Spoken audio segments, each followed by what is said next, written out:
will be more, guys. Later-ish. Okay, YouTube is up.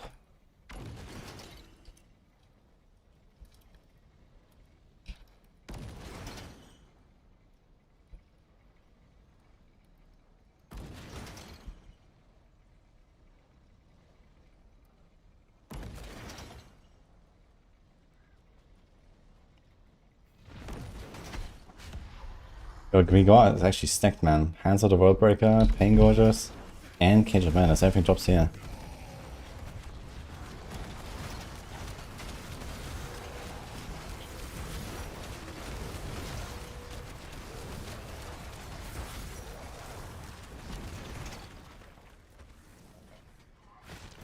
It's in the Crown King's crown.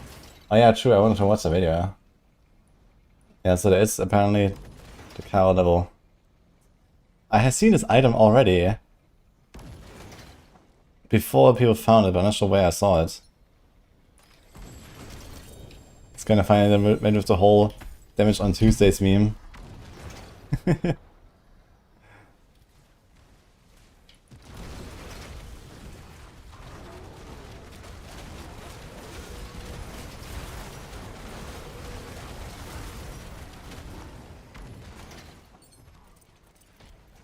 Is this the real wudijo? Yes. The real. Oh. There?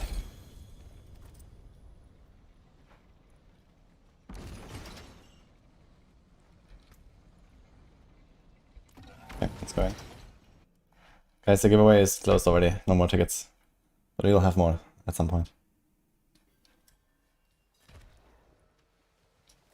Life on death sounds broken, maybe.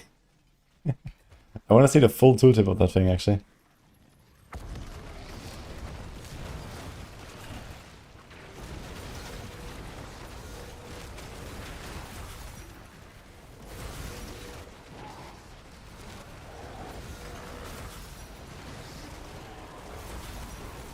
Oh. Okay. Another one. Look. Starting the day well with... Ooh. The double mythic. Wait, what is that? Was it a seal? No, there was a... Was it a spark? I thought there was another purple. What am I tripping? Ah, here. Eldarin.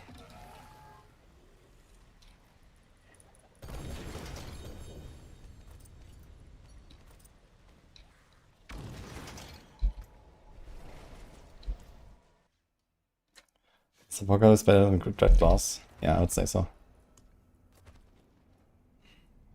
I have some plans to min-max Dread Claws further, and some ideas how it can become even better.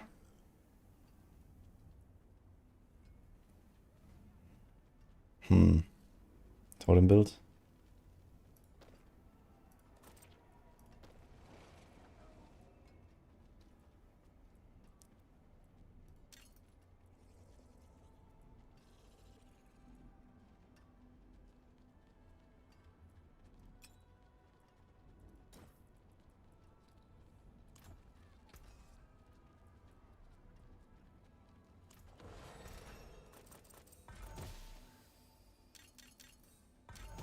How likely is it that I roll the 850s into Ancestral?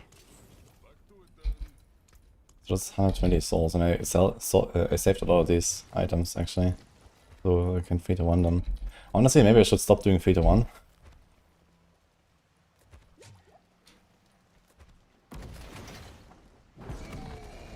Okay, great idea. Let's go.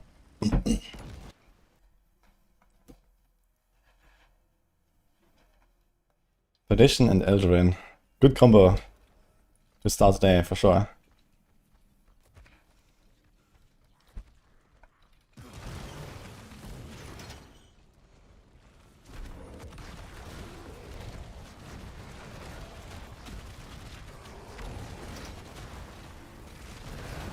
What?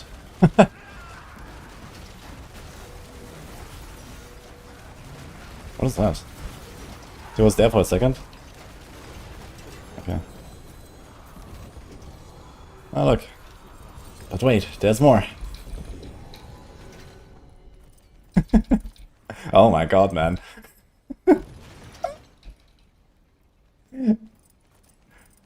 Oof. Well, very fun, fair, and balanced, guys. Okay. I need 5 for this.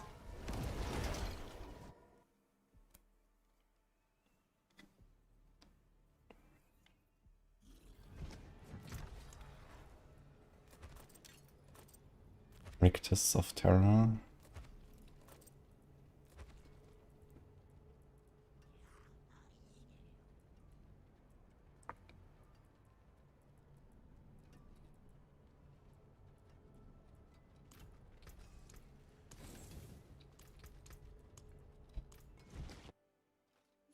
How do you farm enough husks? Husks are hard to get. Wait, I forgot the thing there.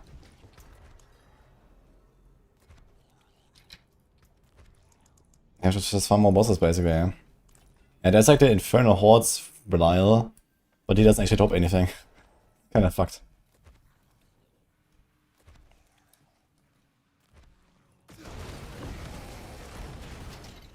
Okay, ultimate nemesis there.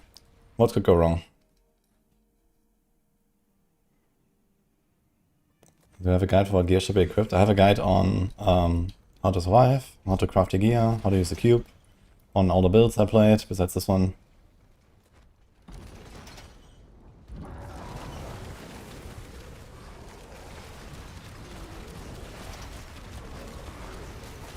Wait, is that actually Greek R spawning? Oh no, this is a lie. I was like, huh?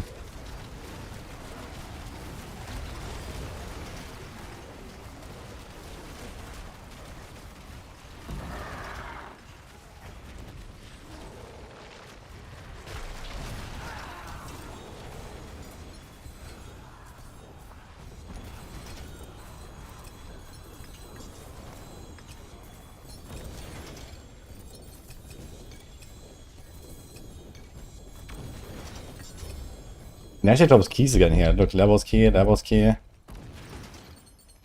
They sustain themselves, man.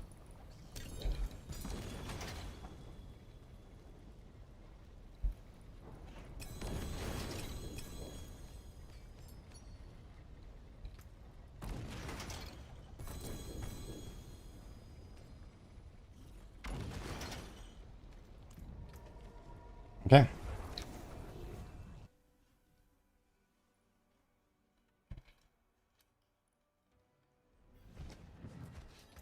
These stats look so crazy. Well, a lot of it is actually my own self-damage. So it looks more scary than it is.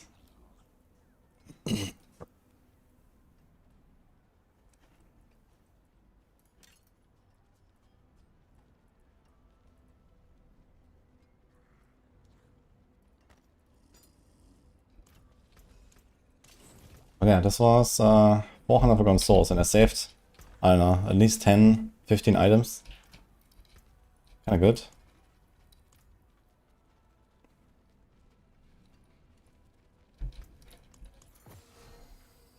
I should probably make a video. I also got so many seals, man, look at this. This was all just now. If I'm looking for the 6 slot seals and stuff. Interesting that this thing is here. I think we gotta go outside crown. Almost the same rule. With life and stun, this is life and freeze. Okay.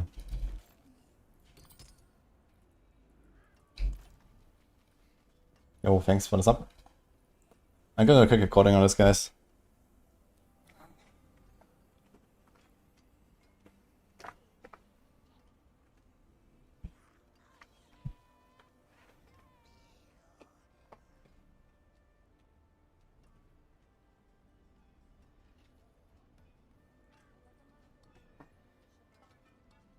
How to farm mythics and forgotten souls.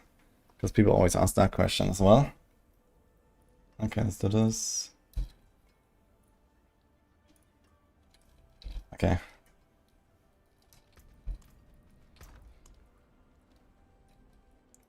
We can also take these here. Wait, is this actually... Okay, this goes in consumable tab. It's so weird, actually. Like consumable here, key there. Like why is it not just all keys? Well.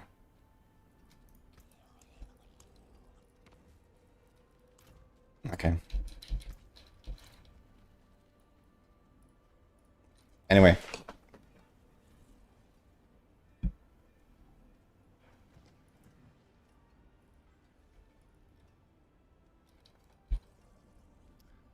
Hi everyone! A lot of people always ask me how to farm mythics. So here is the new strategy for season 13. That also includes Forgotten Souls actually, which kind of just goes with it, which is kind of the biggest bottleneck here with crafting in this current season as well. You might have noticed that if you advance to the higher torments. This is like the main thing that's really holding us back from making great gear most of the time. Because tempering, enchanting and so on, it's very expensive. Well, I can tell you, mythics can be farmed in pretty much the same way as they used to do. So this means we do bosses, and in particular these nemesis layers are insane. So sometimes this portal can open if you spec into this on the war plans tree, and then you get these double boss fights. So here is, for example, one where it has Zir and Varshan. It's going to be like a random combination of bosses, and they pop out these mythics a lot. I've actually had multiple times a triple mythic drop on this very first Nemesis layer portal. So if you have not been farming this yet, you should definitely do that. And it's actually relatively consistent to spawn. So I'm not sure what's the spawn rate of this exactly, but it feels it's somewhere in like the 5 to 10% range when you do a lair boss for one of these portals to appear. And this is also for free. So you go in, you don't even need a key to open the chest, and you get a bunch of loot of these two bosses and pretty high chances for mythic at least. It's not guaranteed, and I'm not sure how this will scale on like lower torments, because I've been mostly doing this on at least torment 10. But at least, like, you know, the higher torments, like torment 10 or so, is you can go down a little bit, make it an easy fight, and then farm bosses a little bit. And it's not really such a big deal if you're like on T10 or T11 or T12 or something like that. You don't have to like super struggle. And this is where I get, at least so far, most of my mythics. So you can see this right now. For example, I have a lot of mythics chilling in my stash. I've been playing completely solo self-found, you know, leveled multiple characters and all that kind of stuff. I have a lot of stuff sitting here. And I've also not really used any of my other mythic sources. For example, my tributes here. So I have a lot of these tributes still sitting around. I can also run those at some point. So there's also that. And speaking of tributes, so the tributes are also extremely good. And I have like several of those now. You can definitely get more of them. The main source of these are world bosses, whisper caches, and also sometimes they drop from Greek War, like from Helltide chests. So when you farm Helltide, you can get a lot of keys, a lot of tributes. World bosses, just kind of go for them every time. I've gotten multiple of these in world bosses. So this is where I get those. And I think they have been buffed, or at least they scale extremely well into the higher torments as well. So in the past, they were like a 25% chance for mythic or something. And when people do rotations, you expected like 1, maybe 2 or so with like a full party. But now this is more like 1 to 2 per run. So it's kind of crazy. So when you find 4 people and everyone has one of those, you're going to swim in mythics very soon if you do this on higher torments. I'm not 100% sure again how the drop rates scale. I have not really done them on low torments, but yeah, they're also extremely good. And I find them pretty consistently from world bosses. And every time there's a world boss, just kind of go there or open your whisper caches. There's also a lot of other stuff you can get from doing these lair bosses. As you can see, this was just like from this one round of bossing I've done. I've gotten many seals. People asking me, for example, for the 6-slot charm, like seals here.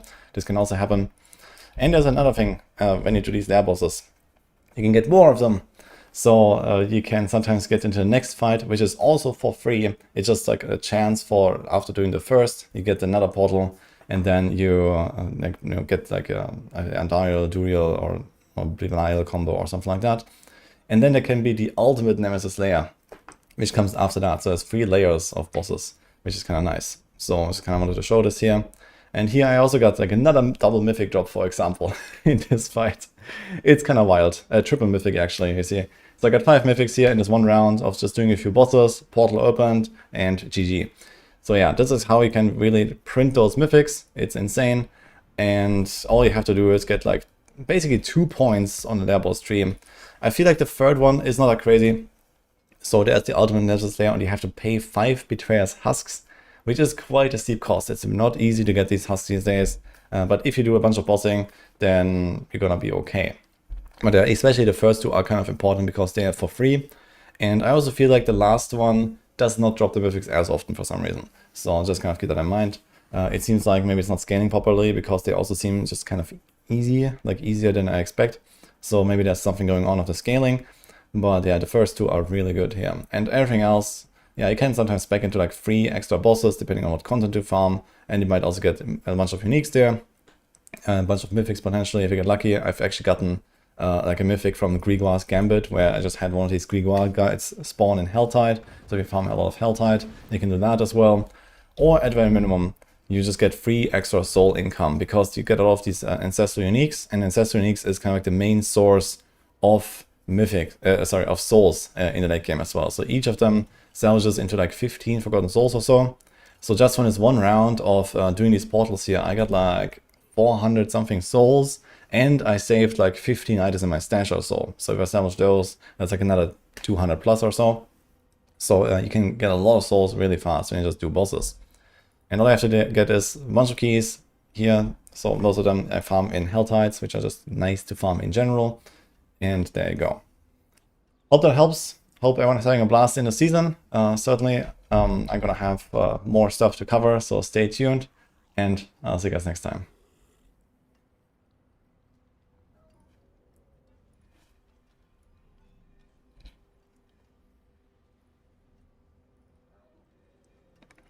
Q auto.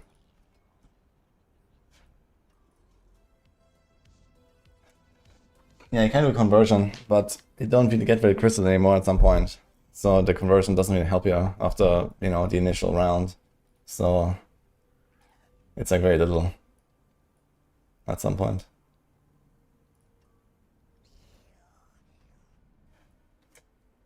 Can I explain the nameless set bug people talk about? I cannot. I'm not aware of a bug of that set.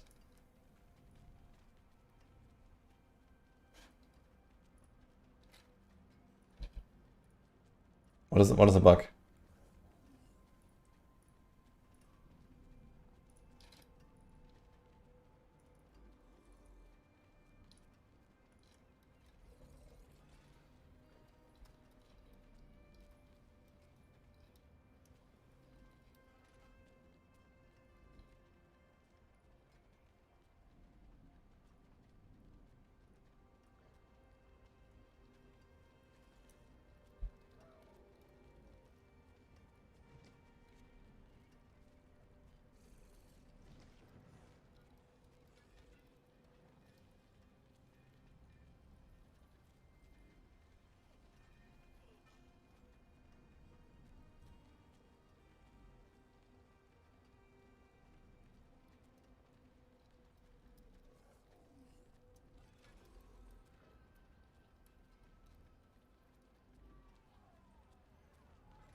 Okay.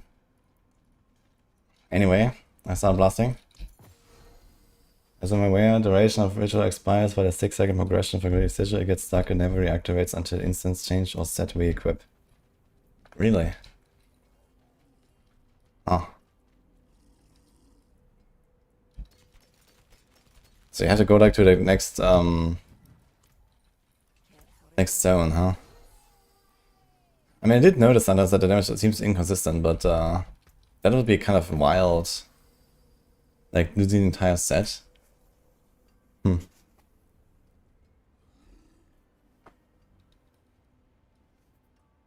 But maybe.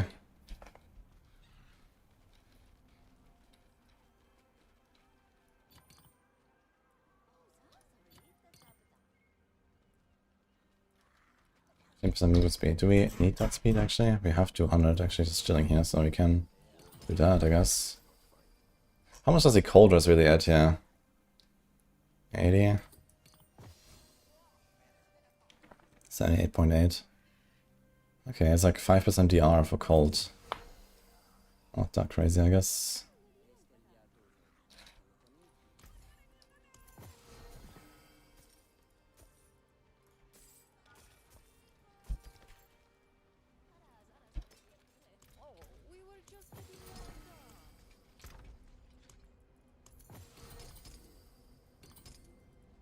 Okay, anyway, I started blasting. Oof, my stash is not looking good though, holy. I want to do some more,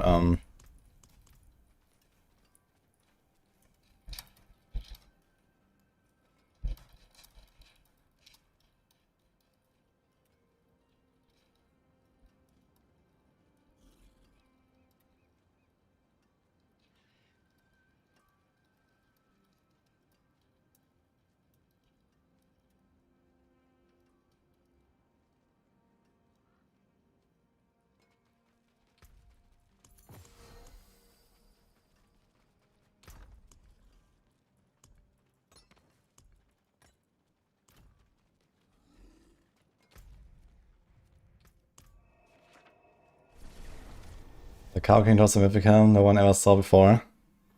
So I have seen, I'm not sure where, but I have seen the cow helm. Don't link me a video actually, let's watch it. Cow level time.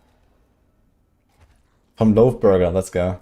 Diablo 4 Lord of Hatred's cow level questline has been discovered and completed. I completed the entire questline myself, and in this video I'm going to guide you through every single step of the process, ultimately securing the limb of a very familiar character from the franchise and getting us one step closer to finally finding the cow level. With that, let's jump right in. Now, the questline is a hidden one which does not update in the journal as you progress, so I recommend taking screenshots or notes to keep track of where you are. You'll first want to travel to the east face of Mount Hephaestus, which is in Skartara, where you'll find an alcove and a strange journal. Within it, you find blank pages, but one small message written on the inside cover says, "Blind are those that deny their own sins." The keyword here is sins. And think of one place where you have the opportunity to declare a sin, the very beginning of the Diablo 4 campaign itself, the ritual to enter Kyobashad. Here, you grab Holy Cedar tablets and you have a choice to inscribe a sin and then burn it. So you want to go there and select the first sin. Note, the order is really important here, and that sin is pride. Burn the pride cedar and return back to the journal. Opening it once more, you get a new message. These machines make short work of even the vilest beast hell can spawn, as though the Heavenly Father himself was hurling his mighty spears. Thinking about the message, what possible weapons can lay waste to even the vilest beasts of hell? Because we're in Skobos, the only answer is the ballistas. Taking that into consideration, head to Akarat's bulwark in Celestia, where the corrupted Amazons take their stand. I personally went to the observatory approach, and here, destroying a few ballistas, a quest item drops titled Amazonian Bolt. Reading the description, it says it's too large to be wielded as a weapon. It should be fired from a ballista, and combining that with the journal passage, which says, "As though the Heavenly Father himself was hurling his mighty spears." Now, this next step was really tricky to figure out until you notice one thing. Opening the map of Skobos, you see in the ocean next to the Isle of Philios the drawing of a sea cow. And if you look closely on the part of the isle closer to the map drawing, there's a part that looks awfully similar to a cow head. Now, scouring that area, only one thing really stood out to me. A near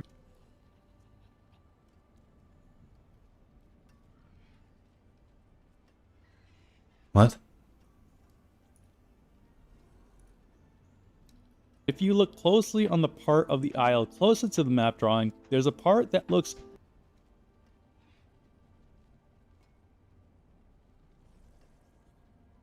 I guess I don't understand from which direction we're looking at it or something. I can see it. Okay. Some people see it. And if you look closely on the part of the isle closer to the map drawing, there's a part that looks awfully similar to a cow head. Now, Scouring that area, only one thing really stood out to me, a nearby cellar called Idyllic Reach. Sounds heavily enough. Inside, I completed the cellar, but you may not need to, because close to the entrance, you'll find an unloaded ballista that you can interact with when you have a bolt. Using it causes the ballista to shoot and utilize a rope that you can cross. This secret area is actually pretty large, and reaching the end of it, you'll find a statue of Inarius, and interacting with it, it says, is he looking down upon his children with pride or with contempt? And then a demon titled the Jailer of Angels spawns. Defeating him, he drops the next quest item called Father's Chains, and a description gives the next step. It says it is cold to the touch, though it appears it was once wreathed in flames. With this, you want to exit to the cellar and travel to the northern portion of the island of Philios. Here, at Antia's Flame, you can interact with the brazier, burning Father's Chains. Now, moving on to the next part of the questline, you want to return to the Kyovashad Gatehouse, interact with the Holy Cedar tablets, and burn the next sin, Anger. Returning to the Outcast Journal on Mount Hephaestus, it now says the lifeless effigy stood uncowed, but once battered by Anger's relentless blows, it finally bowed its head, and the Amazon earned the first piece of her panoply. Panoply is a full set of armor, and before you proceed to the next step, I recommend lowering the difficulty to one you can handle without armor. So once you do that, go to the training grounds in Themis and beat on the dummy there. Eventually, it's going to drop a helmet called the Amazon Training Helm. You'll want to equip this helmet immediately, and then it's time to go collect the rest. To do so, you need to defeat corrupted Amazons. Return to Akrot's Bulwark where you find the Ballista Bolt earlier and fight the corrupted Amazons there. They are rare drops, but you'll begin collecting the other pieces of the armor. The first piece to drop is the Training Tunic, and you want to equip it right there as you find each piece because it's key to acquiring the next one. The next, you'll get the Training Pants. The third are the Training Gauntlets, and then lastly, the boots will drop. Upon collecting all the pieces, make sure they are fully equipped. Now, staying in Akrot's Bulwark, you want to head to an area southeast of the entrance to the observatory and look for an elite corrupted Amazon captain. Defeating her yields the next quest item in the process, called Mother's Rose. Reading the description, it's similar to the previous one, stating it's cold to the touch, though it appears it was once wreathed in flames. You want to find the next brazier. Here, head to Ithulua and go to the Temple of Courage. Inside, there's another one. Interact with it, and it'll come aflame, consuming the Mother's Rose. At this point, you no longer need the Amazon armor, although you get to keep it, so feel free to do what you wish and put back your original armor. Now entering the third part, return to Kyovashad's Gatehouse, and then choose the next sin, which is Fear. Upon revisiting the journal, you'll find it updated once more. On that auspicious day, I saw it sitting near the edge of life and death. Though I was trembling, it beckoned me to follow, and so I did. Now, the first thing I recommend you do here is to dismiss your mercenary, and after you do so, head to the Isle of Lycander. Here, you'll find a part of the map called the Ruin of Broken Reason, which is closer to the entrance of Themis. You'll notice that in this area, the enemies do not attack you, and for good reason. Make sure you do not engage any enemies here. At the southwestern edge of the ruins, you'll find a large crow seated next to the fountain. Now, if you did fight enemies, it will not be available, so that's why you want to make sure not to interact with them. Now, speak with the crow and you'll get a message. The crow simply stares at you, but you feel beckoned to follow. Here, the crow will fly off and you'll want to give it chase. Honestly, this part took me a few times because you won't be able to directly follow it the entire path, as it'll sometimes swoop into areas you can't access, like underneath bridges, lower terrain, etc. So I recommend that you save your sprint so you can ride around the obstacle to meet back up with it. And if you do lose the crow, teleport to Themis and ride back to the spot where you find it. It'll be there again. Now, you'll know you're done when the crow leads you back to where you found it, and it'll drop the next quest item, Hierophant's Skull. The description here reads, after everything, all that remains is an ordinary skull, and soon all that remains will be dust. Take a close look at the skull. Doesn't the ornament remind you of certain someone? Maybe a Herodrum that went astray with a little bit of a codependent attachment to their mother? This is important to remember. Like Father's Chains and Mother's Rose, this also states it was once wreathed in flames, indicating another brazier. Head to the Temple of Life on the same island and interact with the brazier outside of it. Upon doing this, a special key drops, and it says it reeks of death and is perpetually wet, covered in rust and bits of barnacle that couldn't be scraped off. This immediately reminds me of the coffin you took to Rothma's temple back in the original campaign. Head to the Creaking Hulls in Hawazar, north of Backwater. You may notice something interesting about this part as well. The shape of the hulls looks a bit like a bovine head, doesn't it?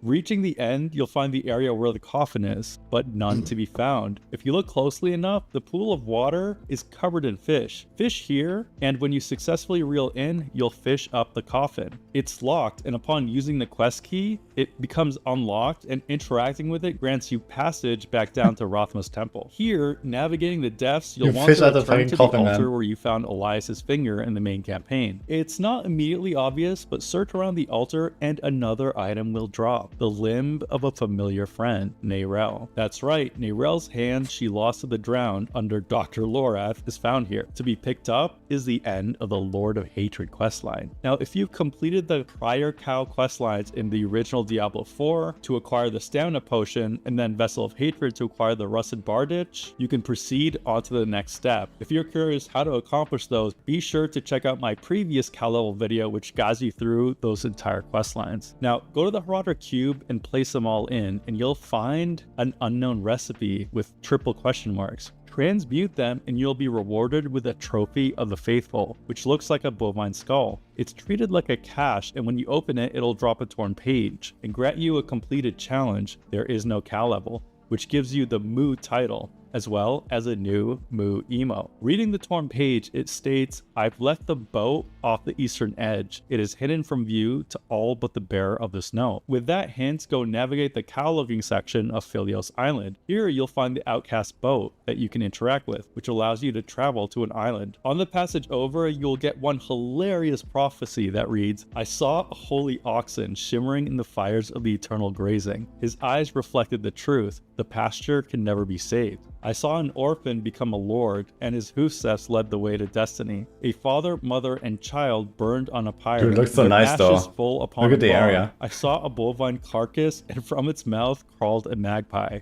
Tears of milk rained on distant isles, and the door of the dead was opened. Then came 1,000 discordant voices, whispering of a realm that did not exist. And after untold ages, the king who was bound in a harness was set free. Outcast's prophecy. This is clearly a play off of Rothma's prophecy, and when you reach the island, there are more riddles to solve here. Right outside, there's a skeletal horse, and interacting with it, it states, a skeleton of a horse, bones picked clean. It has a strange horn protruding from its skull, indicating a unicorn. If you fish here, you'll get a little bit of a surprise. I wonder if you could recognize that callback to Diablo 3. Further in the aisle are statues of humanoid cows and a derelict shack with a note that states not to feed the animals. In front of the shack is an entrance to a forlorn cellar, and inside is a health pool replaced by fresh milk. A few rooms are here, the first of which showing many seated human skeletons. Looking at the altar in the end of the room, which depicts a large cow.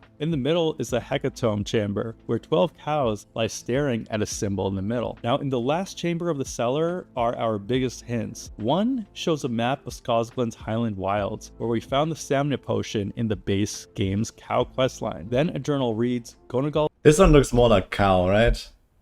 I remember this. Here I can kind of see it.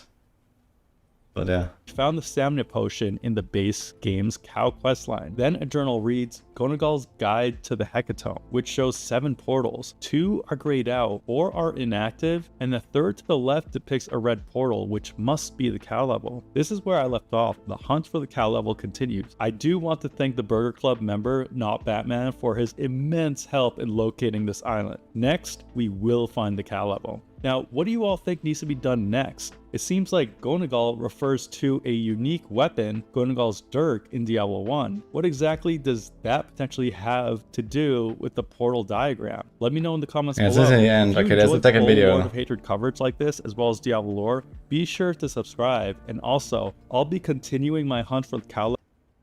So I got this video as well. So here's a portal.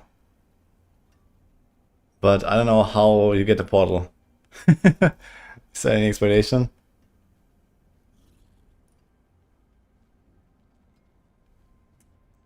Kill the cows?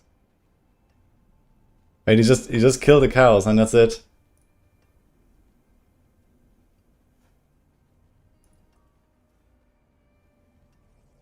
Ah. 225. Guys, the secret cow level has finally been found. Okay, we Today continue I flow for it. tried drinking fresh milk. I tried milking cows that were fished out of the ocean, What the trying fuck? to understand if the hecatomb cows represented different hours on the clock and why they keep changing color. And then the portals, of course, which actually did end up representing days of the week like we originally thought. And what is the third day in the week from left to right, which represents the red portal? It is on Tuesday, and as of 4 p.m. Pacific on Monday, which corresponds to the Lord of Hatred release, which I imagine is Tuesday in the other areas of the world, the cow level has been unlocked. Now, to be able to unlock the cow level, what you need to... Oh, 7. Okay.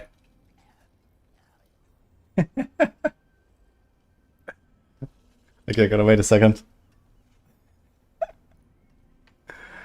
No, man, the cows are too strong. They crash the stream.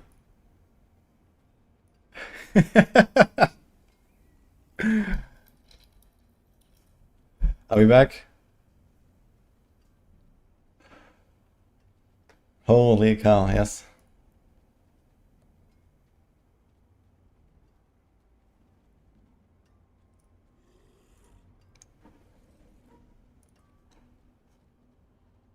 We are here. Okay, let's go and send this. It's a 2-minute video anyway. Finally been found. Today I tried drinking fresh milk. I tried milking cows. Dude, this...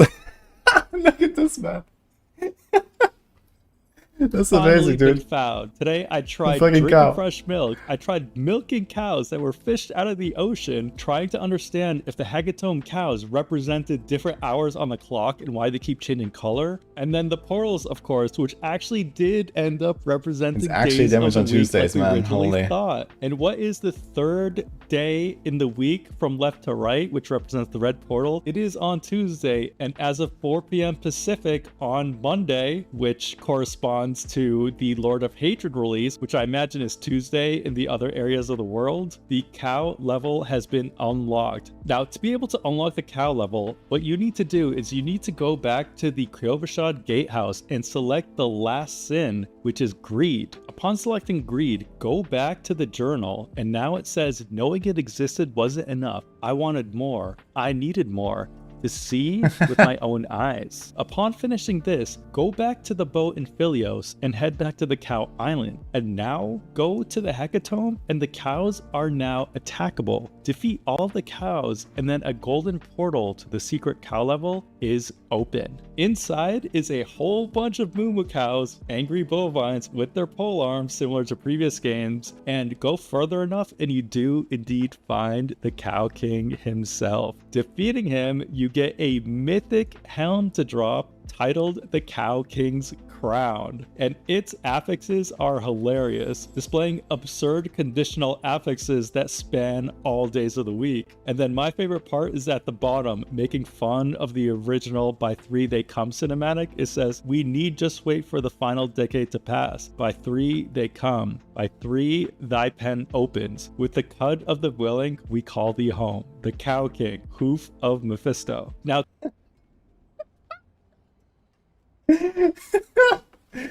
oh god, man. The hoof of Mephisto. This is great, dude. Oh god. We just need just wait for the final decade to pass. Okay.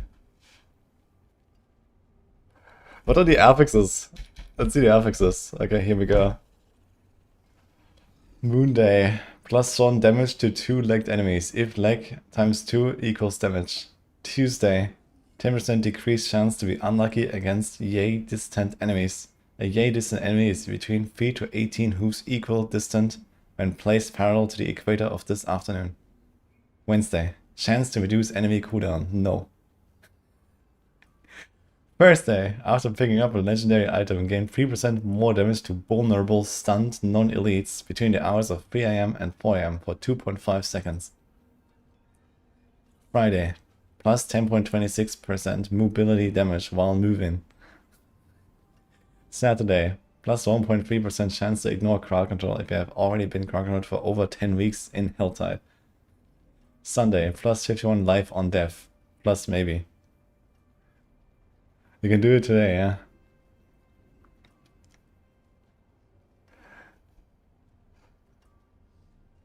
Of the original By 3 They Come cinematic, it says, "We need just wait for the final decade to pass. By 3 they come. By 3 thy pen opens. With the cud of the willing we call thee home. The Cow King, hoof of Mephisto." Now to do this, you do need to have completed He didn't say the Mephisto, he said Mephisto.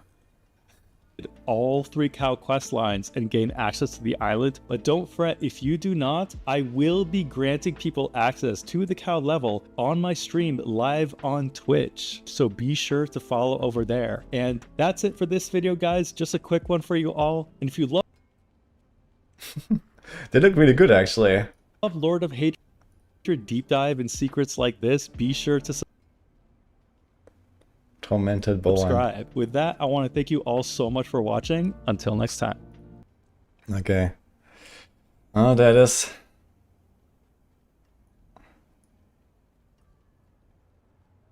Dude, I love the stats on this thing. It's kind of cool. I mean, it doesn't do anything, I suppose, but it's funny. A very nice video from Loveburger about future events coming. Is it like lore video, I mean? Diablo 4's ending just revealed what comes next. Okay, I'm actually kind of curious. What is next?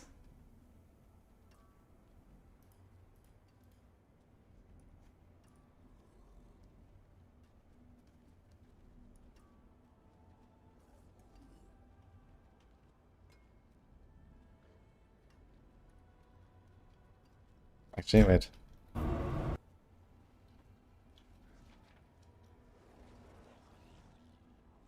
I want to take a screenshot of this, yeah. There's the cow level. And then a golden portal to the secret cow level is open. Inside is a, and then a golden portal to the secret cow level is open.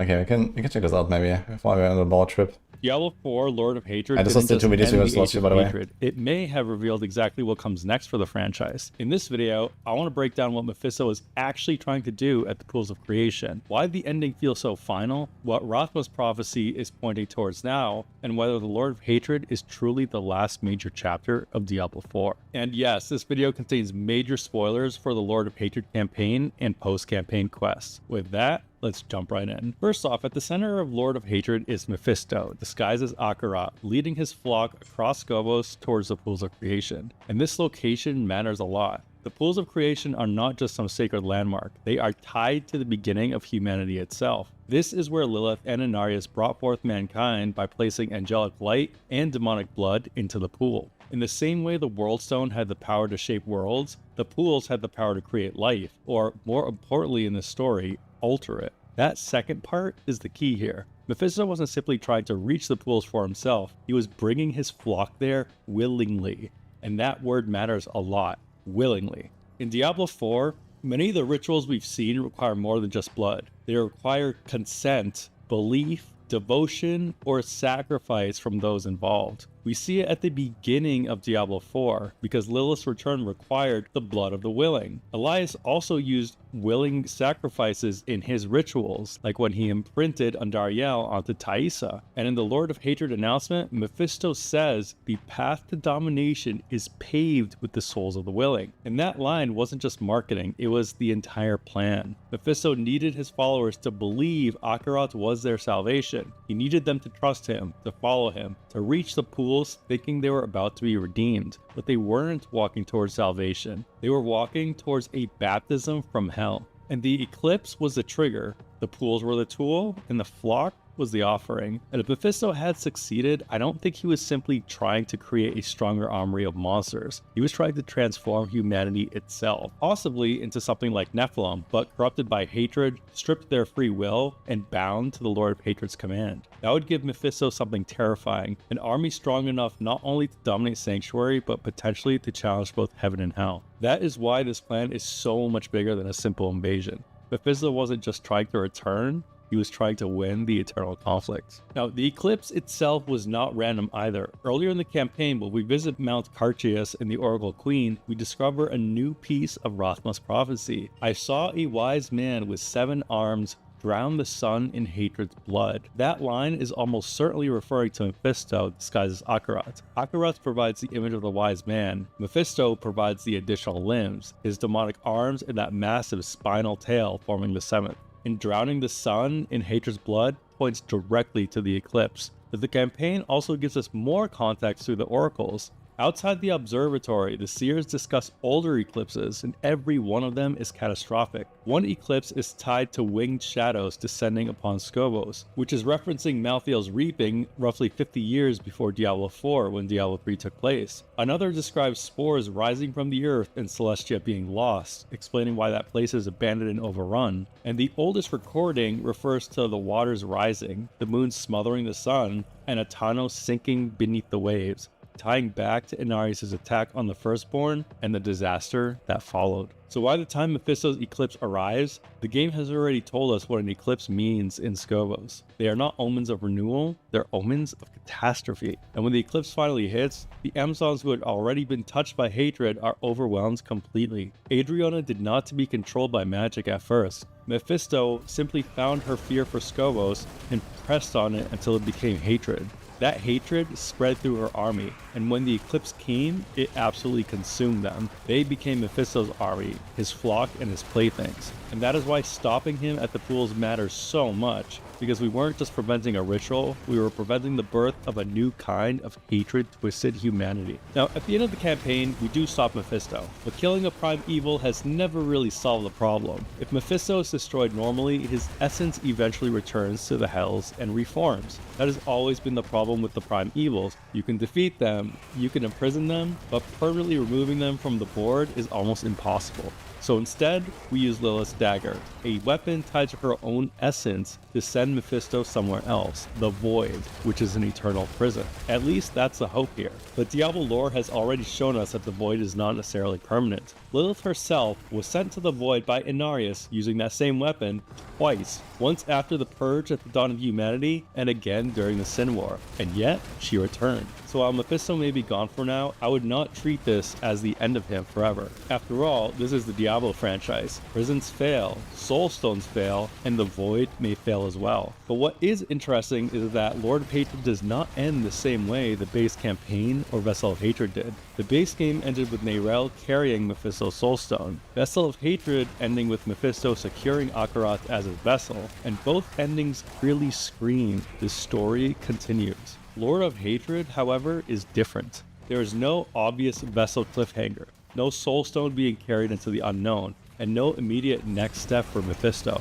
Instead, the story closes the book on the Age of Hatred. Neyrelle is gone, Lorath is gone, Mephisto is banished, and Tyrael is left to confront what all of this meant. That gives the ending a level of finality Diablo 4 has not really had before, which raises the big question, is this the end of Diablo 4's story? Maybe, but the game also gives us several clues that suggest the next threat has already been seeded. In the post-campaign questline, Legacy of the Sightless, we help Seer Atharpa repair the Sightless Eye with the aid of Lycander, an angel known in lore, but now finally shown in game. And this quest gives us one of the most direct prophecies in all of Lord of Hatred. Atharpa sees oceans boiling with hellfire, cities turn to bone, weeping, gnashing of teeth, and something waiting behind the veil. Then she screams terror. Humanity opens the gate to him. It's Diablo himself. This is massive because it directly names Diablo as returning to Sanctuary. But there is one complication. When we later ask Atharpa when this happens, she says this ruin will not come to pass in our lifetime, and that matters. It could mean Diablo is not coming in Diablo 4 at all, and that this vision points to a future game, maybe even Diablo 5. But I don't think that's the only possible read here. Prophecy in Diablo is rarely clean. Atharpa may be seeing a later return of Diablo, but not necessarily the next one. The prime evils return in cycles. Diablo, Mephisto, and Baal return in the timeline of Diablo 1 and Diablo 2. And then Diablo returned again with the essences of his brothers back in Diablo 3, with Mephisto returning in Diablo 4, which means Diablo and Baal are most likely already reformed or close to reforming in Hells. So this vision could be showing a future cycle of terror rather than the immediate next expansion. Now, speaking of prophecy, we have to talk about Tyrael and Lorath. Tyrael grants Lorath eternal rest by burning the Tree of Whispers, freeing him from the bargain that bound him there. And this moment matters because Lord of Hatred is not just ending Mephisto's chapter, it is also bringing Tyrael's Herodrum full circle. Throughout the expansion, we revisit Herodric history. We enter a Herodric vault, we relive memories of the first Herodrum, and by the end, we lose the last of Tyrael's modern Herodrum, Neyrelle and Lorath. Tyrael's arc is also about mortality. He fled his Herodrum because as a mortal, he felt himself getting older, weaker, and afraid. He wanted to help while he still could. But by witnessing Lorath's end and by honoring him instead of clinging to him, Tyrael finally seems to accept what mortality means. Mortals die, but they are remembered. That is the peace that Tyrael finds. But before he burns down the Tree of Whispers, he says something dangerous. When speaking to the Wanderer about the prophecy, there is one line that says, "He who was bound in chains was set free," and Tyrael thinks it might refer to Lorath.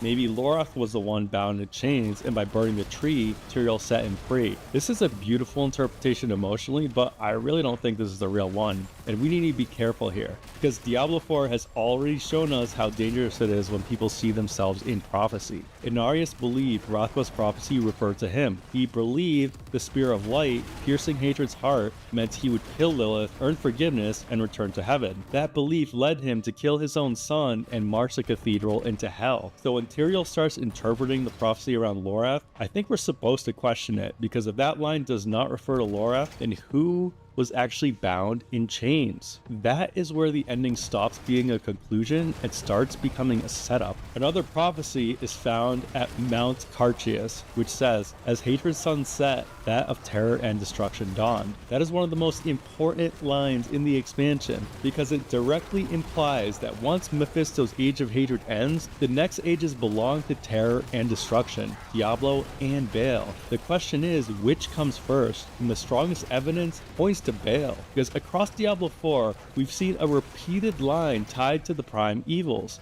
Hatred begets destruction, as destruction begets terror, as terror begets hatred. This appeared in previous item flavor text, including items tied directly to the prime evils and hatred, appearing in the base campaign and Vessel of Hatred. But Lord of Hatred reinforces it again through the Warlock unique Age of Madness, which repeats the same cycle. Terror begets hate, hate begets destruction, destruction begets terror. That is now multiple times across multiple points in Diablo 4's life cycle that the game has repeated the same order. Hatred leads to destruction, destruction leads to terror, terror leads back to hatred. That does not feel like coincidence. If Mephisto's age has ended and hatred begets destruction, the next major prime evil to rise should be Baal. And that makes the bound in chains line very interesting. Maybe while Mephisto was active in Sanctuary, one of the other prime evils was restrained in hell. Maybe Baal or Diablo were chained, either by Mephisto's influence, by rival demonic forces, or by the aftermath of previous conflict. And while Mephisto is banished, his power fades,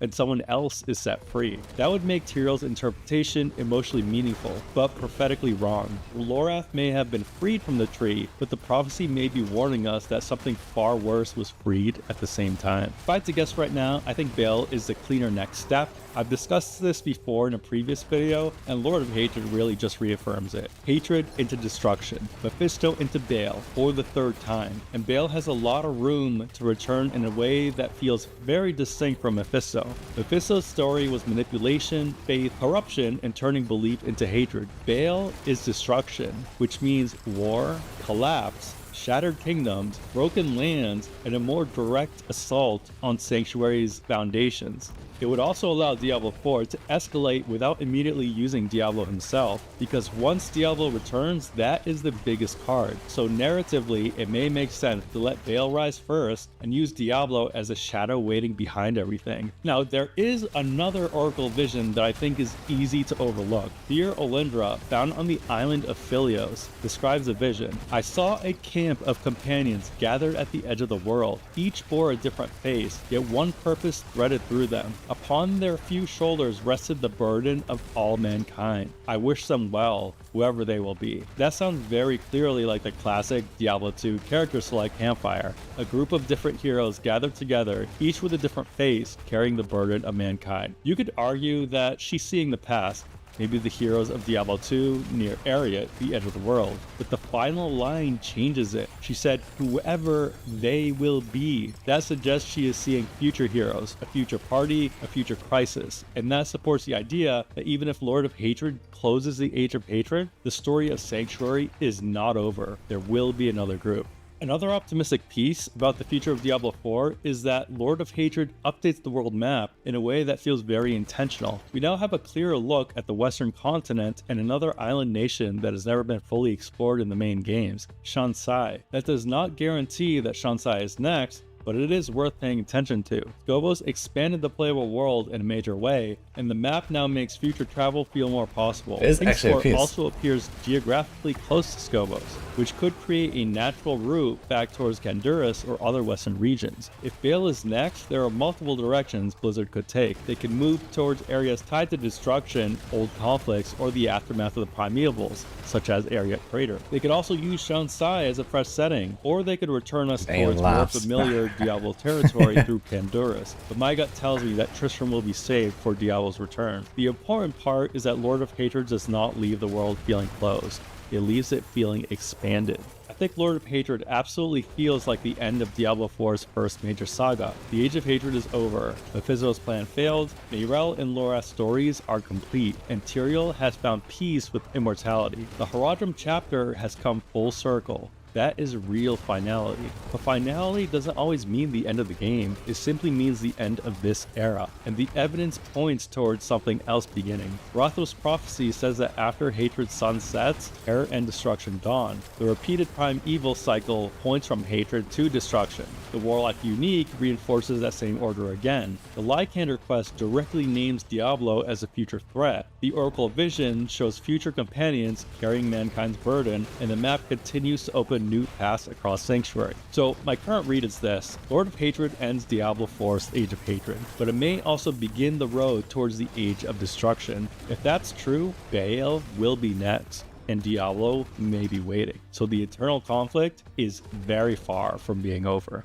But those are my thoughts. What do you think? Do you believe Baal is being set up as the next major threat? Or do you think Blizzard is saving this for Diablo 5? Regardless, we will find something out at BlizzCon, which the Diablo team teased us with during the 30th anniversary spotlight. Let me know your thoughts in the comments below. And if you love Diablo lore and want full Lord of Hatred coverage, including gameplay systems, make sure to subscribe. I'm also live 5 days a week on Twitch, exploring the new expansion, hunting for secrets, and pushing endgame on my Warlock. Come hang out, say hi, and join the Burger Club. Thank you all for watching. A special thanks to all of my supporters. Like burgers, actually. Until next time. Okay. That was a nice little, like, sum up there, I guess. Anyway, enough lore for now, I think.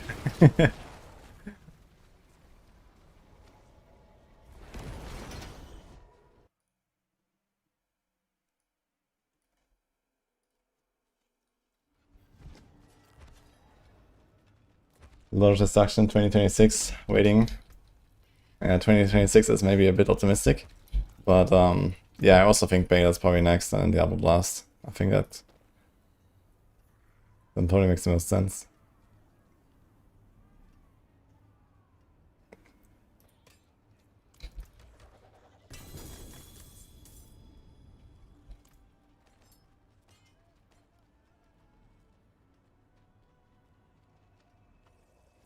So new expansion.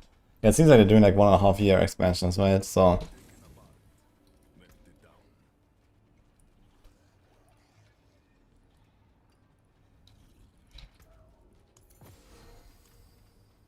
will you see Diablo in Diablo 4? I have to wait for Diablo 5. Yeah, we'll see him for sure. Pretty sure there must be cow armor since it's in D1. Oh, there's this Amazon armor. So I'm not sure if they made a cow armor. Oh, the Helltide just ended. Great.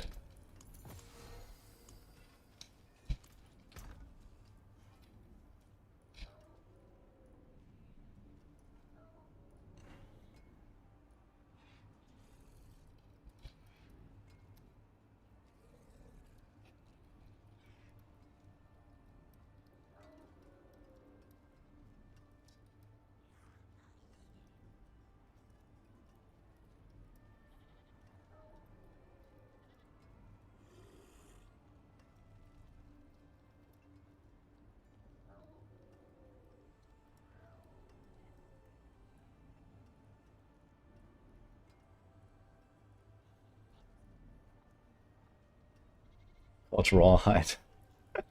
Oh man.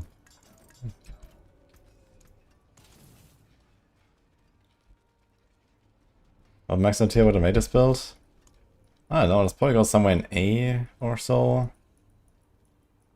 It's a pretty solid build. And I'm still not really optimized. There's a bunch of stuff missing, to be fair, so I think we're doing kind of fine here.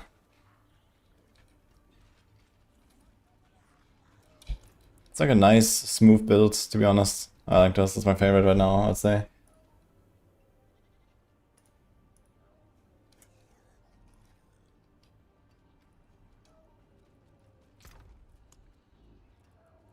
Yes.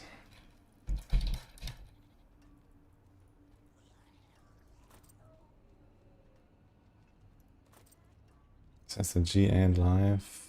Cooldown impairment.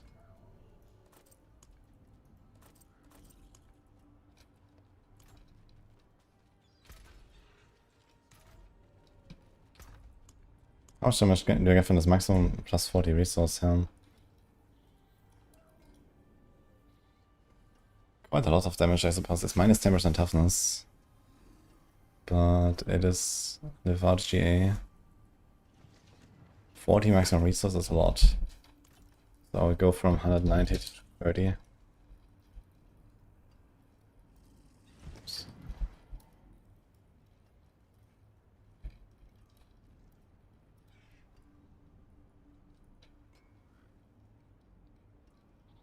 Actually 12.3% damage.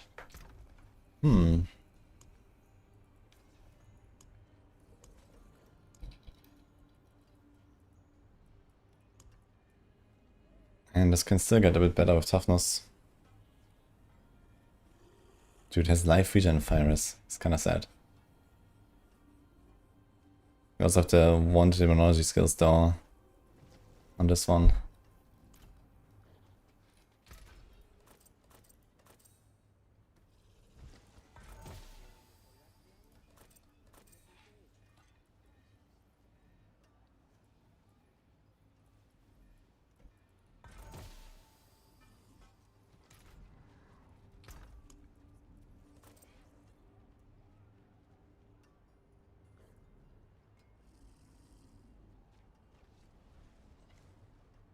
Which Warlock would I recommend for my pistol?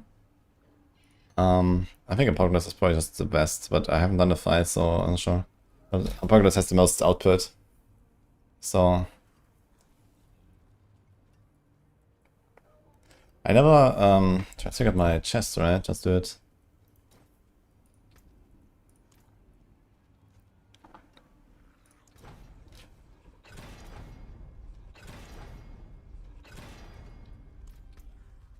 Gem strength.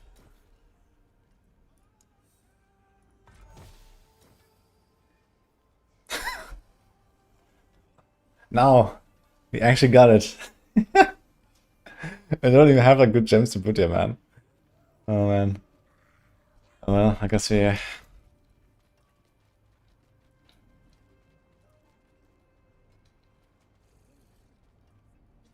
Oh, well, okay. Can I grant? Can you do some grant sapphires?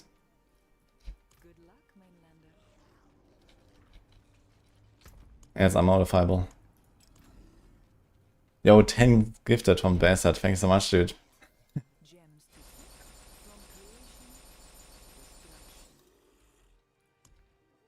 Dude, my first gem strength, of course, like on the fucking Furious, man. I mean, I'm not complaining, but it's funny, man. After all this, you know, try harding on the weapons. Oof. And these are my highest gems, unlucky. Well, it's 266.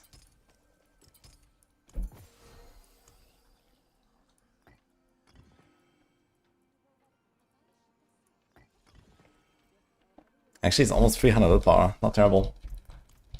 With the grand gems as well.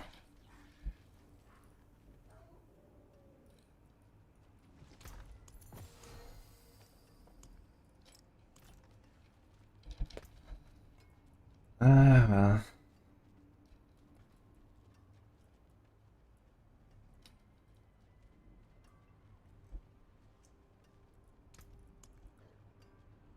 Yeah, Forgotten Souls.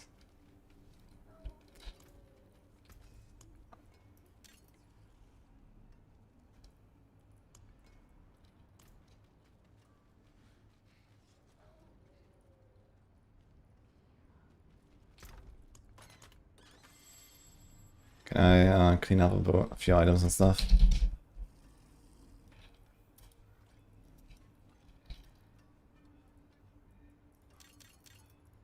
Definitely want to try to make a better Night Terror, or potentially chance on it as well, but we can just farm new one worst case for that.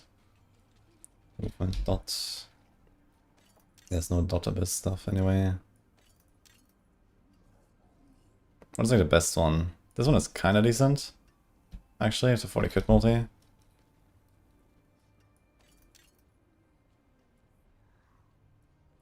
So honestly, I think I might just take this and send it. This is kinda fine.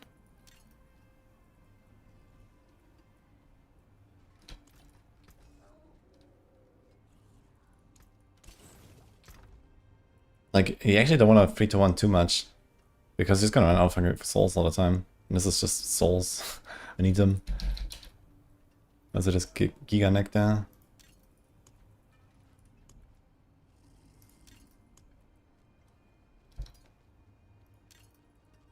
There's resource and dot, okay. Crit attack speed. But they have all in Vuln, it's just better. This thing is really nice, actually.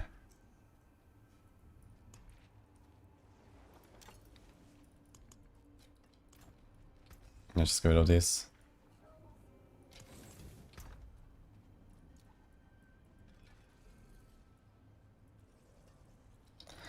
Also, hands of the World Breaker. I'm not sure if I'm really gonna build Apocalypse again, so maybe it's gonna say goodbye to these.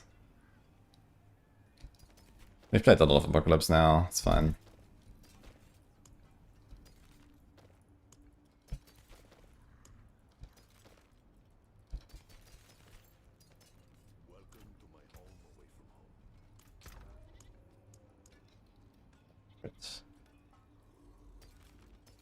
Let's get rid of these. Any chance you're gonna do actually flash rate or some sigil? Nah.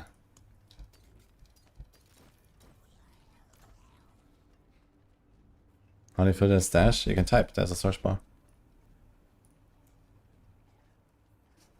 Any cookable static builds for Warlock? Yeah, I tried yesterday.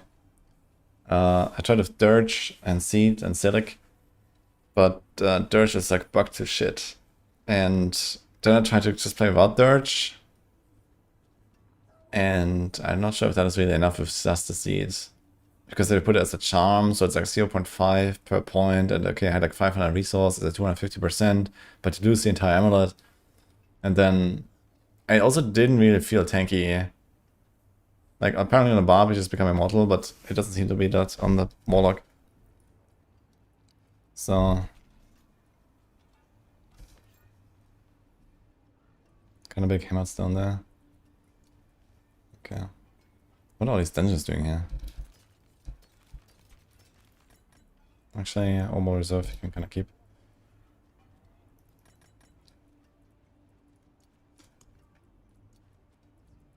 Okay, anything else? Footfalls. Yeah, footfalls we need.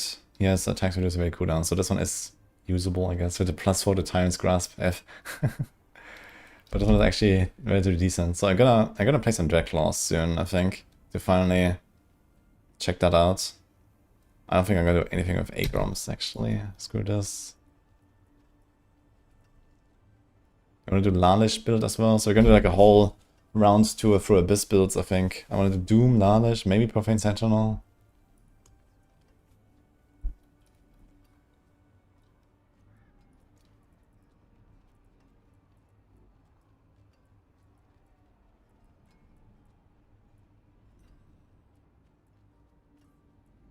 I wonder if I'm gonna go Flicker Step for Lalish build, because it's gonna become an ultimate.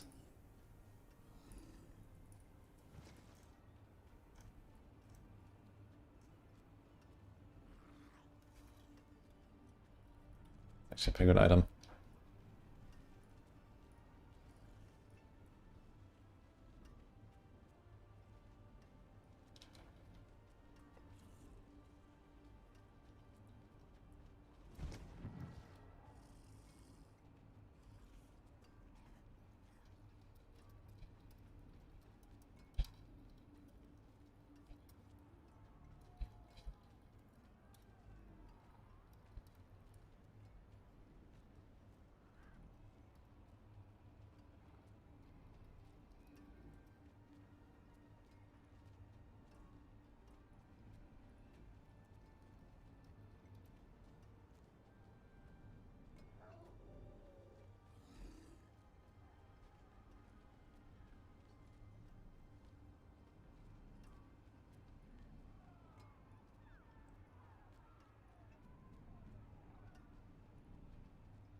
Okay.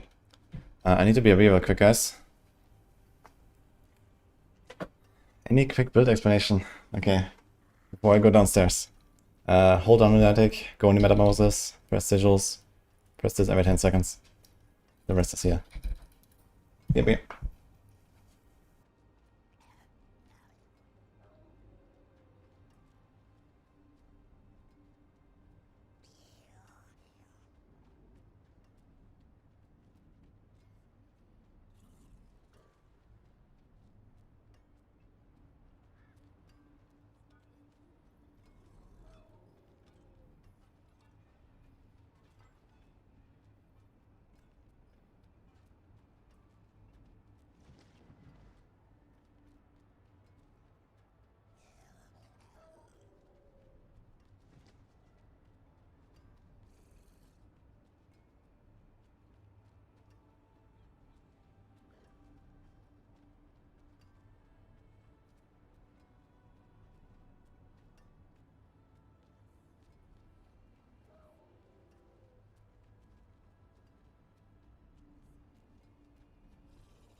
Okay, we're back. We're ready to blast. Let's go. We're gonna do this. What's up? You want it closed? Yes. Why? Huh? What about the door? Okay.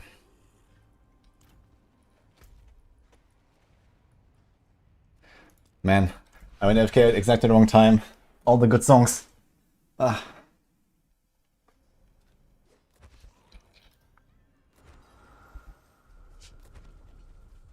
We tried the LUNATIC build, I think I'm missing something. I seem to cast protectors, but only seem to cast a form that run. My life drains quick. Well. For life drain, I have a life on hit roll and undying, which makes it very complete to stay in Metamorphosis for a long time. And you don't actually want to transform too much into the form. This is mostly just for traveling and to do a bit of damage. Like, it does a bit of damage when you transform like this here, you see. I can kill some small stuff. But most of it is you attack.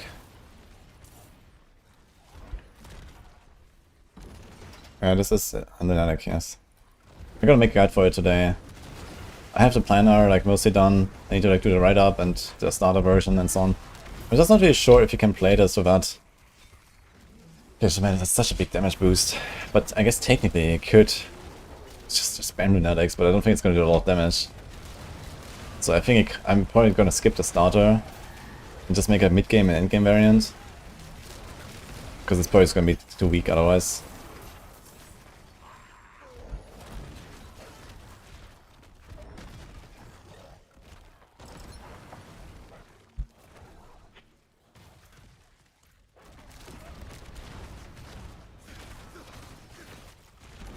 Which is stronger, Madness or Apocalypse? Apocalypse is definitely stronger, but I mean this build is good enough to farm Tomb 12. Even Diablos. Diablos is actually surprisingly good on this. I can do like T11 levels in seconds. Here we can do a root. Let's see a root.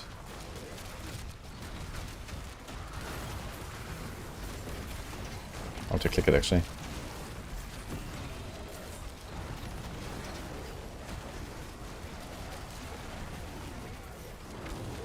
Anyway, I can already test DPS, like there's some hidden settings. No. But you can look at how fast you kill the dummy, for example. And if you don't see the HP move, then you can, like, you know, change the difficulty, and it changes with the difficulty. So that can help you to get a bit of an idea. And then you can see, okay, I killed a dummy in 10 seconds, or I killed a dummy in 20 seconds, or something like that, you know.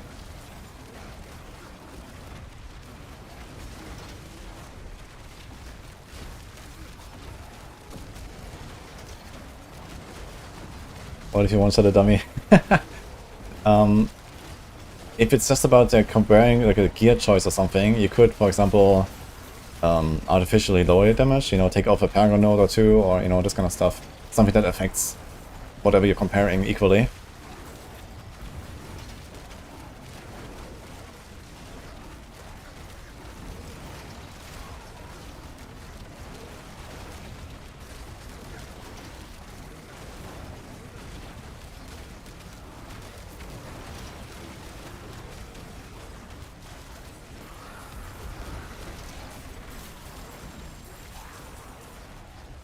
Jo, pengs was abgift.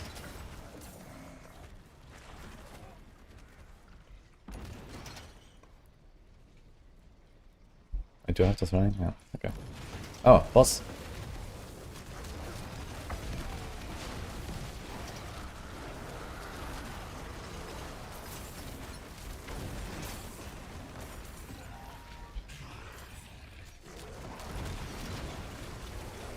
I must say it's definitely my favorite build right now on the Warlock. The LUNATIC build is just so fun. I didn't expect I would like it so much. But this is just a blast, man. Let's do a maiden. You have 70 hearts.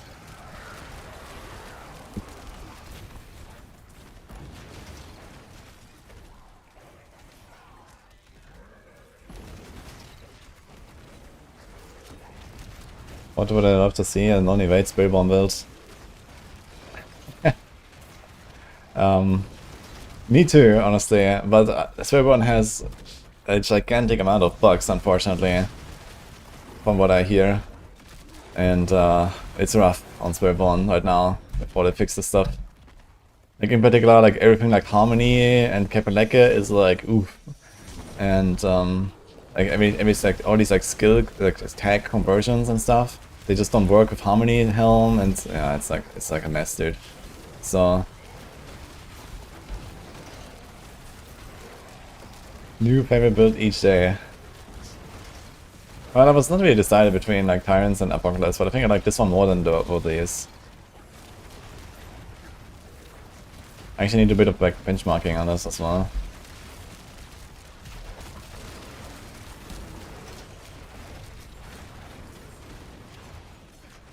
I do like 110 pit. I have to do some pit objectives and load my glyphs a bit more. What are they actually? My glyphs are at 103. Okay, we can definitely boost them a bit more.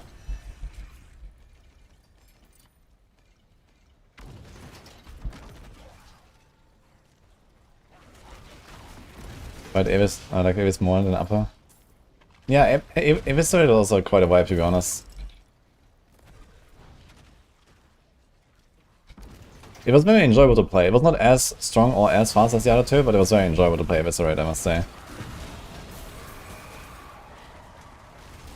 And it was still decent enough to do Tom and 12 stuff, and very good at bossing. It's just so much fun on Eviscerate to melt the bosses. I love that part especially.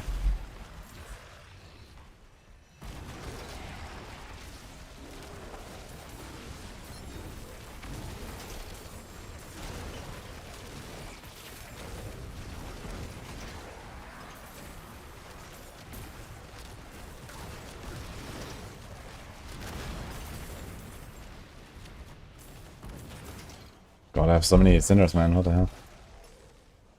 Oh, we have a Whisper as well. Okay.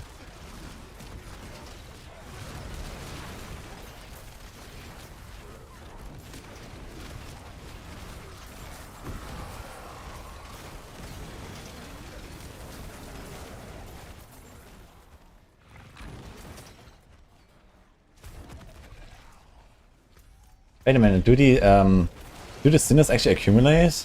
I just realized. So you get 10 extra for every 100. It says for every 100 you pick up. So it doesn't multiply itself, right? I wonder if it multiplies itself.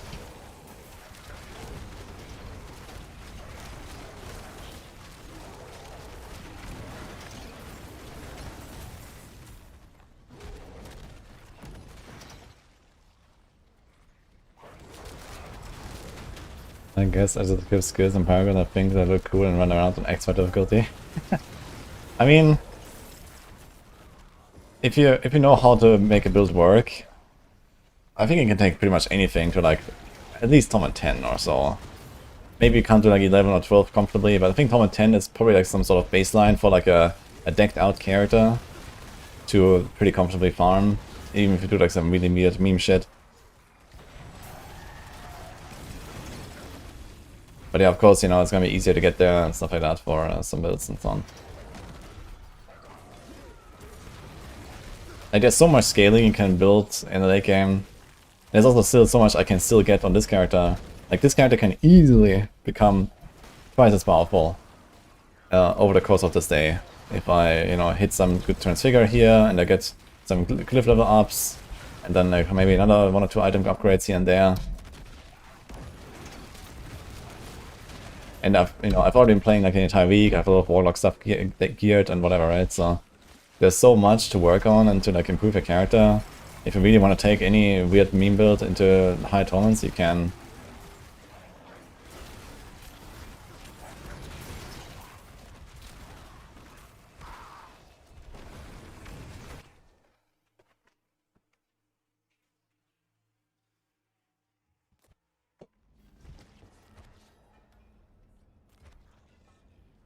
You transform into one of those ugly monsters, yes. Ooh.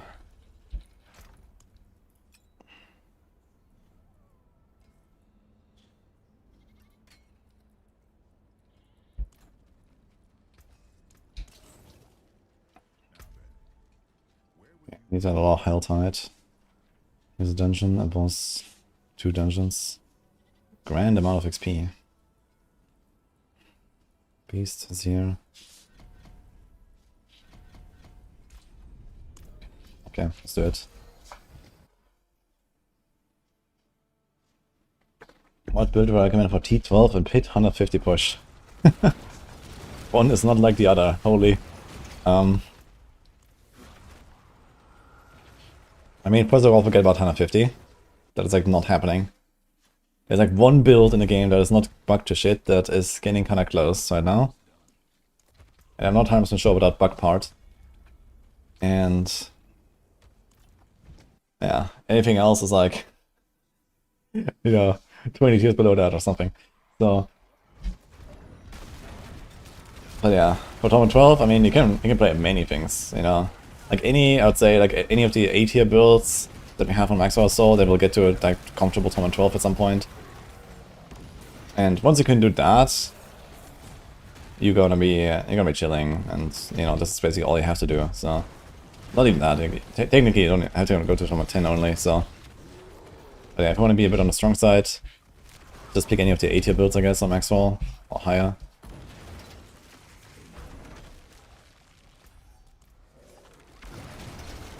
We are currently ranking builds mostly by like high hit performance.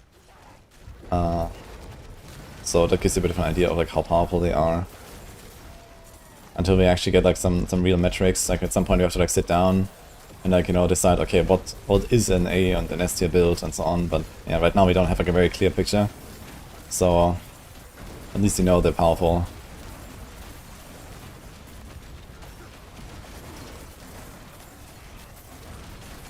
Apple is good in T12, but it's dog for their bosses. Yeah, man, you have to shoot a hole 3 times for their bosses. Holy.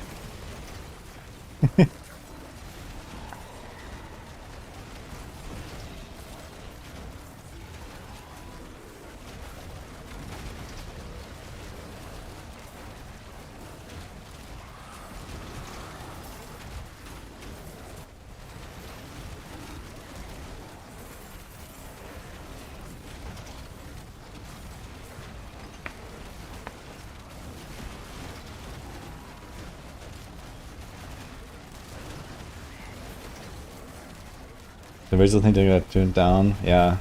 It's definitely insane. Like, I died twice already. Do the same thing. Which is the fire enchanted explosions, because they just completely blend in with your animations, man. It's crazy. You can't see it.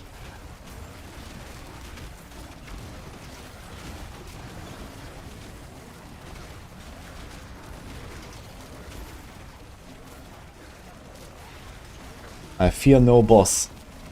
But that thing, it scares me. Yeah. Fire enchanted.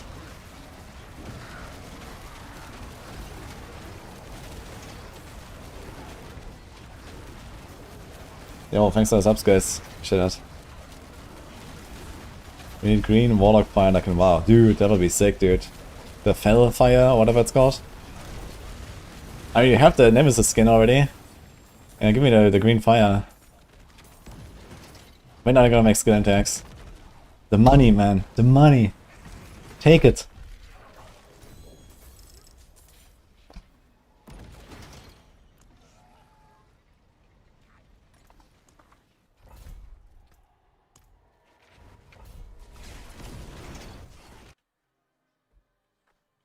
I'm going to update build guides for ideal master crits. Yes, I'm going to do this actually. Won't even take that long, so let me finish like this wall plant, maybe the next, because I have like 1,000 cinders. I want to try to just turn them in with like some hell-tide wall plants and stuff. Then after that, I'm gonna do it. I promised last night, today at the start of my stream, I will do some plannering, so let's do it. I need to fix a few things there. I also need to start adding some FAQ and so on.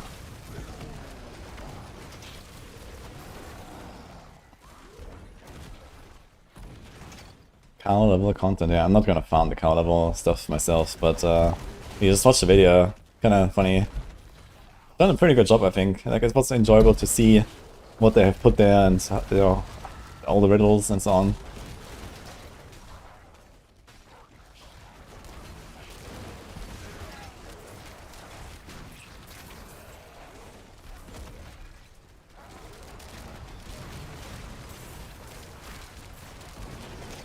The grass packet actually updated. Grass packet is in a good spot there. I'll take a look through all my planners and see if there's any sort of like updates I want to make. but I was quite happy with the Tyrant's Grasp.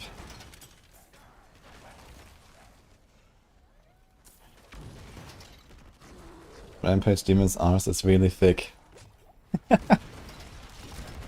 Okay, that's an important observation. Yo, thanks for the subs. Hi, Jabun.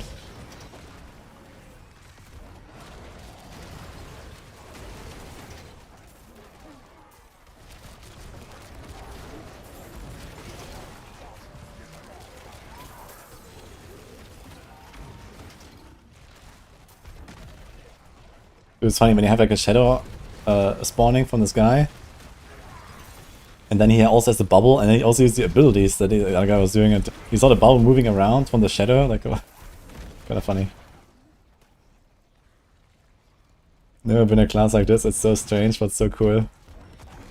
It is kind of cool, like the different playstyles they have on a Warlock. I think they've done a pretty good job at actually giving a lot of variety on this class. Like, all the builds I've played now, they feel completely different. That's really nice.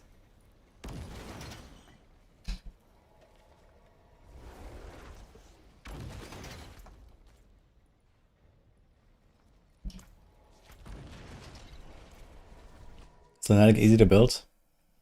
Yeah, actually. You have two uniques for this build.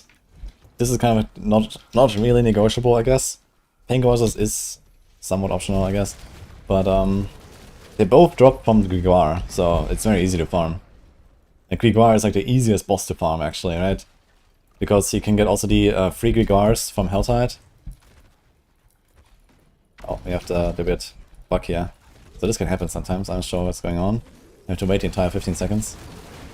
I think it has to do when I transform while doing a level transition or something.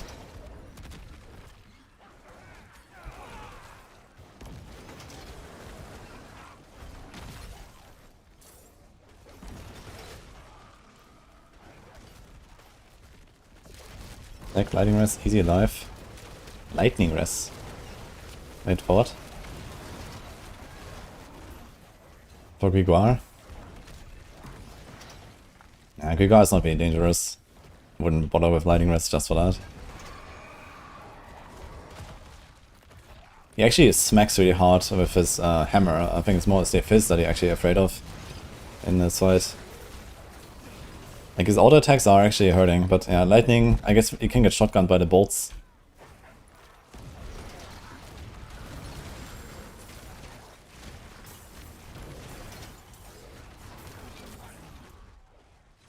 Just open another chest here, or get ready. Put a Hellborn. I think it's...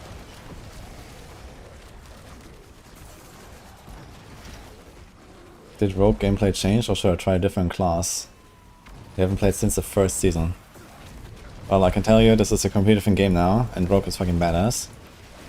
So, enjoy.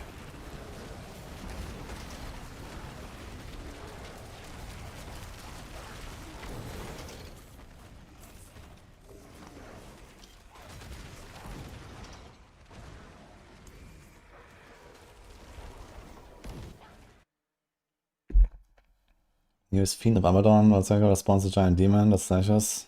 Is it just roll? I mean, Demon Form is pretty powerful as like the Metamorphosis, I mean, as a buff.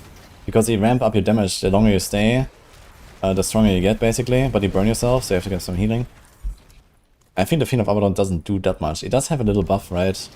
20% extra damage after casting, so it is that, at least, I guess. It's not completely worthless, I guess. And looks cool.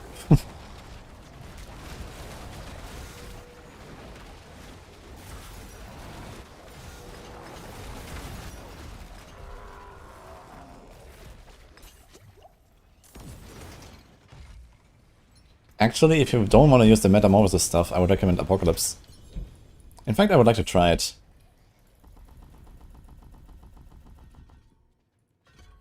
So we can do the Annihilation thing, just like on Apocalypse build. And we have this here. I promise we don't hex them. I would have to get hexed somehow. But I can try anyway. Fuck it. So... I'm not sure how fast you ramp it though.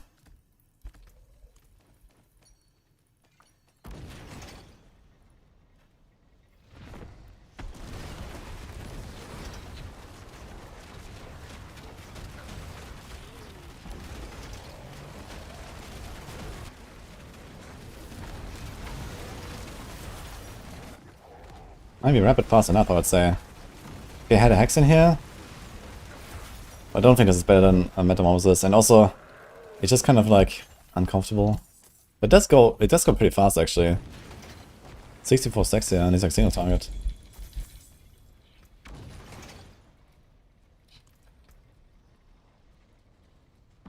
Yeah, I'm not sure how we get a Hex though. Because you kind of want the volatility.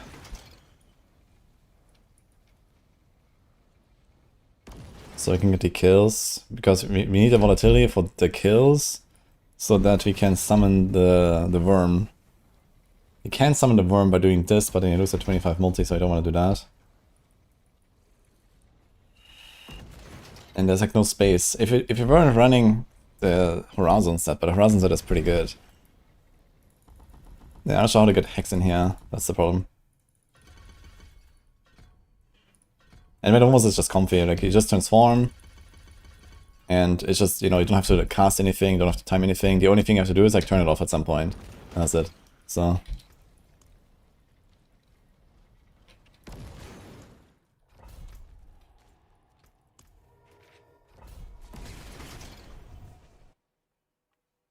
What's the best way to get escape scrolls?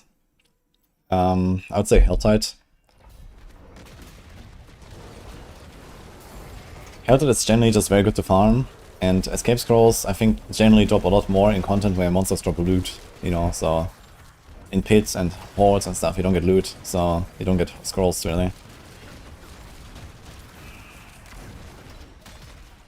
I guess technically the best way to farm scrolls is like spam blind borrows or some shit, but you don't want to do that.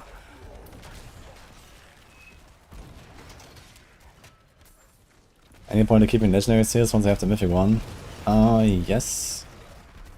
It depends first of all which mythic seal you have, because there's 2 shit ones and 1 good one. And then also, there are some builds that cannot use the Diamond Mine seal, because they just can't combine 2 sets, or it might not be better than a full set with a certain unique charm. So in that case, there are builds where this is just best in slot, basically. And in that case, if you have like a really good legendary seal, you probably want to hold on to that at least, as like a backup option. You get +1 charm on your Diamond Mine. That's funny. Yeah, the other 2 mythic seals, they need to have a +1 charm roll for them to become viable, and then it's still a maybe. But at least there's a chance. Yeah. The Diamond Mine is just OP out of the gate, but yeah, you have to be able to combine 2 sets, and that is not always very easy. But on Warlock in particular, any build that doesn't already run Rite of the Nameless, you can just slap in 2 set pieces of Rite of the Nameless with whatever set you're already using, and there you go. Because you know, every build can easily fit like a sigil or something, or it has a sigil by default, and then it's just activated. So it's very chill.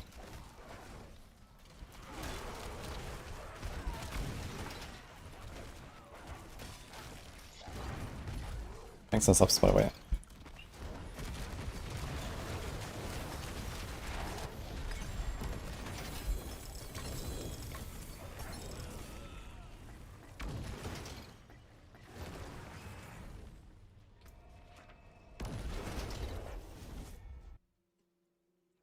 Yeah, I don't have the LUNATIC build on maximum yet, but it is on the YouTube description. I didn't finish the planner yet, and I didn't like put out a guide yet, but soon. I'm gonna finish this today. Look at that, command fauna, huh?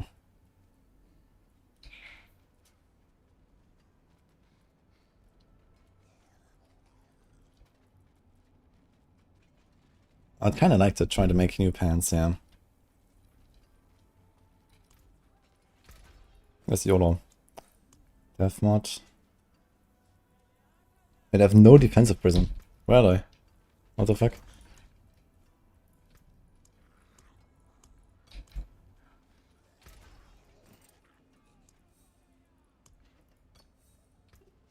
Surely they were all auras.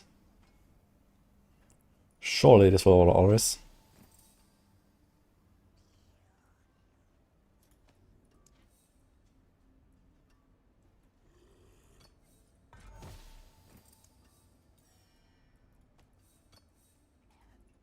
Surely this were all auras. Oh! Okay. So, in that case...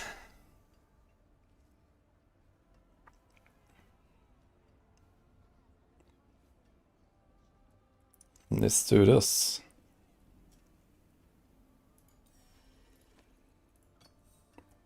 Now we just roll the focused until we hit the command fallen, and then we add the willpower as well. Okay. I guess we go for that.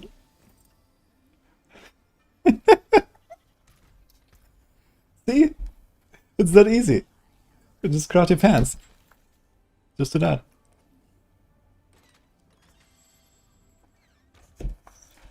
Okay. It says minus 20% toughness, by the way. Yikes. Okay, let's put the life roll.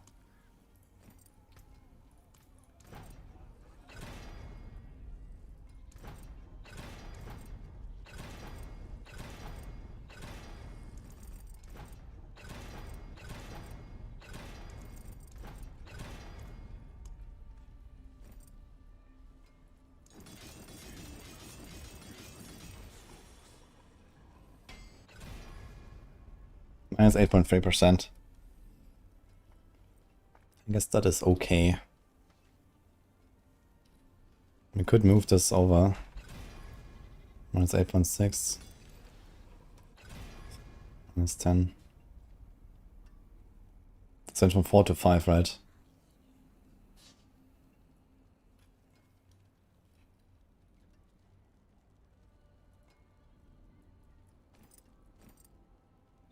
Five ranks is kind of juicy, actually. So how much DPS is this? We have 28. It's 420. Nice. 13.5% DPS. Kind of nice.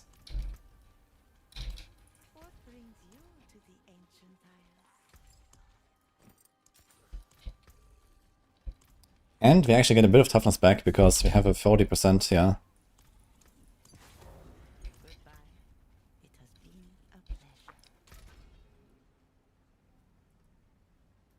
Okay. Rage. If that thing rolls gem strength now, that'll be hilarious. In fact, guys, we can get to a point where you just have gem strength everywhere, and you actually don't want to run runes anymore. I think on some builds, right? Because if you have like the flawless heroic gems, how much did it give you?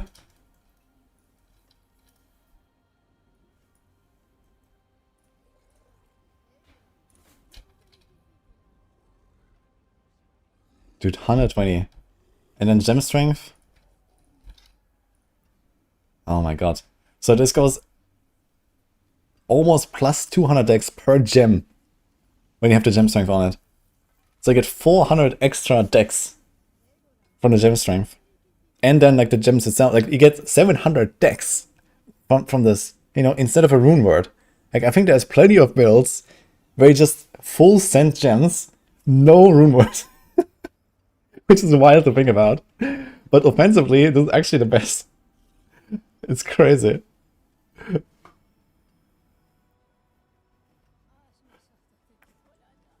I mean, okay, in some cases you can't really get around, right? Like, I need the wolves for the wound. There's not a good way to get wound, so I can't really get around this. But the second, I mean... Anyway, please don't break.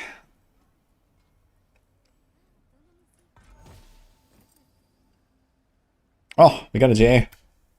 Yo, really nice pants, actually. I'll take it. So now this is... Oh, okay, it's got willpower GA. I would have liked the res GA, but I'll take it. So, and they have more willpower as well. So there's like a 15% DPS upgrade actually. And we lost 10% toughness. That's not too bad.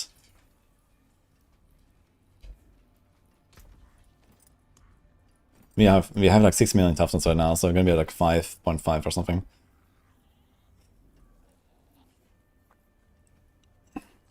Crit. Nago.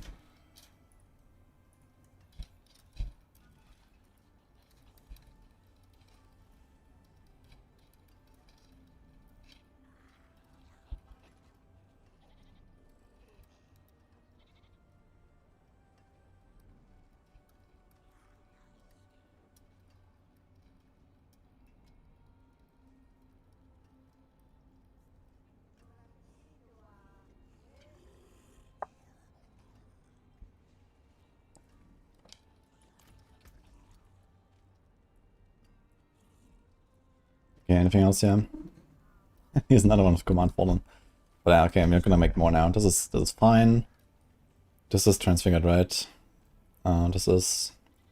I never transfigured the gloves. We should send them as well. But not great, man. They have cooldown and die from hit, and I don't really care about either of this. But it has a nice fire multi, I guess. Also, I need to... Wait, I need to put rubies here. Okay, do rubies. That don't suck.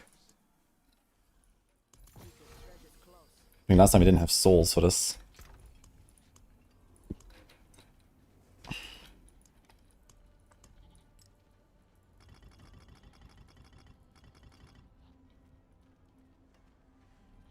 Thank you, Kral, by the way, for the prime. Welcome to the Isles. What do you bring? Dude, 300 for consoles, man. I still need to make my diamonds, man. Holy shit. Okay, how's this looking, actually? This is like plus... Thank you. Almost plus 2% toughness, actually, from going from Royal to Grand Diamond. Not terrible, actually. If I put this one here, we have most of the toughness back.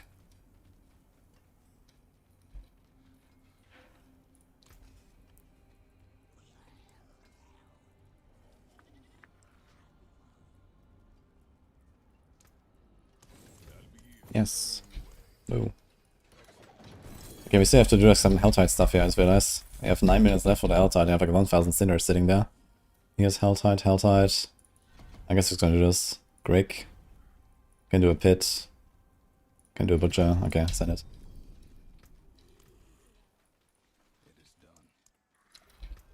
Let's see how T12 feels, maybe.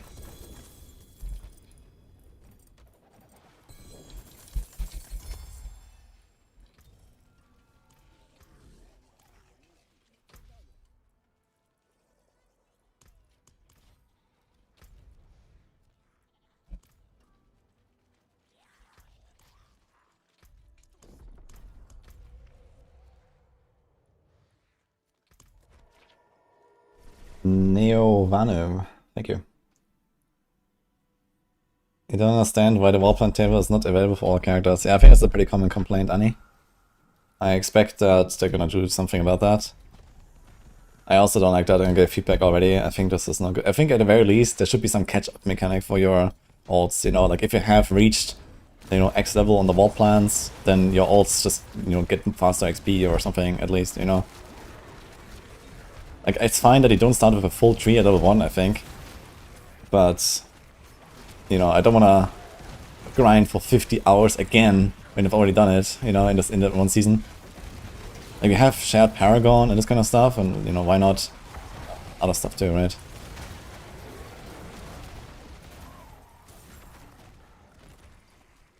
At least let me go faster with the ults. Or maybe, maybe you get like, you know, part of the points unlocked, maybe you get like half the points that you have unlocked in the main on your ults as well, or I don't know, something like that, right? So...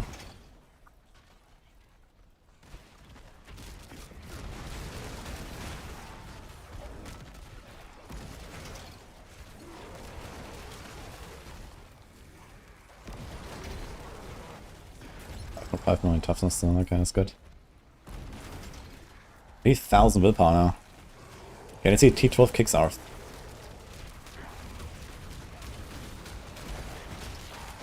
Certainly a bit beefy.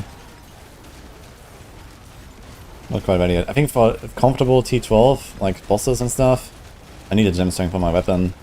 That alone will nearly double our damage. So, once I get double the damage, then we're gonna be fine.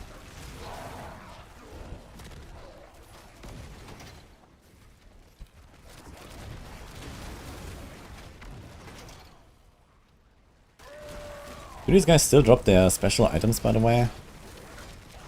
It's named rare. I wonder if they actually still have that. Let's see, no crossbow at all, actually. They used to like not drop it guaranteed anymore in the past, so I don't know.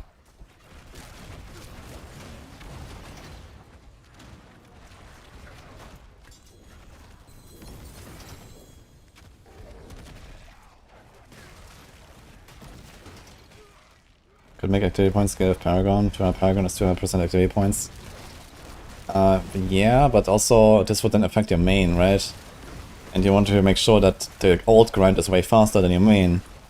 So you don't really do that. I mean, okay, you start with 0 Paragon and stuff, but you also get the first, 100, 200 Paragons really fast. So you kind of get most of the way there in terms of getting that ramp up.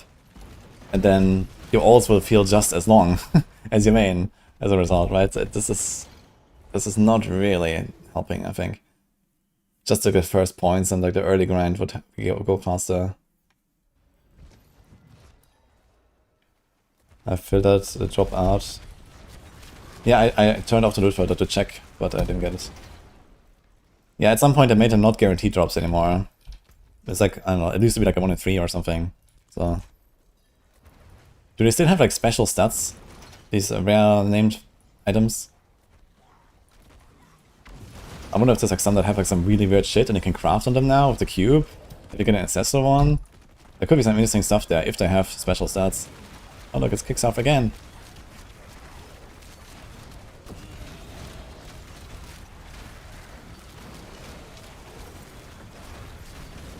Yo, thanks, Doc Walk.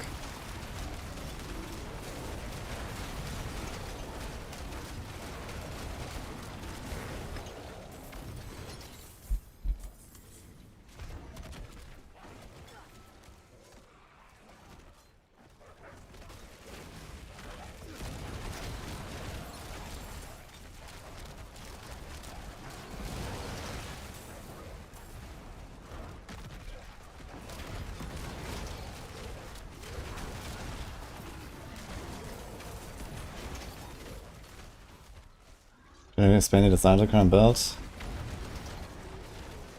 What do I like about it? Well, it's like a very typical attack build, which is very untypical for Warlock, right? It's just like you press right click and stuff actually dies, and you don't have to like do anything special. It's just like you just blast basically. That's really fun and it just works. I like that. Feels a bit like playing like a ranged rogue, It's fast paced. You have good mobility, you have the jump, and you have 260% speed running around as a nerd.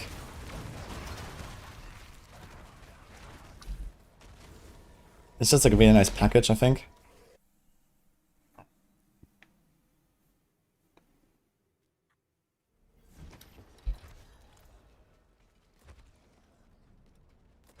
Is the car level real? Yes.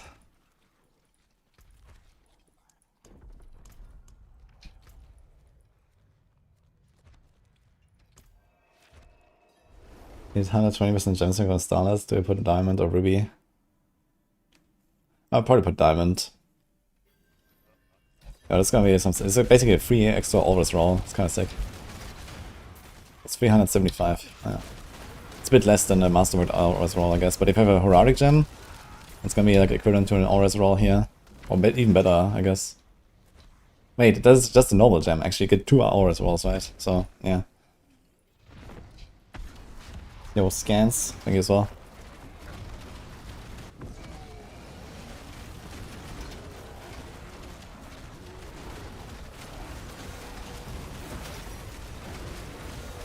Oh, we met these tier 11 bosses now. Yo, thank you, Ain Summer. Nemesis Slayer. Okay.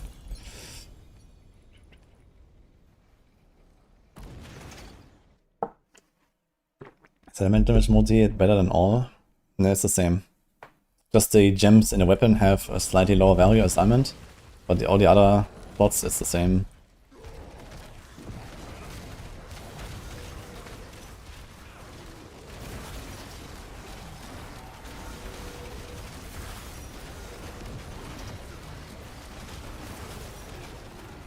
Perfect time.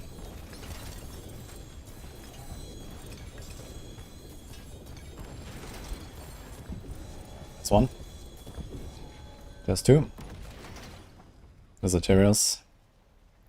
It must be a Tyrius because the other one doesn't exist here. Okay.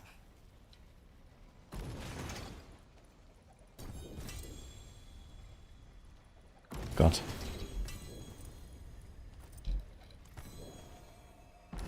Any update needed coming for the in-depth damage guide on Maxwell?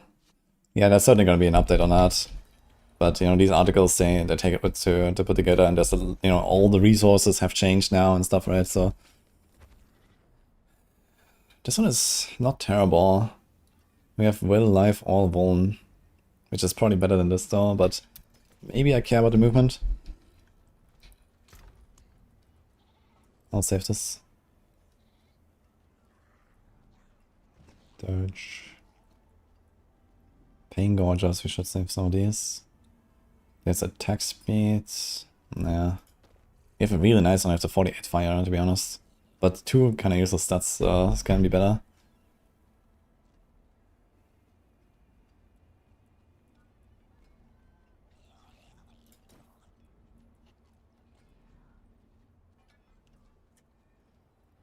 Do I do Shard of Harathil?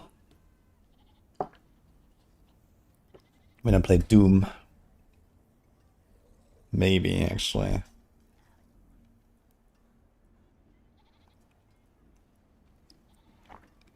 We'll see.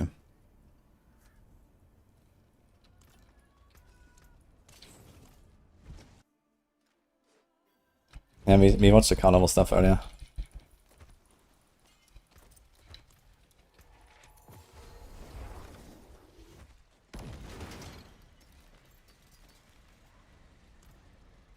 Into the pits. Okay.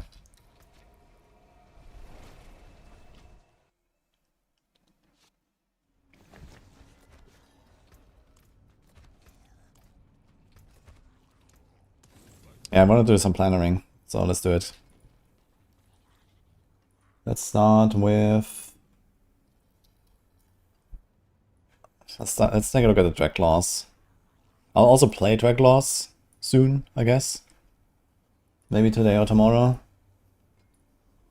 We'll see. Okay, mid game, end game. Shit. Okay, I need to BRB a minute or two. So just gonna do this real quick here.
back, guys. Thanks for the subs, yeah. Madass, Marks, Suffers. Appreciate it, guys. Okay, let's do this here real quick. We're looking at Dreadclaws. So I'm not 100% sure yet if it will change the setup a little bit, but we may. I have Rustbit and Dirk here of all things, that's kind of funny. But I think that is fine. CRC, Igniprit.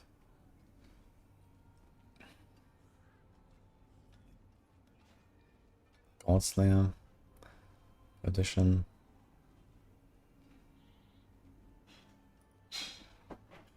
Okay. Footfalls. Malevolence on here. Deeper Shadows. I think I have to probably drop the Malevolence. Do we have like a big reason to run it? I don't remember the Paragon right now. We have damage per overpower. 2, but we don't have these. Do the volatility and damage per overpower. What the fuck?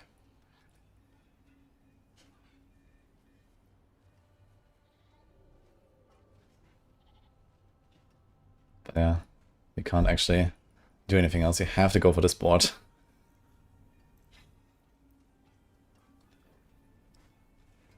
The 60 additive. 70, it's like almost, it's like 20 additive. 80 additive.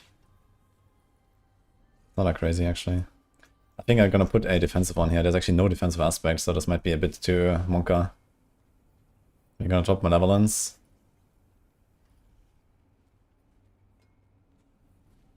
Maybe we're gonna move this here as well. And put Rallying Reversal. And I can put Life on Hit. And that's gonna be comfy. Have crits. Crits. We do have Calamity aspect, okay. There's Calamity. There's Calamity. Okay, I wanted to check this actually, and we have it actually everywhere. So Calamity is kind of like takes care of this, and we have Overwhelming. Okay. No stacks are consumed if the target is hexed. I think late game, I want to try this. I'm not 100% sure if I'll do this right now, but late game you might get away without the Command Fallen. And you put Doom, and then the Doom just spreads everywhere, and they always have this here. This is gonna be very nice, I think. Crushing.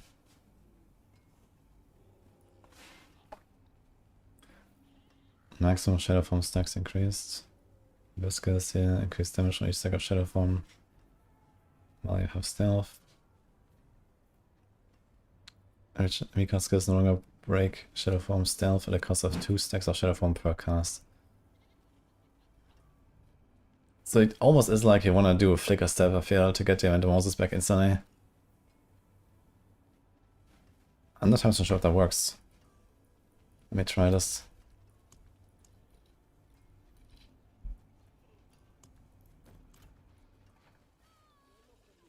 Doom only spreads the one target out the helm. No, it spreads everywhere. I tried this on the Apocalypse build. If you have Contagion, like you don't even have to cast Doom. Everything that's hexed and then they die, it will just spread.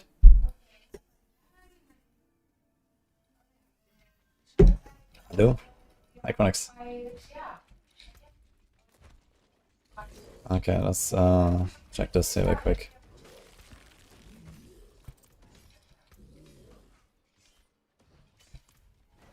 Wait.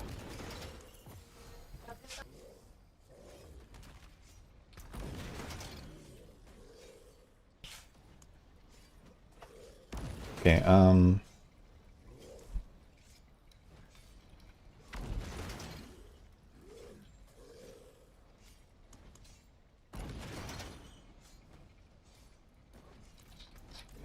actually to find my Flicker Step charm.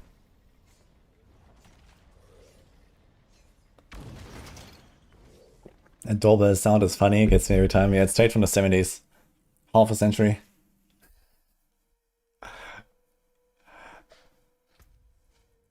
Fuck, where are my charms?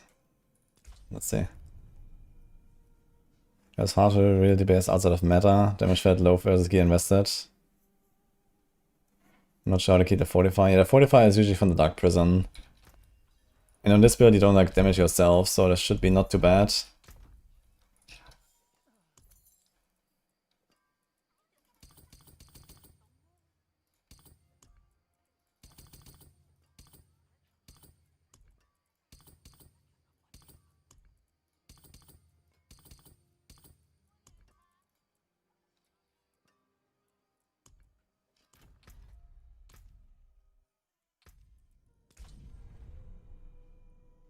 Okay, check the data. Okay.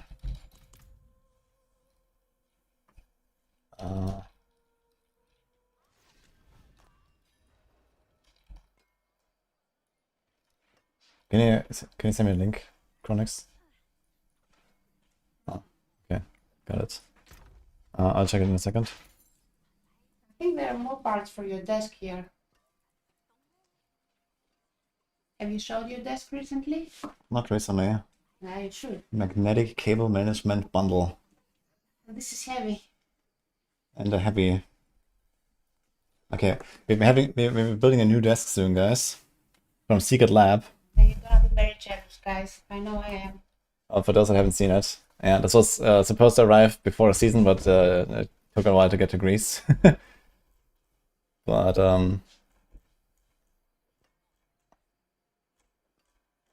where is it? This one here. Secret Lab, Diablo desk. Also the guys that made the chair here. So they sent us a new desk. This one looks fucking insane.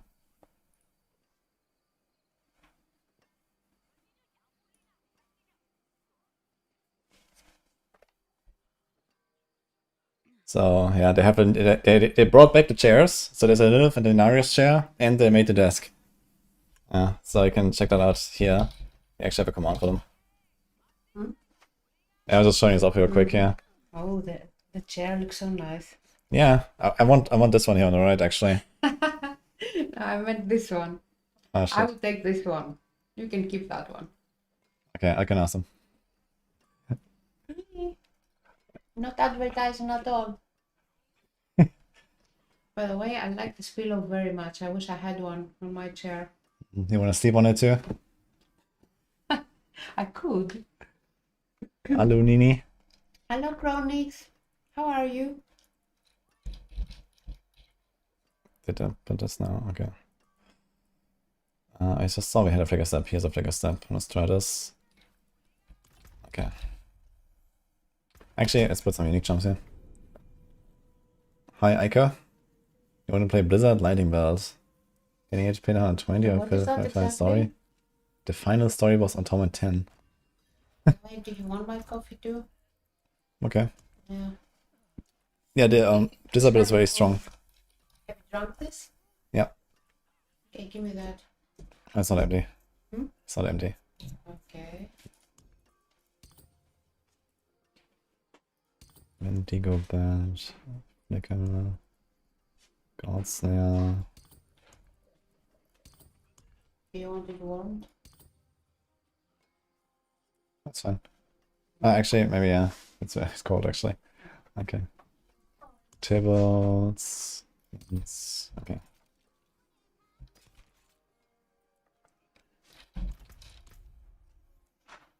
Yo, thanks for the subs, guys. Okay, let's try this real quick. We're doing a bit of cooking. Is Necro top 3 classes? I mean, every class has good builds. So Necro has a Blood Wave that's really good, and it apparently feels good too. And Zumi. I'm a fan of Fredo Cappuccino. Not much. I like one. Membership work? I don't see anything on my feed. If you just added one. Okay, footfall. Anyone has played my Dragclaws build from Exile, guys? I would like to hear about toughness. I think it must be kind of squishy actually, right? So maybe I have to do something about that, but I'm not sure what. Because you don't want to give up this one. We probably have to remove Malevolence. But you also kind of want to overpower for this. This is kind of good. Yeah.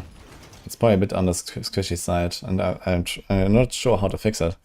Normally do heavenly strength, but you have this weapon. Thank you.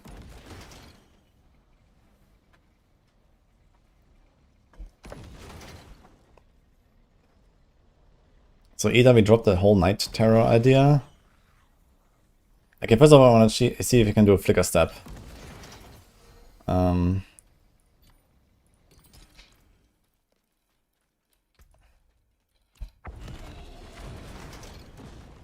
Okay, that works actually. So you can do flicker step and footfalls.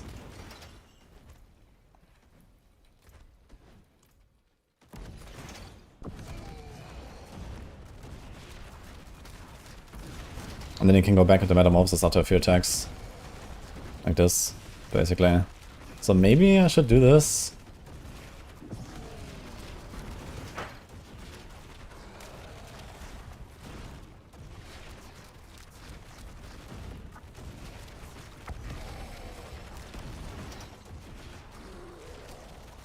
Enduring Faith Charm fixes survivability. Yeah, you can do that. This is the alternative, I guess. Enduring Faith makes it so tanky. So maybe I should just throw in an Enduring Faith. And for endgame, well, you deal with it, I guess. And you're just gonna try to get defense on like good gems, good rolls here. I mean, you do have a bunch of legendaries you can like put res and armor and all that.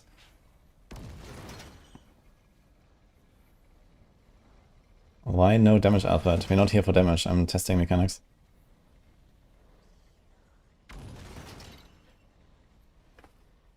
I mean, actually, if you have the Diamond Seal, you're gonna have double damage reduction from your sets. So this is gonna be fine, actually. You have 2 times the free set. So it's probably gonna be okay.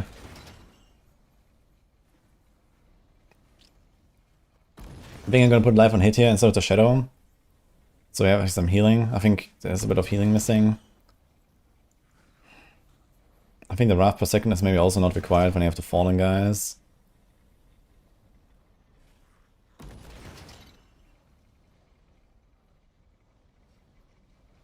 Yeah. You can do like actually there's a willpower missing. I think we don't need it.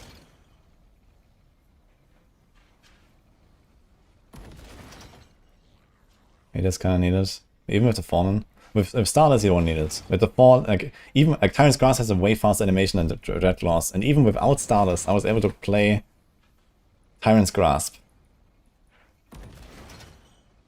And Tyrant's Grasp costs more, I think, with Anathema. Then just, and it attacks faster. This is... Oh. Okay, it costs 25 actually. So it's 5 less, but it attacks faster, so I guess maybe it's kind of the same. So with Starless there should be no issue at all, as long as they have fallen out. So we can put something there. There could be an armor roll. There could be a willpower roll. We can maybe keep one here, I don't know. Like having like one region roll doesn't hurt, I guess. But at least we want to have the defensive stats on this.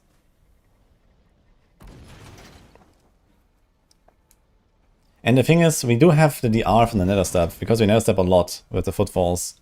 Like if you constantly Nether Step, you always have the 60 DR, and then it ticks down. But it's gonna give you like somewhere between 20 to 60 DR permanently. Because you're gonna Nether Step every few seconds. So that also helps. So I guess it is kind of fine as long as you do that. And maybe here I'm just gonna throw in Enduring Faith. This is nice for the boss damage, but Enduring Faith is just gonna be comfy.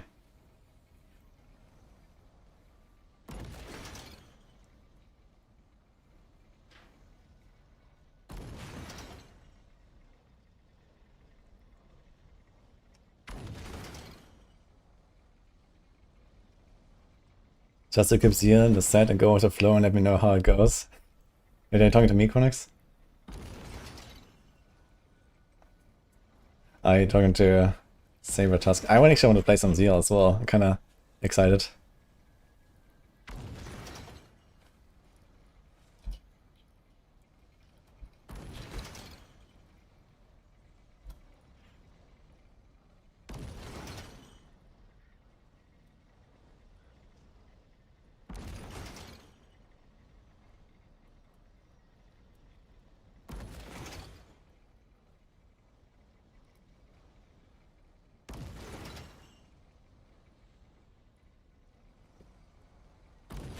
Let's do this here. Starter. Oh my god, man, the sound.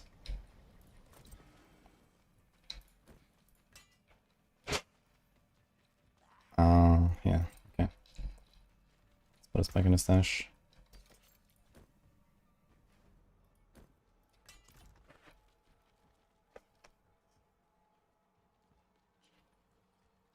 I'm going to make a video about the best general aspects of whatever class I build. I mean, there's like these cross-class generic aspects. I mean, there's a few that kind of stand out, I guess, like Edge Masters.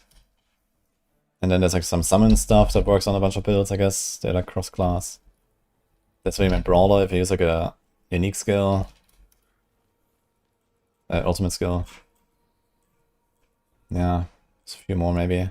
Crushing, if you have Fortify. Crushing is like a cross-class thing. It's very good. It's usually very easy to get Fortify.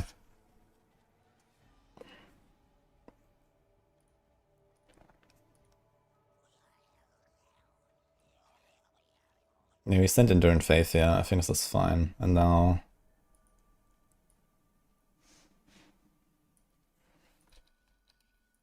it's a Wrath region. And let's do armor.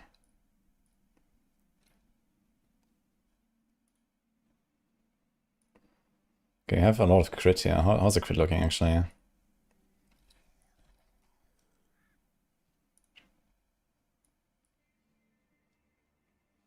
Wait, what happens here? I think...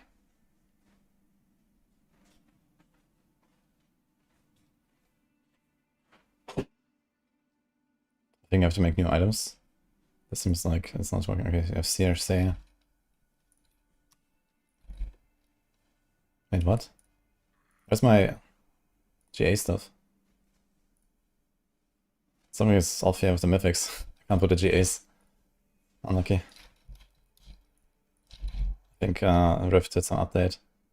Okay, well, we have to fix that later then.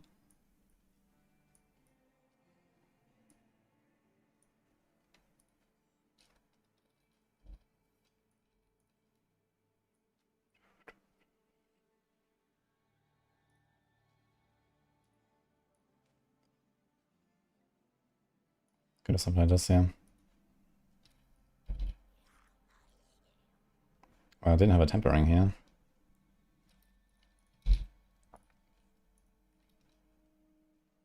We definitely want Vuln. Attack speed, crit. Actually, there's crit as well. It's kind of juicy to go for the crit, I think. We have a lot of crit on this build. I'm gonna have 21, 25. Yeah, definitely capping out, yeah. You probably want to go for the attack speed then.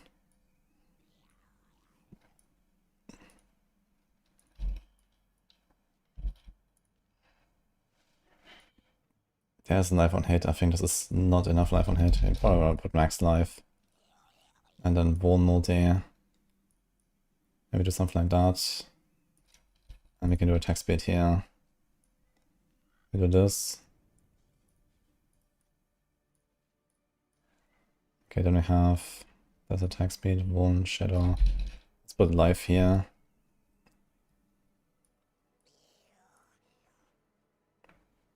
We have life there.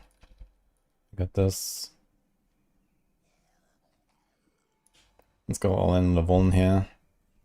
Nice Vuln multi. We have attack speed. It should be a crit character right with this.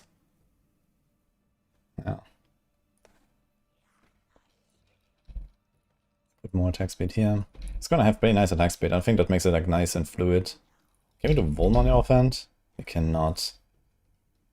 Can do weapon damage. We have life. I think the Shadow multi is not gonna be that crazy later. So could do cooldown. I think it doesn't hurt to have a cooldown here to make this more fluid. So we'll go to 16.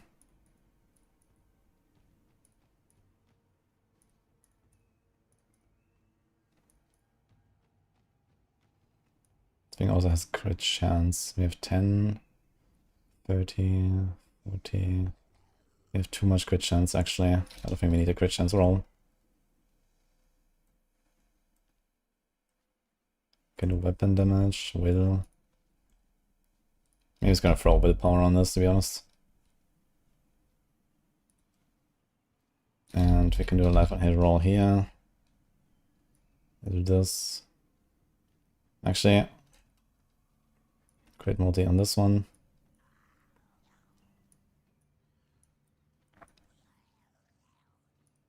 I think something like that is fine.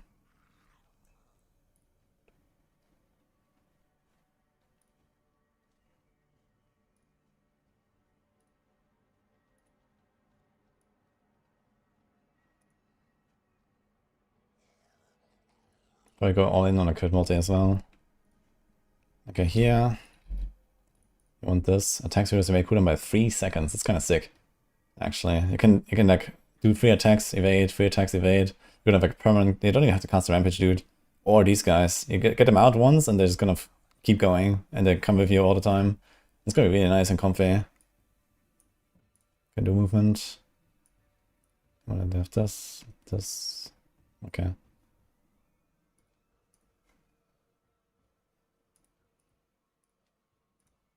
Yeah, for some reason I can't do the mythics, yeah, but we have it in order at least.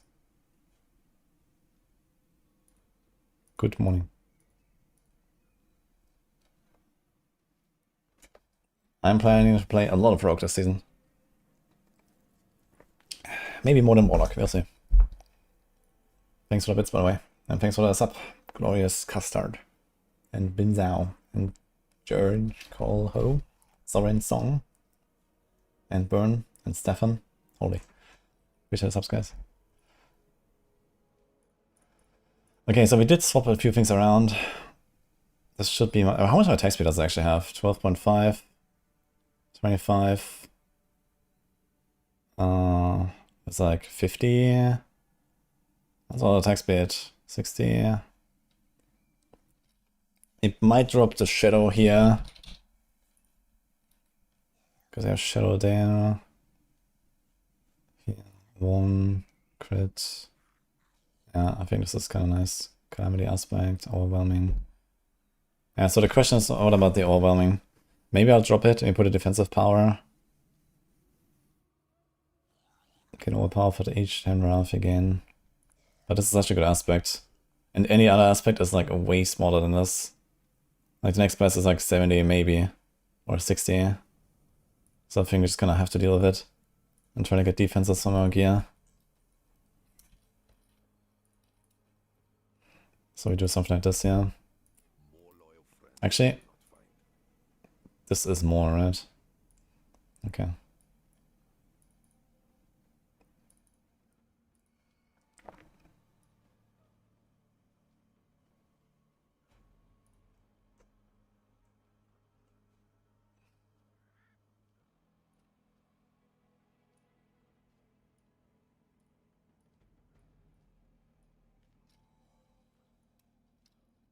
We have life.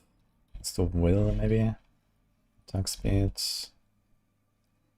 Want 1 multi. Crit multi.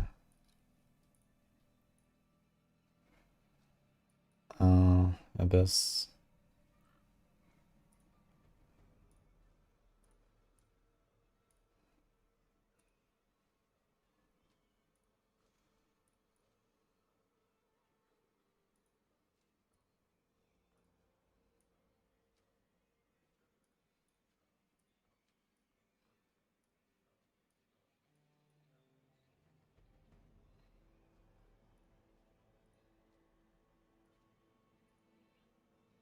Maybe we're gonna do like a wrath per second roll here to make this a bit more smooth. Double wrath per second. So we can spam this. We can also put a transfigure actually. So we have the left and hit here, which should be fine. So we can do a wedding reversal, I guess, to get even more attack speed. I think that is probably what we want. Is there anything else? Utility.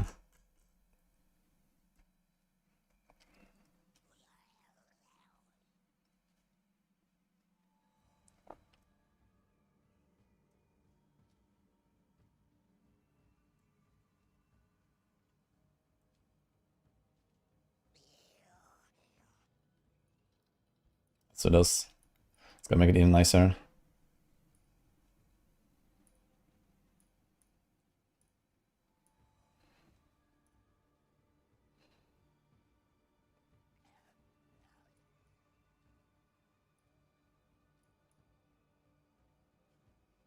Don't think you care about the ranks anymore at some point. You want the multis, you want the attack speed.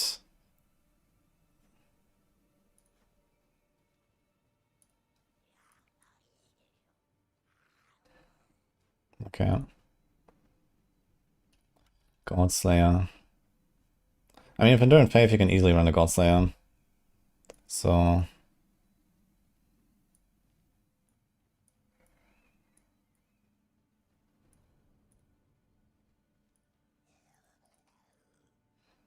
let's do this.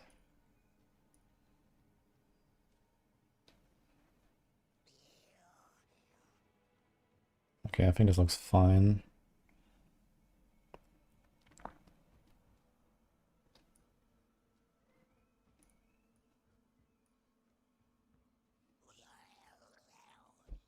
Here we have movement. I have to do 850 everywhere, actually.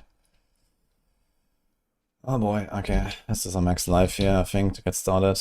I think this is gonna be kinda important.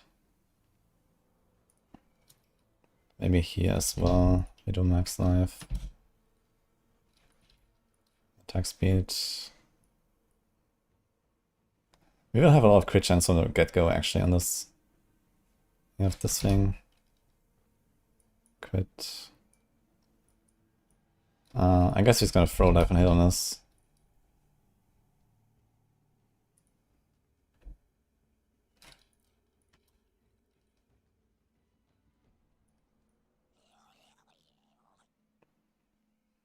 Attack speed, life, shadow, vuln, crit, shadow, vuln, movement.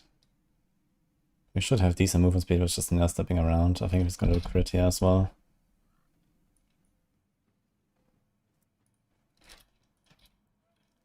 Still rough.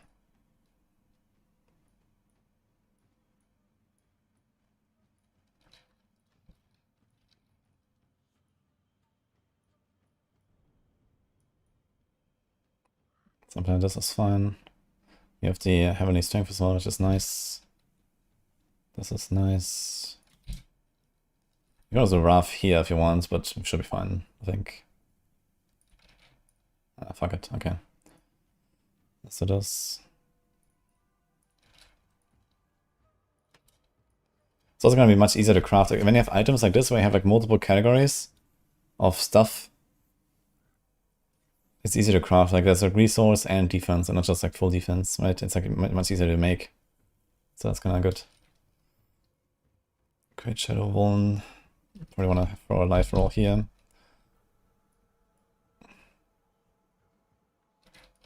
Maybe put a Shadow multi. It's kind of good on the glove. On the glove, the multis are larger than on the ring, but the attack speed is the same. So we want attack speed rings and then multi glove, basically.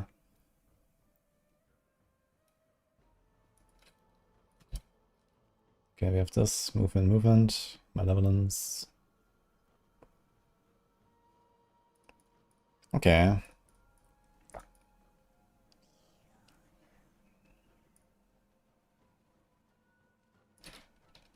think here as well you have one, we want crit actually. And here as well you want crit.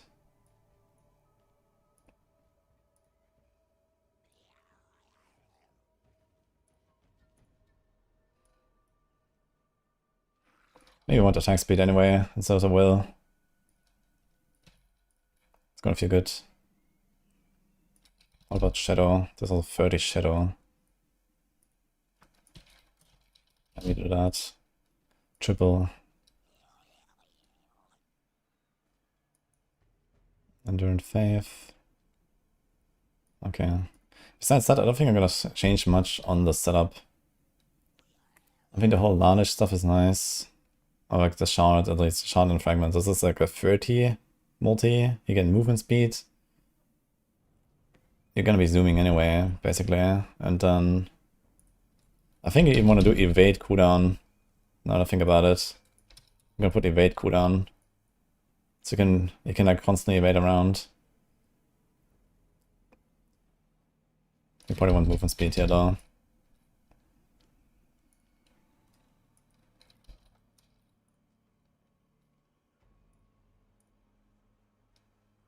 Yeah, because you constantly on nether step, you get a 60% bonus there, and you have movement speed from this, 5% per stack. You're easily gonna have like 5 to 10 stacks at a time.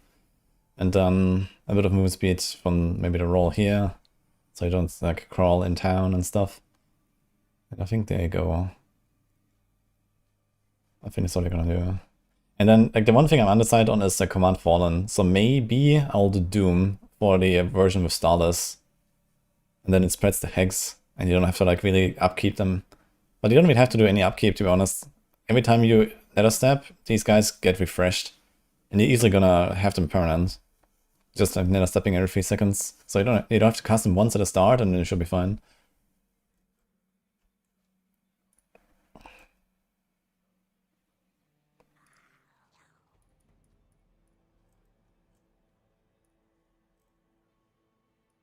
Let me double check this tree.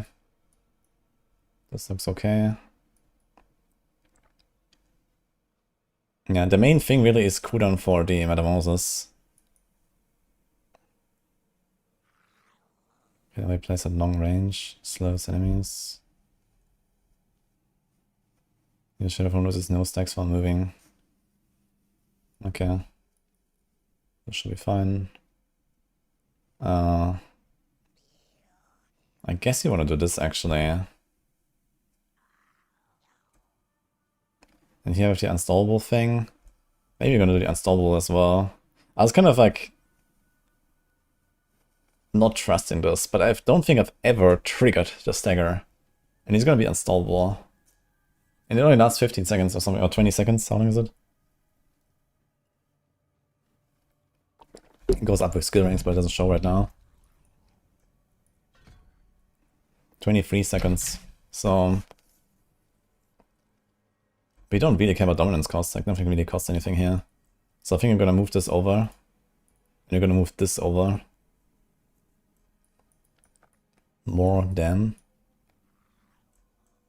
And then we have this one dominance generation, but we don't spend any dominance on anything. So we don't actually care about this one point there, I guess.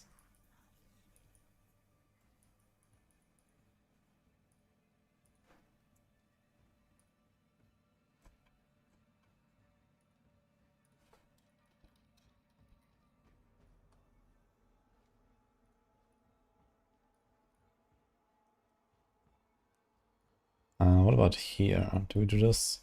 Maybe we start with the life. We can do this.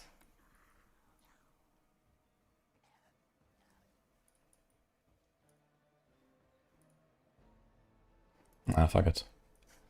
We send it. There's the trail, slow, and I kind of want that.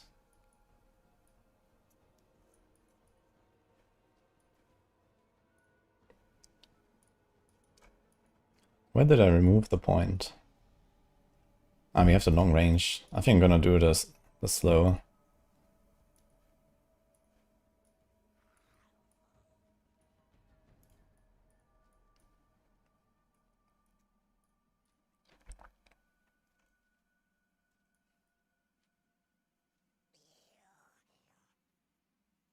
Yeah, honestly, I mean, in a campaign, this thing doesn't really do anything. I think that they're scaling stuff, so you probably want to do the 20% life. But you can do the unstoppable.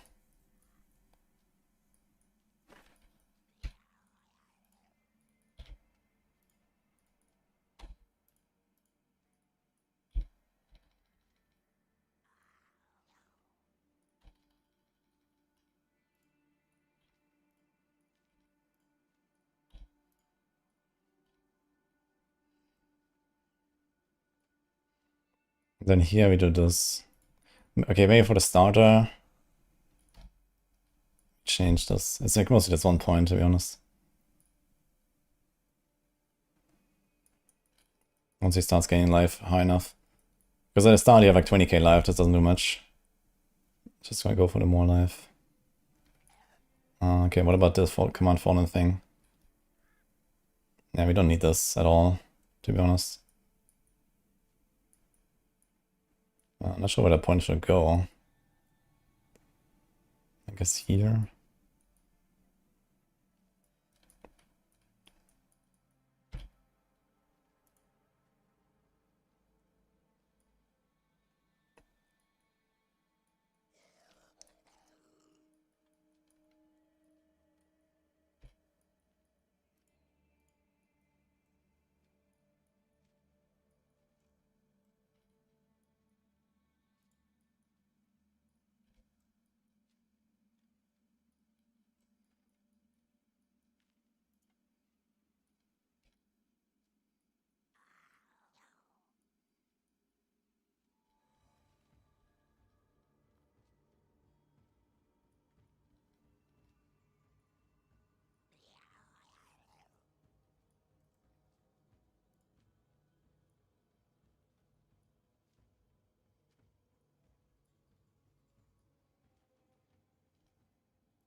Okay.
mean, we could actually put a defensive... Actually, yes, we can put a defensive mod on the pants if we do Transfiguration of Malevolence. You can get this instead of the Ferocity.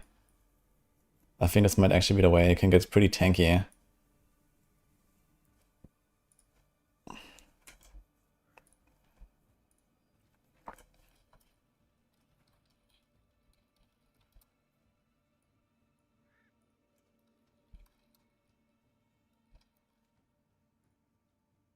But this is gonna be risky to put in a planner, man. People aren't gonna see this. This was already a disaster on the Apocalypse build when I changed this configuration. So how the fuck do I do this?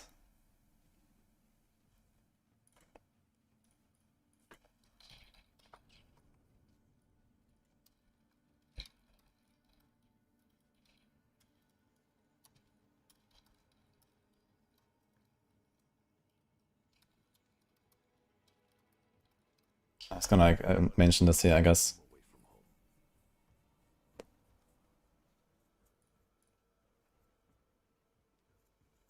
What is actually the best one? We can't do Heavenly Strength, unfortunately. Does Aspect of Might work with the Fallen guys? I don't see this. Maybe this is activated. What resistance number are we trying to reach in the Lunatic build? Yes.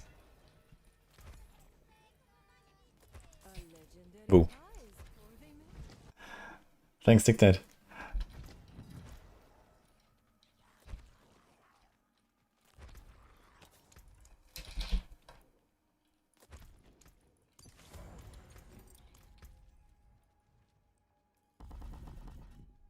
Actually, we just do this.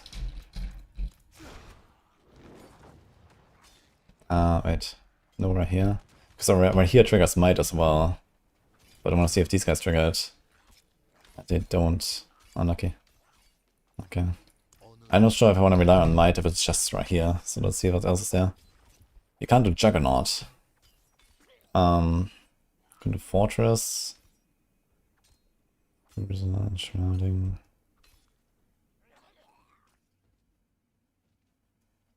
Protecting.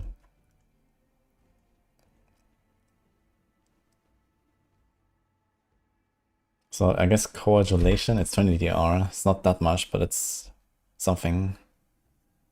Or maybe do Might anyway, but it's just right here, so... Shelter's not it, I think. Right.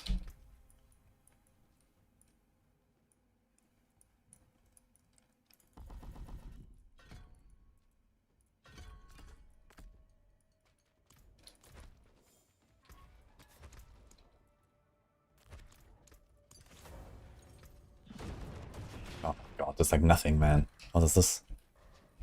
I do wonder about the Juggernaut though. Really? 45 out of 51?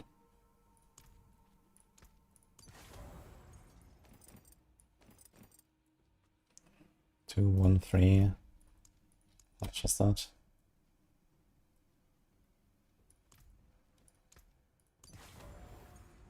Okay.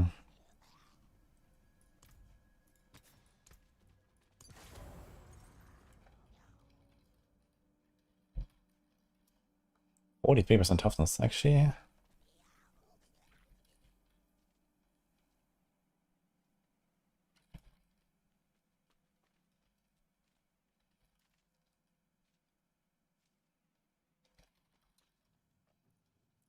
Yeah, good. I can see why people run Juggernaut actually for like one-hand offense setups. But on this build in particular, we have to use Evade as much as possible. We can't do Juggernaut. It's unfortunate. But yeah, otherwise, our Juggernaut is actually not bad. If you use one-hand offhand, it's kind of comparable to Heavenly Strength, a bit less.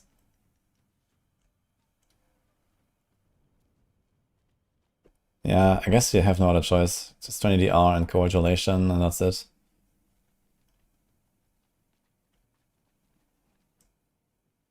Or Fortress is something.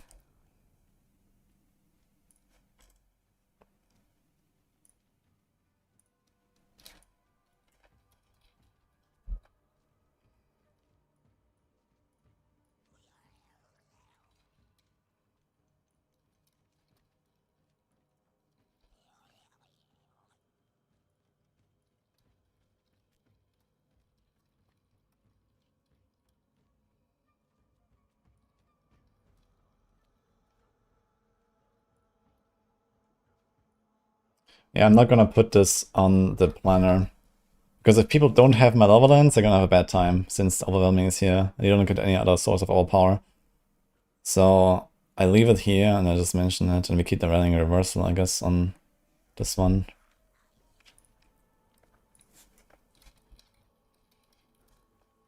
I'm just gonna do this here.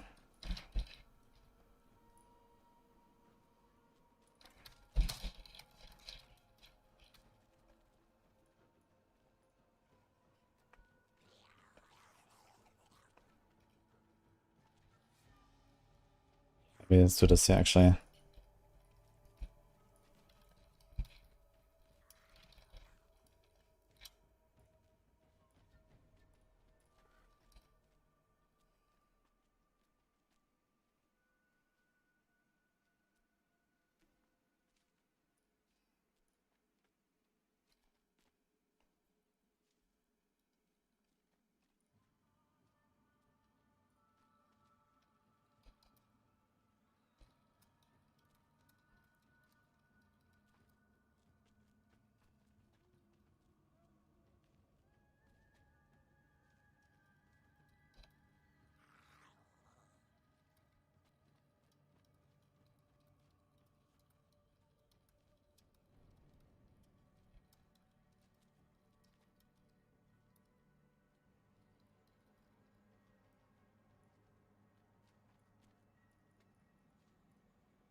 Okay.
Yeah, I think here we go, guys.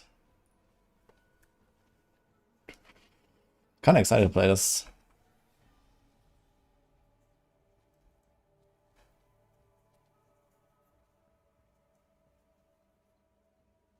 Are there undocumented Herodic cube recipes? Not that I know, besides the card level stuff.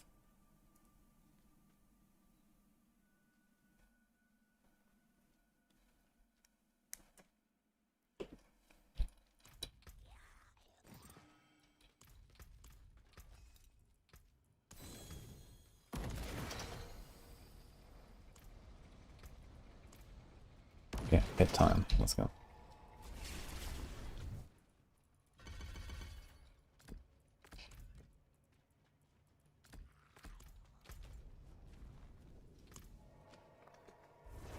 You had a lot of fun of it. Nice. Let's go. Also, the sentence ends at both. Wait. Said it again. Did I do a mistake there?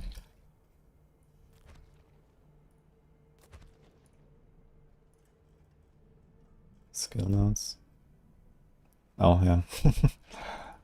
Okay.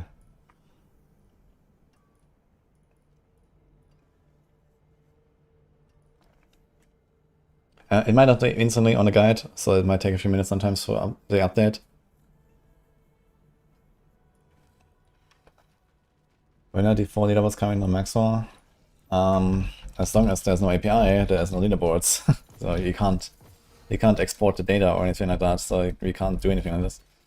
I mean, you can see the in-game leaderboard, so you can just go there, but there's no support for this stuff, so we can't really do it.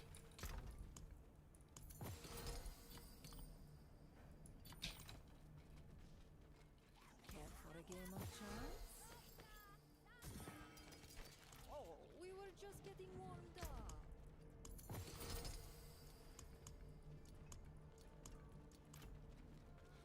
Okay, pit time. We wanted to level some gems.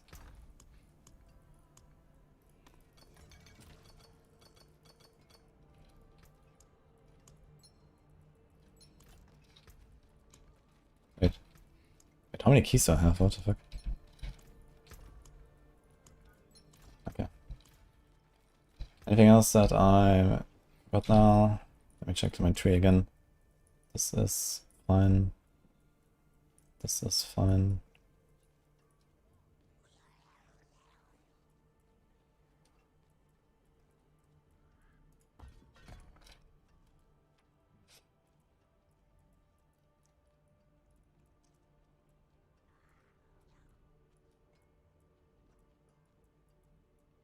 Okay, now we got everything.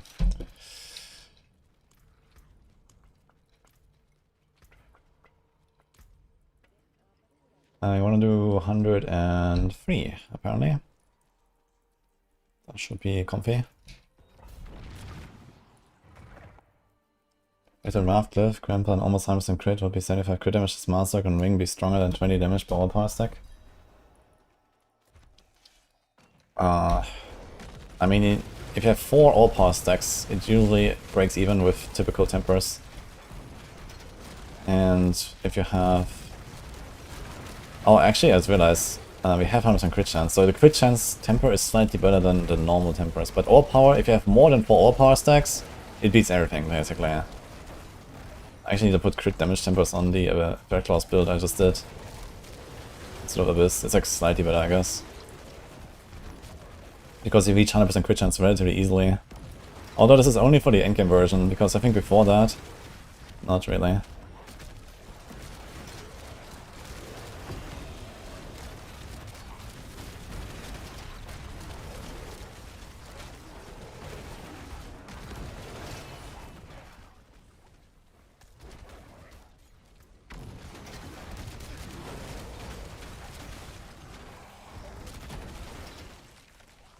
What build do you complete for 150 level glyphs? Ideally 150, but realistically you need to farm, you know, kind of the sweet spot of your glyphs. There is like a progressively lower chance to level your glyphs if you're like below your glyph levels in tier. So if you level like a glyph that is like 120 in a tier 100, I think you have like 8 or 4% chance for an upgrade. So basically there's like these breakpoints every 10 tiers, I think it lowers the chance. So you want to be either like 10 tiers below or 20 tiers below or 30 tiers below exactly basically your glyphs, because there's always like some breakpoint with the chances. It goes from like, you know, 8 to 4 to 2 to 1% depending on how low you are. So, you know, basically kind of what you can farm fast, you want to try to do that and then just kind of grind it out, you know, do like... You have to do like dozens of pit runs eventually to like, you know, level a glyph, you know, some levels up. It's definitely quite a grind to go to 150 for builds that can't just easily get close to 150. You know, like Zorks can very easily do it, you know, with 140 plus clears. But, in other classes you have to farm like, I don't know, 110 or 120 and then, you know, do like 4% gem ups. But I mean, you get 9 attempts, so even with 4% chance, it's 2 runs to get 1 level. So it's pretty chill. You know, it's like 5 minutes for a level, it's like an hour for 10 levels. Yeah. And then, that's not too bad actually.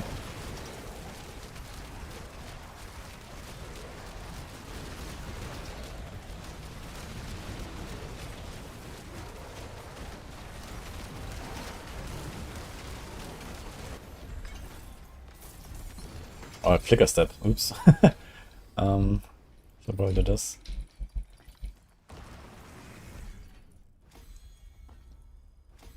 I knew I missed something.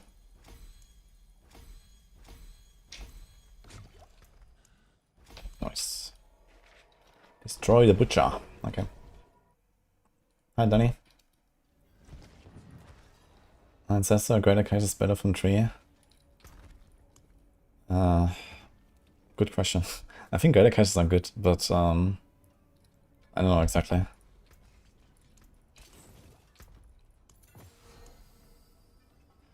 We don't want to do flicker step. We want to do butcher. Let's go.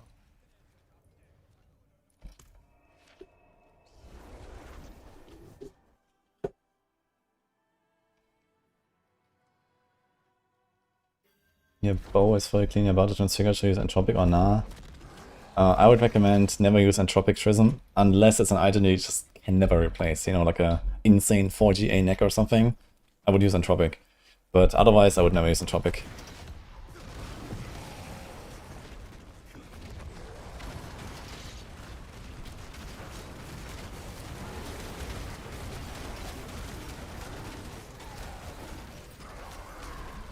Yeah. Got any more of that burn, Butcher? Let's go.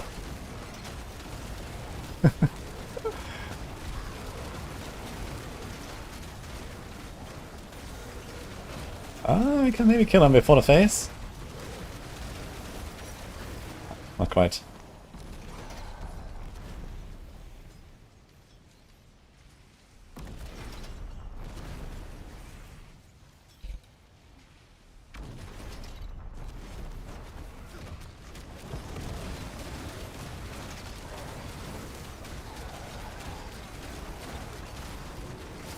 Not so bad for a T11.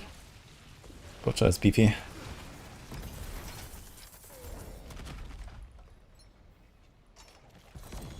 Oh. Nail of the Gore crowned. Wow.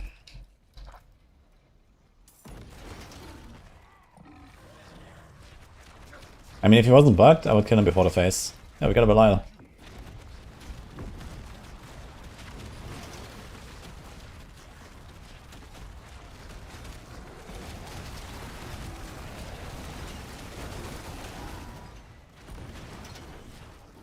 Any Nemesis layers? Actually, I guess Nemesis layer cannot spawn when Belial also spawns. I'm not sure if I've seen both together, but maybe it can happen. Yo, we got 4 husks. That's actually nuts.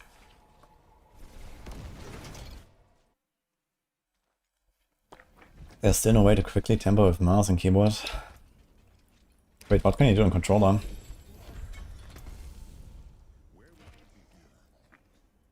Okay, here's Butcher again. And a Harbinger. And a dungeon. Yeah, I'm not sure. Seer. Pit. We want pits, so let's do that a little bit.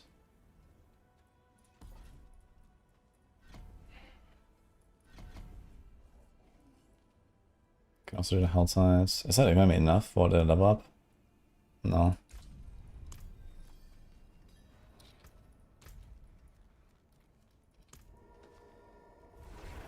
Here's why or triangle, you'll have to click on the red icon. Interesting. Yeah. I mean, it don't really temper too much, I suppose, but it could be some more quality of life, I guess, especially to reset scrolls.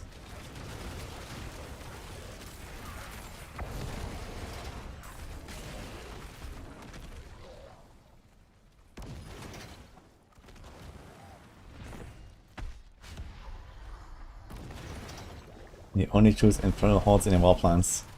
Mile. And you reset every time it's not 5 infernal hordes, I suppose. Good strat.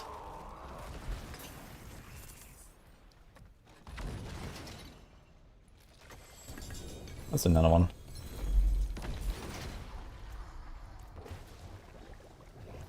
Who draws Litany? Like Duriel or something?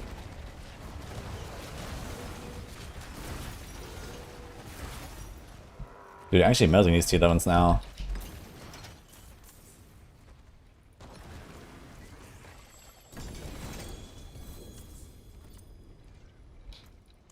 Let's do another one.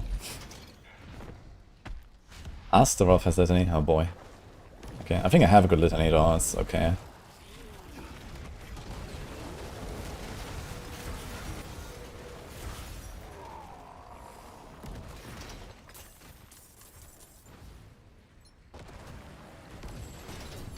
Oh, okay. Conquer the pit. Just dagger and cube. Yeah, I think you can put Litany in the cube, but I put Enduring Faith now, and then for late game we want to do Diamond Seal and 2 sets, so you can't really do it. So in the guide I just put like Litany equipped, and it's alright, I guess. Max resource chest. I'm gonna save this. We might wanna use that for something.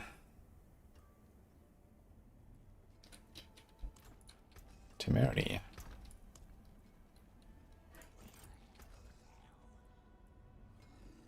A lot of energies. This one is actually even really good, but we don't really want to use it. Like, energy seems like such a bad item, man. I don't know. I'll save one.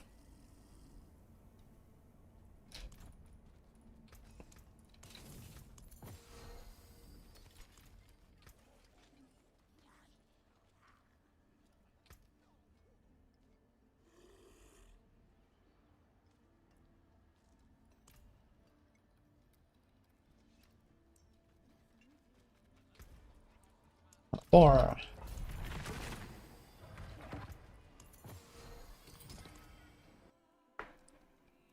And Victors of Terror. Yeah, Victors of Terror is from a boss. I don't remember which one though. I think it's one of the bigger ones.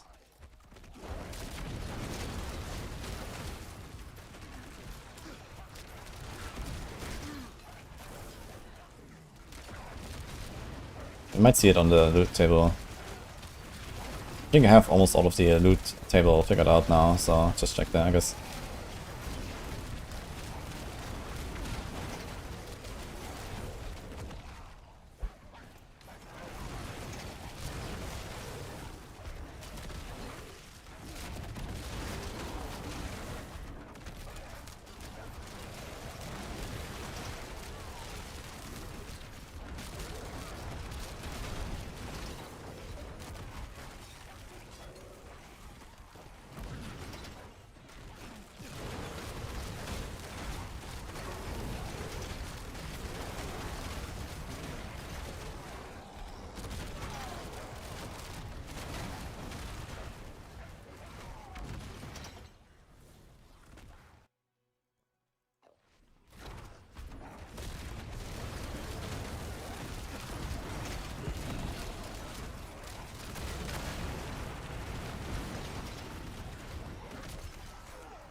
This is kind of zooming for this, yeah.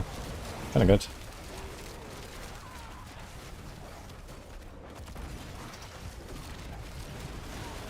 Hi, Vegetal.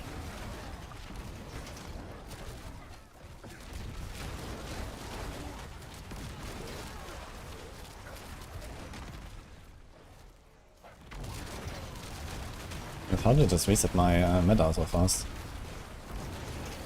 I just went out of it. How did I come back so fast? Oh, oh, oh! Fucking bugged boss, man. Ah! You almost got me.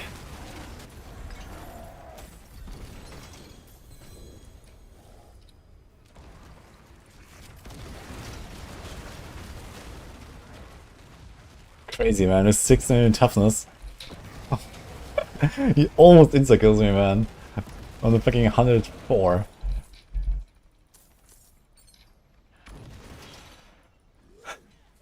Fucking Khazar, dude.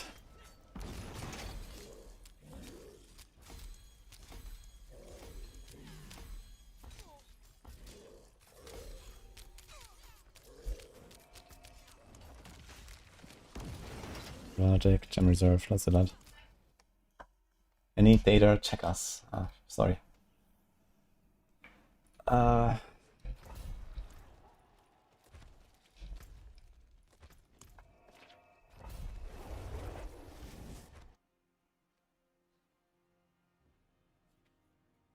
Mm-hmm.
It seems good to me, Chronix.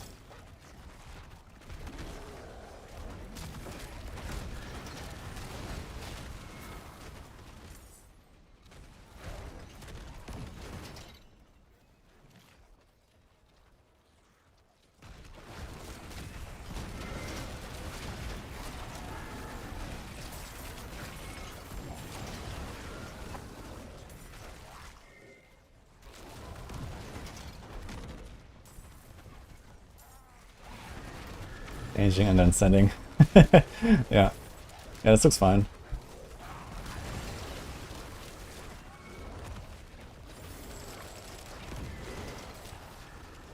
I guess we have to discuss on Saturday a little bit what we're gonna do exactly with the tier list and so on. But yeah, for now, I think this is fine.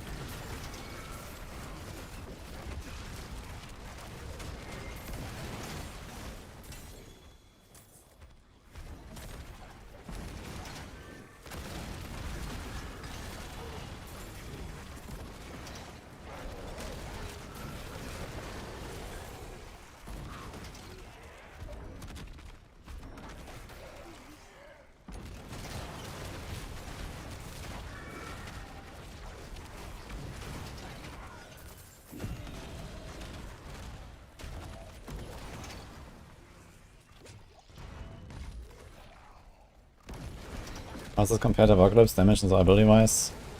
I mean, damage is definitely less, but you know, it's good enough for the T12 once you're geared. And speed, it's very good. It's definitely the fastest build I've played on this class so far. Maybe, you know, kind of comparable to Tyrant's Grasp. And survivability is way better than Apocalypse. So this has very good defense. I'm running around with like almost 6 million toughness.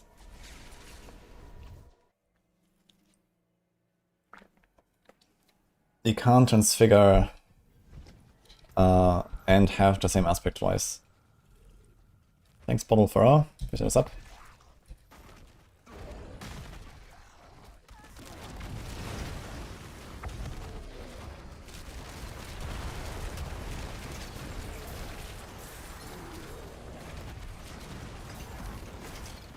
So yeah, Apocalypse is definitely an overall like more powerful build than this. I think the strongest we have so far, I think, but it's decent, this one here. So I think we, you know, if you want, you can probably push this to 120 or something as well. Like even these like 104 is like, you know, 2.5 minute run or something, so it's kind of good. And yeah, I can get like twice as powerful still, pretty realistically, and then probably twice as powerful again if I get the Diamond Mine Seal. You can get all of power still. But I mean, the seal is unrealistic. But realistic, getting twice as powerful could happen. You know, mostly it's from like gem strength on my weapon, which I don't have. Then some other min-maxing. And if I get the gem strength on my weapon, I will farm T12 just like this here.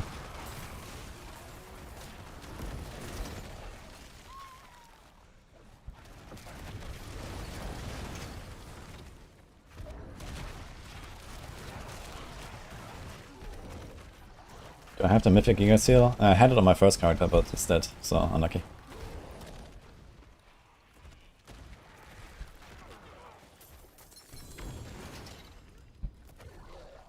And I have one more Mythic Seal, but it's the wrong one.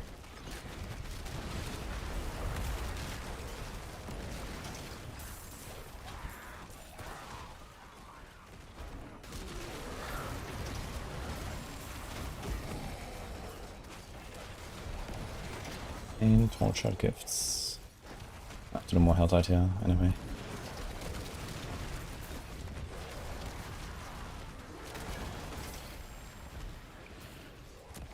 Dude, this was poison and fire enchanted. He really wants to kill me in the afterlife.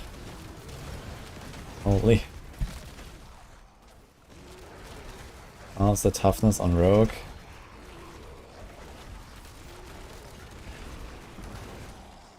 I think Rogue is not super tanky these days. But one of the sets gives you 3 Dark Shrouds, the Marksman set. So it helps, I guess.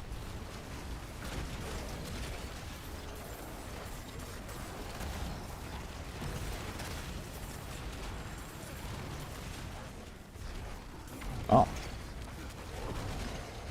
This guy just exploded. Okay.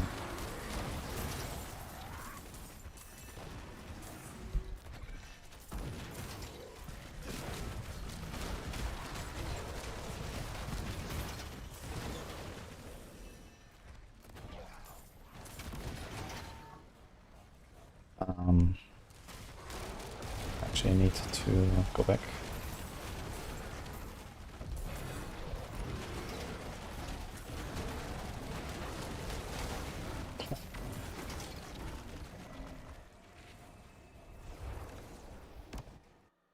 The work using Grandfather overpower aspects as a Warlock Epoch build.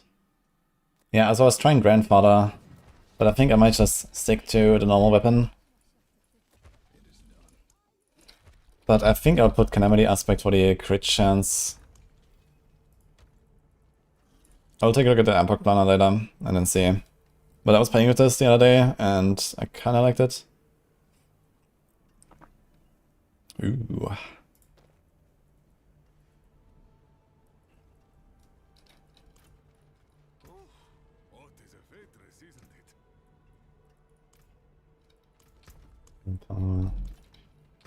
I mean, sure, I guess.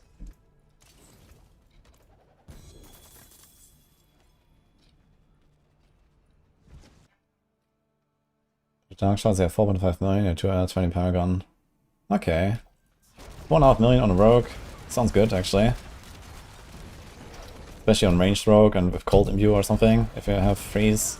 Or generally just kind of good CC, I guess.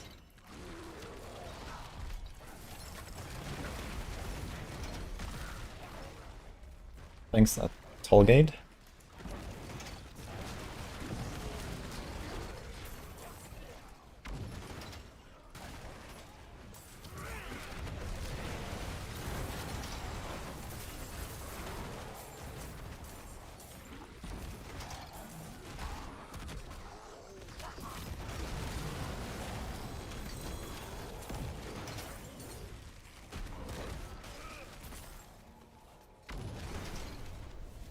Cooldown is utility category, actually.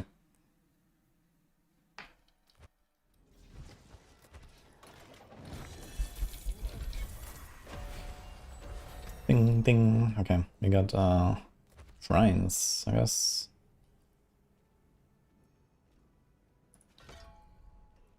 And we got... What do we do, actually? Plus 1 monster power, instead of Hellborn, I get 2 butchers. 2 butchers sounds kinda nice. 4 additional Hellborn also sounds kinda nice. Wait, can we even do this? 1, 2, 3, 4. So we can do this. Chance to be ambushed by Hellborn in enemy dungeons, and they drop Profane Mind Cage. There's also, like, I think any of these is kinda juicy, but I'm not sure which one I want. Instead of Hellborn, 2 butchers. And have a high chance of Profane Mind Cage. Not sure which one I should do.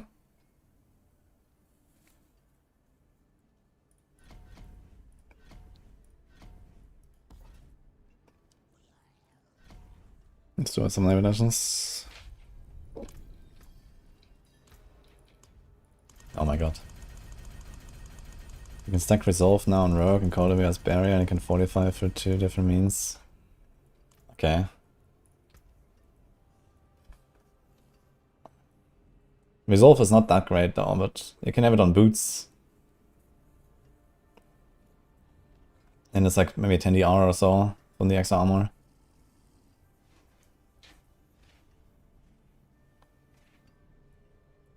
Do we do the boss trophies? Maybe we're gonna get more uniques, then we can salvage them into stuff.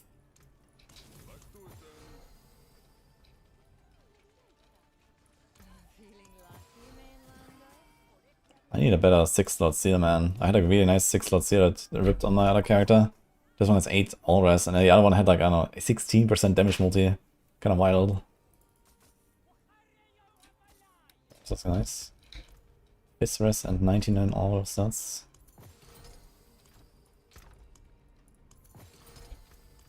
Okay.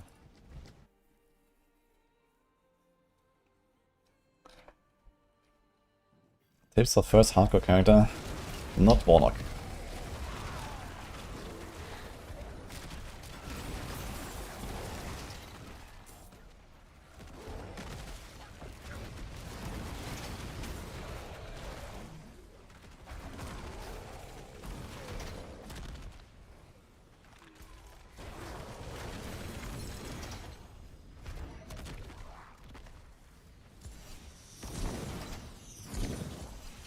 Using the Jack Claw Sliding Bird now and you're flying through, it's insane. I'm glad to hear that.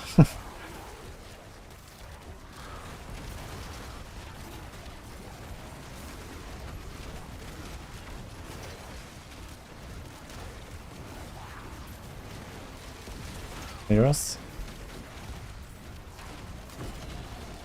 Okay, let's see. Can we do a Blood Maiden before she vanishes?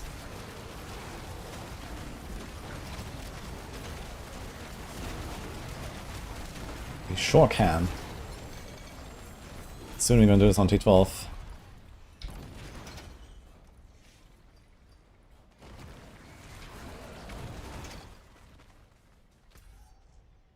I can't wait to play some Pinshot actually. I love Pinshot. With Eagle Horn, it's so much fun. I've played this like in a few seasons already. Now with all the new stuff, it's gonna be great.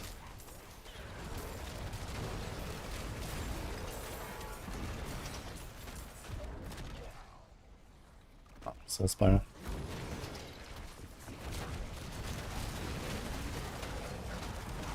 So Corrupted Root. Because why not? Soul Spire time is Corrupted Root time, guys. Just send it.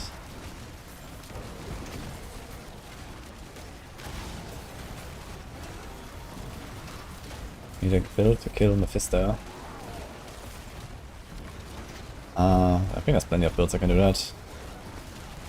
Like there's more and more good builds getting out now. We have a lot of guides now on max roll, so you can check. I think any S tier build should not have big trouble against Mephisto once you're geared.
But what the hell is this?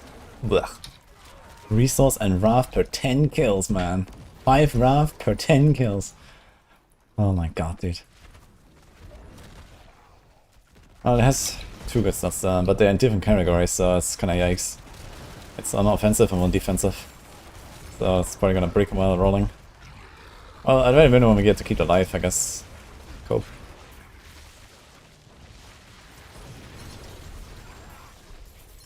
I guess not at the minimum, actually, it can still break.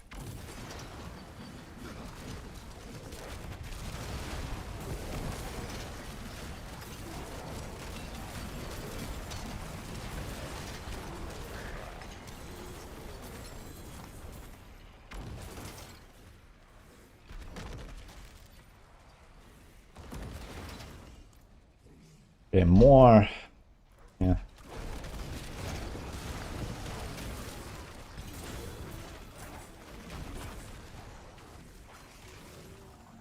I would suggest pen shot. Oh, it looks very good. And it's super fun as well, so.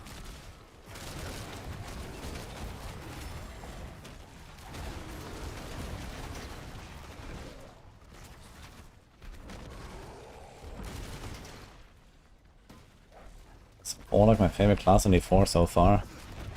No, but it's very fun.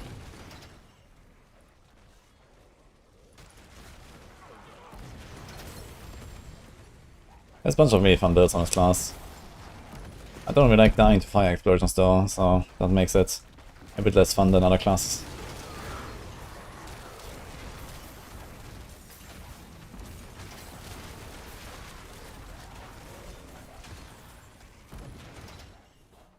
It's Helltide all the way.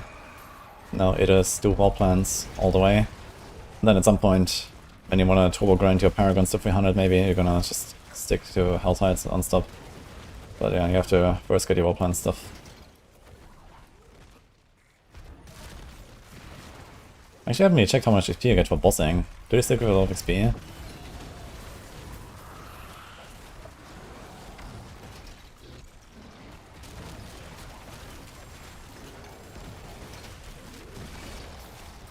Even this level can see the XP per move. It's like, I don't know, 5% of the level when one of Hellworm appears. Something like that. It's like 20 million-ish, I think.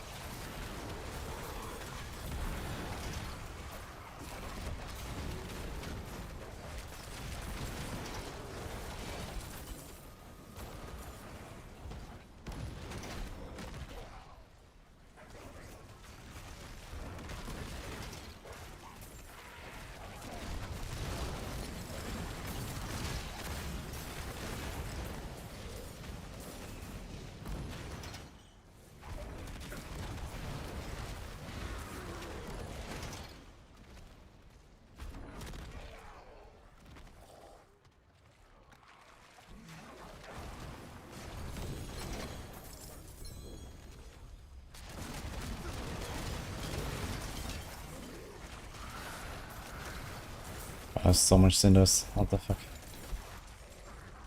Okay. Let's go and say goodbye. Maybe we're gonna get another Helltide objective and then I'll see. Diluted mail. Thank you. For the 6-7.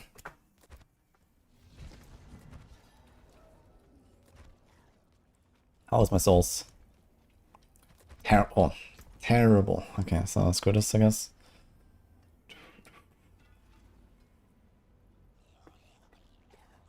Good pause. That's the wrong evade mod. Unlucky.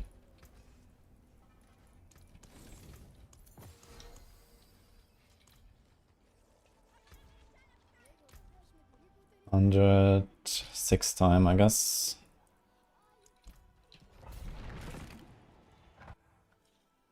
Is Tyrant's Grasp build the best for speed farming? It's pretty fast, yeah. You have Perma Leap, good AoE clear. Realistically, this one here is really fast too. They're kind of close. I think Tyrant's Grasp might be it's more powerful. Maybe not actually. Maybe they're kind of comparable. Like I had a Diamond Seal, which was kind of nice on Tyrant's Grasp. If I had that, I think it would kind of be similar to Tyrant's Grasp. They're definitely both pretty fast though. Because you have a lot of leaping here as well. I don't have Anathema to perma-leap, but we have very low cost and we generate a lot of dominance actually. I can leap like every 3-4 seconds I think, and then we have the Lunatic transformation as well.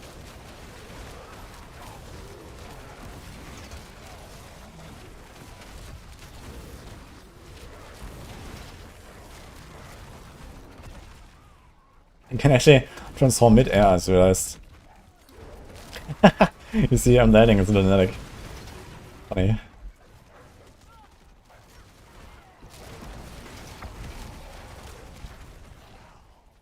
Any plans to get a Demonology and Summon build? I mean, we made the Eviscerate build, which is relatively summon based, I guess. And we have Minion on Maxwell from one macro already.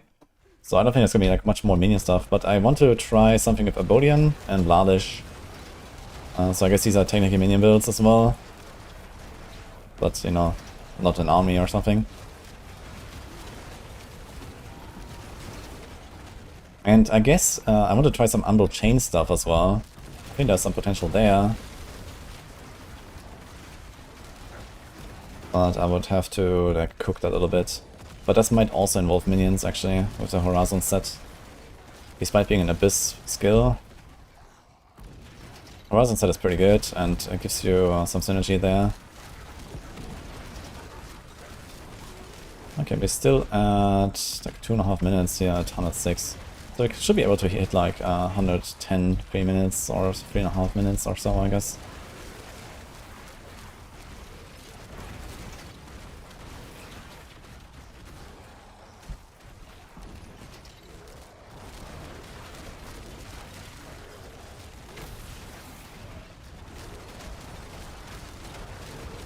wolf. It's Merlin, guys.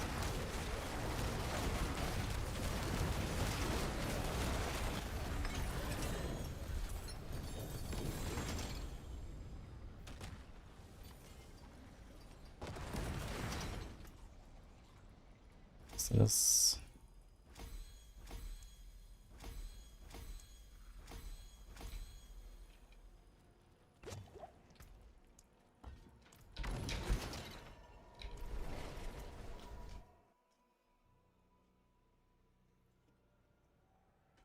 Yo, Metas thing again, and GPA Moose Knuckle.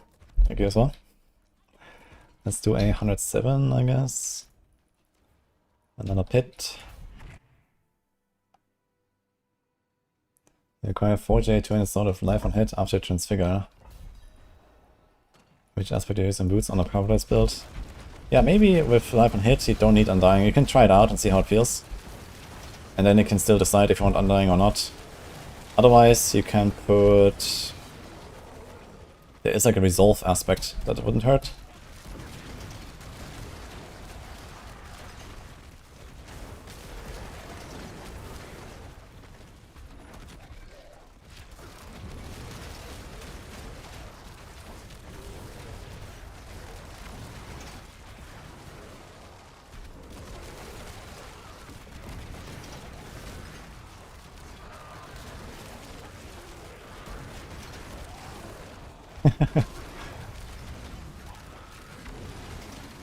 I don't have any permanent cages right now to try. And I don't think it necessarily adds like a lot of XP.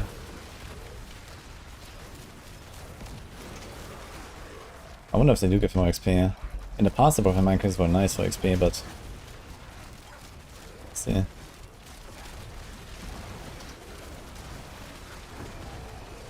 It's actually kind of wild that they had profane mine cages back in vanilla. Right? This was vanilla, right? Was that season 5? And then they were just gone for the entirety of Vessel of Hatred. Yeah. And now they're back. It's kind of funny.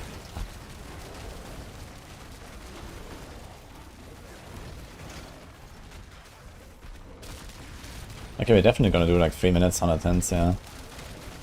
It's 107 and we're almost spawning into...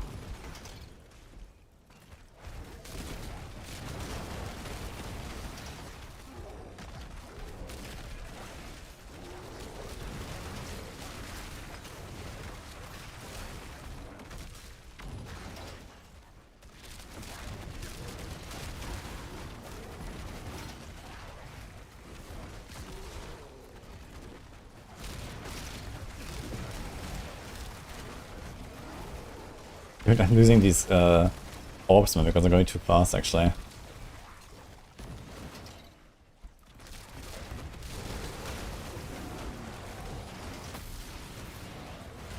Oh, this guy again. Come the fuck out of me. Okay.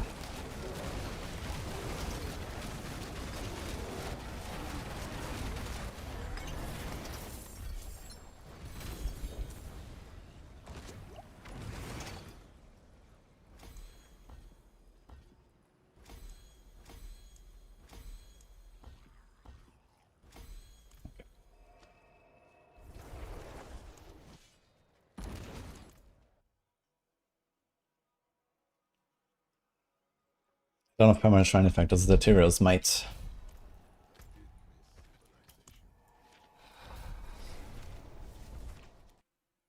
T10 feels easy and things die quickly, but the second you go to T11 nothing dies. Yeah, it's just like a relatively large jump between torments. I'm not sure what exactly is the jump between torments. Like something like ×4, I feel. ×3, ×4, I think. So yeah, if you like, you know, blast stuff quickly, then it definitely slows down if you're like just barely kind of killing them fast, basically. You need to overkill the previous torment a little bit to go to the next one, basically.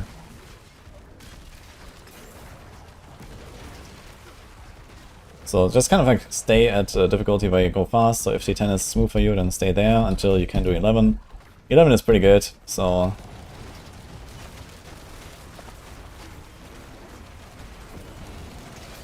And then it comes down to just getting better gear, start working on transfigurations at some point, get mythics, get more paragons, get more glyph levels, you know, and you're slowly gonna ramp. Like all those stuff is just all starts multiplying, right? I did want to take another peek at the Terran's Grasp build and see if we can like optimize that a little bit more as well. I just did like some optimizations on the Drag Claws, and I'm kind of happy with that setup. I'll check Terran's Grasp again because it was also like one of my early builds, so I learned a bunch more things since then, I guess. Do you like this Modern Apocalypse? Yeah, I'm having a blast with this build, it's super fun. I mean, I did like Apocalypse, but Apocalypse is very squishy and very slow paced. The big booms are fun, but yeah, it's just kind of nice, you know, to jump and just blast. It's a very smooth build, I think, the lunatic stuff.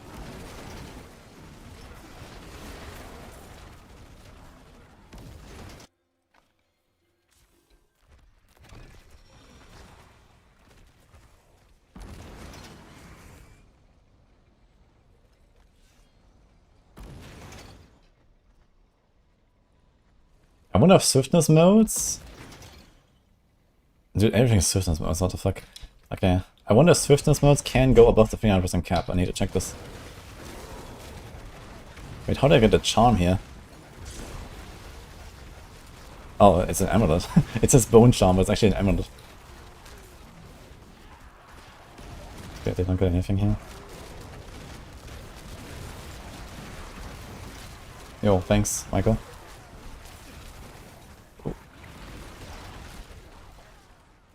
Where are these swiftness modes?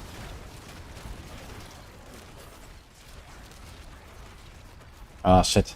We don't have enough. 299. I want to see if the swiftness modes can go above the 200 cap, 300 cap. Okay, now 300 and 300.1. It can.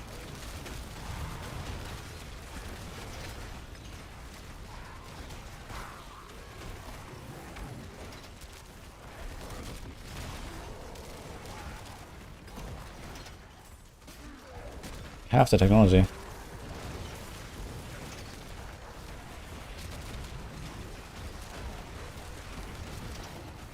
Oh, let's get to 5 at least. Come on.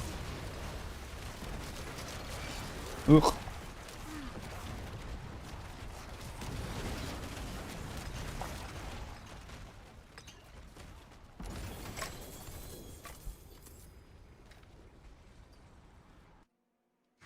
Oh, we had glasses for him. Alright then. Let's go. The only real downside is you can't see shit with a lot of abilities. Yeah, that's definitely a problem, to be honest. I ripped twice already doing exactly that. So, that's unfortunate. I mean, I suggested to just like increase the timer of fire enchant explosions. They like really fast.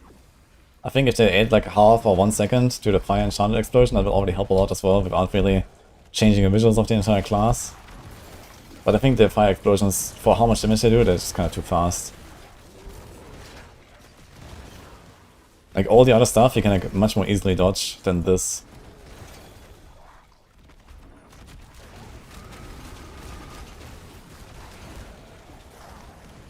Which I don't even know what this boss is. What is this boss?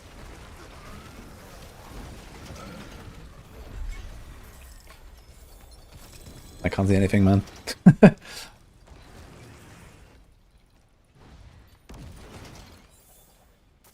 Apparently it's some boss.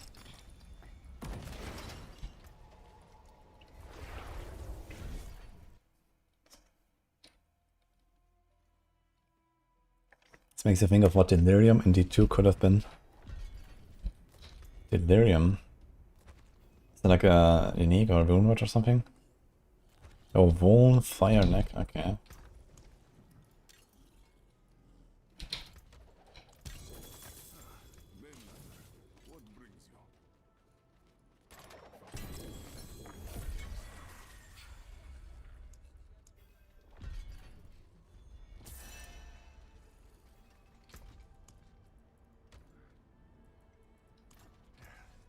What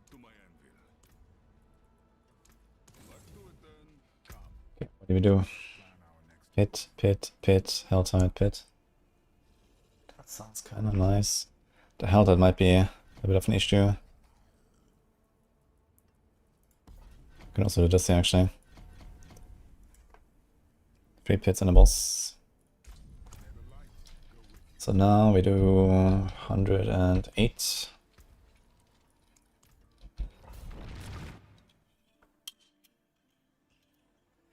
And I speak German with him. Meine Güte. Okay. Dann ab geht's in die Grube. Stufe 108. Ein Schnelllauf. Um die Glyphen aufzuwerten. Okay. Den lassen wir hier stehen.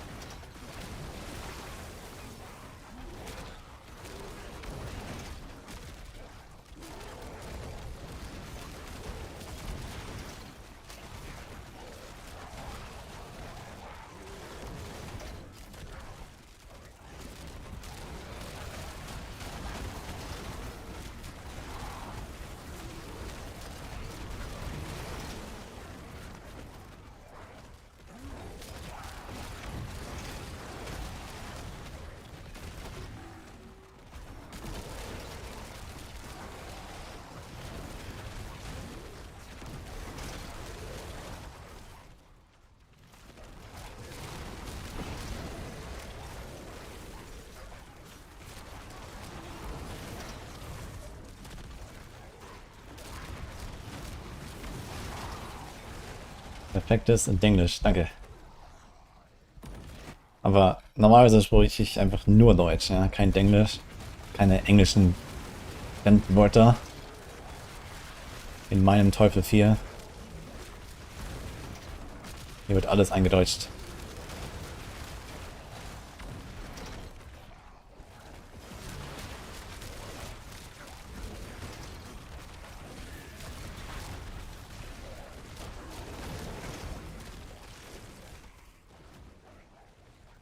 Teufel 4, ja, so heißt das Spiel. Ja. Teufel 4, Herr des Fetts.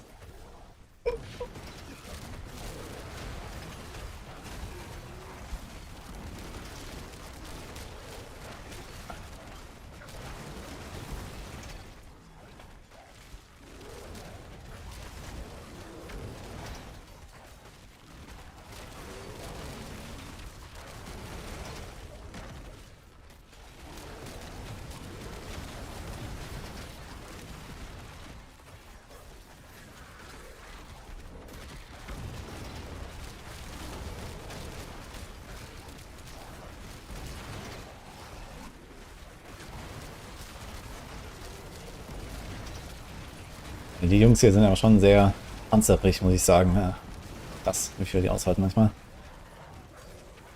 Oh, Endgegnerzeit.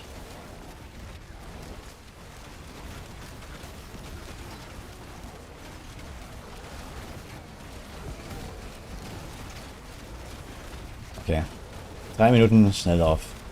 Das war okay.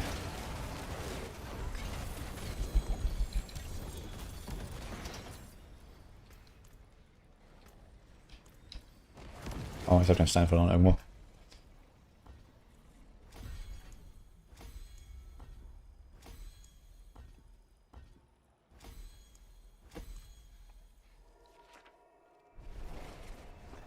Okay, enough of this.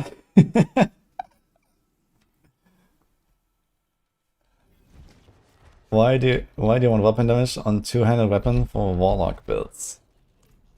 Well, a weapon damage roll on the weapon that you use is somewhere in the range of like 7 to 10% DPS. So it's kind of nice. And you know, at some point you have like so much willpower from like big gems and maybe, you know, extra willpower transfigurations and, you know, paragons and so on. So it kind of breaks even with a willpower roll also.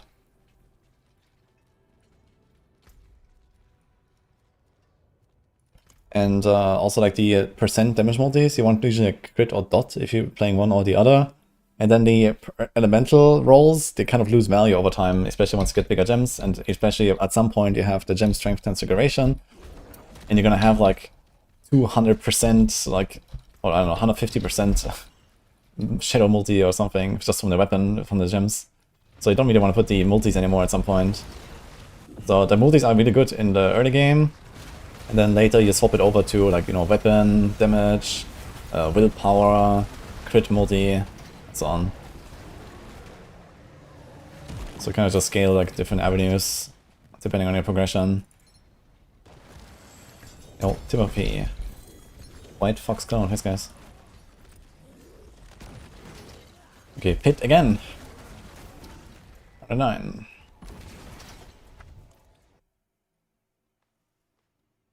But getting an Air of Perdition fixed, the thing's not dying probably in T11. I mean, Air of Perdition by itself is gonna roughly double your damage, so that's a lot of damage, yeah.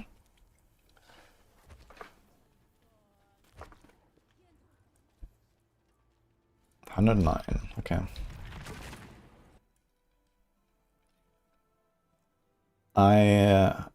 I'm German. I'm native German, yes. Not bilingual.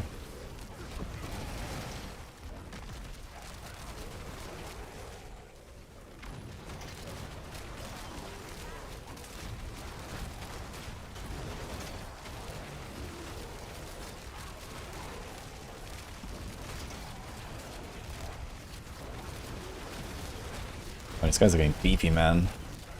So 110 is a bit rough, I gotta say. I think 110 might be a more like a 4-minute angle at this pace. Are these guys lifelink? Oh, they're lifelink actually. Okay, and that's a bit. Oh, yikes.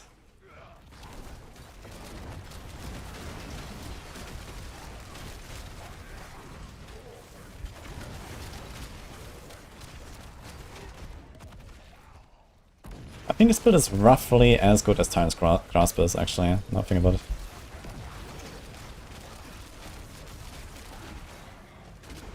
Both in speed and damage. Kinda turned out relatively close. Considering my gear and my Paragon now, I have like more Paragon than I used to have on Tyrant's Grasp. I'm not sure when I stopped playing Tyrant's Grasp. 200 something, like early 200s I guess. So I definitely got some more value there.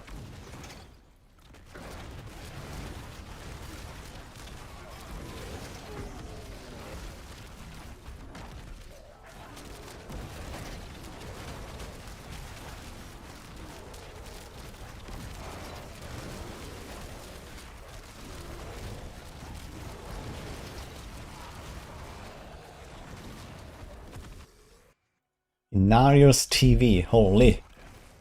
The father himself, thank you.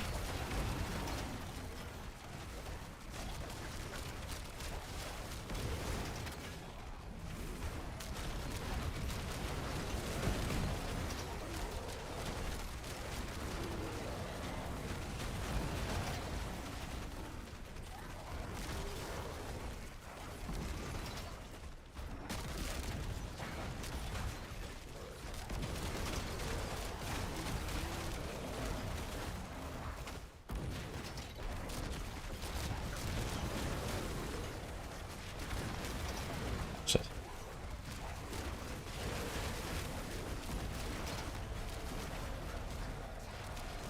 Actually, that's still a 3-minute run almost. Okay.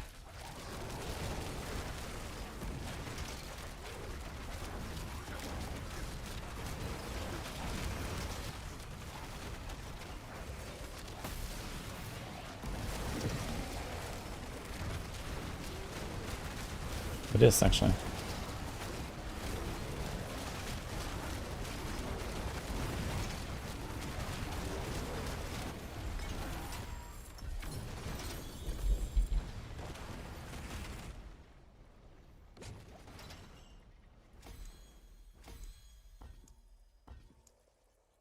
Yeah. Nice. Okay. And we perfectly reached the end of Helltide. Unlucky. Where's Borderman? He's not writing guides anymore. But he's blasting. He's around.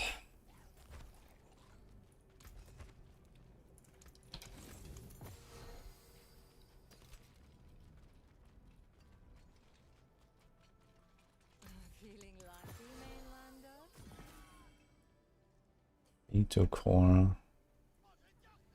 Here's maximum resource. I'm gonna save this and this as well. This maximum resource might still come in handy.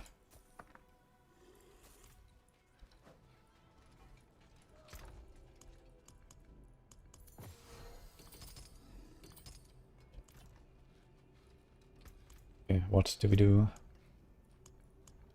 Well, while we wait for the Helltide, let's open the Tyrant's Grasp liner and check that again if I want to do any sort of updates.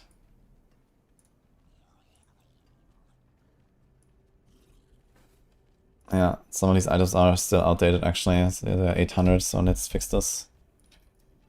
But for some reason I can't do the Masterworks right now here, so unlucky.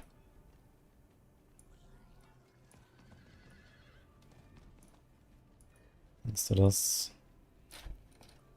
Get Heavenly Strength and Undying and Malevolence and Cremators.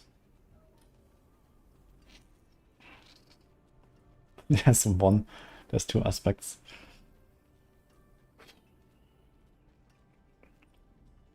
Yeah, you kinda wanna have Malevolence or Undying on the neck. And then put defensive there. And you can actually get way tankier. But I guess it's like, again, something to just explain in text. Well, what about some resource? You can get resource cost reduction, right? 8.8. Let's do this, I guess. Actually, okay, on the starter setup, you don't need it. You can go full ham.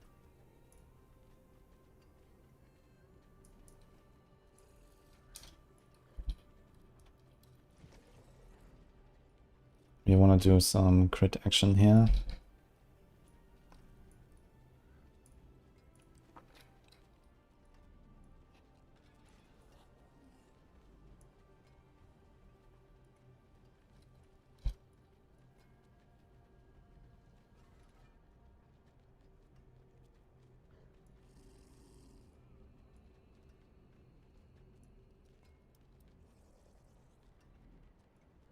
I think some movement speed doesn't hurt.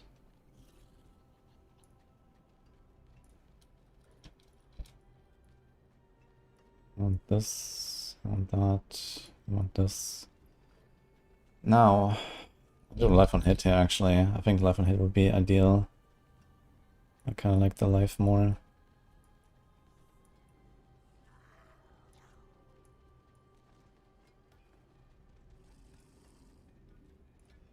Can do something like that.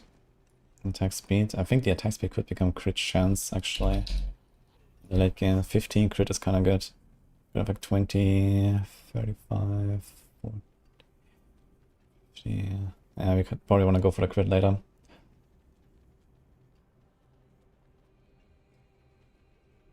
Actually, I think we're gonna put everything in reversal. More attack speed. We have Heavenly Strength, that's okay.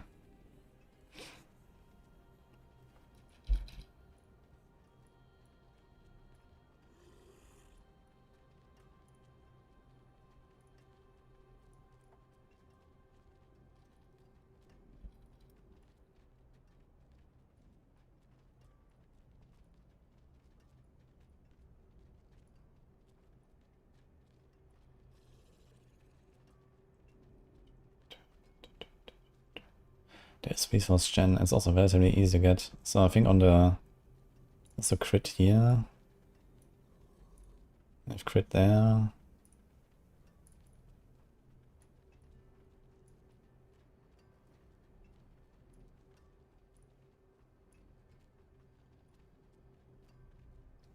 Yeah, I can't do the master right now.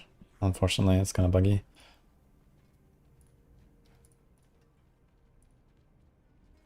Okay. We do full 5 sets, and on the right we have Inferno.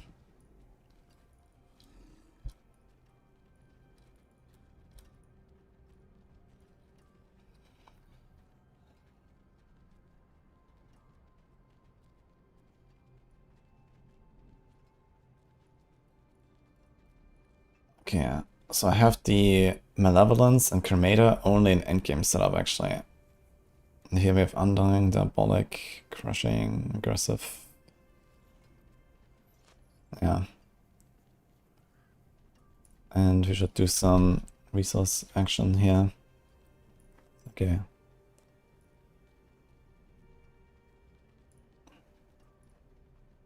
Oh. Oops. There's actually 2 unique rings, so that. It's actually just like that, it's 18 resource gen. That's a lot. 30, holy. Okay.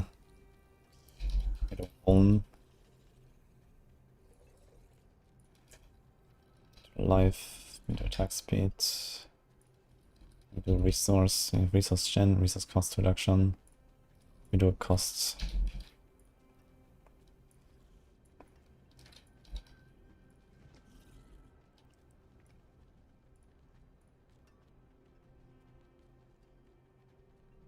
We don't really want crit chance early.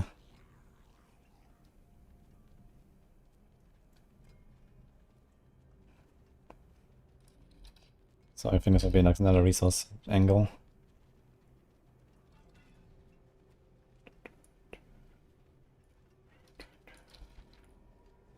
Scourge, Crush, this is fine.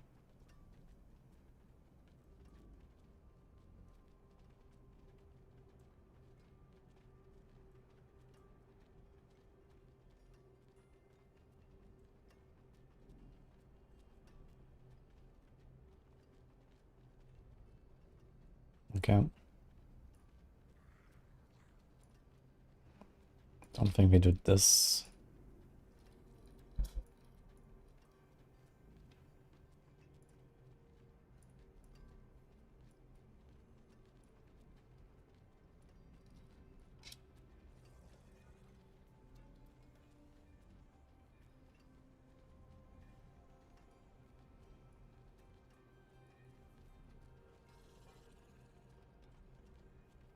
Movement speed is not really required here, I'd say. Because there's something like all skills.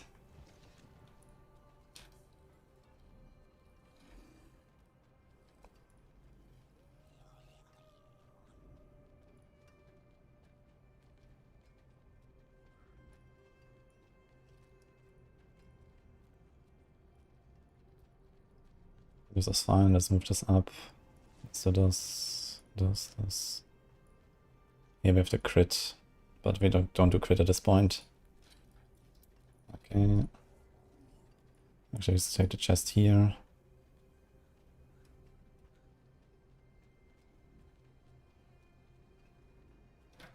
I guess here we do Wrath regen.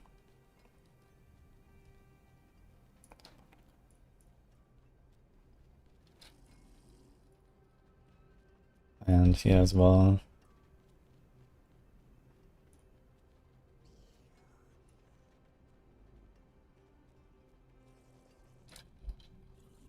Let's do life on hit. Do that. Do this. We do this. Crit goes up later. Okay, that's fine.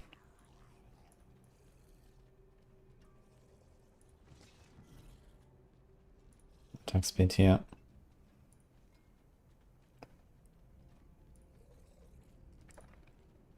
Okay, here's a helm. We could do Godslayer, but I think that's not required. Wait.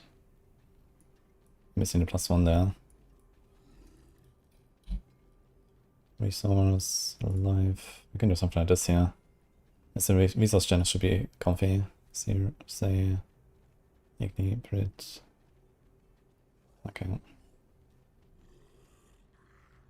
Definitely focus a bit more on resource now than I did before, just to make this comfy.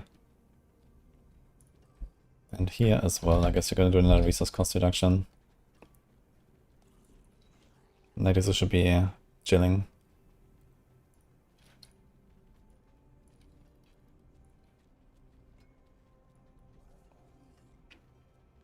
Okay, and starter, same thing.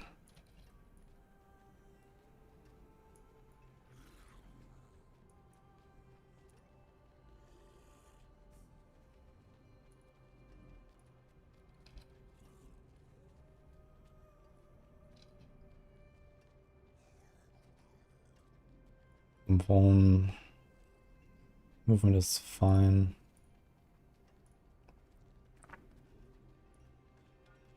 No, this has nothing. Fire. Wait, this doesn't go together actually. This.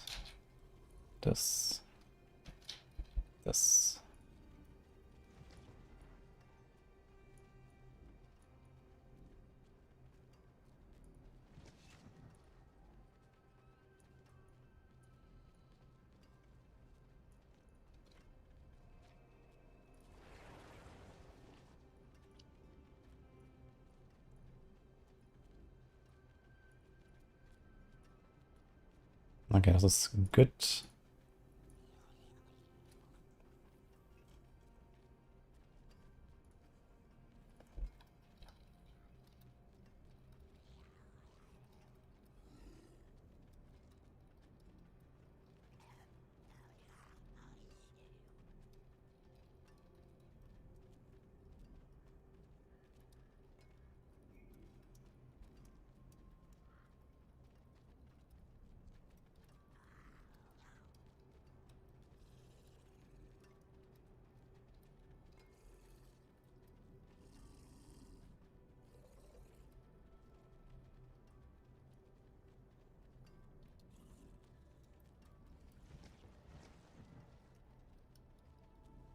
Actually, 5 separate ways to get ranks on this skill. Kinda wild.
Here we have Undying. You can get it on neck and then free up a defensive. Or running reversal.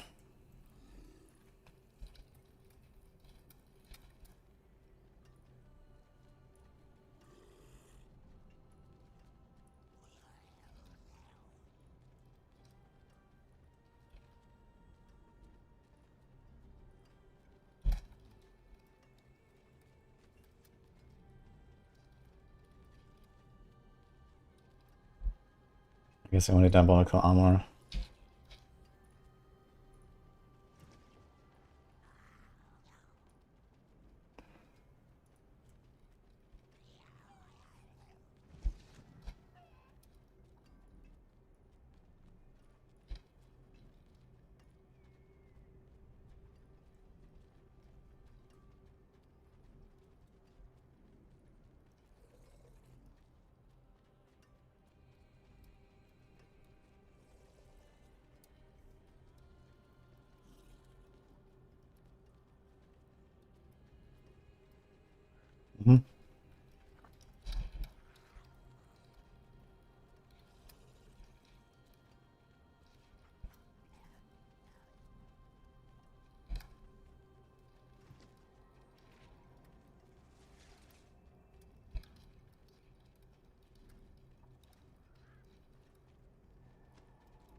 What the fuck did I do?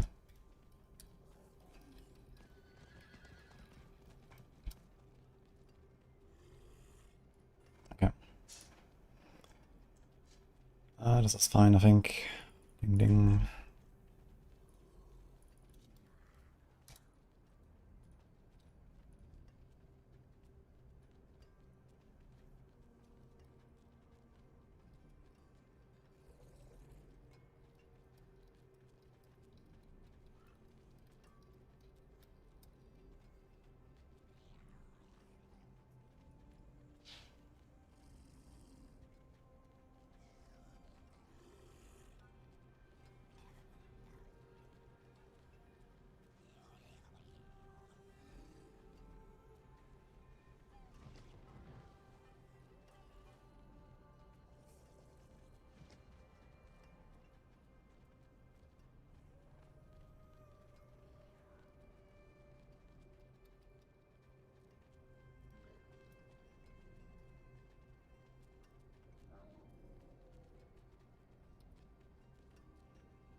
That's fine, this is fine.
No, wait, it was hiding.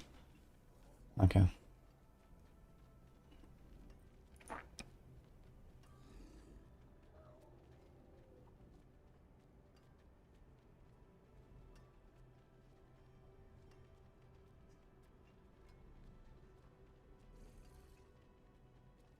Two piece on this is actually kind of decent. Makes me wonder if I actually want to go for two piece, two uniques. Like DPS wise, this would be kind of nuts actually. But yeah, anyway.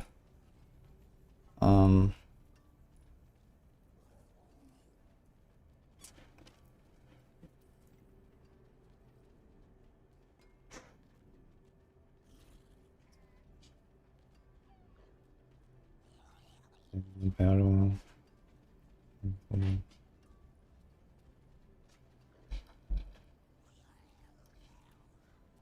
Thank you.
Okay. I think that's in a good spot here.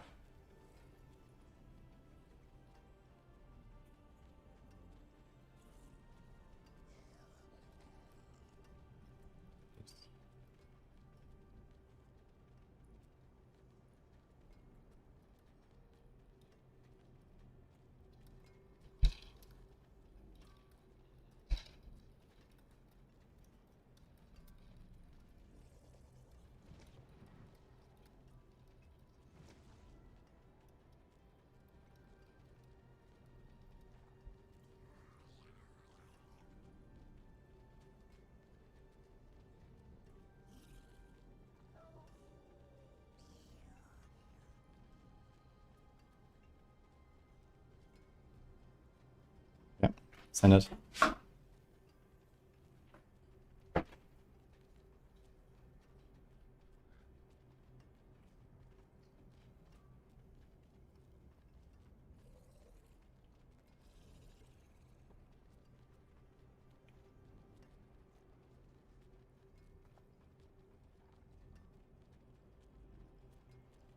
Yeah, you're gonna fix the planner for the LUNATIC as well soon.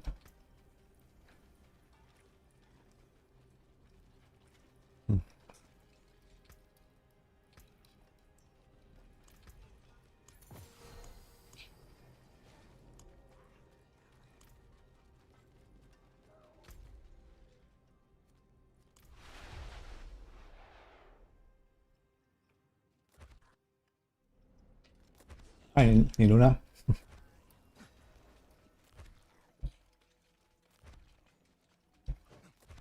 I don't know if there's any plans to make Warplants account bound, but everyone is requesting it, so maybe.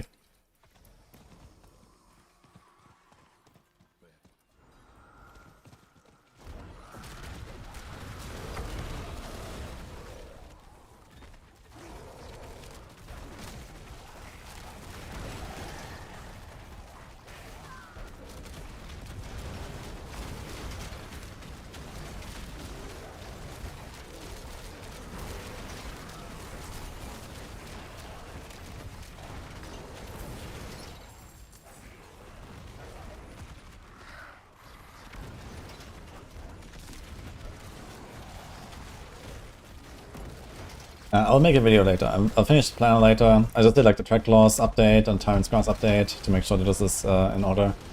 I have to go through the Apocalypse later. And just check if everything is fine there. I don't think I will add the Grandfather into Apocalypse after all. I think we'll leave it out. But I did like the Doom and the Calamity thing. So you might do that.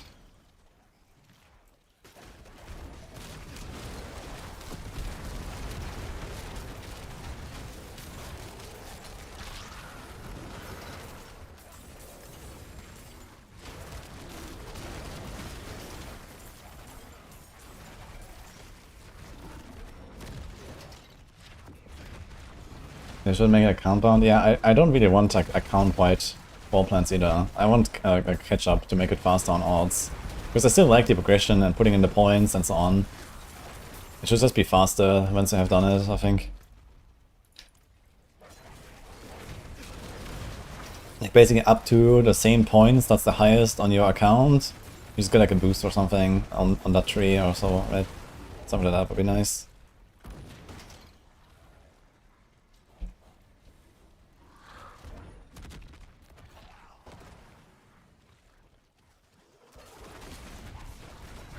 Did I update Apocalypse?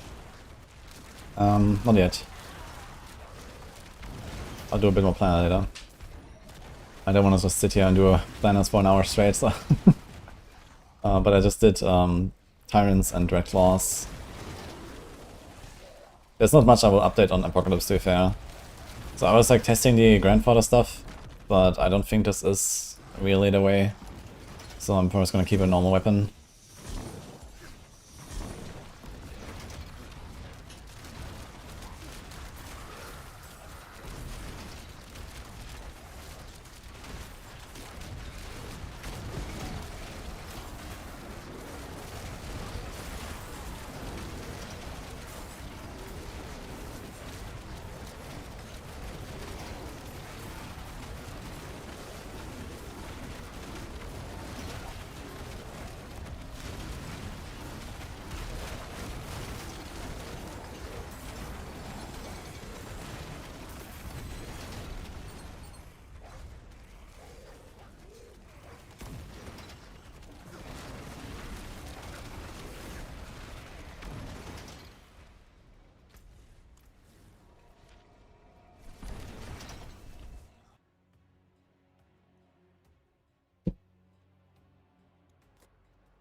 The best so far for Warlock, because I can't defeat a new mythic boss.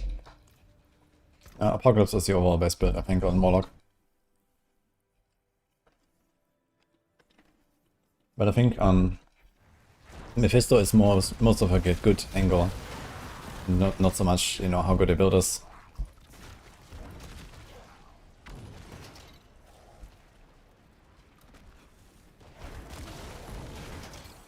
Katiana.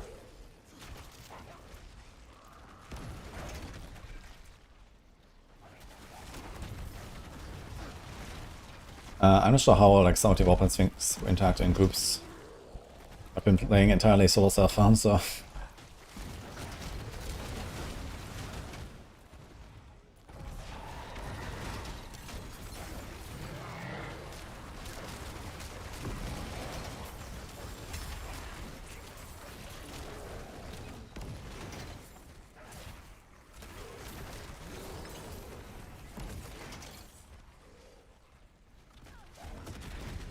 all the way they have done hasn't anything to do around with war plans.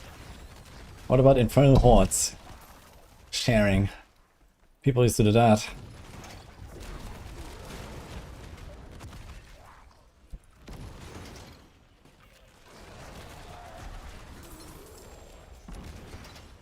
Okay, pit again, so we do 110 now.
How did I mute? Okay, anyway. I was just calculating which skill tree nodes I still want to take. I think I'm gonna go to rank 8, so I need 6 more points. 2 from the tree. 1 here. 1 here. We're definitely gonna do enough hell tiles. So that's 4. Unless they wouldn't hurt, we definitely want a few points here. Okay, we're gonna skip the hordes, fuck it. Pit, I don't really want to do much more right now. So I think I'm gonna skip Pit for the most part right now. Do some more bossing. There's still the Greek War actually, kinda want this.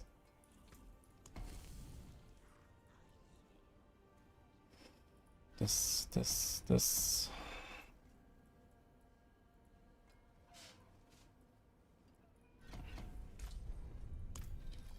Okay.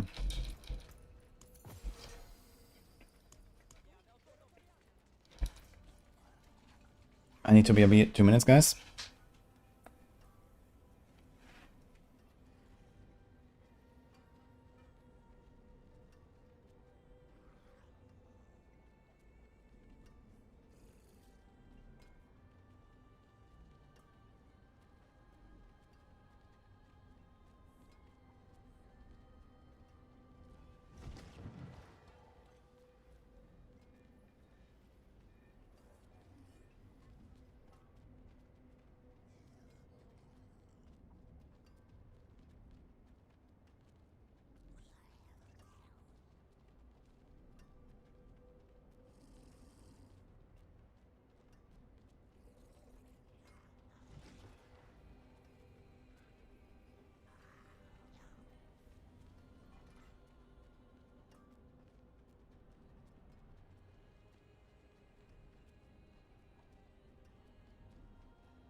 Cooldown, utility, prism. You can relatively easily check which categories are stat, because the cube does not allow you to craft certain recipes if you don't have the requirement. So for example here, if you choose remove, and then you put utility, it doesn't work. Because none of these are utility. So when there's cooldown on it, and you know, imagine life armor cooldown, you can put this one and then you can see it.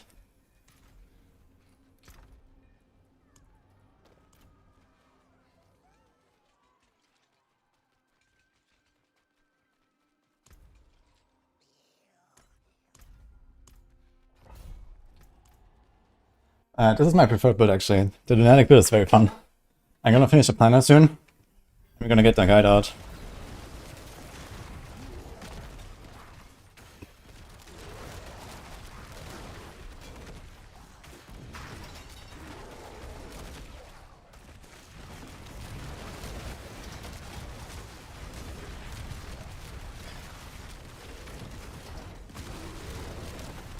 Kinda hard to break into like comfy T12 farming, but you'll get there. And then it's like really nice because it's fast. It's just very fluid build. You have high mobility. You just hold down the button and kill everything. It's very chill. It's almost like playing a rogue or something.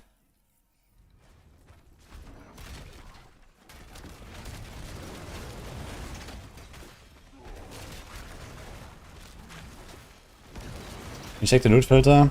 Yeah, the loot filter is not exactly the same as the prisons. So the prisons, for example, all res is a defensive stat, and the individual resistances are the resistance prism. So the loot filter does not exactly correspond to the prisons. You have to learn the specialties a little bit by heart, or like, you know, you try it. Most stuff is relatively obvious, you know, attack speed, you know, crit, multipliers, these are all like offensive stats. But yeah, for example, like life on kill is a defensive, it's not a utility or something. But you're gonna see this pretty soon when you start rolling your gear a little bit. It's not that many things to keep track of, I think. How's survivability on this build? 5.6 million toughness. It's the tankiest build I've done so far, I think, on a Warlock. You have heavenly strength. You can put a second aspect or arterials.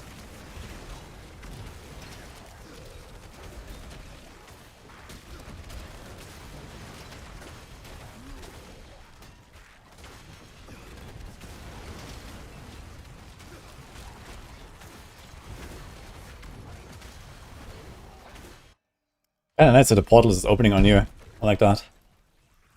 Very comfy for on a city farm.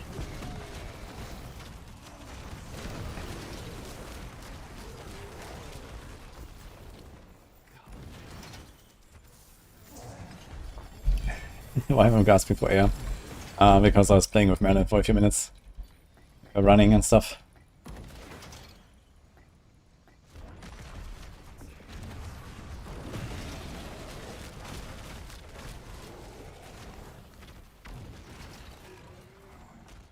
As it is, these guys don't actually drop anything here. Unlucky. Cha.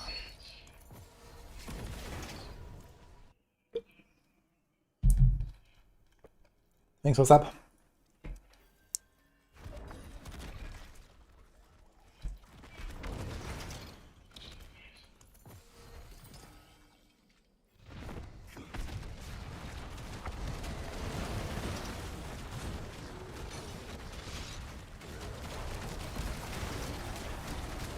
I don't think that's T11 Butcher.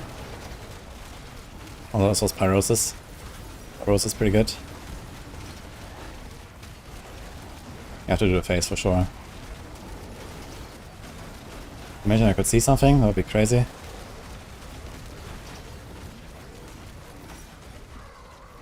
Okay, with a bit more damage I could actually kill him. On T11 before the face.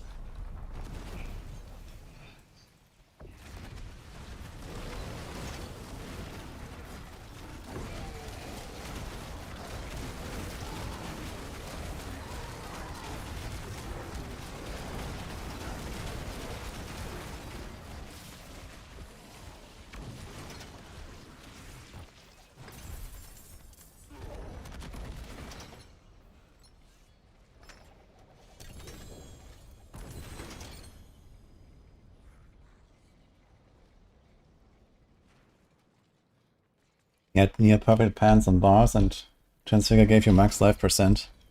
It's not terrible. Oh, unless you play Selic, I guess. Then it might be... Oof.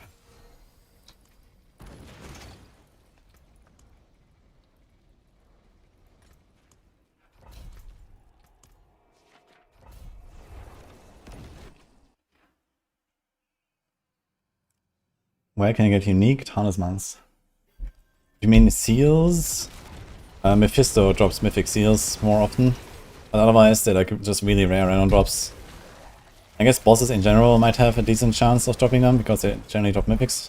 But they definitely drop a lot of mythic items, not a lot of mythic seals. I've gotten 2 mythic seals total so far. And probably like, I don't know, 30 mythic items. So they're definitely really rare.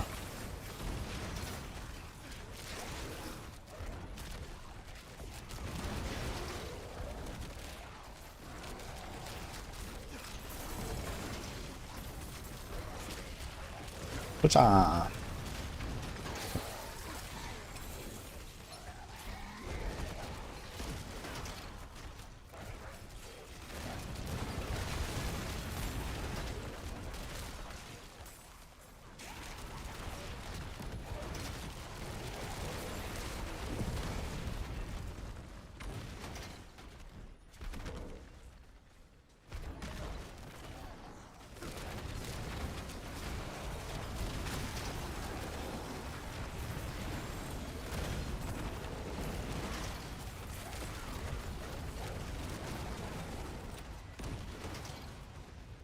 What was I supposed to click here?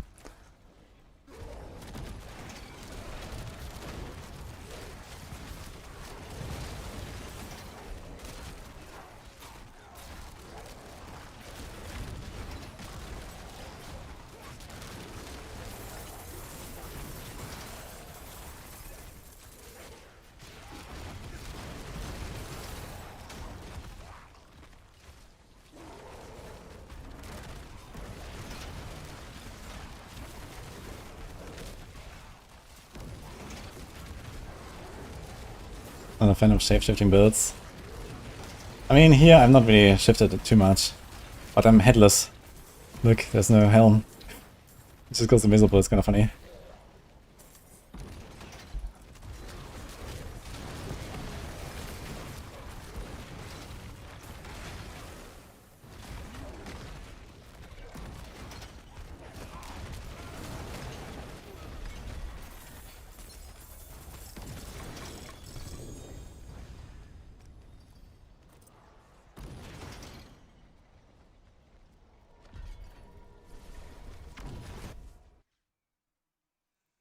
A big damage gap between Cliff 100 and 150.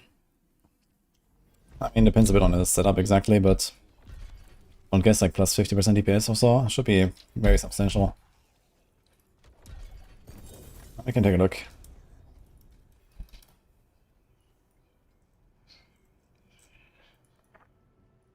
So let's take Abyssal. It's a pretty standard Cliff.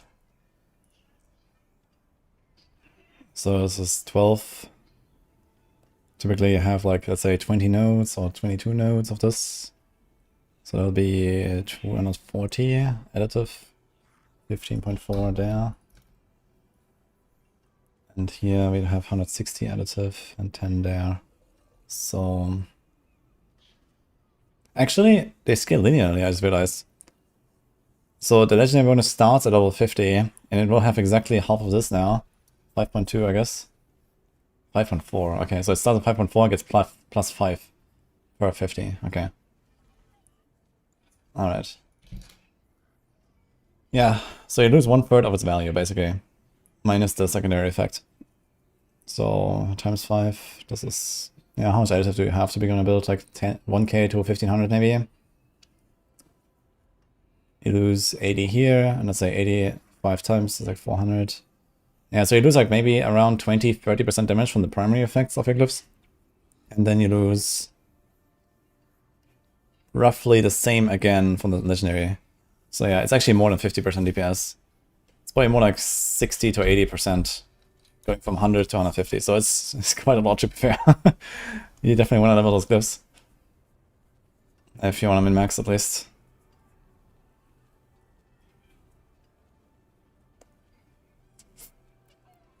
No, not per glyph, for 5 glyphs together, yeah. 5 glyphs, level 100 to 150, is at least 50% more damage, I'd say. No matter the build. And then most likely a bit more even. So yeah, at least getting them to like 140, for example, is probably like a 50% upgrade. You should try to do that, maybe, if you're, you know, like just like speed 110 or 115 or whatever you can speed farm, basically. You can do like 8% upgrades. Even with 8%, you get like a glyph level up every 1.5 runs. So if you do like 3-minute runs on 115, for example, yeah, every 5 minutes you get a glyph up. So 10 glyph ups per hour. Pretty comfortably, I guess, if your build can do like 110, 115.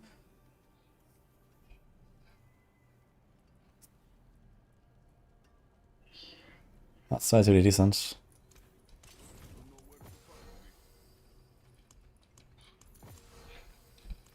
What's going on here? I hate that it just turns off the wall plants objective, and then you have to like check it again. This should be like permanently pinned, I feel. I kind of wanted to see this. This is a good speed farm build. Yes, actually. Yo, Cerberus, thanks for that, by the way. Oh yeah. This is good for any build. Nice GA hits.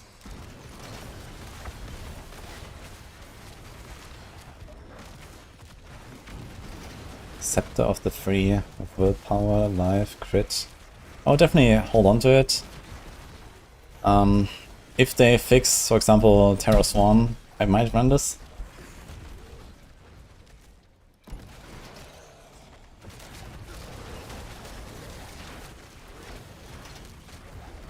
Maybe you want to do something like a Fiend of Abaddon build or so. There's definitely some potential for something like a Scepter of the Free with these rolls.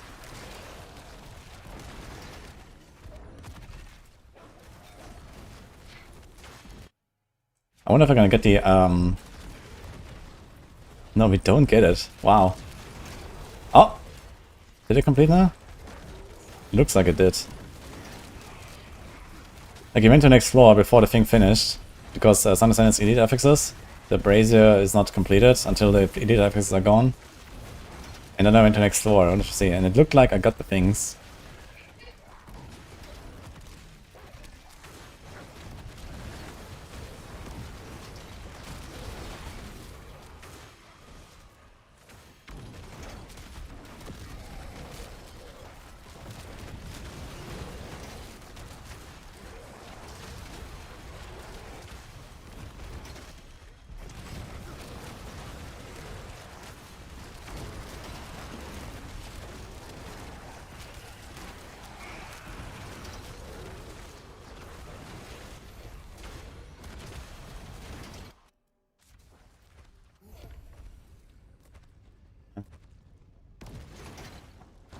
Fuck.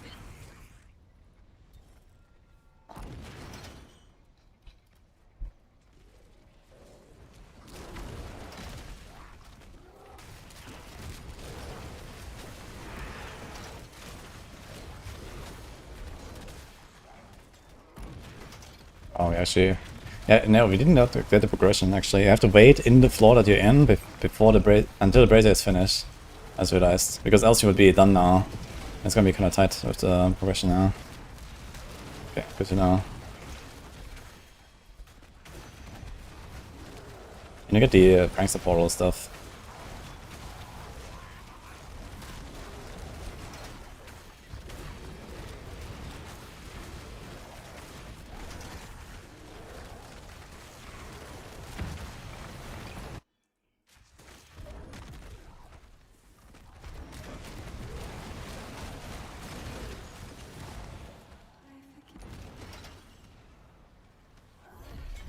It's just one S tier wall build now, Direct Claws B, Eviscerate C.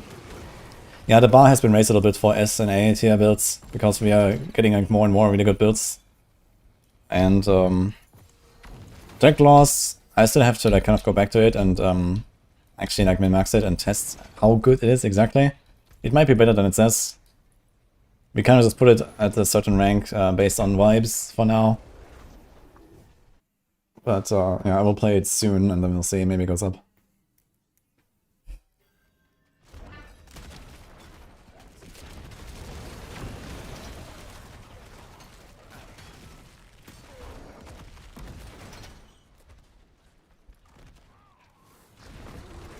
as FB in this game. Soon TM. I expect later this year.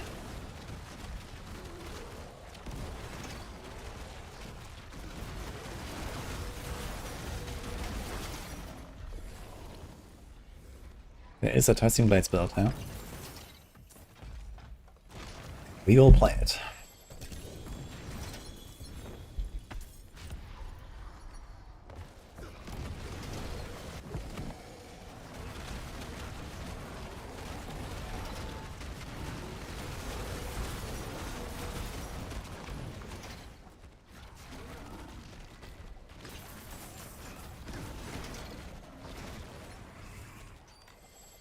Any Nemesis Slayers?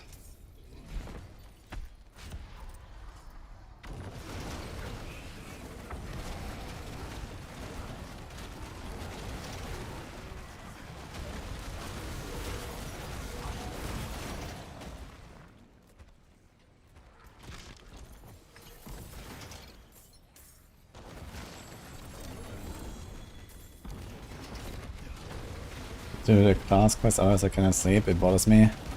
Nah, like, the Warlock quest is really long, man. I'm not gonna do that again. Just gonna wait for them to not show this thing all the time. I mean, there's all the other party quests that they want you to redo on every character, and I'm definitely not gonna do those either.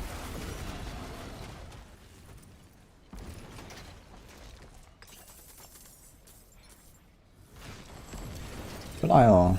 Okay. Take that.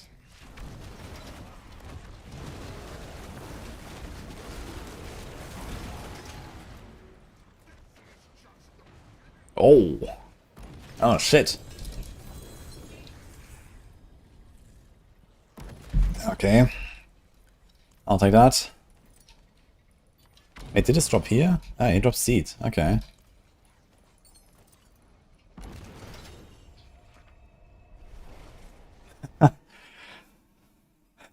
Well, Tyrant's Grasp is one of those, I guess. But one way you do like all of them together, I don't know, I'm not impressed by Infernal Breath and the I-Beam. And I mean, this is just a jump, mostly, right? So, yeah, you should probably play Tyrant's Grasp if you want to do that. Yeah, this is an insane neck here, man, look at that thing. The Fire Res is, yeah, whatever, okay.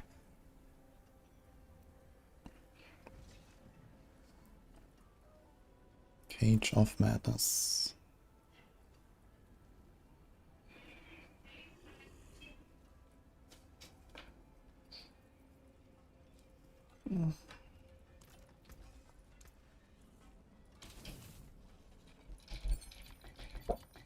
That's a lot of runes. Okay, Labos, we can do the Grig. Anything else you want to do? That's the Beast in the Ice stuff. Okay. Yeah, I want to try to get more Labos stuff to get the Beast in the Eyes. Honestly, I think I might remove the Ultimate Nemesis, because it costs 5 husks, man, and you get a bunch of random loot. And it's pretty rare to even pop in the first place. So maybe I'll just do those 2 Nemesis things. Also, I've never gotten a Mythic from these, I think. Oh, it's only the first 2 portals. Has anyone gotten Mythics from Ultimate Nemesis? I think they're buggy, eh? They're like super low scaled, I think. Yes. Okay, we have Seer. Undercity, Seer. I don't want to do Pit, huh? Forced Pit. Forced Infernal Horde, oh my god. Forced Pit again. What is happening? Oh, maybe we run one and that's it.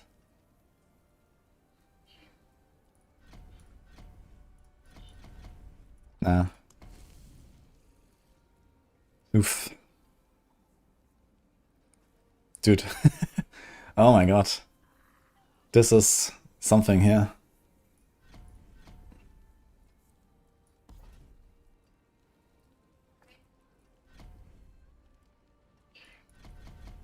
Okay, it's double Infernal Horde, man. Yeah, yikes. Okay.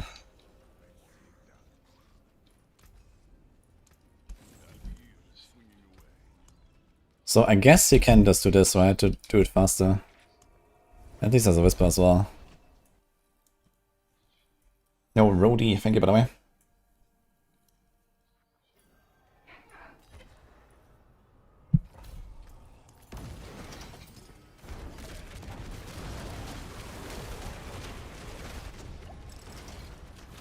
Infernal Hordes just take long. Yeah, I think that's not even the biggest problem. Like Infernal Hordes, even when you do them, they just don't really give you much. That's the biggest problem. Like there's not really like the rewards that you want here.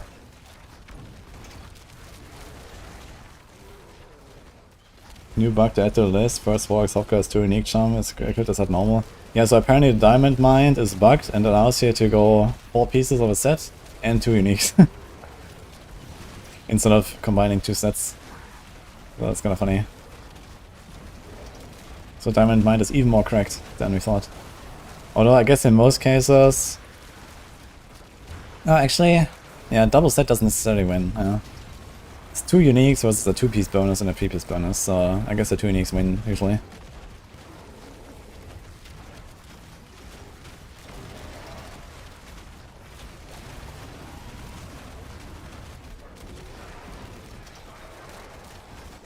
Yeah, it's pretty cracked for sure.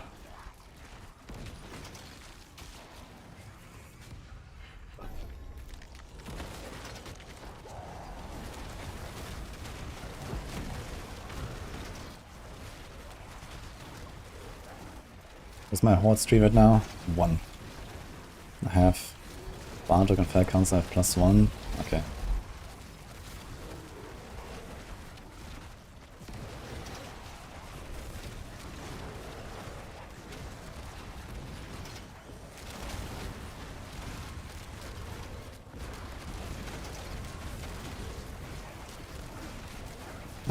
You can try to Theta 1 reroll your charms to get the 6 slots.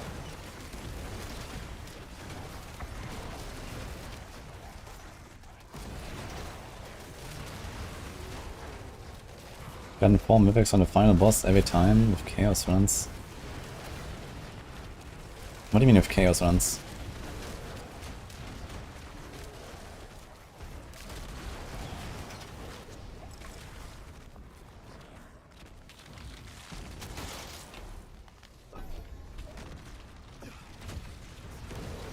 What is resetting the cooldown on Nether Step on Apocalypse Warlock? Nothing.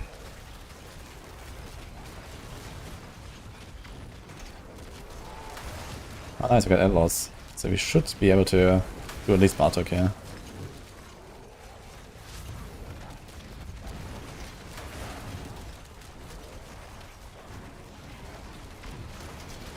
Yeah, maybe the strat for Infernal Horses, you just send the 6 waves. Back into the Chaos Waves and hope for the best. And then most of the time you'll probably get Bartok. Maybe better than doing 10 waves. Because the gold chest is whatever. And so is the gem chest, I feel. Auto side is completely worthless.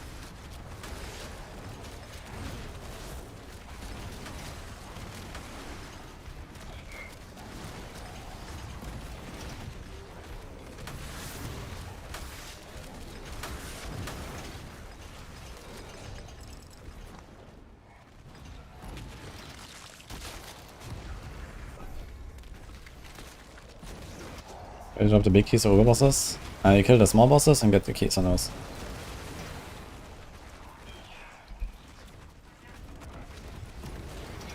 What did a Master Commentaries might? Damage reduction.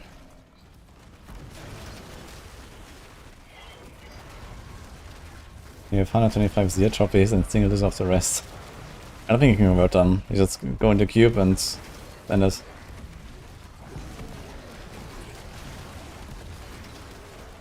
This is the lunatic build, Rosinho. Age of Madness. Hey, half lost, thanks.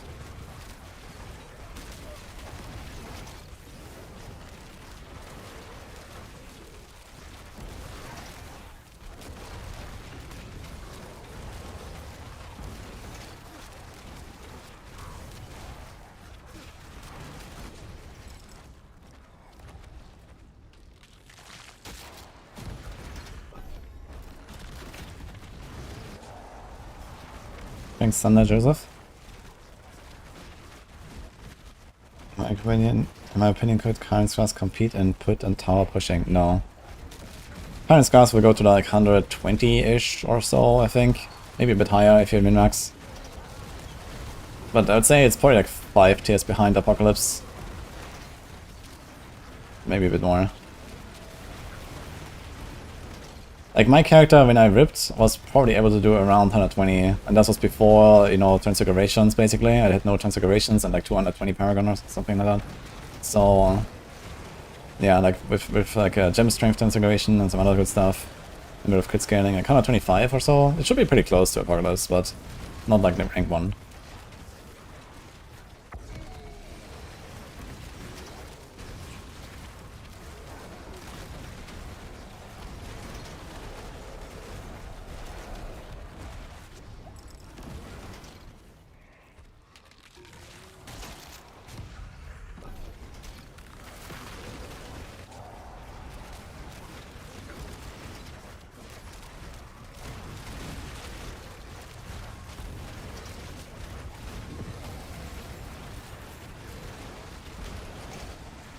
Trace of Echoes. You got one?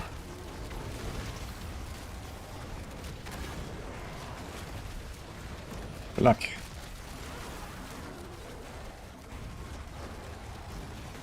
How's the LUNATIC compared to them? LUNATIC is definitely a bit weaker compared to Tyrant's Grasp and especially Apocalypse. You will get to the point where you speed farm T12 though, and then it's actually really good. Like, I mean, even now, like I'm farming T11 and I'm probably more efficient than I was on my Apocalypse on T12, for example, because I'm just so much faster. You have a lot of speed on this build. You have decent clear, very high mobility. I can do like 2-minute pit runs on like tier 100 or something, so with more min-max I can maybe even get down to 90 seconds on a good run. It's pretty fast build.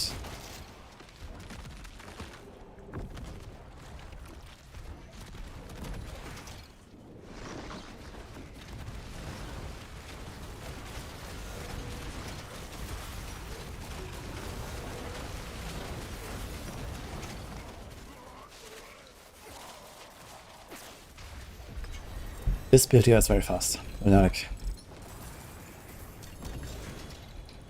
And it's just like very nice and comfy to play. Just a nice build, honestly. Destroy Urivar. Also have a summon and whisper as to this. Thanks, Hellish Karma. Hi, dismissible. Does Tyr do any damage? No, that's just cosmetic. It's just like a slightly better defensive chest than a normal chest, basically. I think I didn't even put it in the guide. Because you can put like maximum resource that scales your Seed of Horaz on, that's also not bad. So you can get a bit of extra damage this way. And I think I put Might Aspect. It's slightly better than Might Aspect in terms of defense. But I should probably be running a normal chest. But I actually managed to get Gem Strength on this Transfiguration, so I was gonna keep running with that one.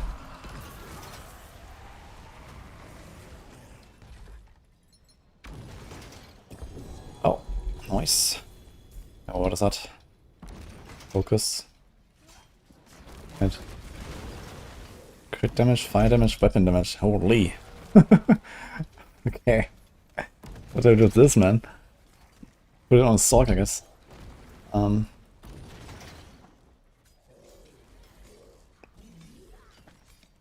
What do I do?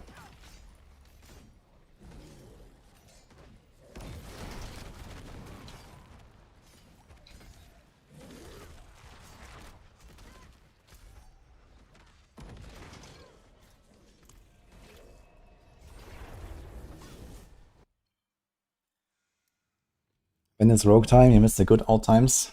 Yeah, soon enough. But you have more cooking to do. I want to explore more stuff with the Warlock. I want to do Doom, Abodian, Lalish, Red Claws. So I still have a bunch of builds lined up.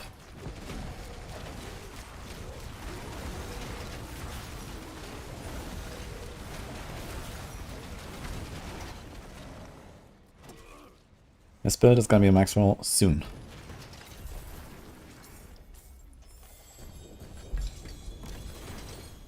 But there's exclamation mark build, you can check that already. Outside, pit, horde, okay. It's a very fun build, yeah. I like this.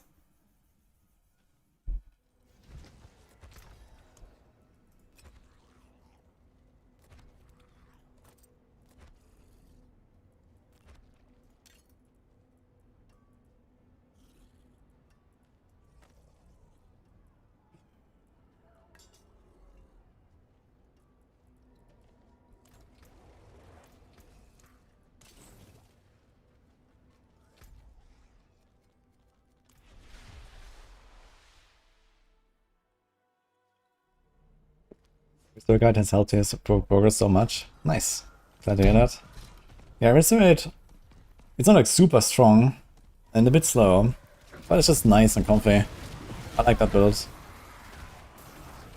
If they would give us a bit more like dominance generation, it could get way faster. So if in the future, if they ever add something that gives you like consistent dominance generation or something, I'm gonna snap that into the build and the Eviscerate is gonna actually pop off.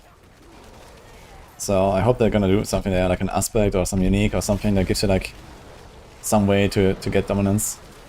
That's really the main thing that holds Eviscerate back.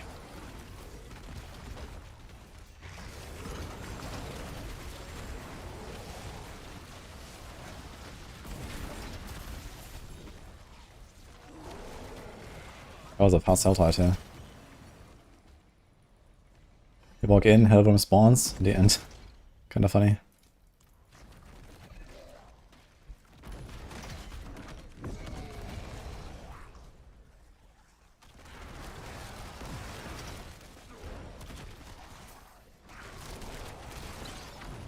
A single target is nuts. Yeah, the bossing, considering it's actually like, I think I have it relatively low ranked. I think it's like B or whatever. I'm not sure where I have it ranked now.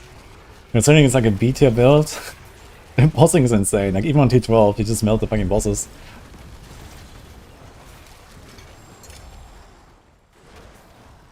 So yeah, if they ever make this like faster with more rampage casts somehow, it's gonna be a really good build.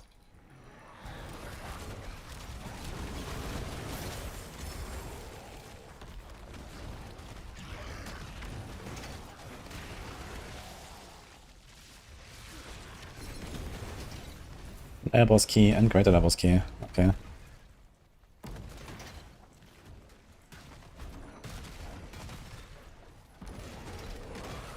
Oh my god, here is again. And a Spire. Okay, Spire time is Roots time, let's go. It's gonna have like 1000 Ether, man. I just want to open 2 little things here.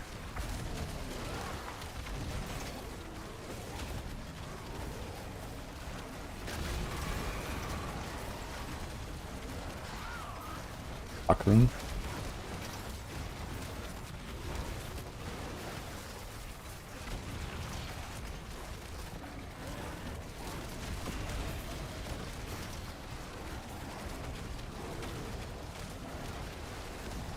Already found tributes. Good question. I'm not sure if they still have specific drop locations actually. In the past there were specific tributes on specific places. I mean that's still true for like mythic tributes, they mostly drop from world bosses and whisper caches. But I'm not sure about the other tributes, if they have their own locations now. I kinda just get them. Dude, it's actually crazy, we have Roots, Spire, and Hellborn. Like, what is happening here? Okay, dude.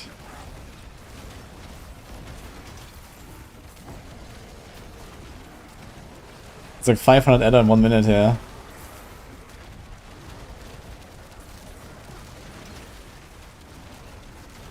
Just run in a circle.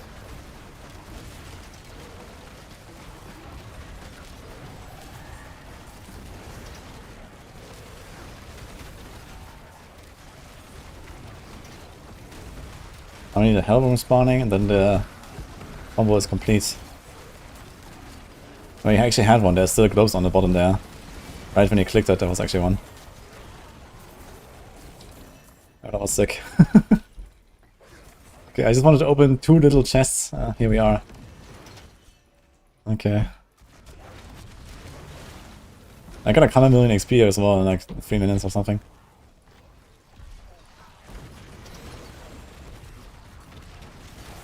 Nice. Quick round guy pops up. The Gigarga is really nice. Definitely worth specking into this on a ledge +3 because he just keeps popping like almost every chest.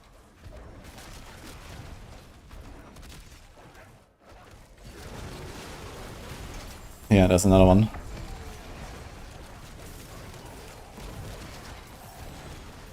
And it's just like 3 uniques. And even if we don't want the uniques from Gigar, it's just 3 souls.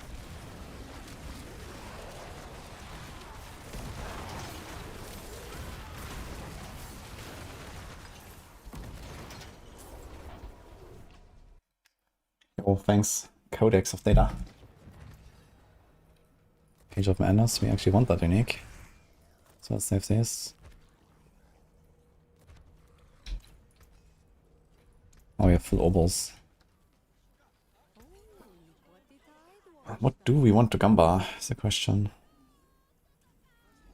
I think it's probably good on rings. This is fire, this is fire, okay. Yeah, we'll definitely have to make some new ones at some point.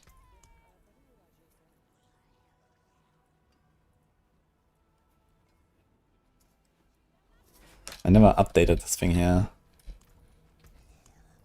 This is such a good neck.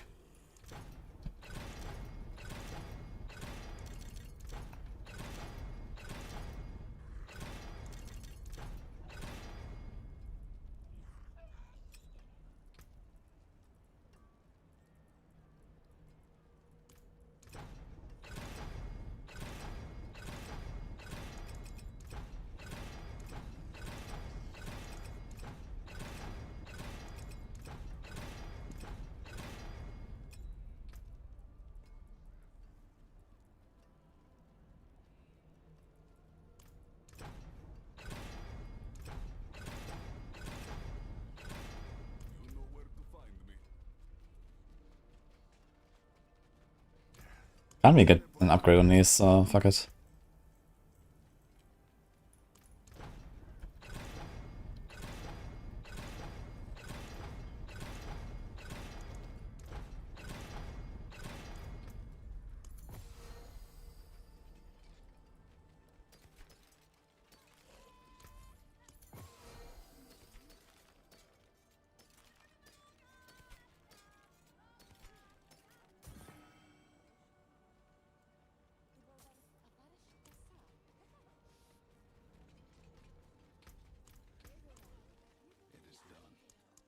Oh, I still have not actually gambled anything, so what do we do?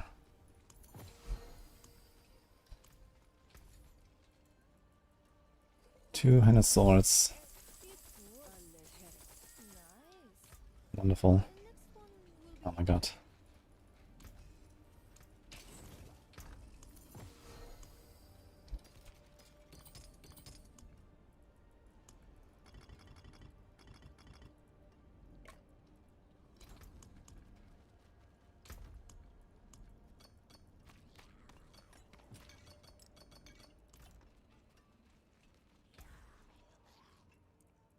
Do we just send 100 speedrun? And okay, what do we do? We can just level another glyph, I guess. We have some abyss glyphs to level and stuff.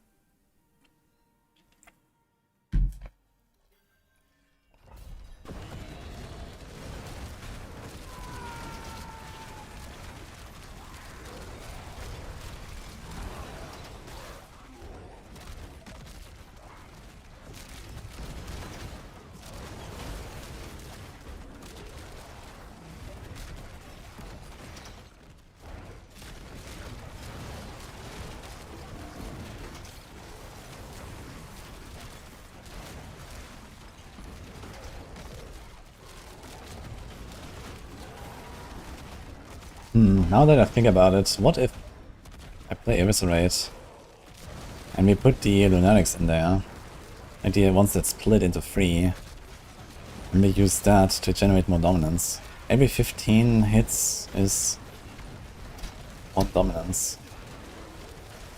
My dominance is kind of going up fast.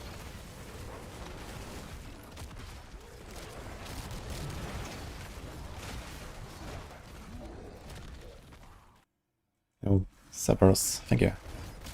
I'm done. I got a butcher.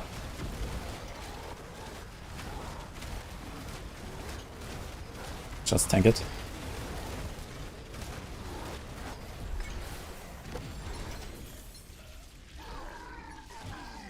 Oh, 5 from Don Nichols as well. Thank you.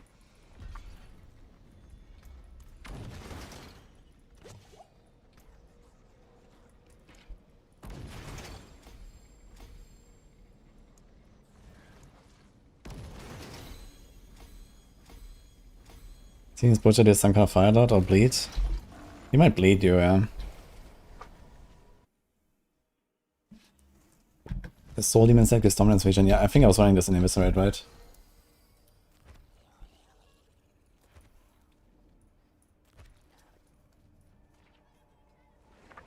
Yeah, we have this stat already.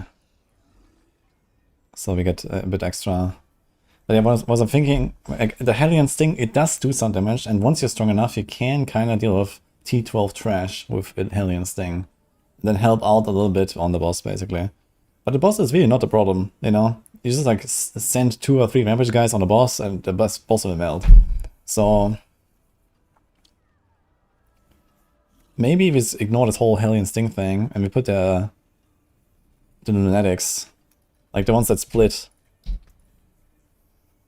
So in AoE, you can just send these in, and they probably get like, I don't know, 1 dominance every 2 casts or so.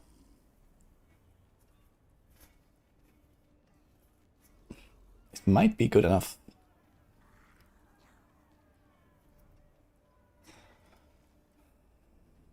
The Mega Lunatic.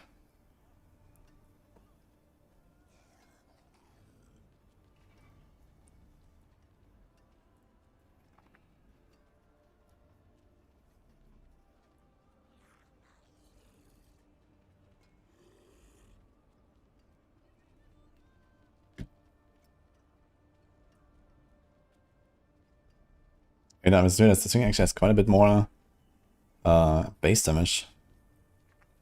Oh shit.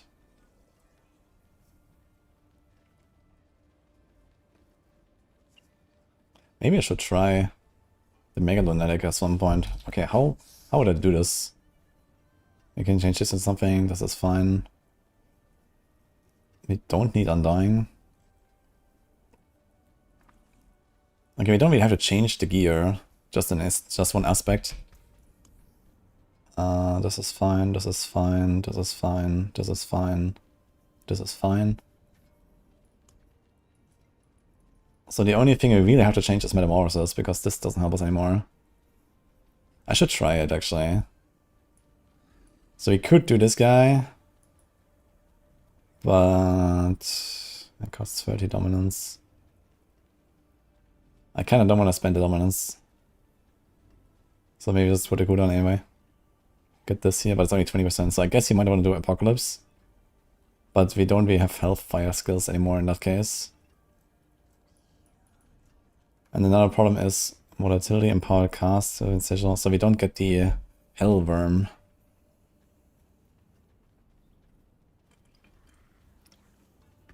At least we don't get the Hellworm very easily. We can still get the Hellworm. Just very slowly.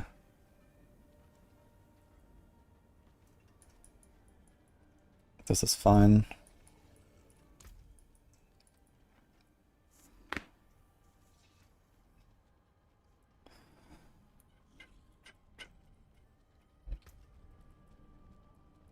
And we have Demon. I have to replace this one here.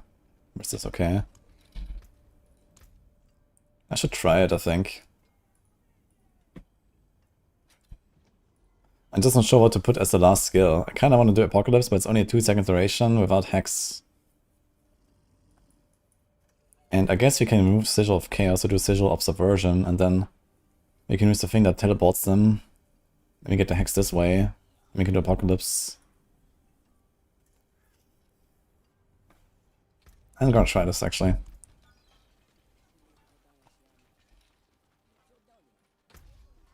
Okay. Alright.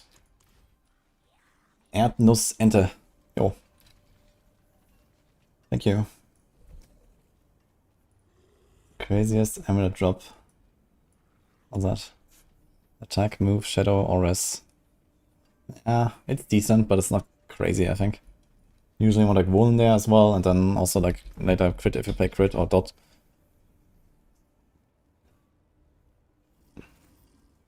If only Terrastorm did something. Yeah, it has the pull, but it's kind of small pull.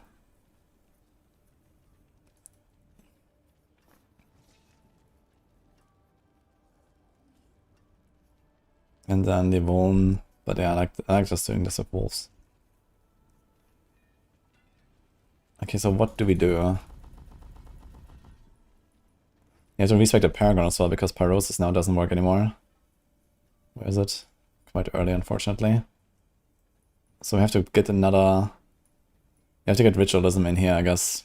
I don't think there's another board that we can do otherwise.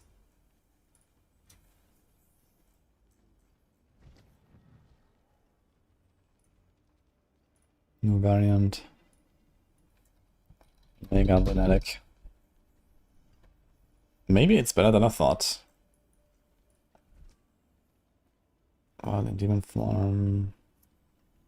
I mean, we definitely lose a lot of value though.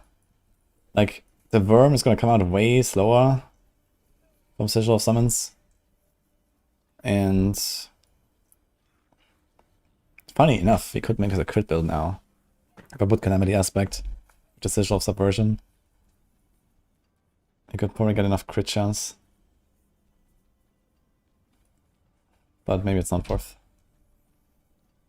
So I have to do this one here. It's also just like a really crappy... Like, there's overpower, we don't have that. There's volatility, we don't have that. It's really trash, actually, holy. So... And here we had... Wait, what was that? Dominion... Speculous...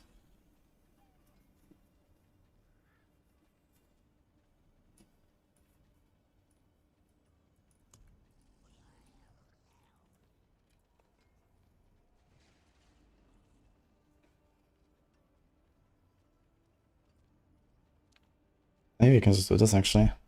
I didn't actually have this. Let me check. Yo, Kahalaska, thank you. I'm Xalax.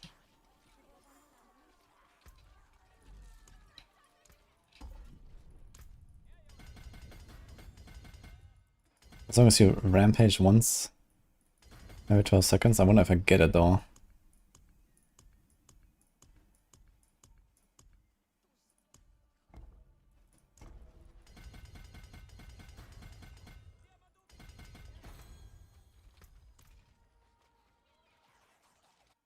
Which subshots are we supposed to use? Use the third one. Inferno.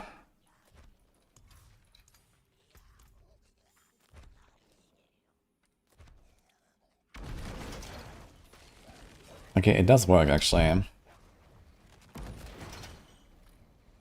So it's an 80 multi, but you have to jump every 12 seconds, which, I mean, you're generally gonna do. Just need to make sure you do this in the boss fight sometimes as well. So I actually do not have to change this Paragon board. Just noticed. Okay. Okay, we're gonna spec this real quick.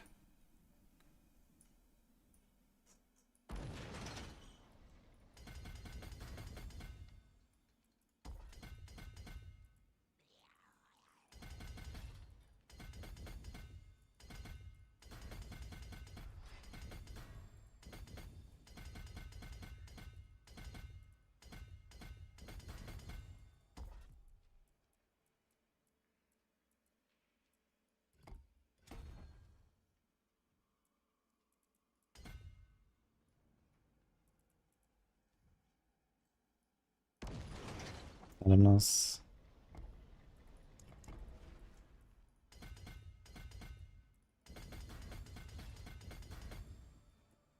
Death Aura.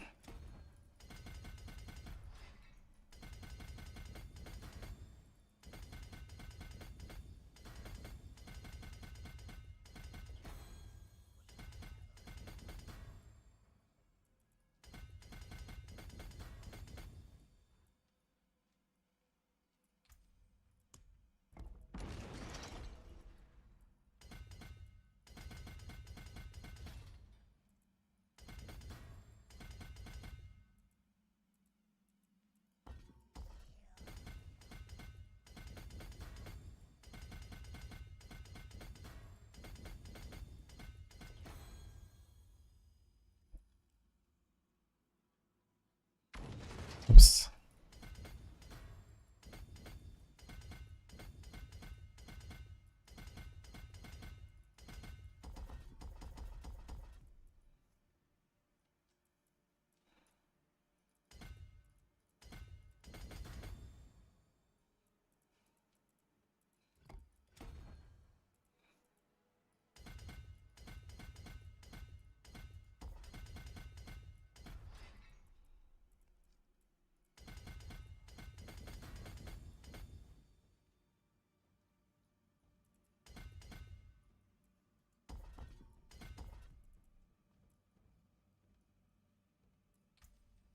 Okay, Dominion.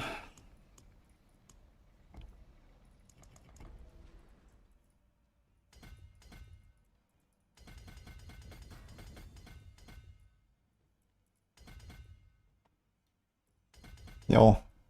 Glad to hear that, man. Thank you.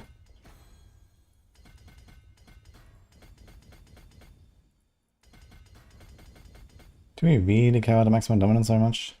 It's kind of nice. You basically start with 1 extra jump in a run. Why not?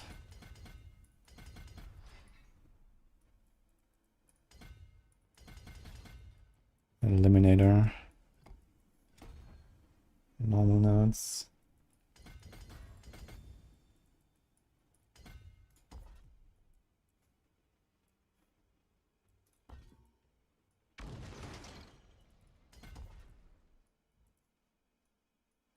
And greater hex.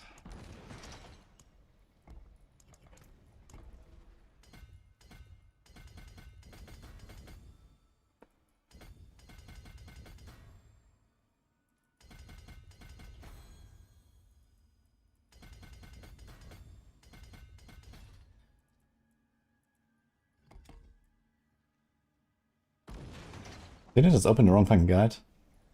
I did. But funny enough, I actually have the right board. I can do exactly the same board as I opened the Eviscerate guide for some reason.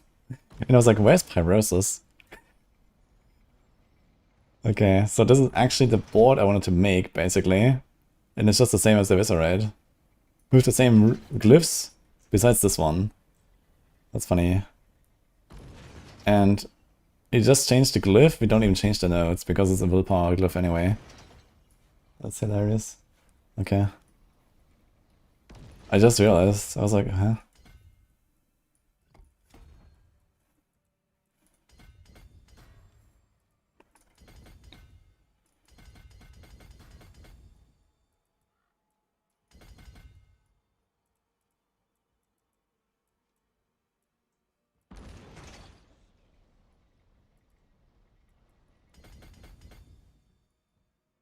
I kind of want this here, actually.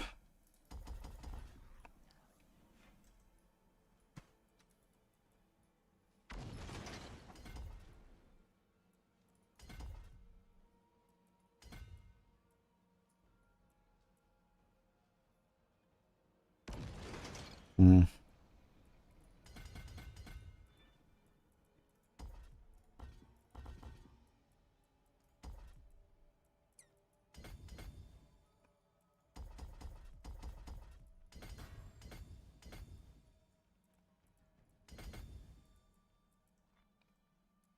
Okay.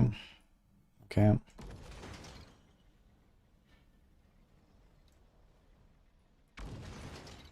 Okay.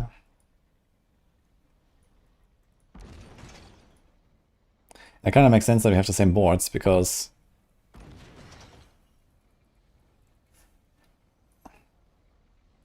I actually don't need this cooldown stuff, I think. We don't have any mouses anymore, there's no other cooldown anymore. Ah, that's the sigils.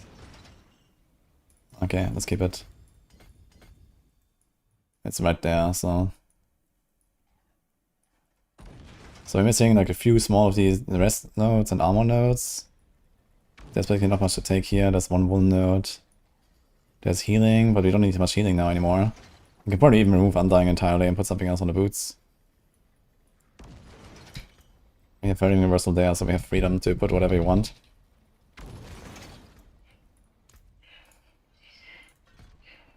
Let's do this.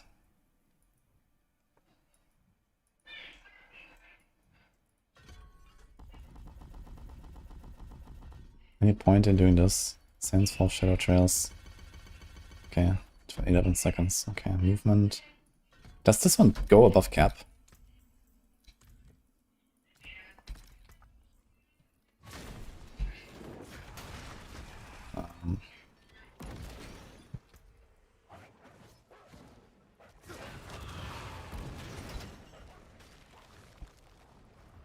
Where's my movement speed? Okay, I don't know. I guess we'll find out. So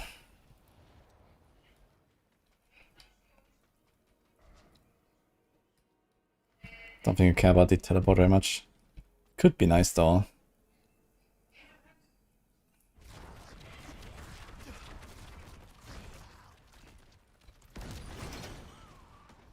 So I don't really get the full Pain Gorge's value because the small guys don't count.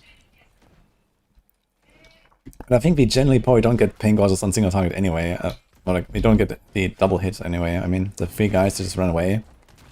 I think sometimes one of them explodes on the target, but he has 3, they're all running away. So it's much more clear.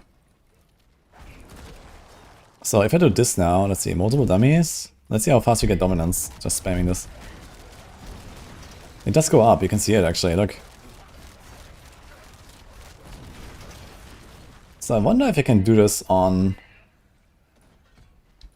like Eviscerate. Eviscerate would be like this basically. Let's get the guys out. 1, 2, 3, 4. 1, 2, 3, 4. 1, 2. Actually, it's way faster. 1, 2, 3, 4.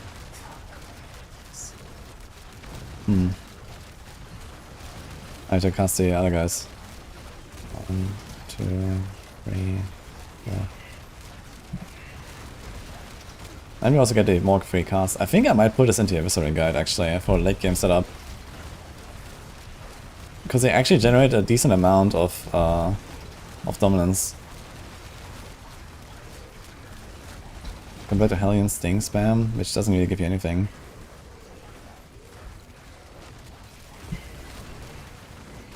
One, 2, 3, 4.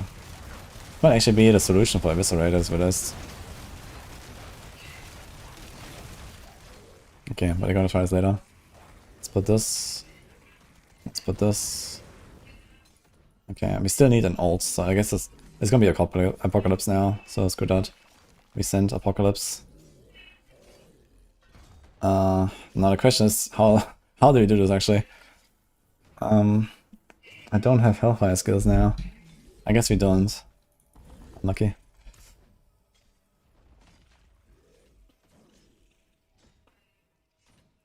So we can do this guy. But this is really weak.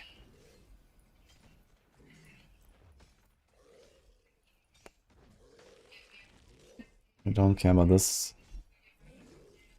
We don't care about that. We don't care about this. I mean, I don't know, we can do some stuff like Tortured Wretch. You just kind of put it down. But do I care enough? I feel like I don't. I feel like Wall of Agony is also kind of whatever.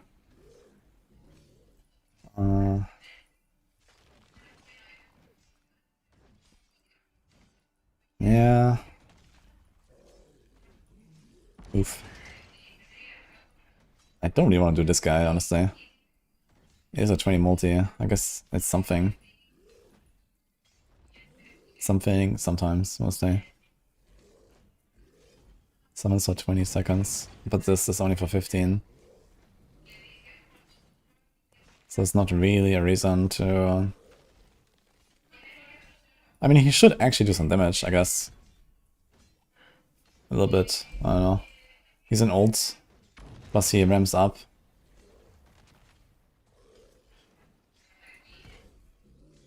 I don't really believe, honestly. No Pain Gorges, no Cage of Madness. He's not gonna do shit.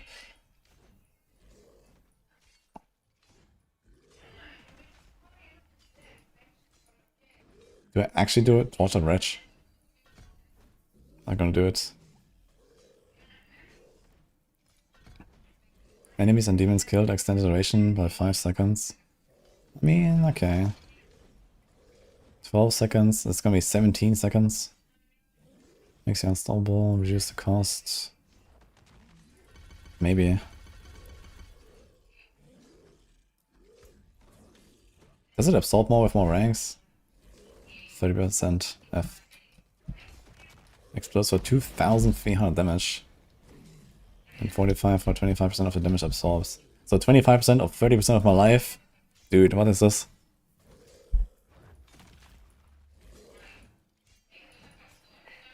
Yikes.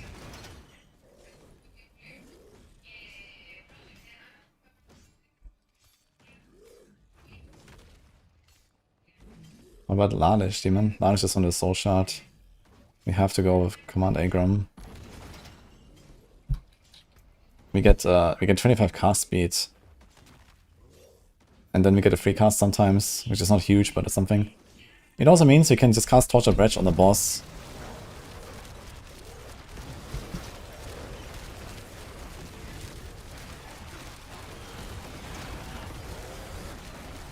So we are generating our Hellworm, right?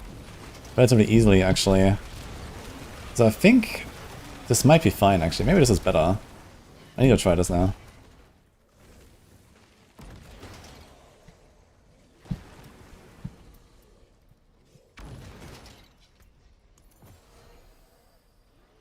It's better. Okay, anything else you're gonna do? No.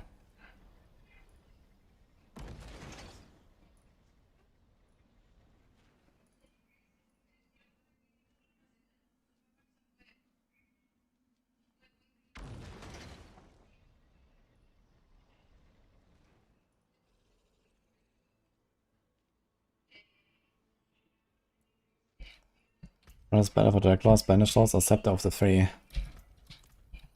Definitely not Scepter. Scepter's for ultimate builds. And Banish Lords, yeah.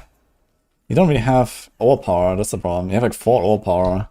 So Banish Lords is not doing that much. Especially if you use it as a charm, which you probably will. There might be a way to play this whole thing with like Warlock. And then go Banish Lords charm. Wow. I mean, get some resources, I guess, and lose all of the hex stuff. I don't like the idea at all, to be honest. Because you're not gonna have very consistent hex uptime necessarily when you do this. Because the Abyssal Titan is applying the hex. Maybe if you have Doom on the bar... You could do it, but I don't think it's necessarily better.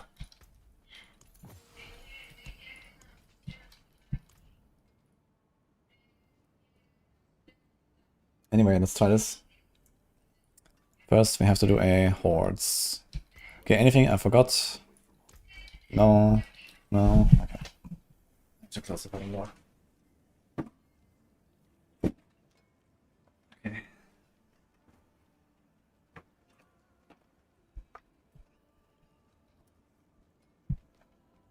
Let's try this. He's sending straight at T11, so... Fist of Fate Charm. That's terrible. I'm not sure what build, but it's terrible. Fist of Fate is on average 50%.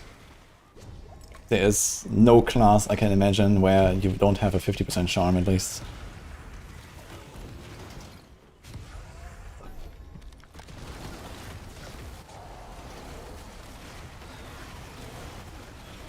Do I have to stay next to the Tortured Wretch? I guess I have to stay next to him, right? Okay. Okay, what about my speed now? We have 200% movement speed. Okay, so it seems like we don't go over the cap with the sigil. Unlucky.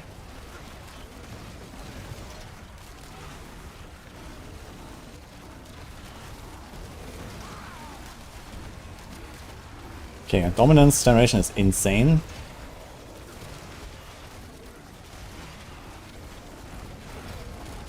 So I can just put the dude here everywhere.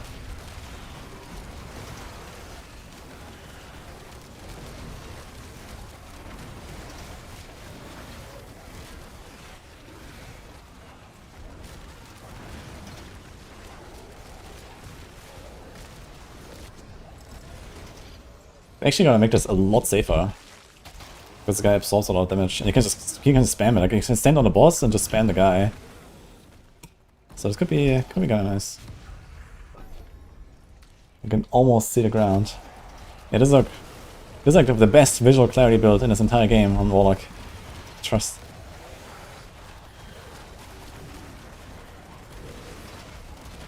So come on, yeah.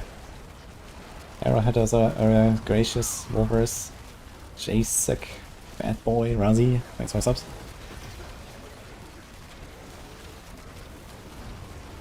Maybe I should have played this not as Hellfire all along. I think I also still have a Hellfire charm, right? I need to change this one.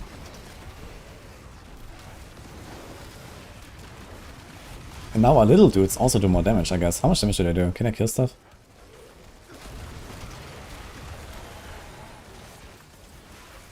We can kind of kill small stuff, but not quite, so...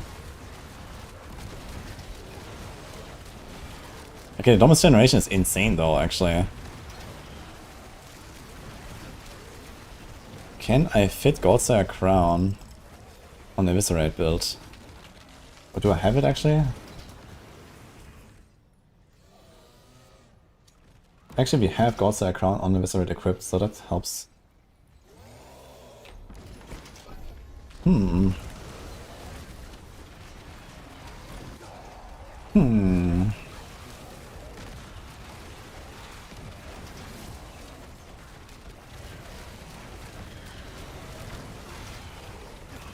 And so every time I don't want to jump, I just press the torch at wedge. It's a pretty fast animation, and you get the absorb. It's actually very comfy. It's gonna be very nice for boss fighting.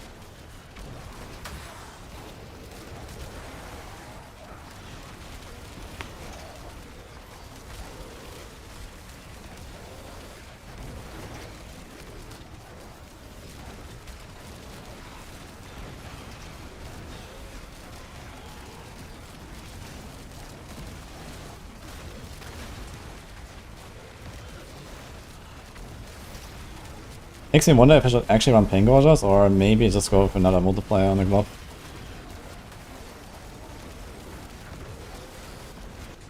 Dude, this wave is so shit, what? I kinda cleared this pretty well. We got like 100. What is this? Yo, good taste, thank you too.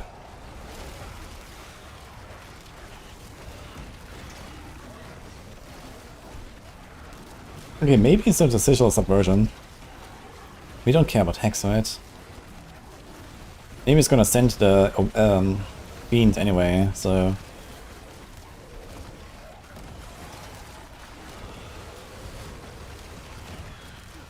Can get a 20 multi there.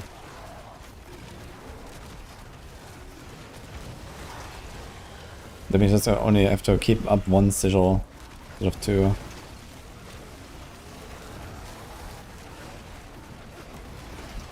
Or we try the teleport.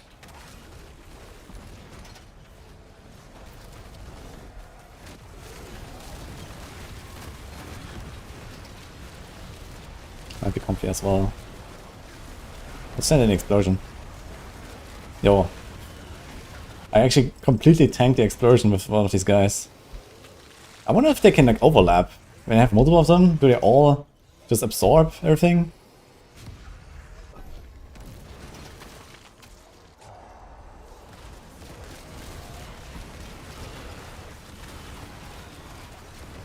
How about the sword?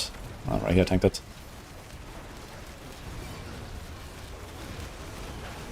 I'm trying to tank damage, guys. I can't.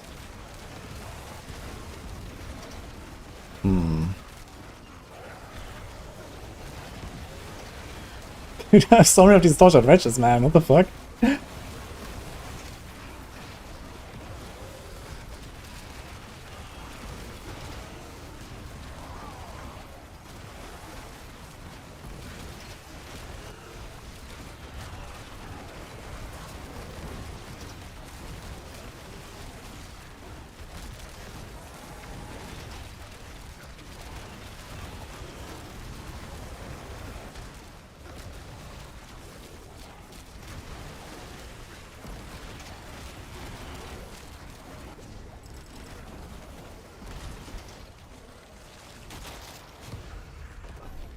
Thanks, Switchy. Dude, look at this run, man. Beautiful 200 Edda Baron. Holy. With Chaos Wave.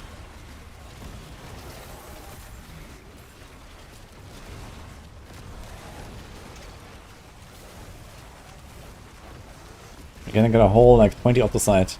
And 200 jump fragments. It's gonna be sick.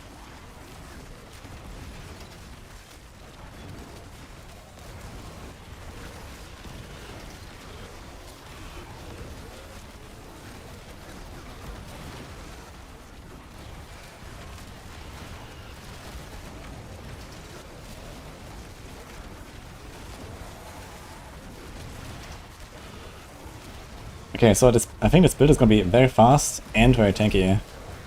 If this actually turns out to be more damage than what I was just doing, this is actually really good. I need to try this in pit. I'm going to try like 110 or something, so I have a bit of a comparison. Let's see the boss.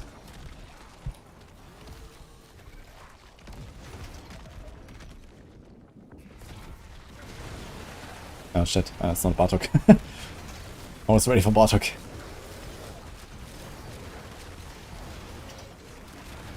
Wait, did this actually just TP the guy, or did he teleport there himself?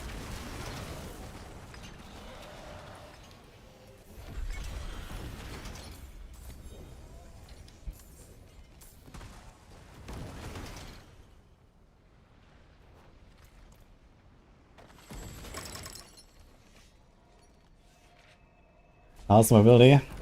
Really nice. This build can do sub 2 minute pits pretty consistently. At least the fire version of this, and I think this might actually potentially go faster. We got a sword. Oh! Fire. Problem. Damage acquired. Oops. Oops. Got that part too.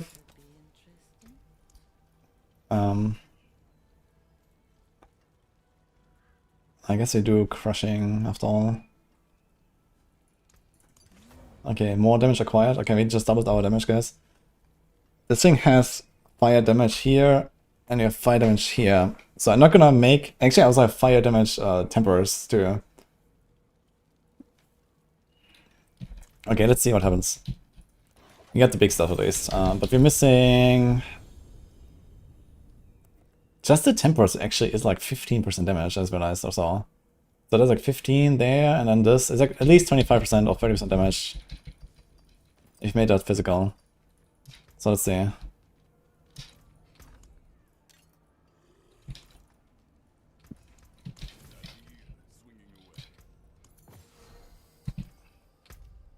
Pit. Dung. Oh, don't we have like 1,000 like... wait. Can I save some chests? I was cooking too hard and we have like 1,000 Edda or something. We have 1 minute, maybe. How gear dependent is this build? It's relatively easy to gear because both uniques drop from Gigor. Okay, I have 7 seconds, guys, to spend 700 Edda. I think this is an unlucky angle, actually. Oops.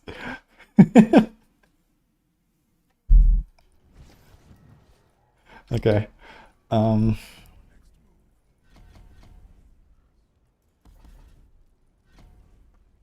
Let's try a bunch of pits.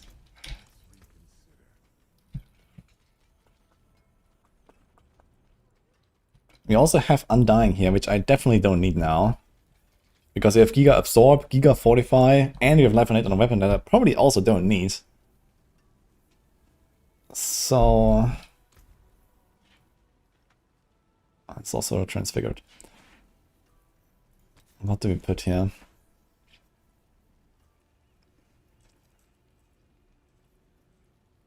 There is the thing where you have double the demon kills, so it gives you more free casts, but I don't think we really care about this. It gives us a slightly faster Hellworm spawn. Maybe? Well, you have eviscerated an enemy. Dude, maybe it's gonna send Ghostwalker actually. We get unhindered, we get 20% speed. I think it's actually a Ghostwalker angle. There's overpower, I get like 6% additive. But they can't really do anything else with overpower here. There's Fiendish Oppression. Doesn't work on boss though, and we kinda care about the boss the most, I'd say. So I think I'd rather go for speed over this. There's Resolve, but you're tankier anyway.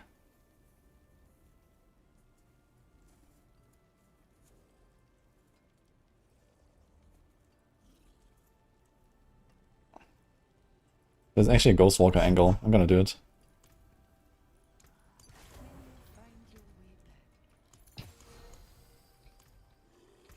Okay, let's do the 110. 111 actually. So it's one tier higher than we did earlier. And I'm missing like 25% or 30% damage from retempering and rolling fizz instead of fire. So just something to keep in mind. This is fine. Oh shit, we lose even more. We have this glove too. Oh my god. Okay. Actually, I'm losing like at least 50% damage upgrade, I think.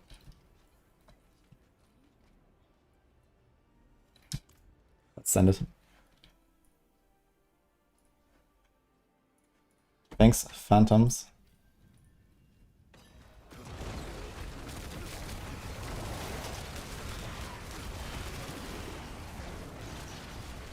Wait, what? Oh, this guy's got teleported. Oops. Okay, they're all getting teleported back. Oops. Maybe I don't like that too much, actually.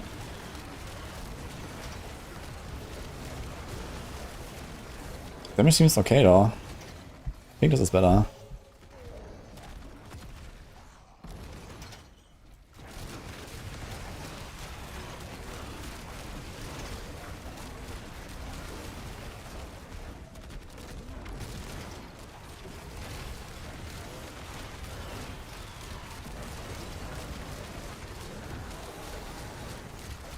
Physical resistance, huh? Okay then. Yeah, I think we will remove the teleport. Like here, they just they just disappear. That's gonna fuck. Okay. Okay, this is definitely stronger. This is super chill.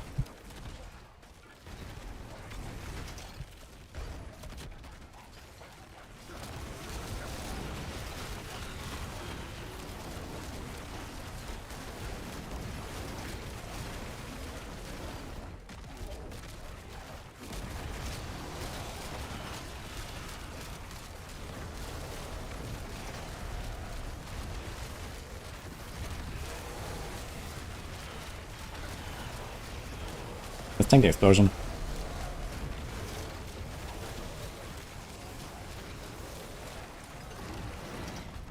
Who cares?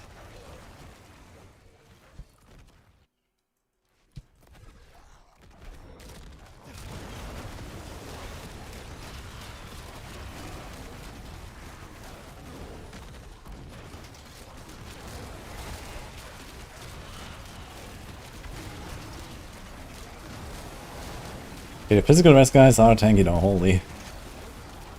I think physical rest is like 50% DR, or maybe it's 2/3, I'm not sure.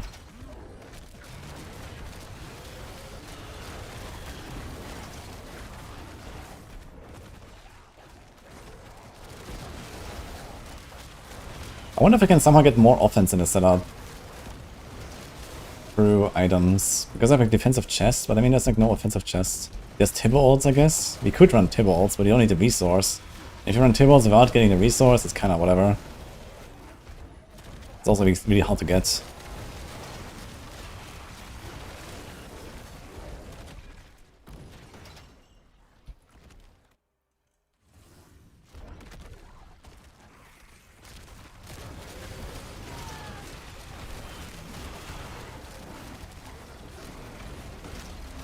And we don't have to manage the metamorphosis, so it's actually easier to play now. On top of being way tankier. This would be a 3-minute run if I didn't have to like constantly run back for the monsters teleporting. We don't actually want to teleport them.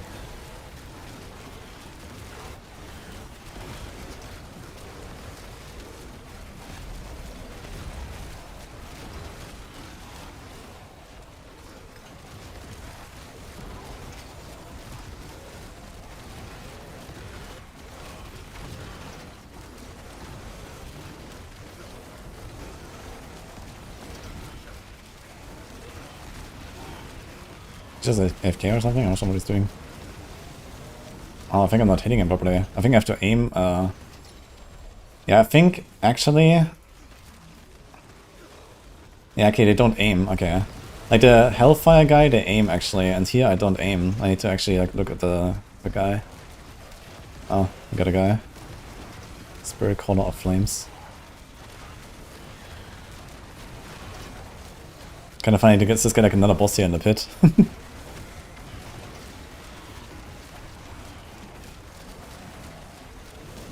Kinda beefy. Okay, I think I'm gonna fix my gear.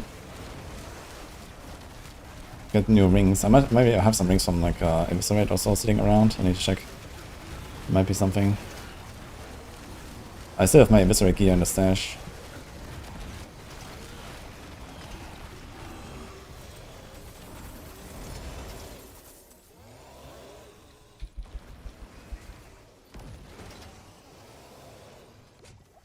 Look at these guys, man. I really wonder if the upgrades overlap. Or like the absorb. If I have like 4 of these guys out, do they actually absorb my entire life pool? Look how long they last, man. It's crazy. Wait, do they just last forever as long as I keep killing shit?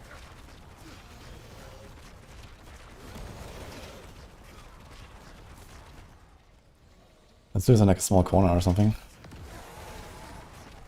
Okay, let's just run out.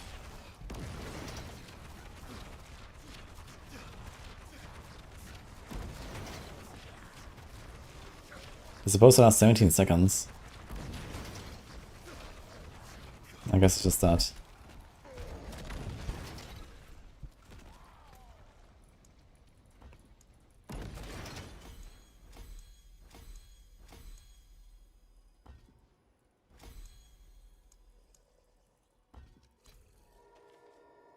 Yo, big things. Thank you. You can actually see the ground I built, yes. Why max my horses in the builds when we're not using demon auto attack? Because you get some other benefits. For example, for the shadow version, it lasts longer. And here, I think the damage ramp is higher.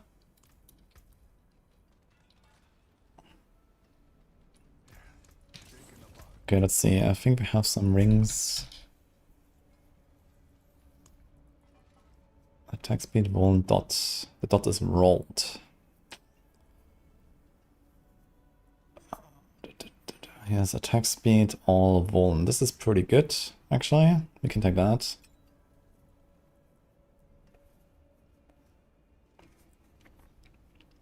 It's not rolled, so maybe I'm gonna put a life on it.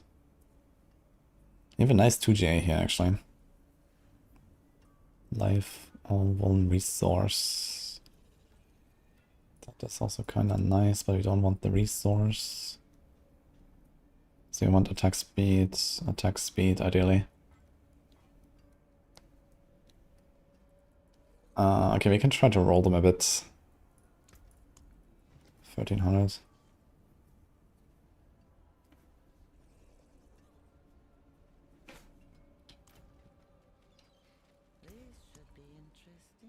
Dude, what the hell is this? Ancient Masters? Percent damage? Resource gen. When did I use this? What the fuck?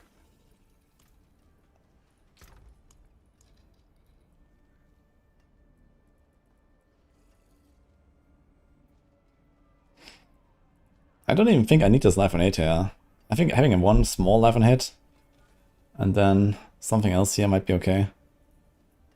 But you definitely need your pain gorgeous. You have a pain gorgeous. This is extremely outdated. Here's actually Fist.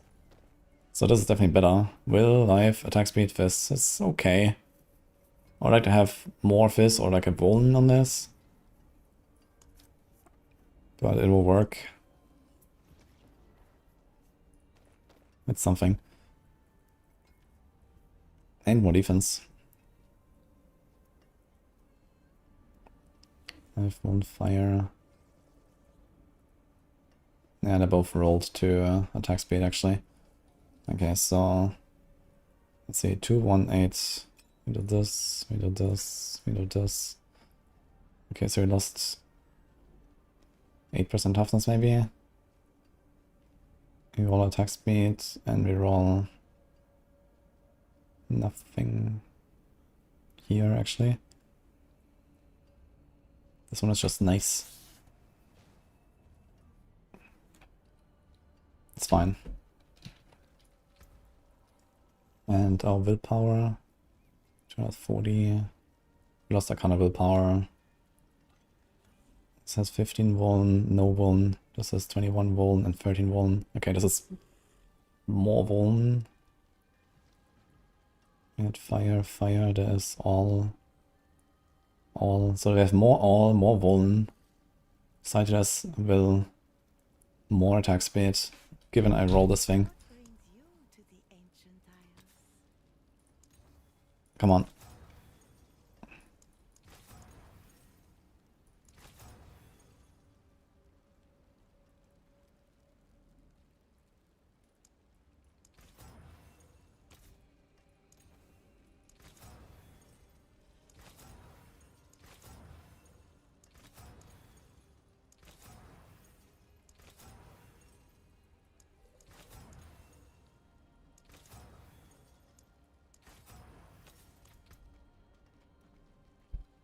Okay.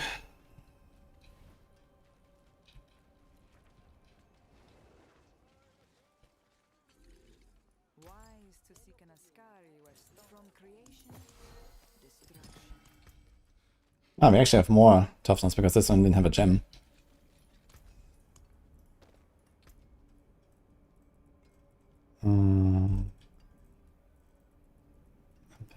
Hellfire, Fizz. I guess that's demonology, I guess.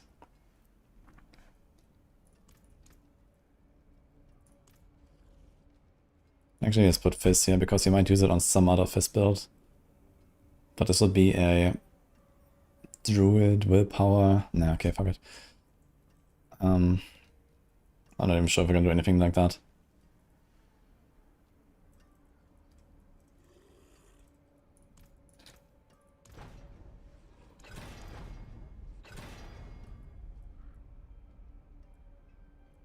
This is...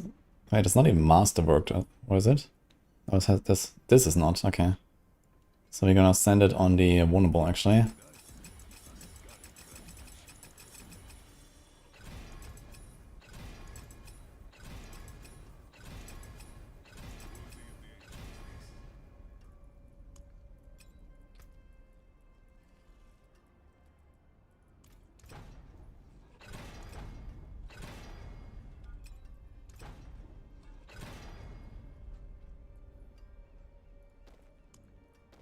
And here we can do pretty much anything besides the temple, I think.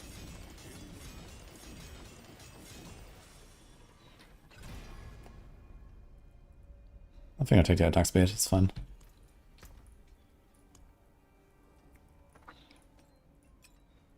Okay, so we had Crushing and Moonrise. How's my attack speed? I have 15, I have like almost 30, 50, and 70. Actually, I have too much attack speed, dude. I need to get rid of this weapon, actually. What else do we have? There's a lot of quality stuff. 30 all multi instead of weapon damage. Lots of attack speed, but less than here. So I think I might take this. Small life in this weapon. 3.5. 3.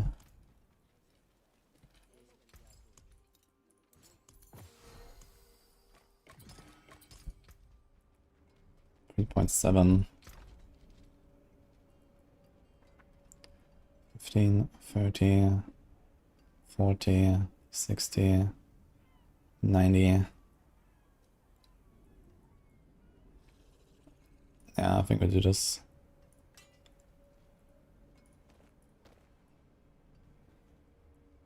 So we can still upgrade the tempers. They're all not GA. Got armor.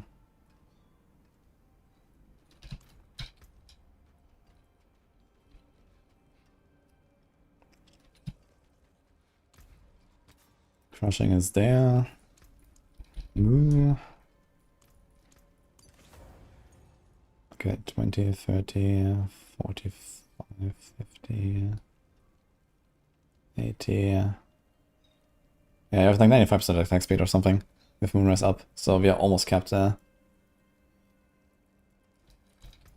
Sort of attack speed. And we have to replace the lore.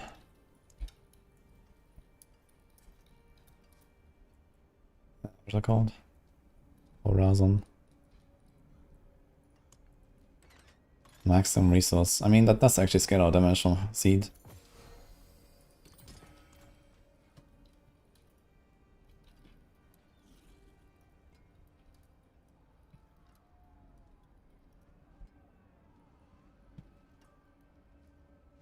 .8% even. Not terrible. It's kind of comparable to like 3 ranks.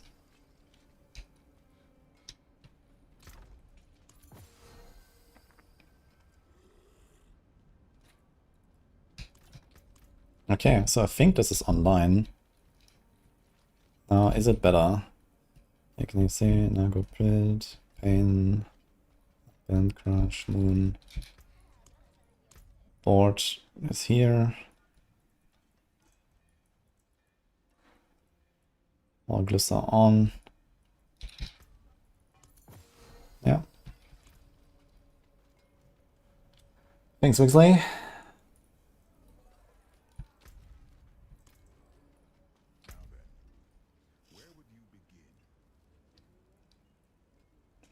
I'm gonna send a T12 for Rebar. Or as a horde. I actually want to do one for a point, I guess.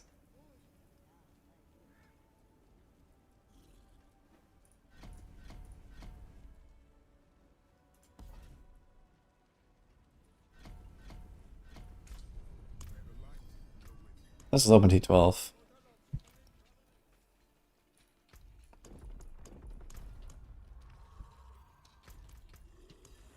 Oh boy.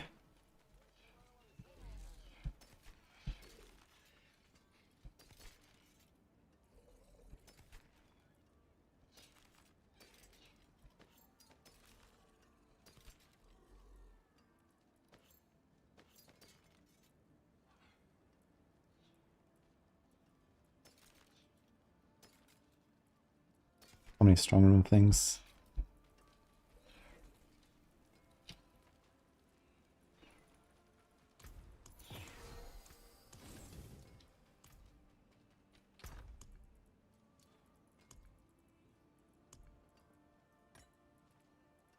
Wait, what happens to this? Can I not salvage this?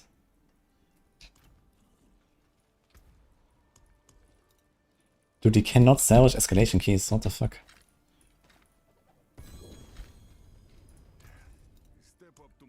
Wait, you can. At the blacksmith. What? Oh my god, man.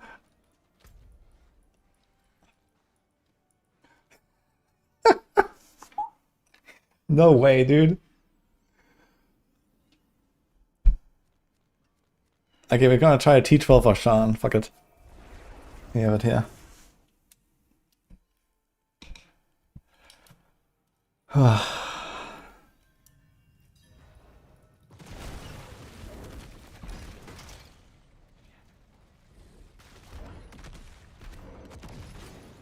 Wait, did we change this thing? I'm not really sure what I want with the sigil, but I have like no other skill to put here. Or do I? We have a slow. We have the shadow form. We don't really care about hacks, do we? There's like no point to have this. So I don't know, screw it. We actually send Fiend of Abaddon.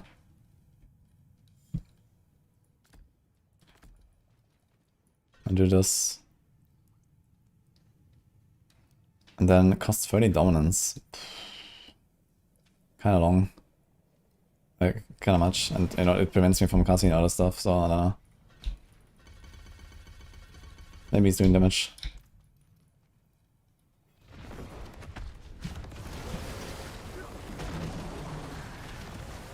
Okay, now we really don't see anything anymore.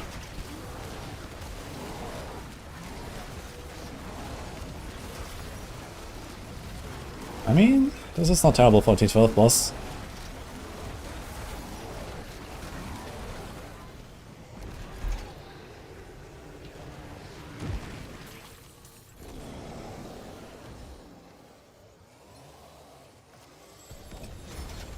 The Belial.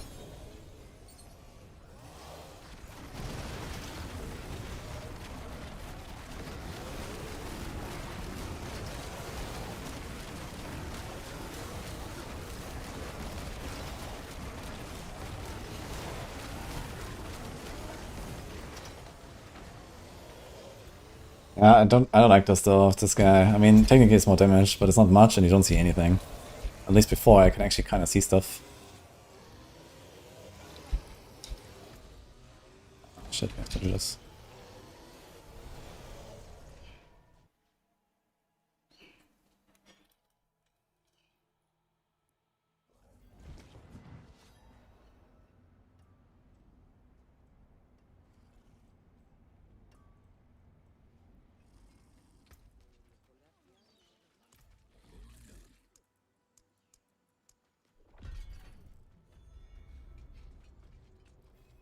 We have 0 temper scores, farming T10, but no temper manuals since T4. Yeah, maybe just have them all. I mean, there's not that many temper manuals anymore these days. No insane fries woven, but I don't know about that.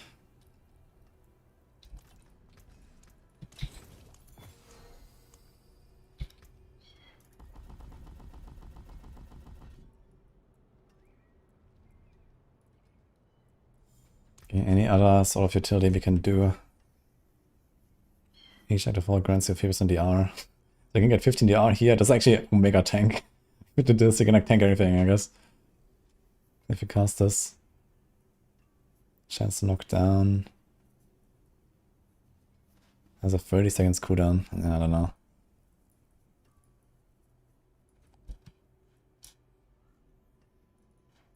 I really can't find something I want to do here.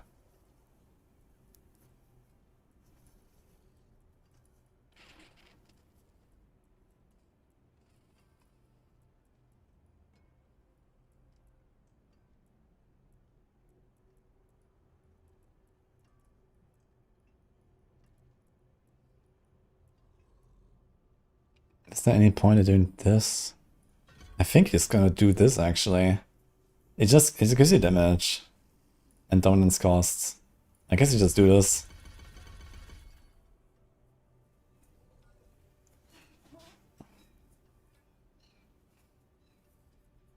And the biscuits do not break its stealth. I mean, it is some damage actually. It's actually more uptime of damage than this. That's kind of funny. So I have better uptime of the damage buff than this. And it's probably more. 1% for each 1000 bonus life. So if that counts like the flat life, I have like 66,000. This should actually be kinda good. I'm gonna do a Terror Demon. And just send it on the boss. Okay, what did we open?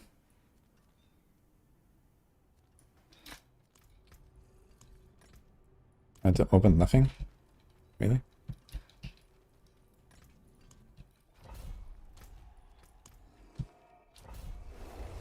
Got the tears on Bartok, guys. Okay guys, I need to up the music.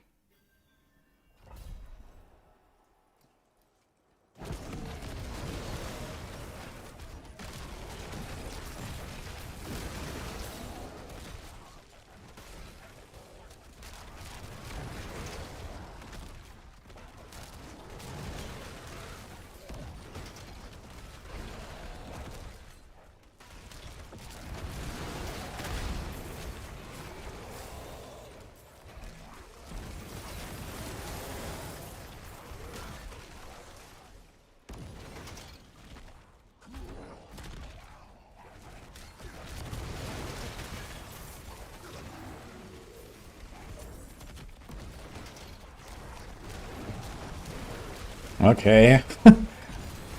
We are actually doing damage, guys, I think. Almost.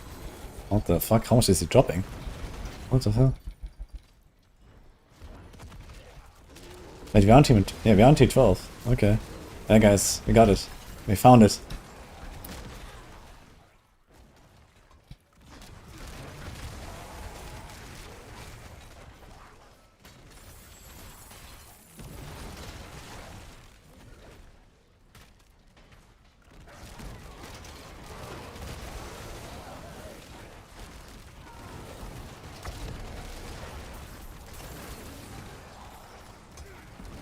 Six million toughness.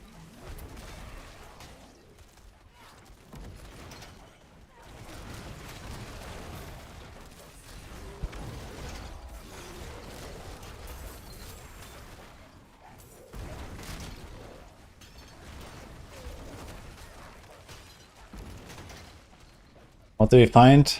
We found the truth.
Detail for everyone.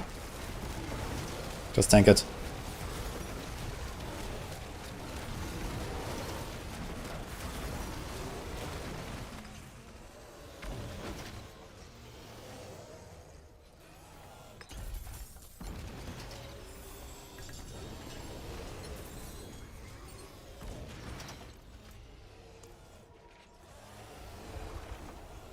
This music is real. Real poggers, actually.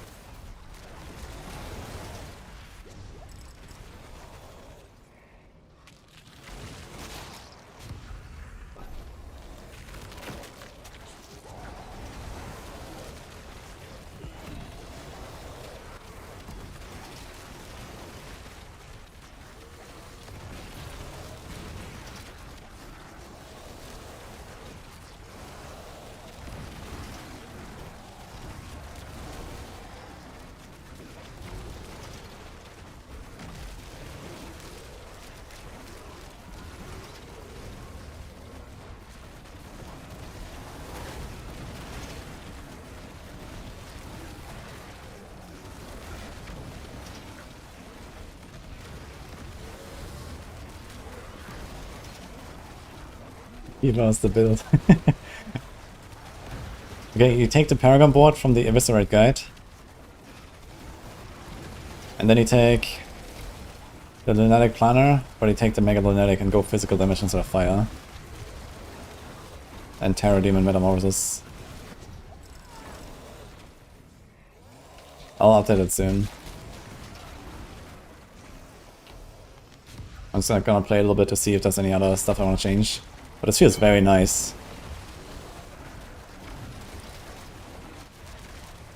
And we clear in T12 just how we did T11 earlier. And I didn't improve my gear. So...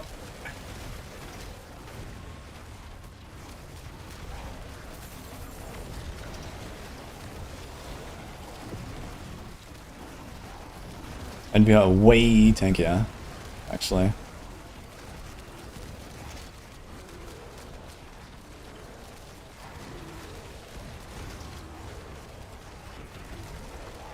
So now is the question, do we want to go Calamity Aspect and crit damage?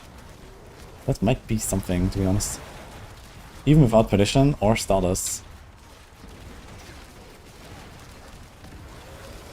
that worth it? It might be worth it.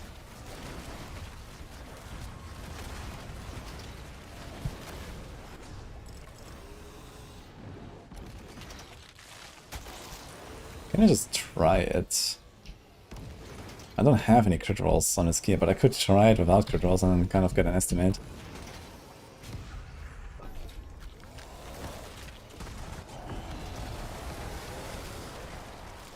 Yeah, final update soon, guys.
Did I tank it in a previous build? Yeah, it's by far the tankiest I've done so far. This is really tanky for Warlock Centers. And also the most mobile, pretty much. Okay, Tyrant's Grasp, I guess, might beat it in mobility, but not by much.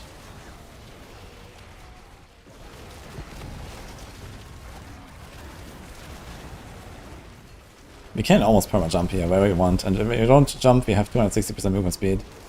We have a buff cap. Actually, we have 280% movement speed. So I'm near the absolute movement cap.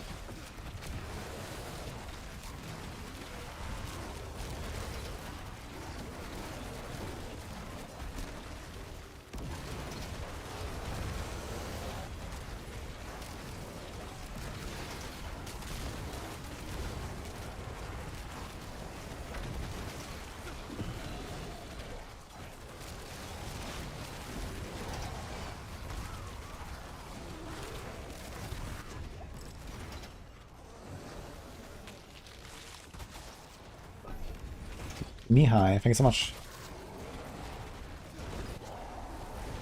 It's Typher as well.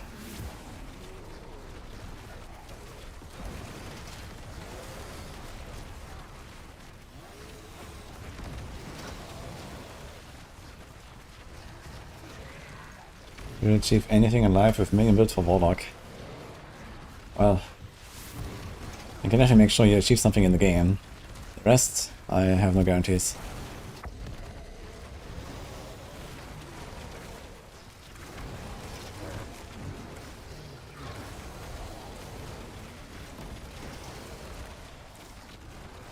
I just explained, I'm running the Paragon board of the Eviscerate Guide. I don't have Pyrosis. The only difference is I have a different glyph. I don't have Blood Frenzy because you're not bleeding anything. We have Eliminator glyph, I think. Instead.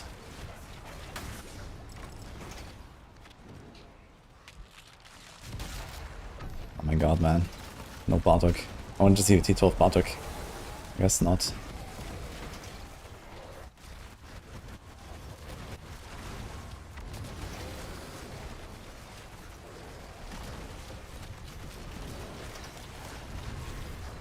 That's a Mega Lunatic, man. I need this guy. That's my minion.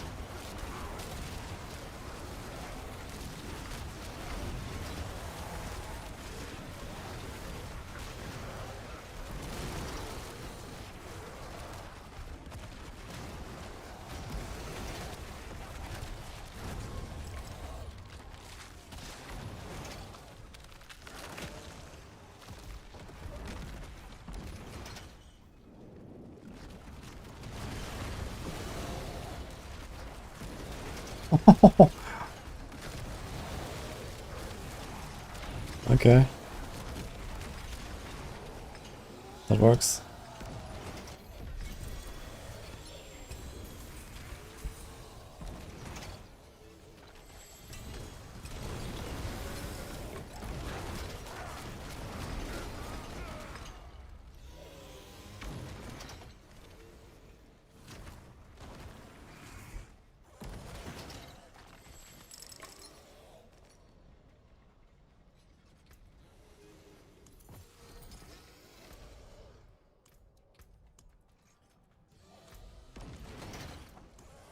Ammunition.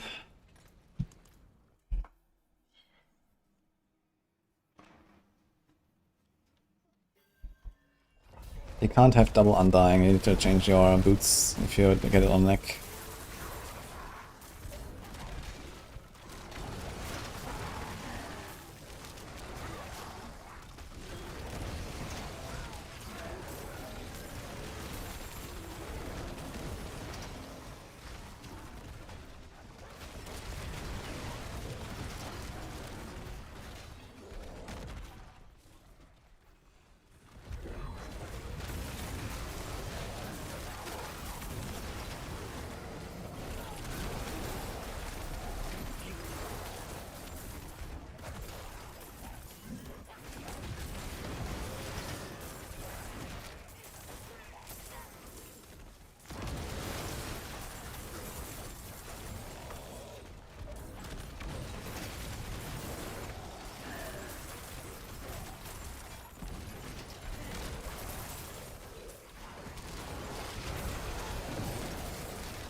Dang it. Okay, it doesn't even go for my barrier. Oh, for the tortured rich guy. Free the prisoners. What the fuck? Stronger than Epoch? I'm not sure. He definitely just got a massive upgrade. Okay, what is going on in this dungeon? It shows there is a guy. Free the prisoners. But then I go there and there's nothing. Oh, he is there actually. What the fuck?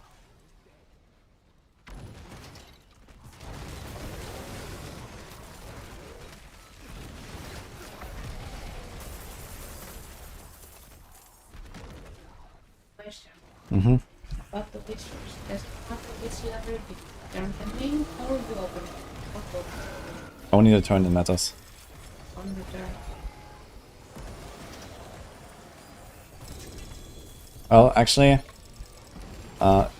you also want to open them at least in Torment 1, if you can. So the opening is important. Where you open. Yeah, as long as you're in Torment, it's fine. Any Torment. Just I wanna look my portal. I wanna take it, continue where I left, and open them later. At Yeah, you can do higher that, door. yes. Okay.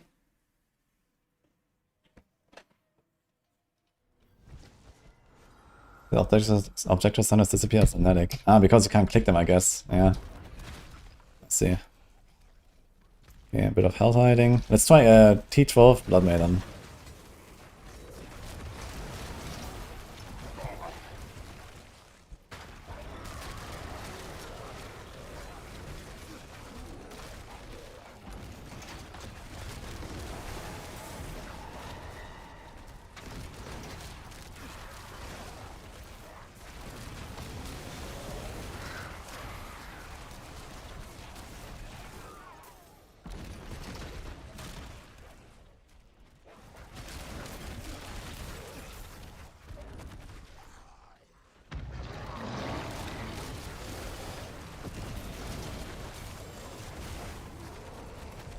Oh, this bit is so smooth now. Holy.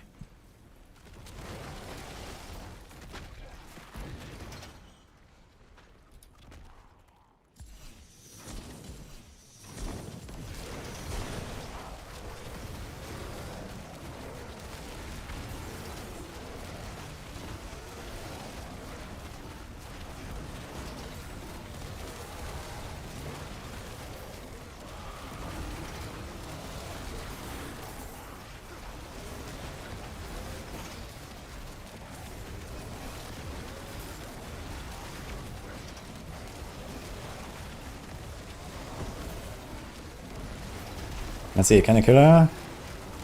Ah! You can! Oh yeah.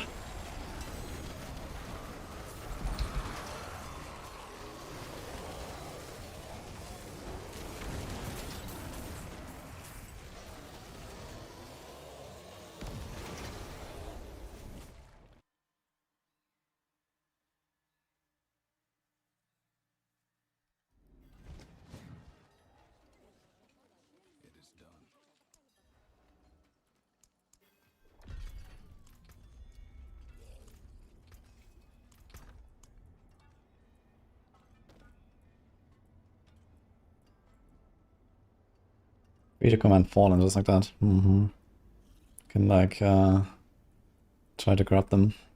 What did we get here? Got a GA.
I need to go into a pit. Is there a pit in my... Okay, I need to select some pit. I wanna see how that goes.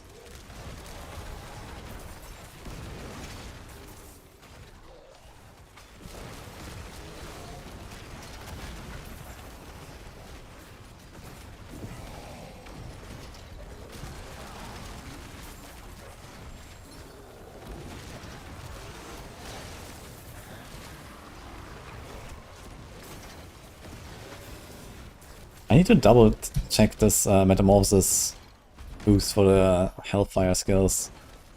I'm very surprised by how much more damage I'm dealing here. Maybe it's just not working at all or something. I noticed that the ramping stops at some point with metamorphosis, but I need to know how much it is.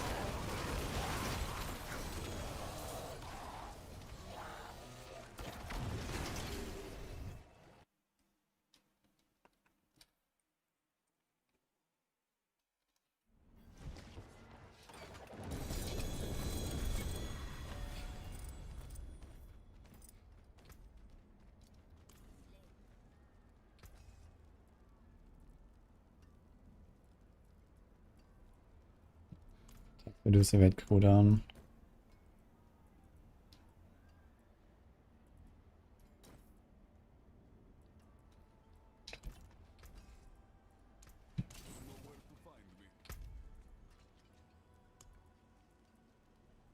A chest of talismans. Okay, Grig, Pit, Butcher, Harbinger. You can try a T12 Butcher. That's gonna be interesting. And another Pit. And a Dung. Okay. T12 Grig.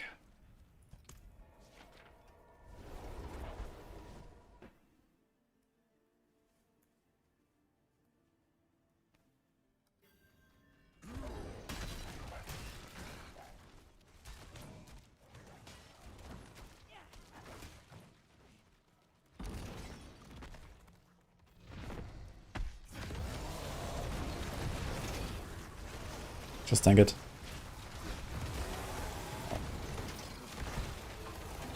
Yeah.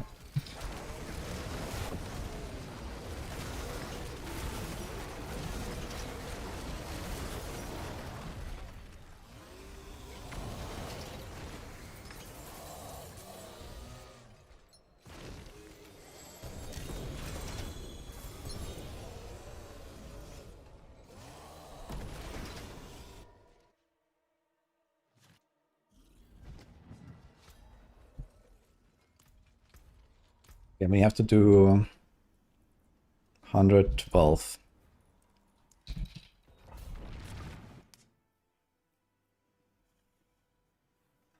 How much better are the odds on mythics here on T12 converted here by 10? I'm not sure. But I guess it just goes up. It's just like the regular loot goes up. But I don't know how much that is. Not much from T10 to 12, to be honest.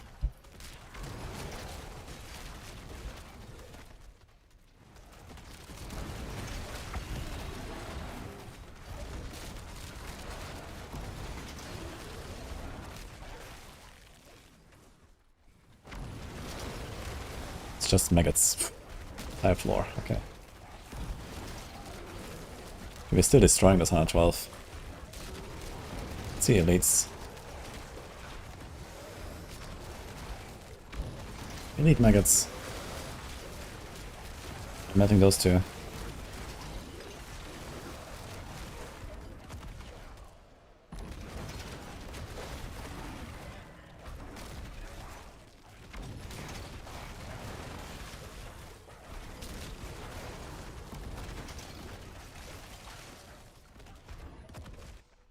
Dude, what's this floor? I get like no progress. There's more maggots. What the hell?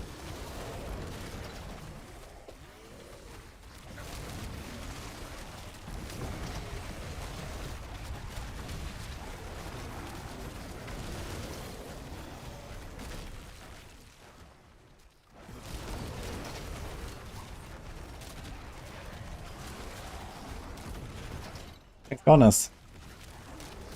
How's it going?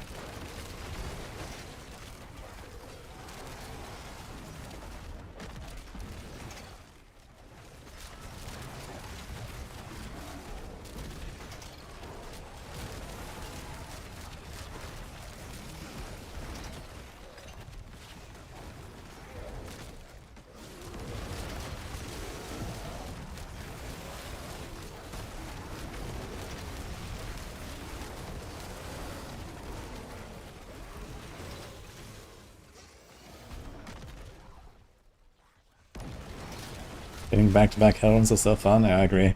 Feels good. Butcher! Alright. He's a bit beefy. He's hurting us very badly. Oh, no.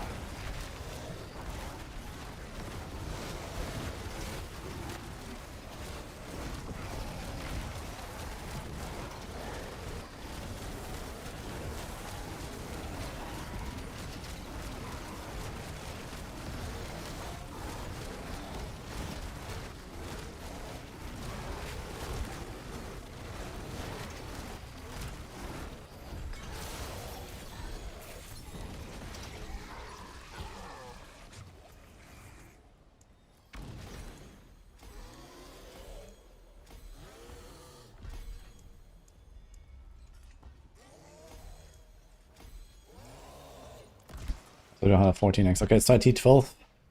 There, Butcher. The real test.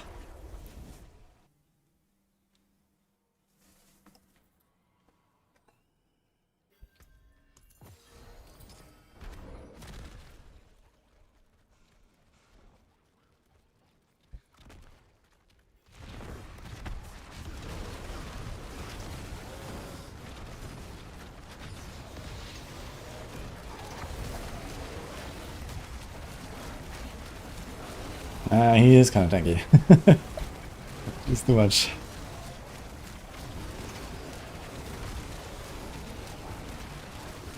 Can you just tank all the fire explosions? Let's see. I guess so.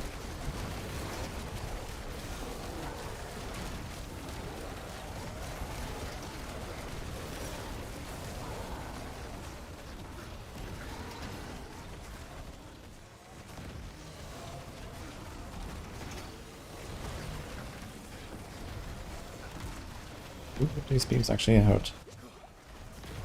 Okay. They apply some pretty big burn.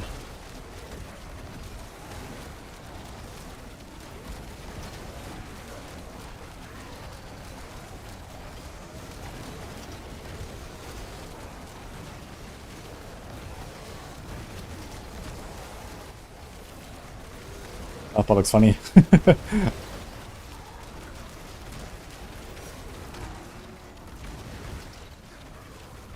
Oh, beam spawns. Wait, what the fuck is this beam?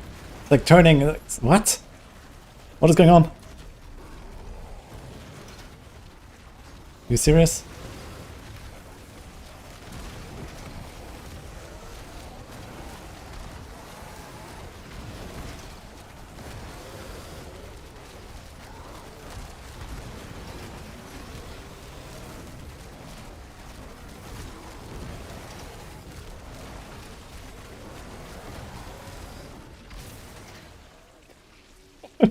What was that? Okay. Interesting, man. Oh, oh, look at that. Dude, this build is so tanky. I wonder if I can just like swap in Endurant Faith and go to 10 Mephisto and they're gonna be chilling. Probably.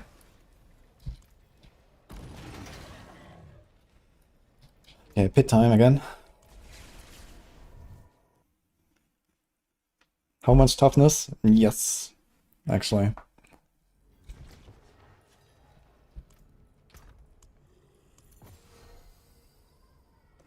Thema.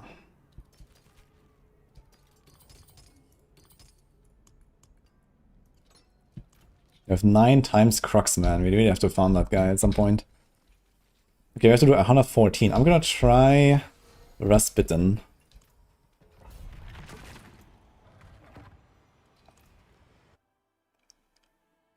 No, God's Patronus.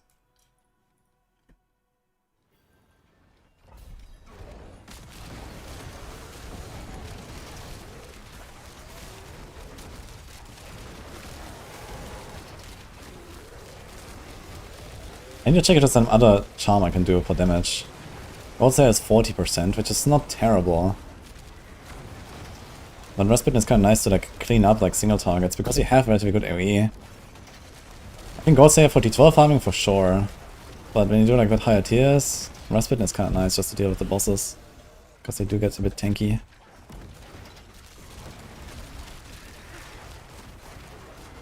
Enquiries just takes care of the AoE.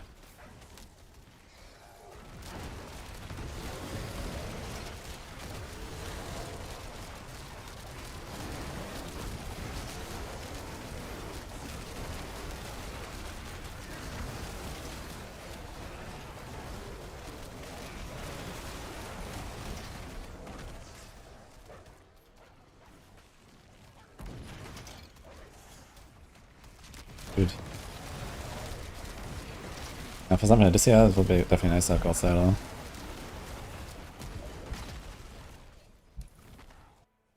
No snips. Thank you.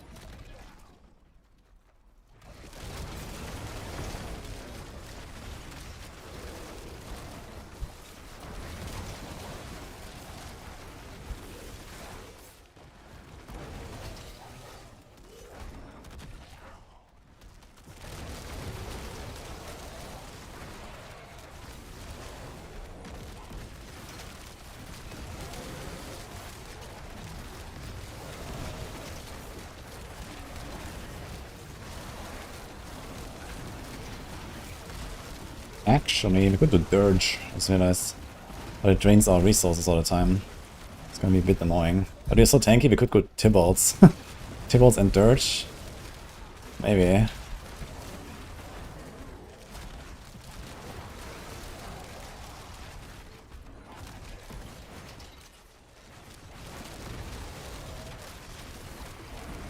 So back to that strategy again.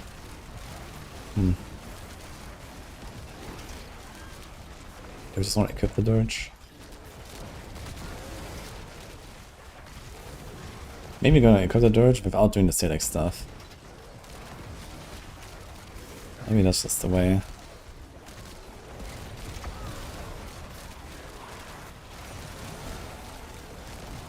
Bloodseekers are tanky.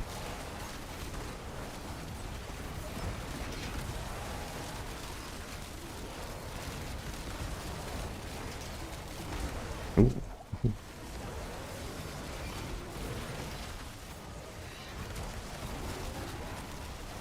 That's the explosive guys. They actually hurt.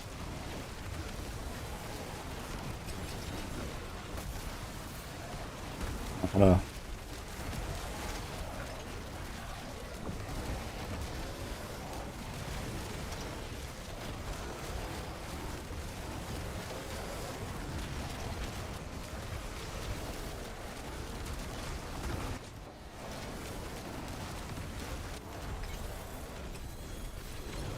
It was 3.5.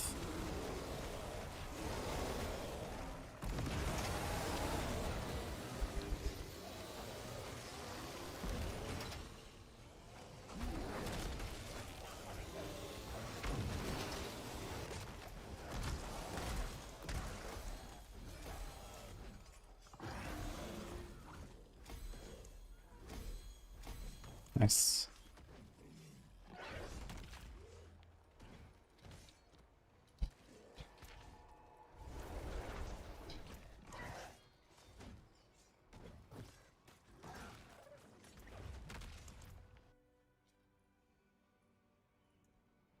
How much damage do I do? Ah, turns out, enough.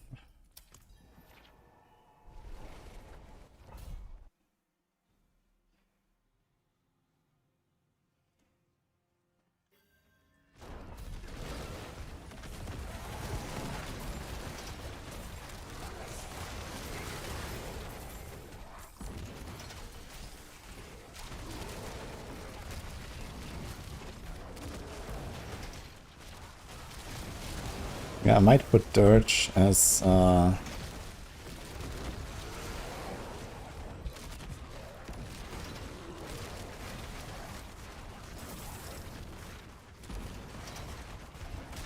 charm. I'm gonna see about that. Dirge charm might be something.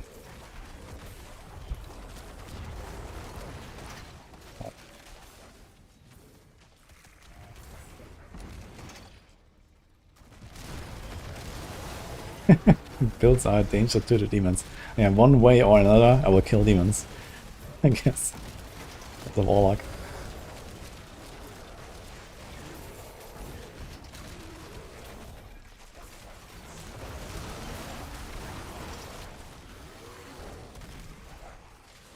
Oh. Really? Ah. Oh, maybe it's a treasure room. Let's see. I don't think you can jump in there.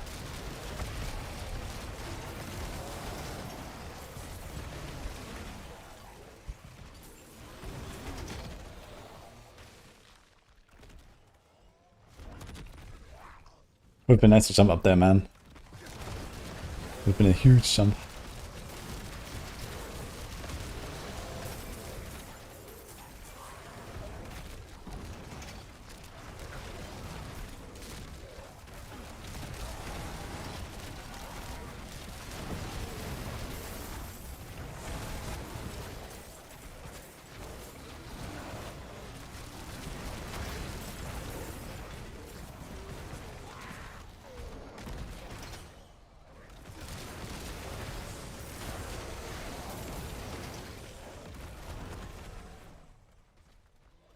The attack speed a big deal on this build? Oh. I'm a very busy man. I got things to do and places to be, so we use attack speed. We go faster.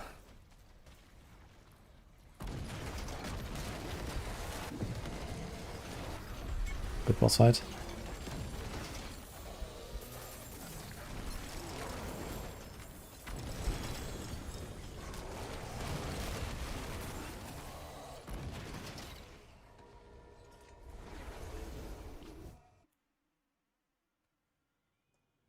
Do you think people get banned for using a bug that lets them get infinite glyph upgrades?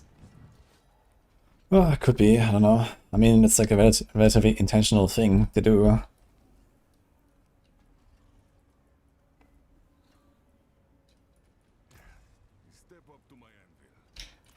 Okay, it's time to save Dirge again. Can't believe it. but I'm doing it.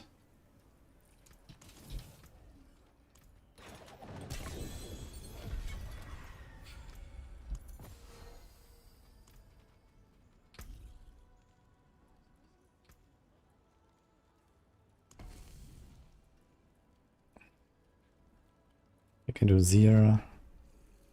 Hit under city, under city.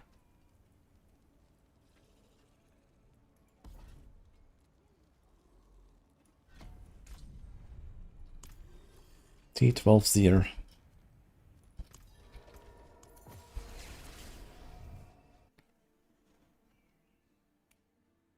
What's insane about this build? Barb is 10 times better. I don't know how you're gonna be 10 times better when I nearly one-shot everything in T12.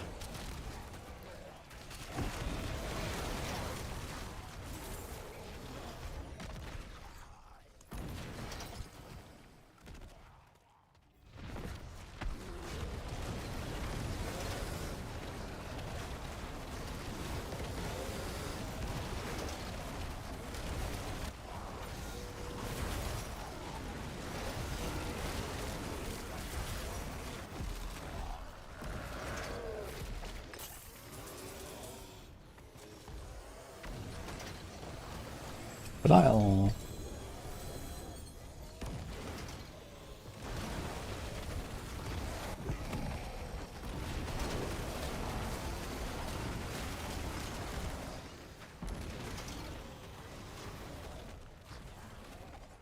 the unique neck on Epoch is not really important, but you kinda wanna have it.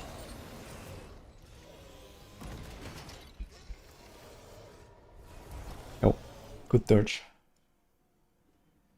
Yo, Grogan, thank you.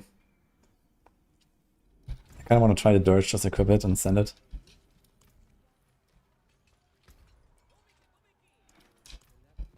Another 10.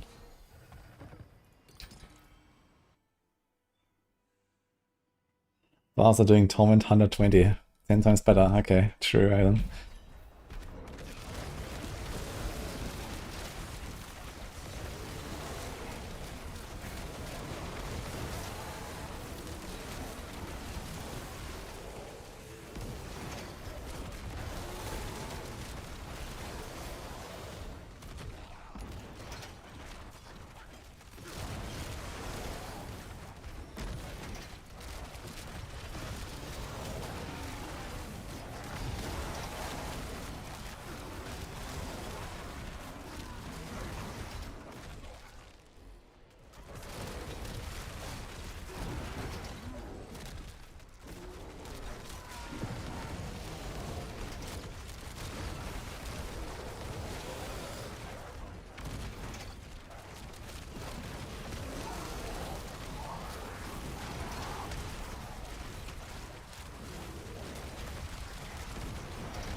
It was 2-minute run, 110.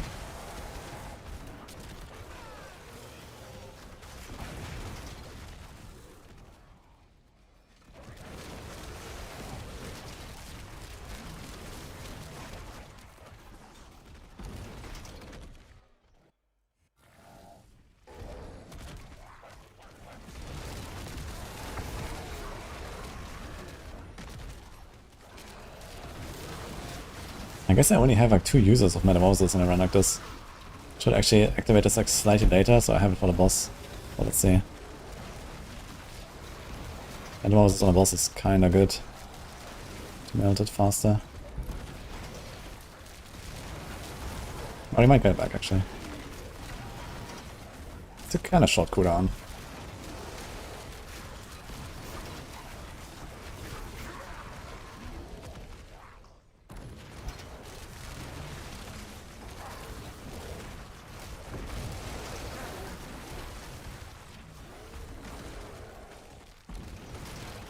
Okay, it's more like an half run.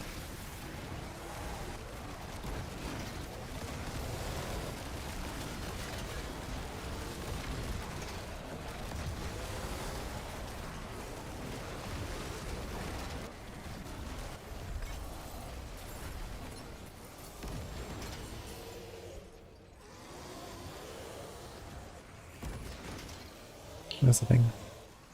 Wait, I lost a stone. Somewhere. Oops. Goes to another pit, let's see. An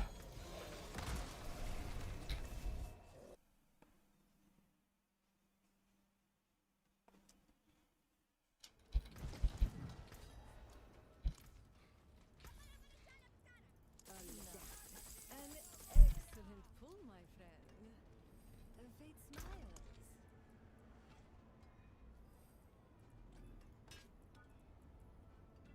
Mm-hmm.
Oh, I don't think they changed anything about the gem farm.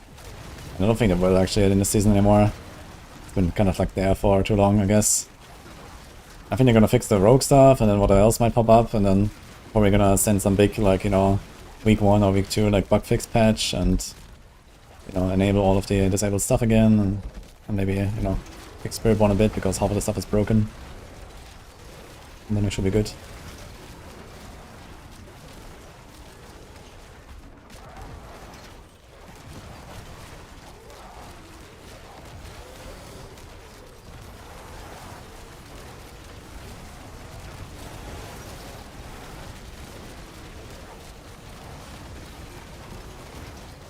Maybe tanking a sword? No problem. Doesn't even go through the torture bridge.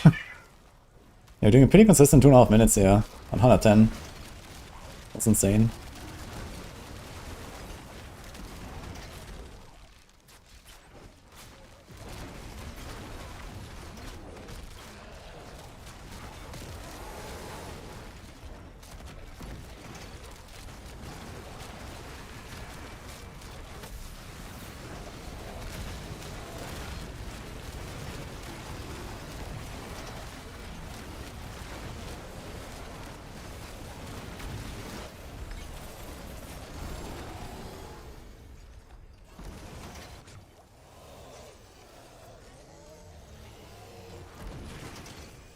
Now I wonder if you can do it faster. Go dirge.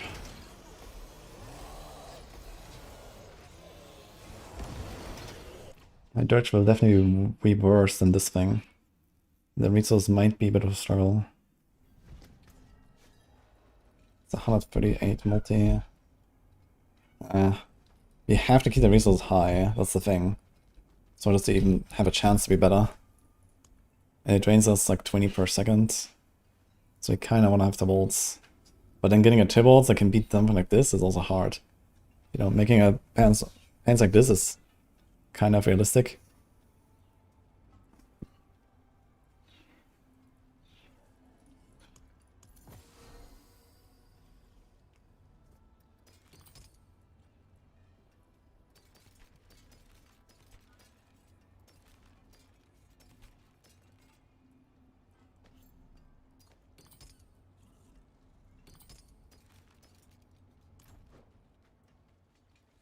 Feeling lucky, Mainlander?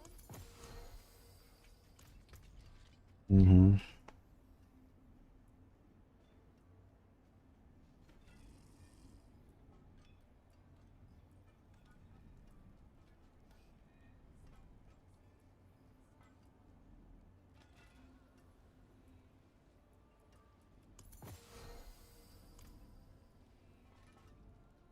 Search is an 85 here. Is there any other charm?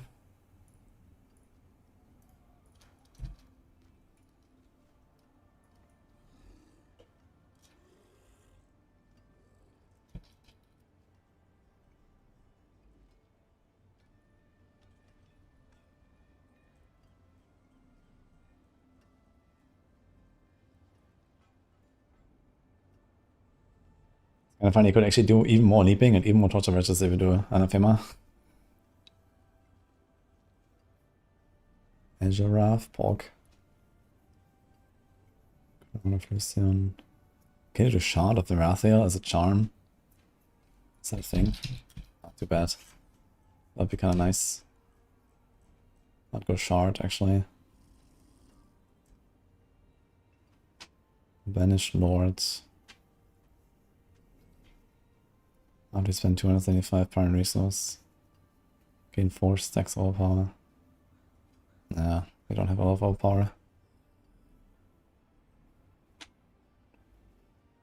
You are always berserking. I wonder if I should just send it, man. Blood Mad Idol. You take 200% increased damage as burning. Huh. I mean, that is tempting, I gotta say.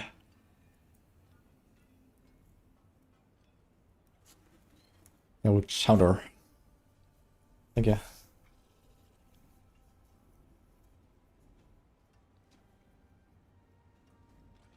I think I'm gonna try Blood Mad Idol, no joke.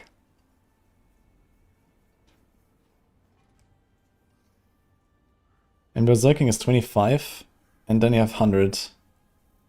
But you have to take a hit every 8 seconds, so that might actually be an issue, because they're going so fast. I don't think I reliably get hit every 8 seconds. That's really the main downside this thing has. Like, the damage taken is actually not so bad if you have good healing. But the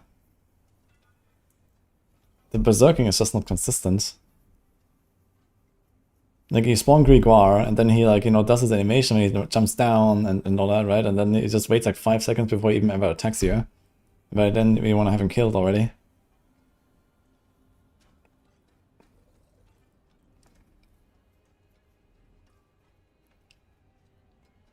Now we could do Pain Gorgers and equip a normal glove. That is actually not terrible.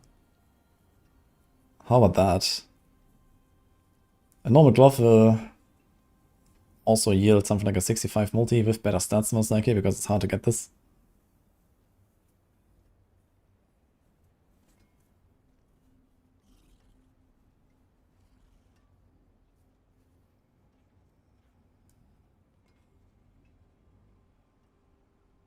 Also the seed and equip a neck. How much of a multi is this? We have 212 right now.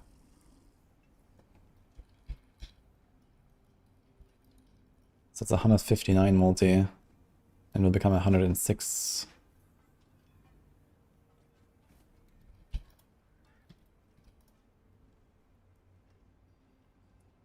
Let's say the alternative is like 50%. Okay.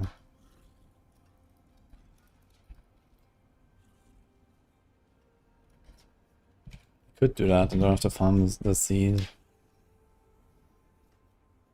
But realistically, you're gonna have more max resource than I do currently.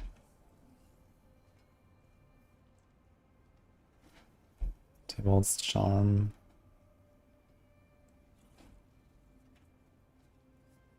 Tybalt's Charm and a Dirge.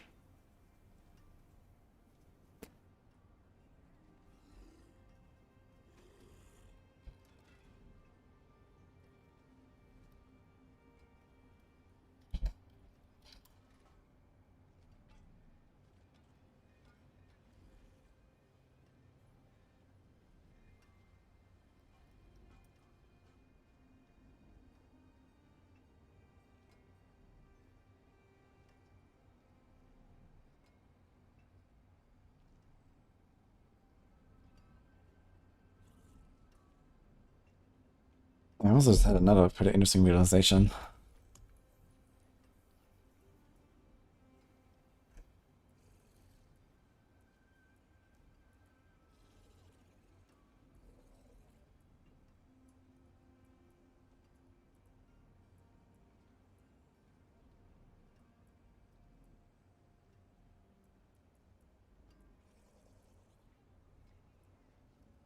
anyway. Thanks for the subs, everyone.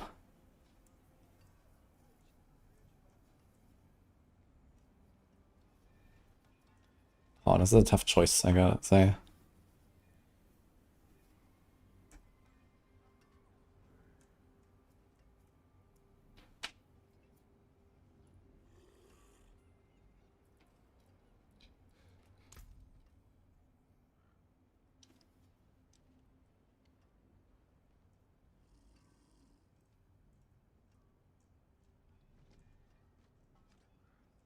What we really need is no unique charm. And we have to put like right of the name list with diamonds in mind. So that's gonna be really nice.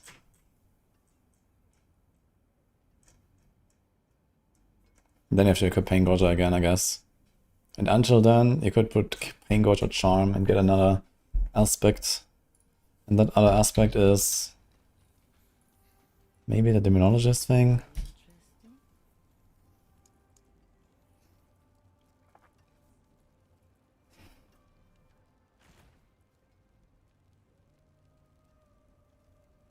But if it's like a 60% aspect, I might as well just keep Pain Gorger and go Godslayer. Godslayer is just nice. And the difference between a 60% aspect and this, only 14%. I think Godslayer is better than 14%.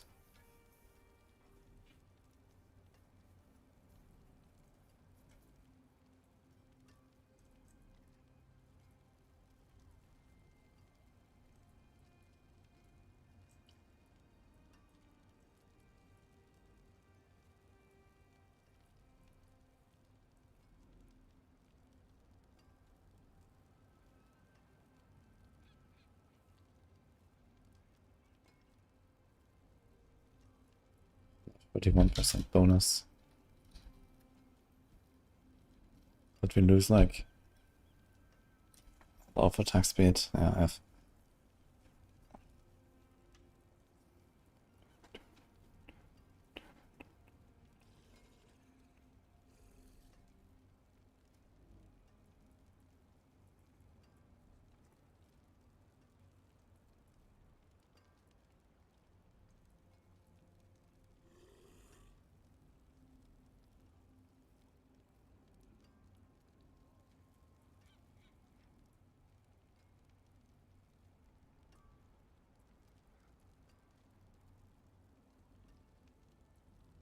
Yeah, fuck it.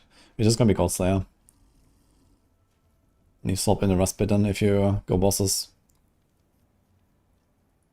I want to keep Godslayer over like a 60% aspect. It's just gonna be like a 60% aspect. It's not that crazy. Hello. Cooldown reduction and impairment reduction are both utilities modes. What? Cooldown reduction and impairment reduction. I'm not sure about impairment. That might be defense. Mm. But cooldown is a utility. Or remove everything. Are you hungry? You're not sure. Yeah, I'm fine. You can fish out and stick a wild bottleneck. You can do that. But you can also put it on boots. I have Ghostwalker here. I mean, you can just put wild bolt if you want. But since you have the wolves, you know, the wolves is triggered anyway. The wolves are just nice. They freeze everything. You're gonna be tanky. You get Godslayer all the time. Like, that's gonna have the wolves. They're just sick. Like, how else are they gonna get one anyway? Yeah, we don't even have a good way to get one otherwise. So,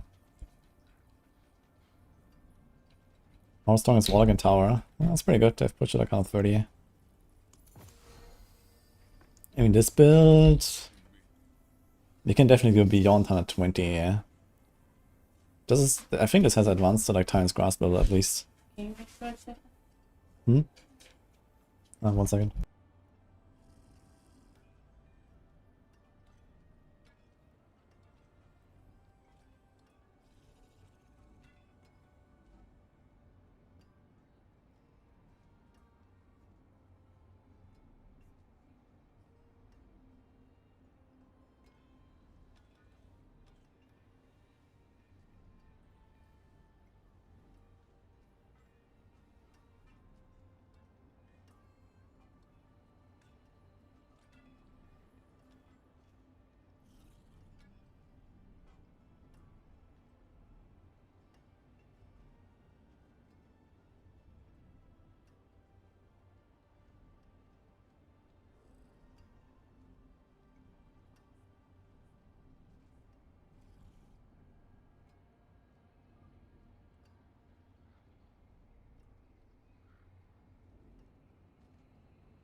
Okay, I muted. We are so back. I think it's time for some plannering.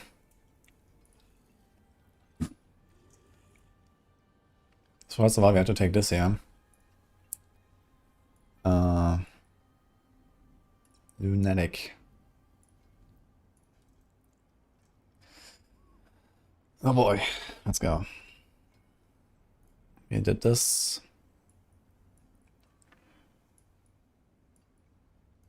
Remove that.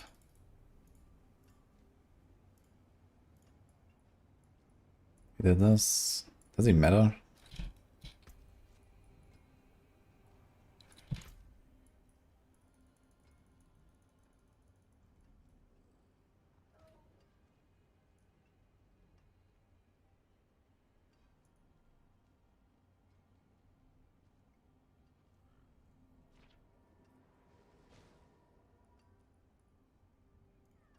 You do this, this.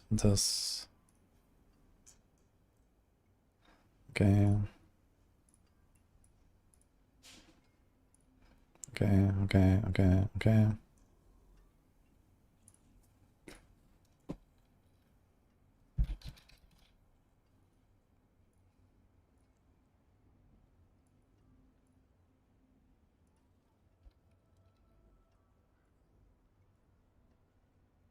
I don't think we care about the life on hit anymore.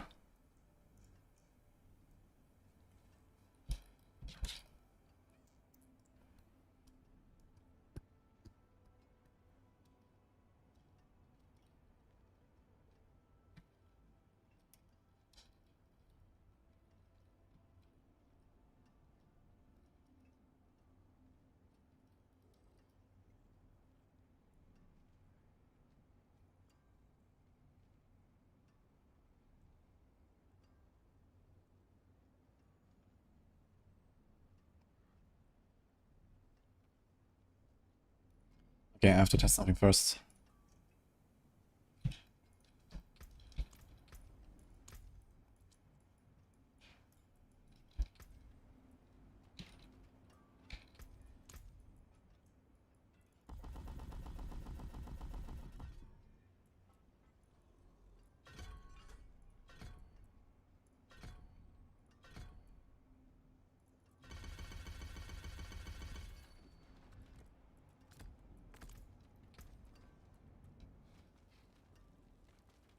What brings you to the ancient isles? Fate must have plans for you. We don't have any crit roll there. So let's see how it feels. We're gonna have like 70 crit chance. Exactly 70 actually. With Calamity.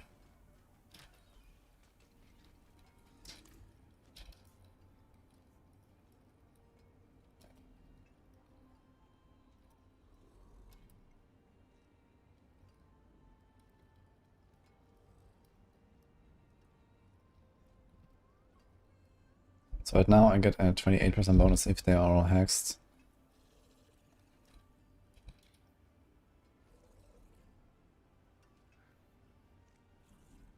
Let's say we do 70% crit chance. Can we get more crit chance? Let's say 80% crit chance. Can also put this here after temper, which is 10. 12.5. It's to 15 crit.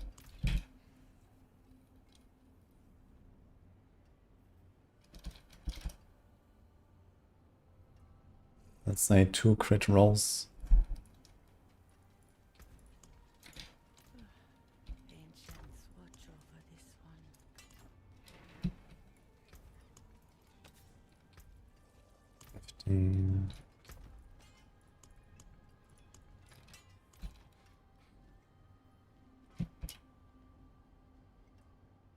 Yo. Holy shit. Big raid here. Welcome, guys. How's everyone doing? Guzu and friends, welcome.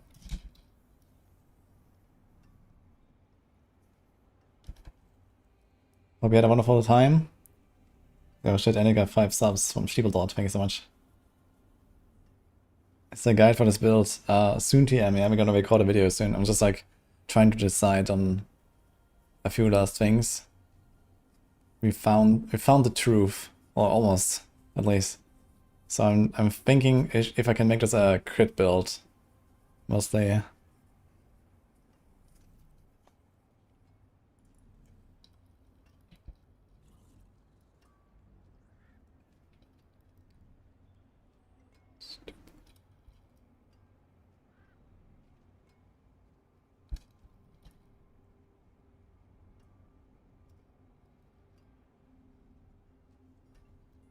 I'll give up. Let's say 8%. 2 times. This will be 2 times 7.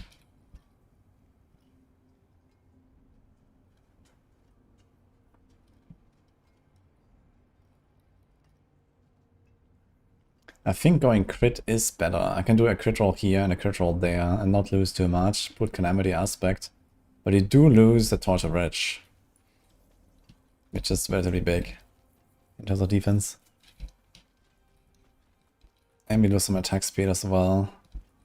It's not really gonna be a big upgrade. So I think we say screw it. Let me just keep it like that. And don't do the crit shenanigans. And this is the build. There's like a bunch of small stuff we lose. If without Perdition, like you won't have at least Perdition, I feel, to really go for crit. Okay. You guys want to see a funny build? Those who just joined?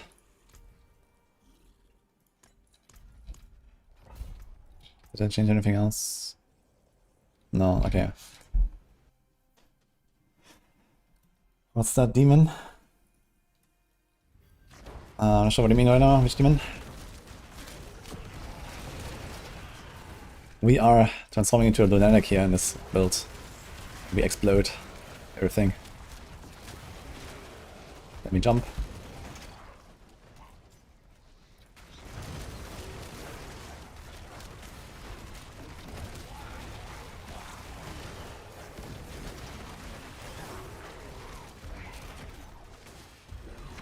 I have not messed with Profane Sentinel yet, but I have it on the radar. I have the ring saved, and I might try something with it. We'll see.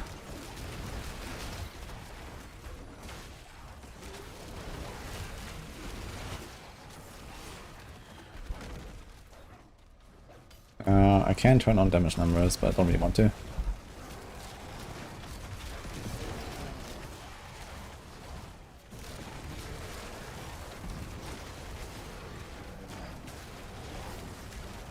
I think it's, instead of trying to shoehorn crit into this, he's gonna keep it a non-crit build. And it's gonna be giga comfy. Because the crit will not really be up on most targets anyway. Looking at this here, I'm trying to like apply hex and stuff, and it's just like, most of the stuff is not hexed anyway. Even with the God's Slayer crown and stuff, so...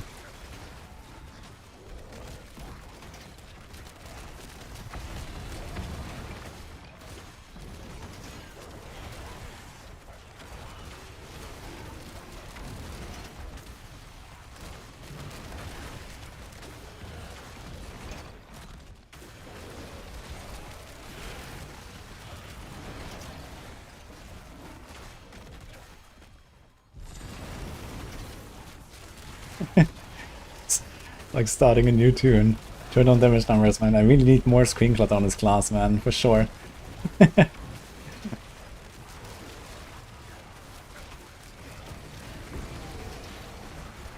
Yes, woo.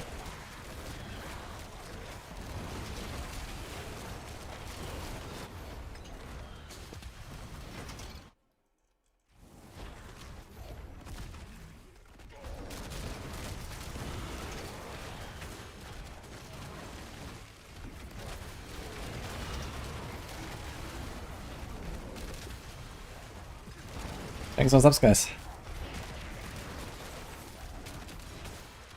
You can't claim part 9 in season rules without part 8. You have to do Mephisto.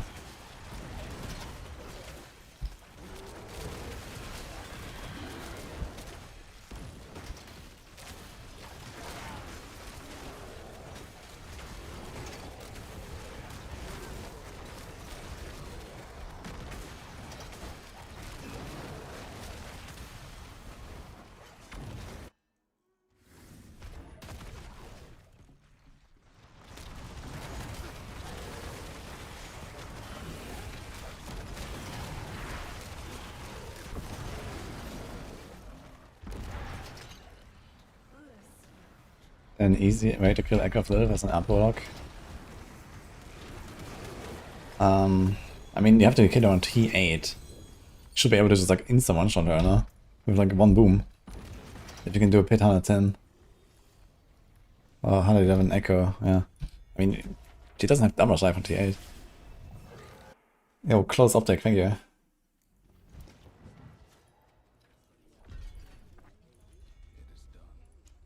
Yo. Ancestral.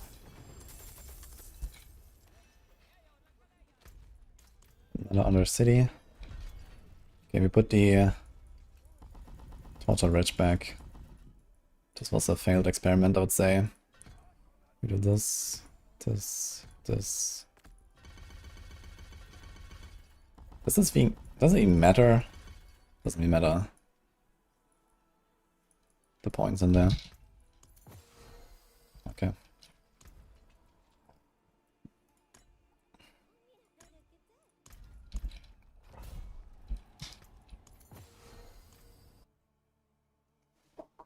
She has way more HP than anything else I encountered. Yeah, Lilith is definitely pretty beefy. But, you know, she's not like Torment 12 Lair Boss beefy or something on Torment 8, you know? Or maybe she is, I don't know, but either way, you know. If you can do Torment 12, then T8 Lilith is like absolutely no problem at all, so.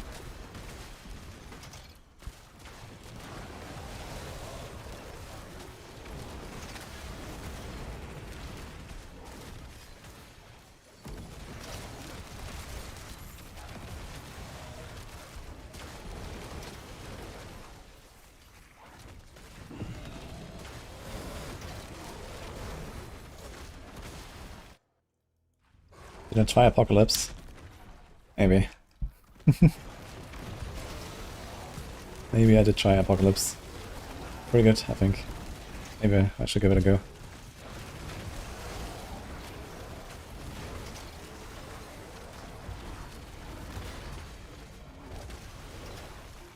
But I found my favorite build.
What? Oh.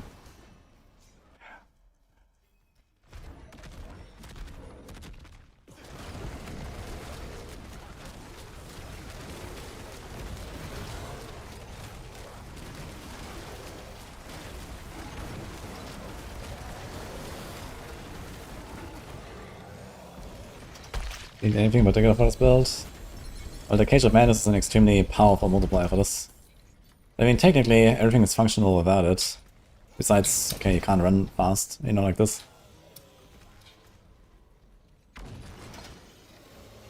So, I guess you can just start it with no items. I could try, see how it is, just take off the Pain Gorges and the Cage and just go into like an Overtorment and kind of see where I head. I don't know. Like the entire armor is actually gone, and the head too. It's kind of funny.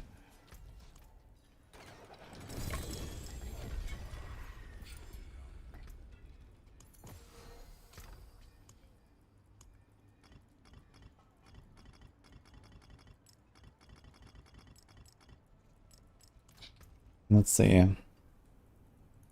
So we take these off. How much toughness is this? It's fine. It's -1 for toughness. No problem. I have to put the runes.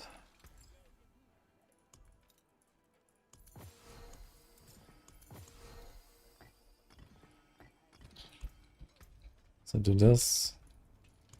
Okay, and let's remove some stuff. Let's remove spicules. Let's keep greater hex. It's defensive. Let's keep that.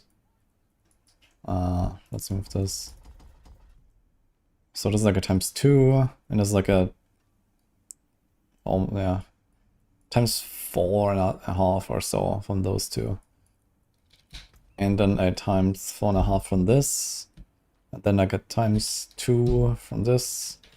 So we're like roughly 50 times weaker now.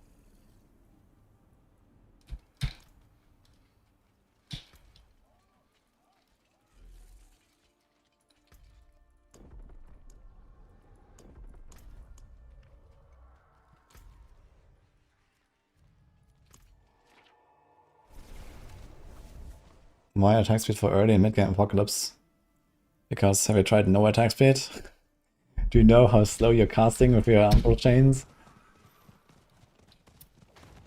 You really want some attack speed. And also when you don't have any attack speed is actually just a really nice multiplier to it. Okay, so this is Torment 8 with no glove, 2 Paragon nodes missing, and no helm, so...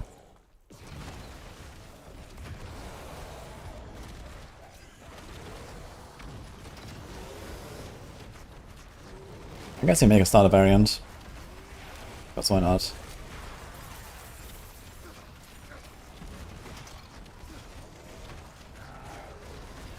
This build, pit, close, 114 in 3 minutes.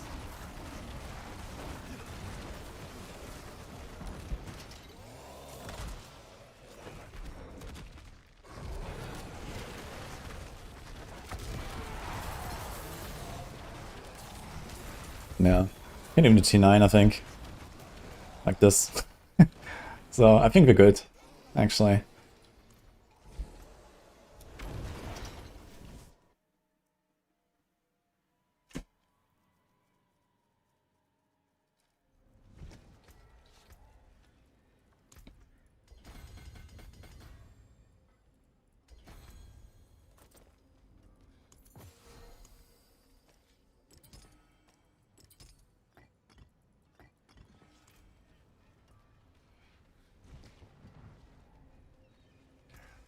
Or do I have the fawn shooting out that terrace?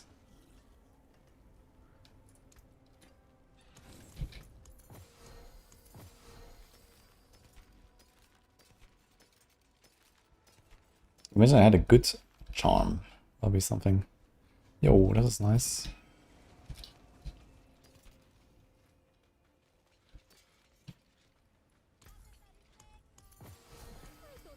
My seal here is doing nothing besides a +1. You can get like I think 16% damage multi on this.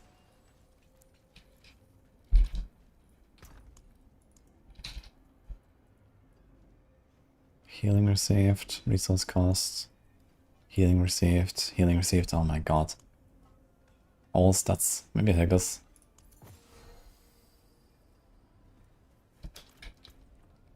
Two, 8, 7, 3.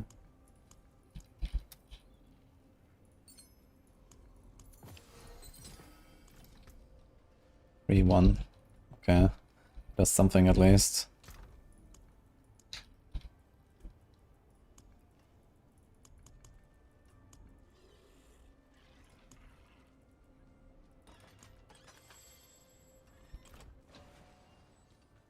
Did the world boss just pass? I'm not sure. I didn't go to world boss. Kinda missed that, I guess.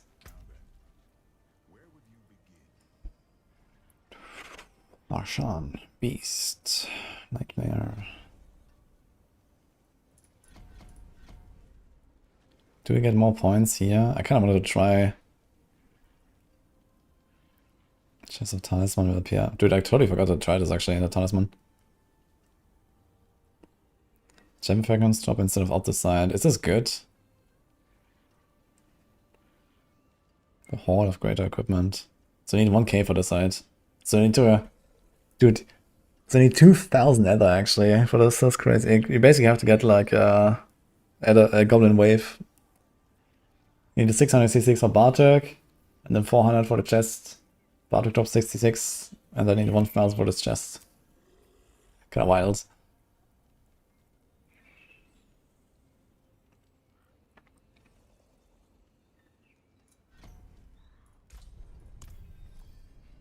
Okay. Yo, grimy eel. Thank you.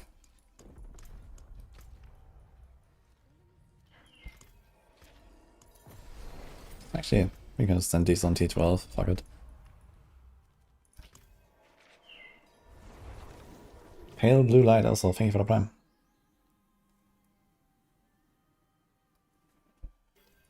Wingstocks is such a fun build, but it's bad. I think I have it ranked pretty high. I think it's like speed farming 110 or something as well. It should be comparable to this, I guess.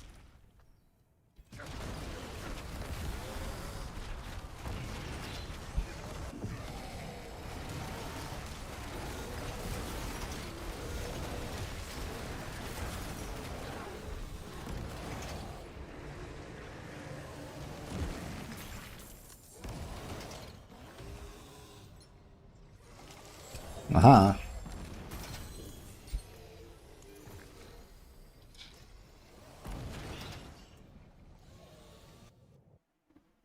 Relax out of life on kill, it's always 24 life. Yeah, they just want to mess with us, I think.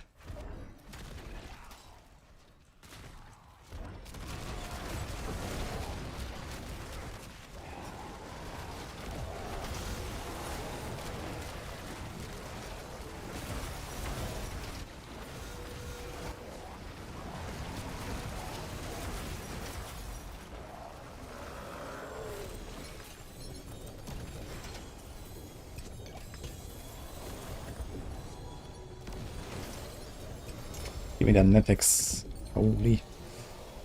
Yeah. Eldrin and Doom. Nice.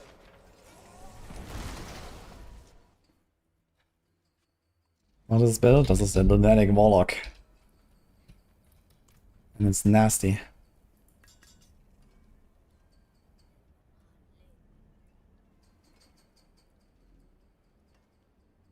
Bot and Shadow. Nah.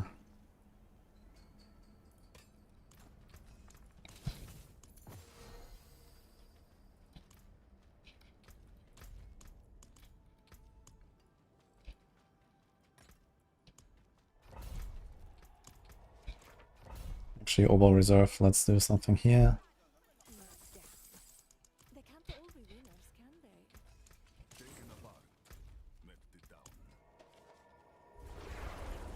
We tried Hell's Price, sorry, but it's garbage. I think it's a bit better than a 250 chest. So it's not really garbage, because sometimes you just walk into Helltide and 5 minutes later you have 1,000 things. And what are you gonna do? So, especially like Helltide is just like the way to farm Paragons right now. So it's kind of good to get a Hell's Price, I think. If you spend a lot of time in Helltide at some point. And you're done with all this other stuff.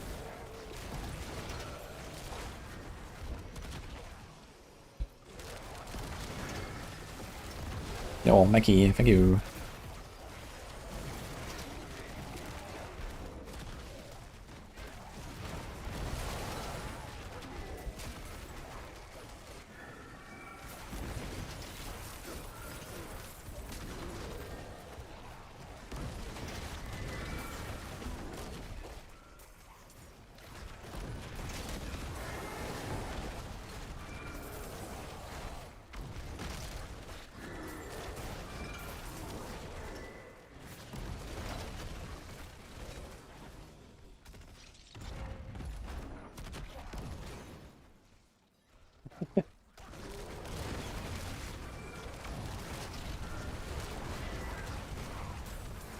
It's most important to focus on Paragon.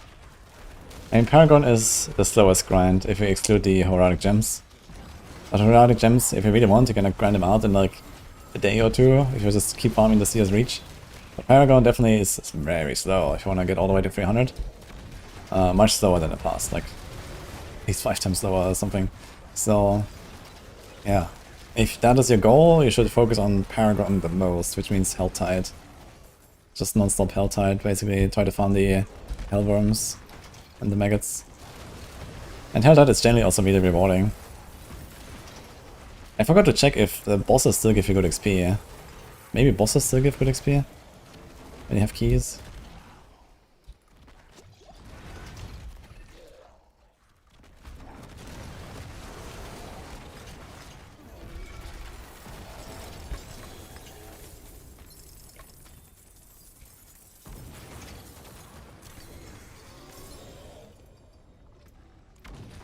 You get 2,480.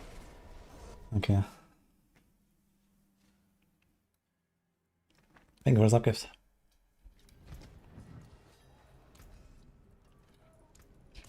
Okay, what is number 1 on hardcore? 119. I think I can do that. Feeling lucky, mainlander? Hey, nice. And yeah, not too bad. So try to see what happens.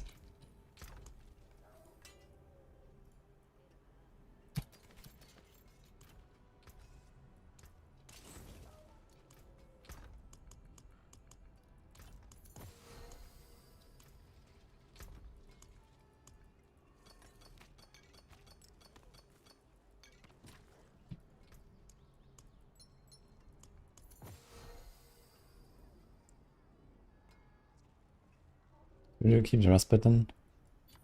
I think you do Godslayer.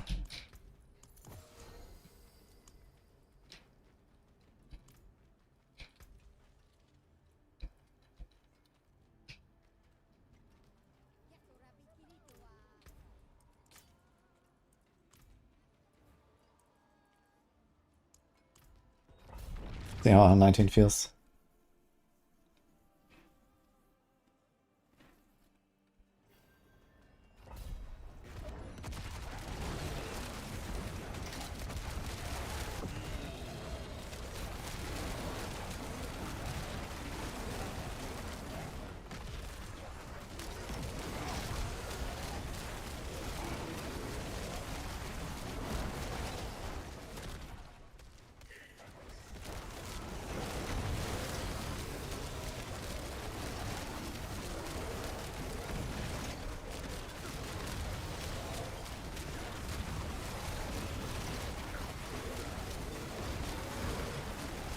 Seems still relatively chill, that's 119 here.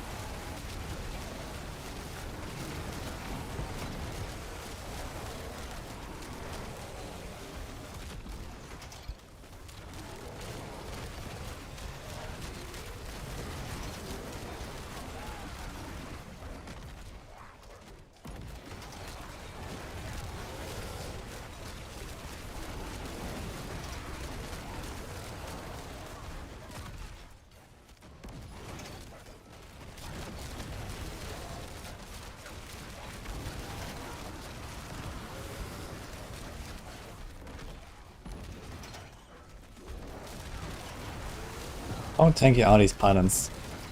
Seems like they're still Giga Tank. Okay, they didn't really change that. Interesting. So few elites there.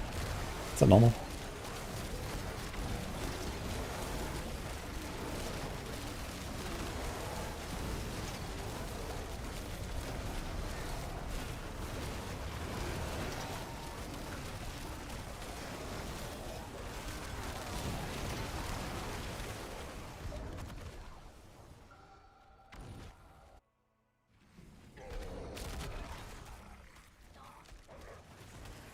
I guess I shouldn't really run Rampage here for push. I'm not sure what I would do though. Like, we could probably squeeze out a bit more with the, like, Sigil of Subversion. And going crit maybe.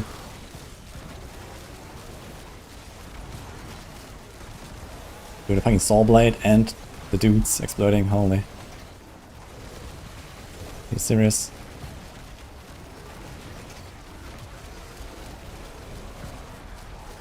Where is this guy coming from?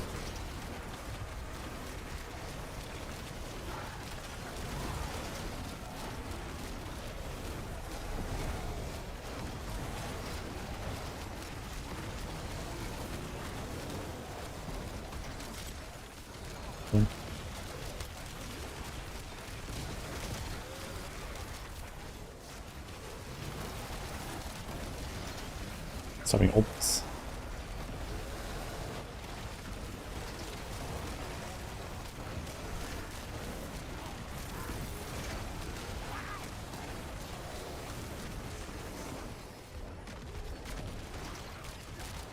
Okay, last one is a power.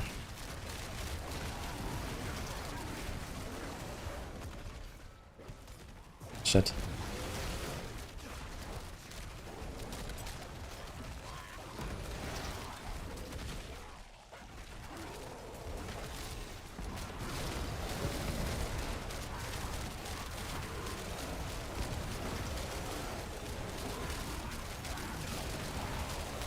The Ghost Walker and the Unhindered is actually kind of neat, I must say.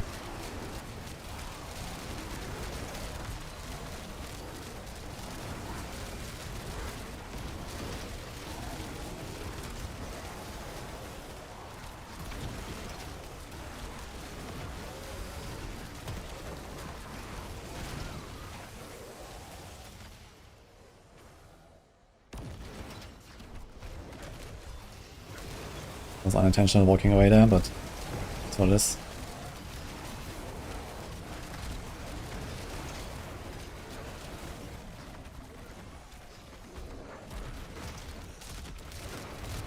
See, last pylon. Power would be neat. Maybe like a... Oh, it's here, actually. Never mind. Okay, long boss fight, I guess. Might be like a 1 minute boss or something.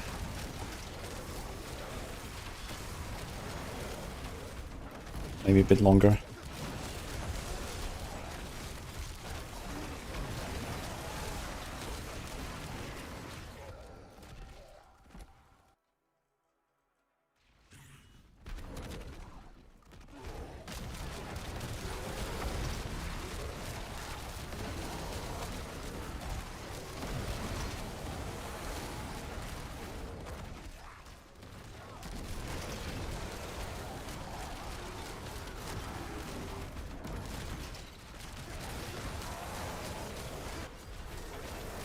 Yo, Paragon level up here.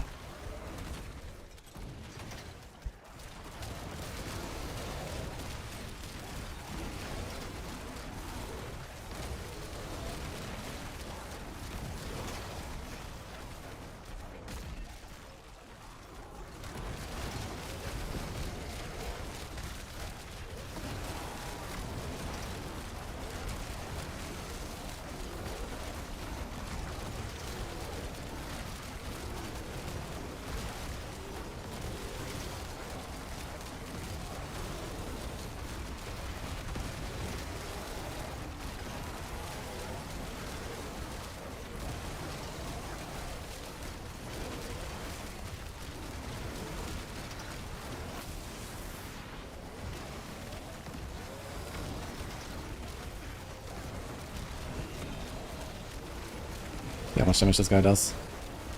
I think they buffed the bosses, right?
Actually, yeah, if I had a power pylon somewhere, I could do some extra damage to him by just having like an extra target because of Pain Gorgers. I think you can apply Pain Gorgers to power.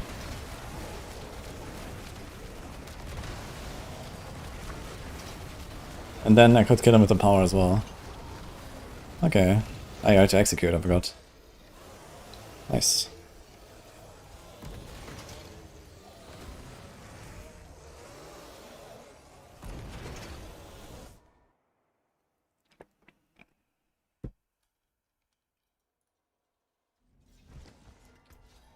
think his build is good.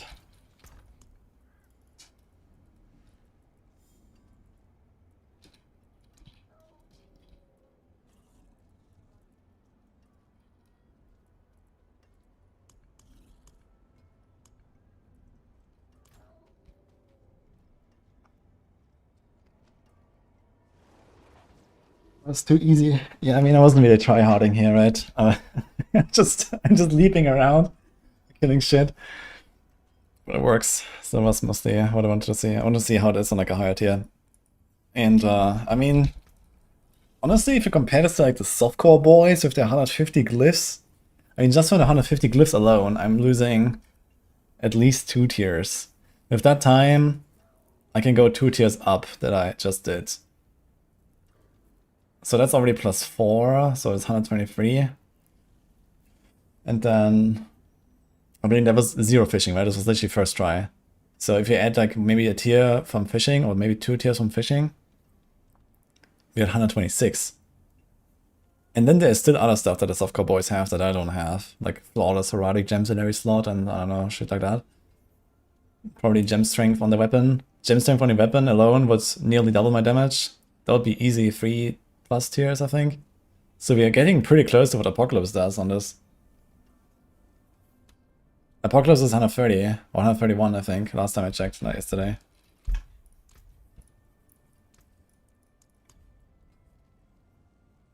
And hardcore clears are always like a few tiers lower. Okay, they're at 133 now. So... that is a nectar. He has a gem strength grandfather. Okay, dude. Look at that shit. Also, why does he have crit damage here? When he could have overpower. Dude, flawless erratic, flawless erratic, flawless erratic. Seems good, yeah. So, he even has gem strength here.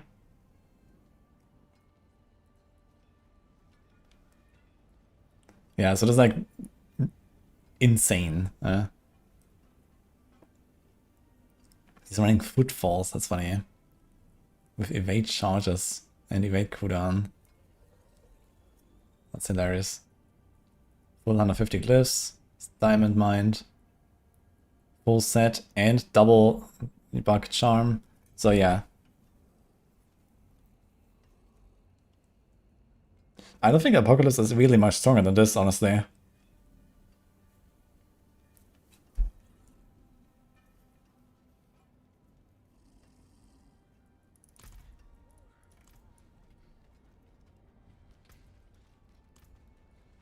This thing is insane.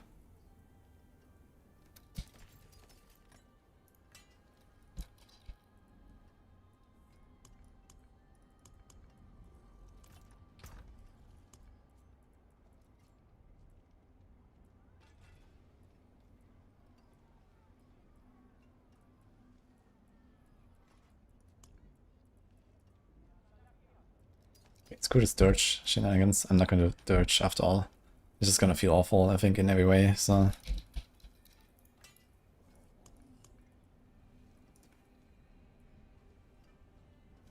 Okay, we're gonna keep 1, just in case. This one has a good stat line and an all GA, so... I'm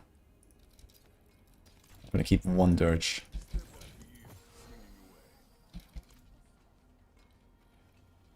Yeah, I mean, look at that gear that we just saw. This is ridiculous.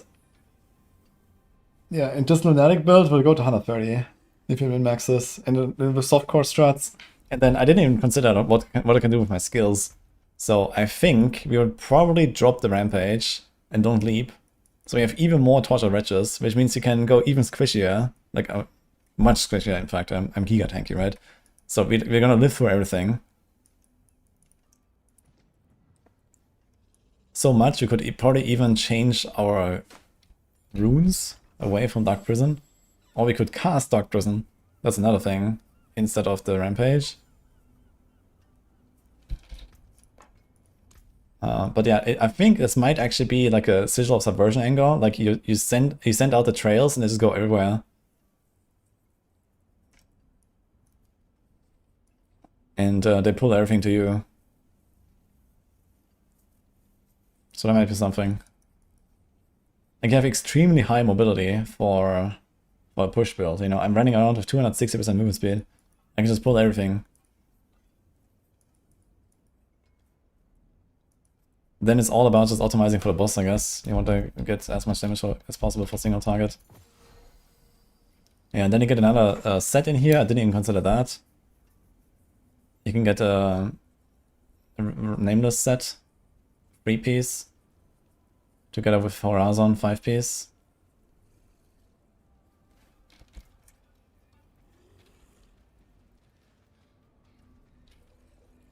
And now you're able to play Apocalypse build, level 34. You need...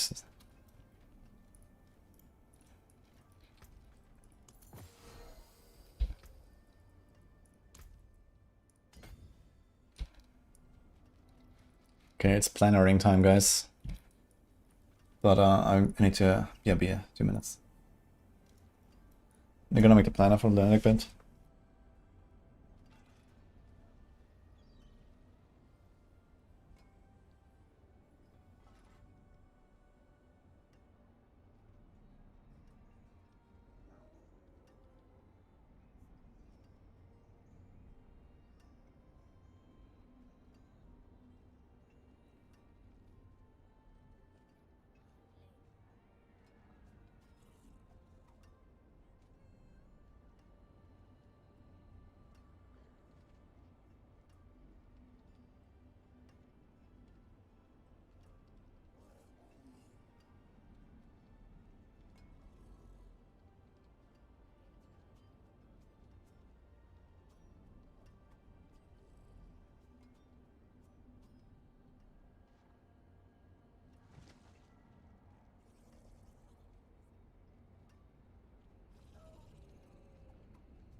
Build is so good, it's playing itself.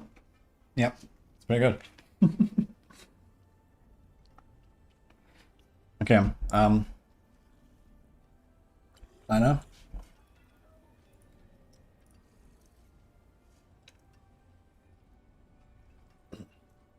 Actually, I'm going to just here on the side. Let us run. I need to like write up the notes a little bit and stuff. This will take a bit.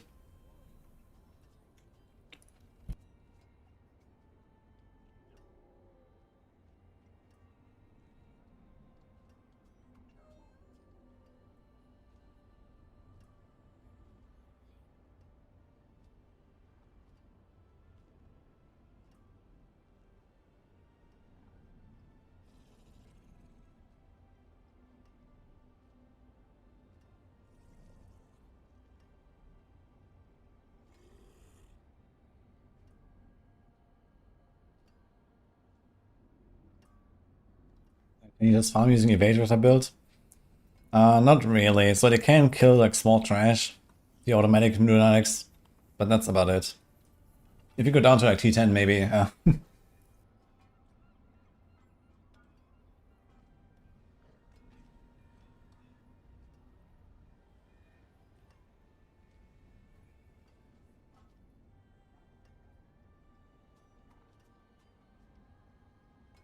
You wanna use Doombringer as a weapon and put Listening or Saber as a charm.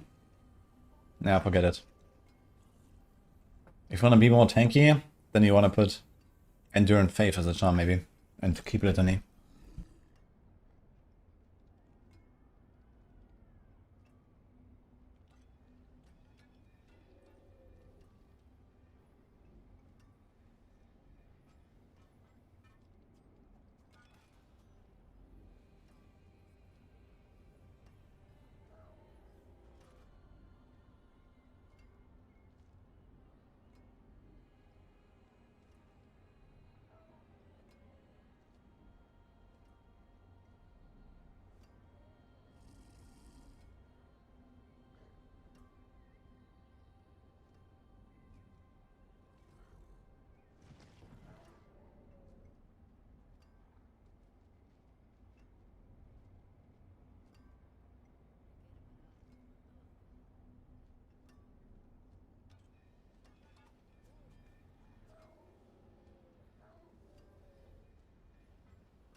Like insane.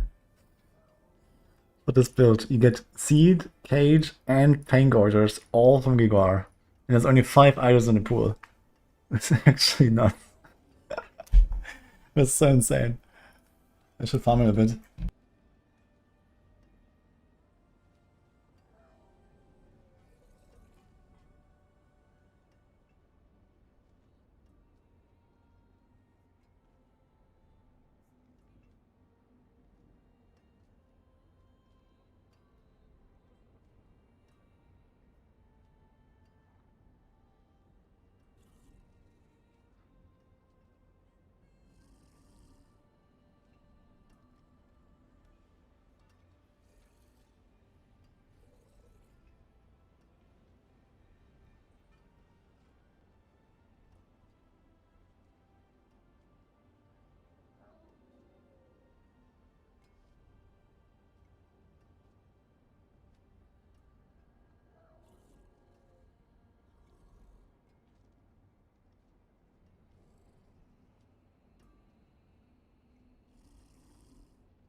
the ancient isles.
Welcome to my home away from home.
Hey guys, almost done.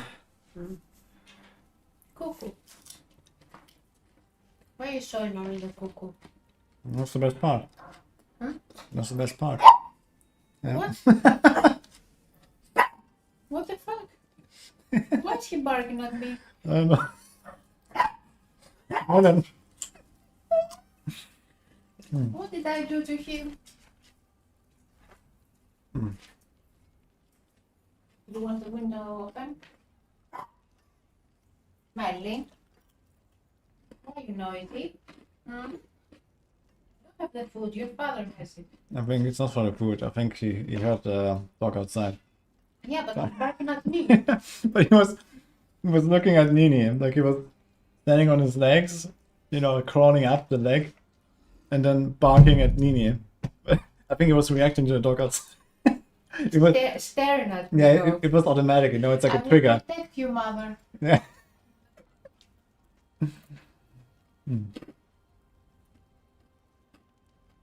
I managed to get a nice piece from my souvlaki earlier. You have nothing to complain about.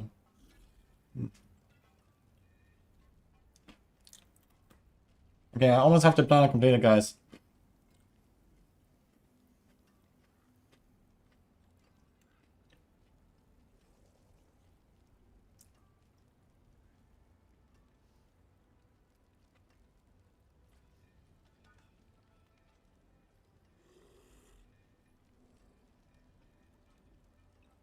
I can get Seed of Horizon.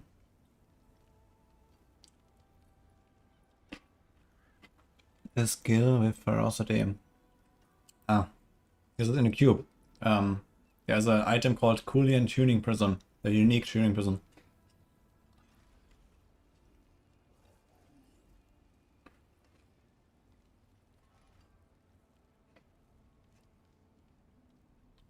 Yeah. Holy shit, thanks all the subs, guys. Oh, Nini with 5 subscripts too. Thank you, Nini. Almost 1,000. Mm-hmm. Want to improve my score. Are you going for rank 1? Yeah. Hard to beat. Are you gonna beat, who was it, Silver Foxing? I know this is rank 1. And, what about Silver Foxing? Who? Ah, Our Hong Kong friend. how much? How many has he do? I don't know, a lot. Mm.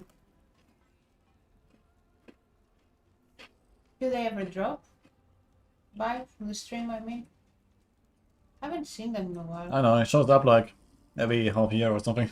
Look how cute they are. Hmm? Yeah.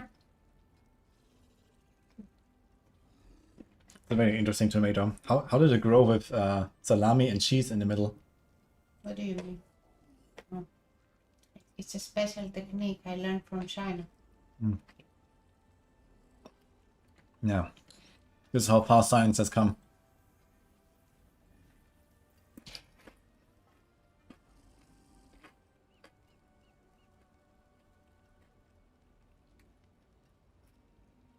That's my oh.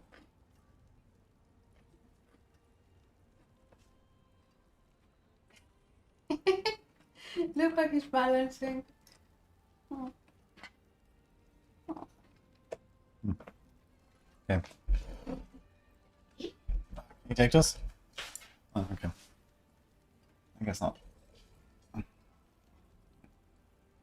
Yeah, then yeah, she took him. How is Draglaws right now? Should be solid. I'll play it soon. But my season start of Draglaws was pretty decent. Indeed, keep it on. Okay. So I have written up all the notes for the Lunatic planner. We're gonna finish the rest like this, I guess. So let's just end it. So I wrote all this for the equipment, for the skills, Paragon, this here. Paragon has multiple steps, including board rush.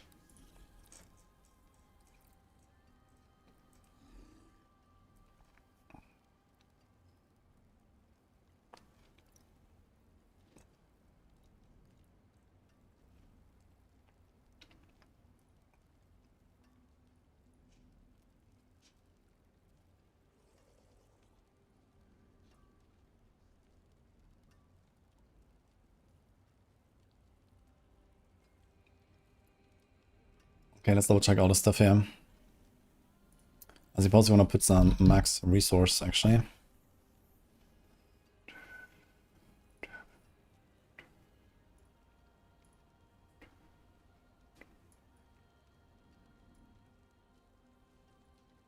We already have max resource there.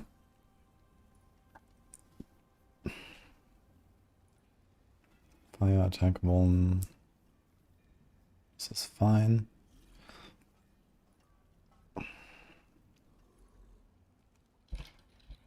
Let's do life.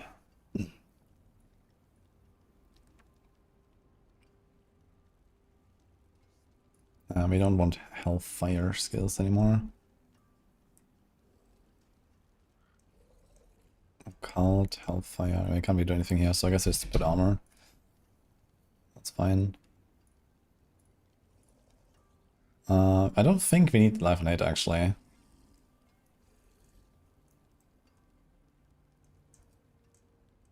So it's probably just like a all damage multi angle.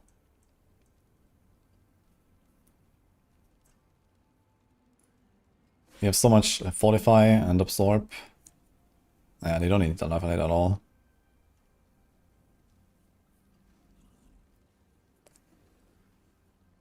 That's fine. That's fine.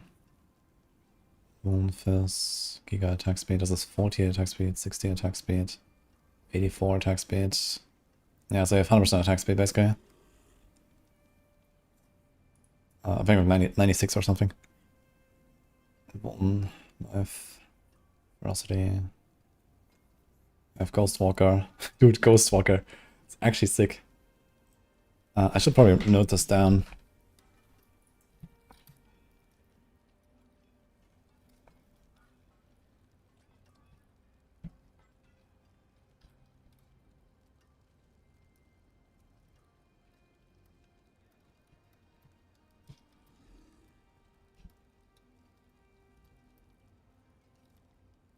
It's 20%, right?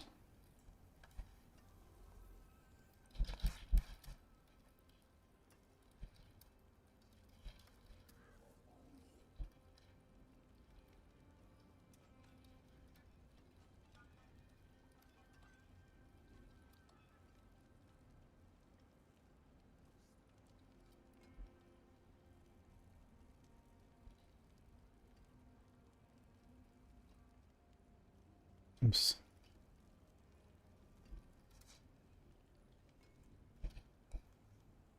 Let's do this. Thanks for the subs. Okay, this is fine. This is fine. Safe.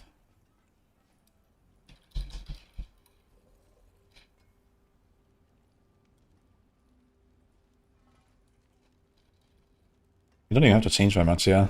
Because there's no mythic. This has no mythic besides this thing here, so it's gonna do normal charm. And then which one do we miss? Air, Linta, no, Phoba. Diablo. So we do this.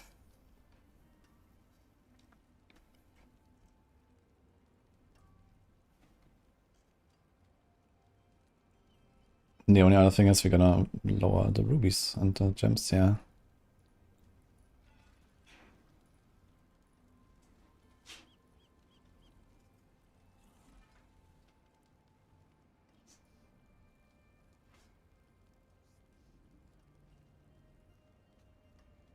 We do have too much attack speed actually. Wait a second. 20, 40, 64, 84. We actually have too much here. So let's do that.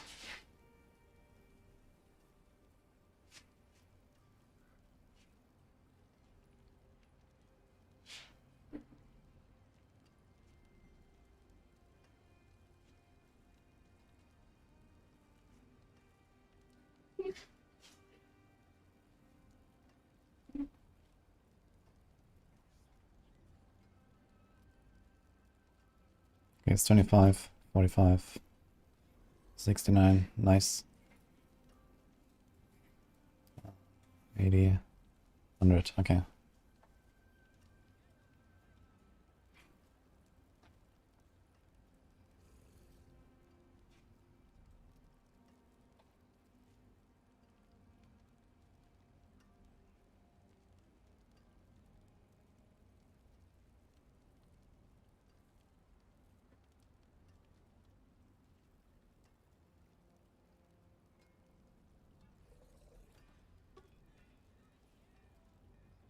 Besides that, it's not really much to change, yeah.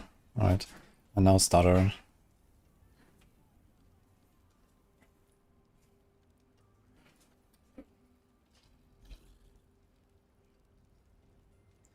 Do seriously, I guess. Can't really do max resource actually at the start, so let's do this.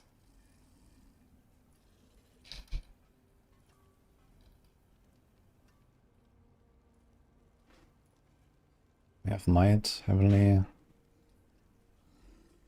There's 20 DR.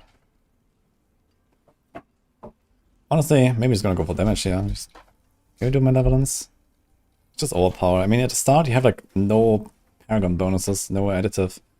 So let's say you have like 200 additive, it's like 300, goes to 360. It's like 20% DPS boost actually at like low paragon. Just send malevolence, I guess. Because why not?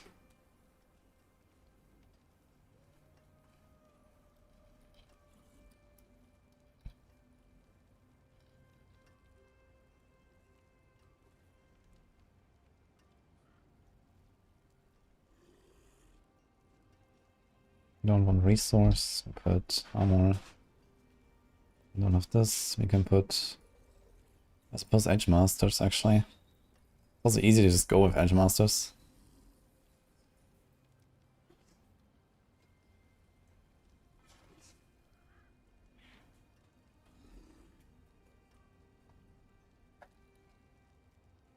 It. Although I'm not 100% sure if the worm will buff it. Maybe do this one.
Oh, this is the rubies. I have to change this to skull actually.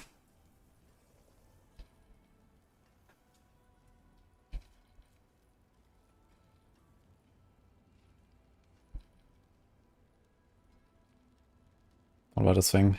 Also here. This. This.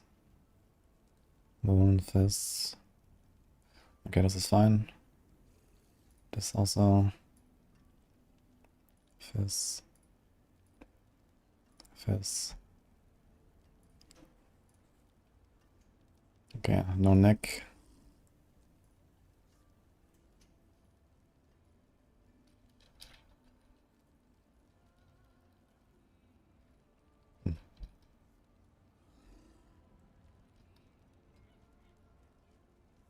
Do we want movement? 24, 50. We kind of want it, I guess.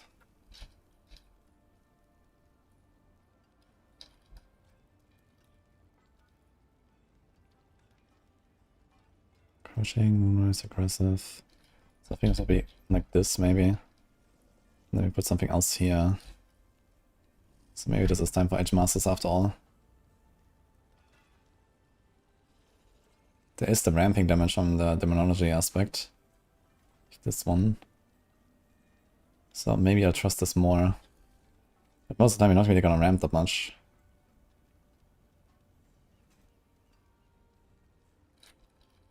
We do this.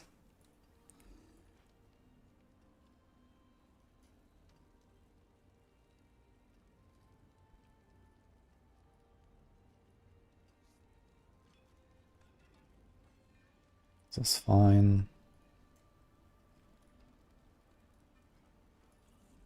This is fine. Not even a legendary rune here. Easy clap.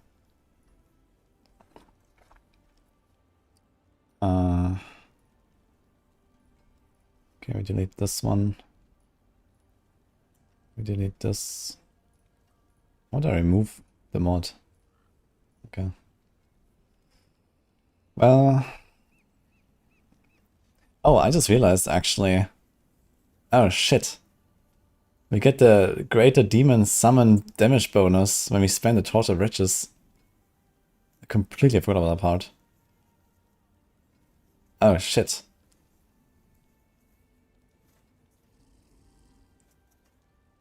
It's even better than I thought. In fact, so much so. We probably want to remove our rampage jump and then put the real rampage there. Oh shit. That's actually gonna be nuts.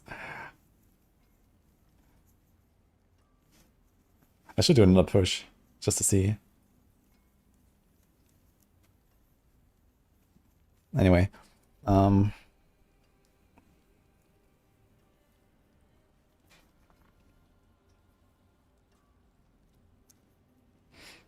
I mean, even the 2-piece bonus is already nuts, to be fair. So let's do 2-piece and then, like, I don't know, some random stuff. Slaughter, I guess, that's usually the one.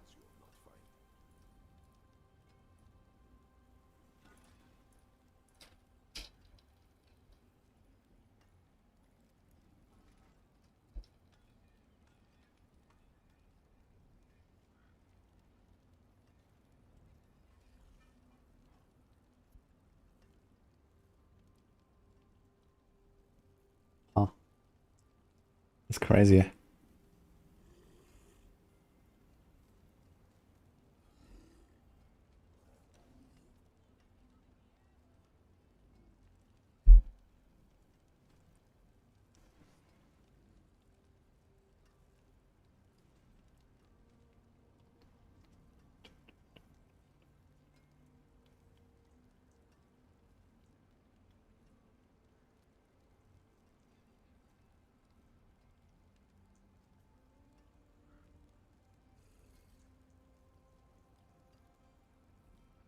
Okay, we're sending it. Loot filter. Let me double check this. Ancient two-handed sword. We don't need that. Really, I think. Delete. Generic uniques. Gone. Okay, this is fine. Class uniques. Scepter, anathema, footfall. Cage. Seed, hammer, and lyrics. Okay, this is fine. Pistols. One. I don't want fire actually. Want fizz. All. Res. Command, demonology, no hellfire. Okay. Cube unique. No. No. I don't think I want to really cube any.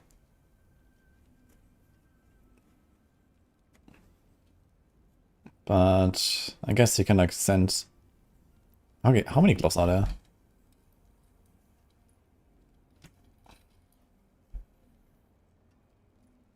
2, 4, 6, 7, 8, 9 gloves. Oh my god. Okay, fuck that. Maybe amulets? 2, 4, 6, 7. I mean, you can also get a Night Terror on the way, Seed of Horizon, Hammered Stone, and the Banished Lords. So there's actually a bunch of stuff on the neck if you want to play some builds on the Warlock. I think I'm gonna put neck actually. Neck is probably also the hardest to roll.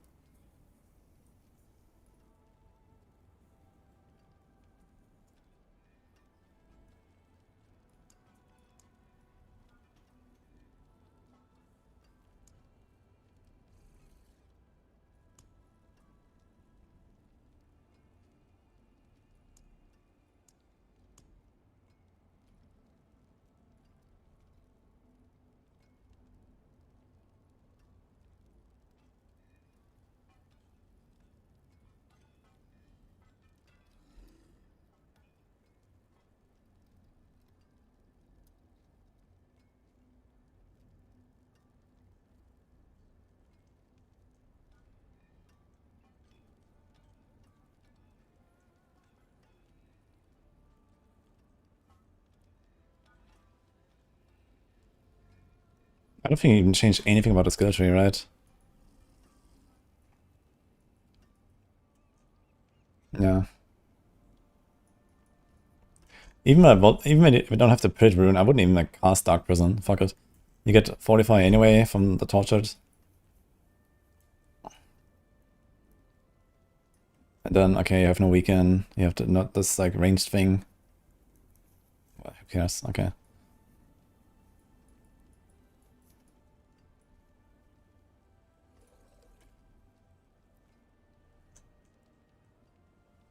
Thanks for subscribes. Lacking on the guides right now. Yeah, I'm extremely lacking. You're right, man. Really bad, actually. Only 5 endgame builds.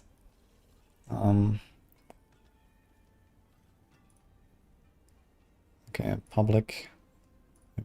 Update existing to this.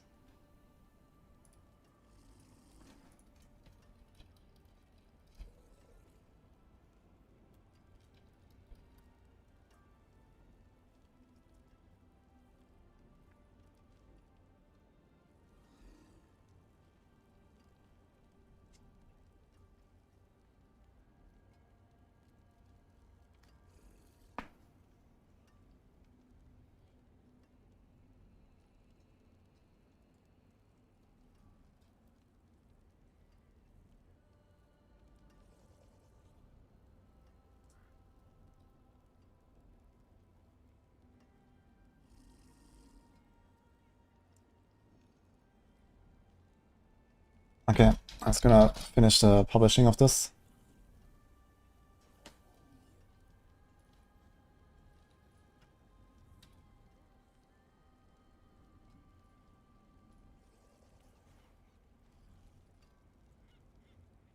So I have cable like Oradin. Yes, but it's bugged right now. I can't do it.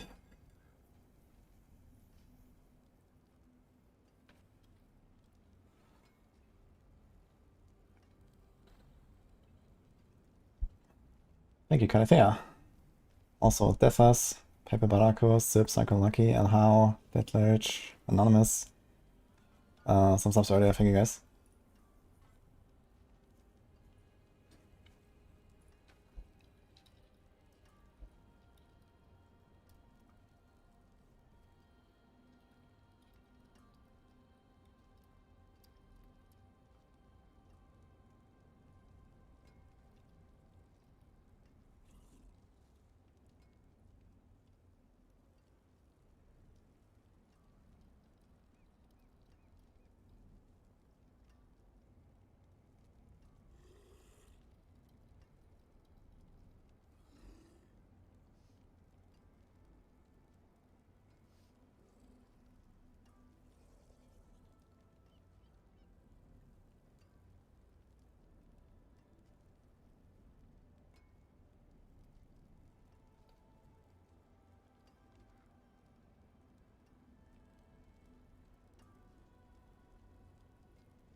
Dude, this is really the best part about this build, man. It's crazy.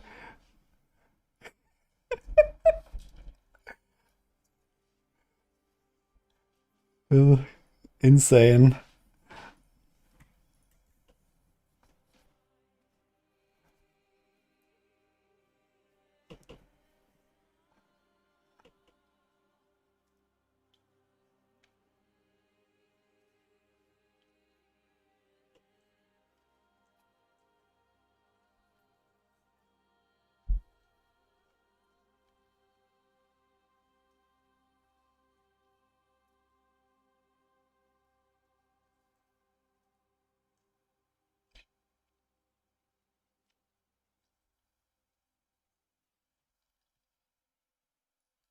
Oops.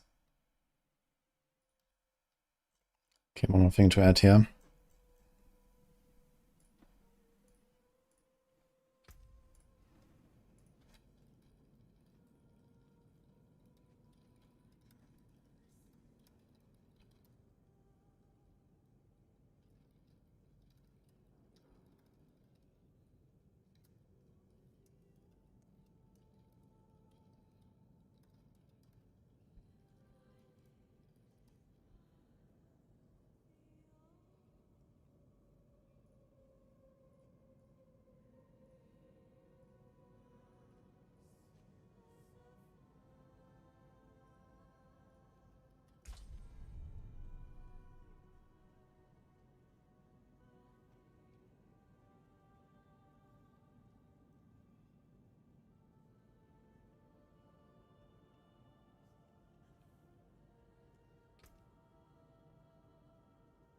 The hell?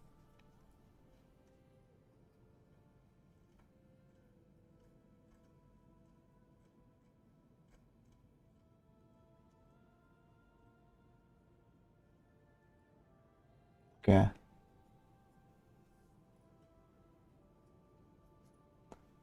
I'm hitting publish. Screw that.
Alright, that is.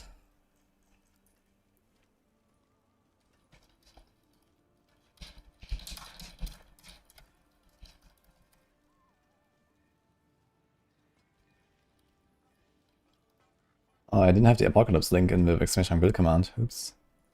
Let's do that, I guess. Yeah.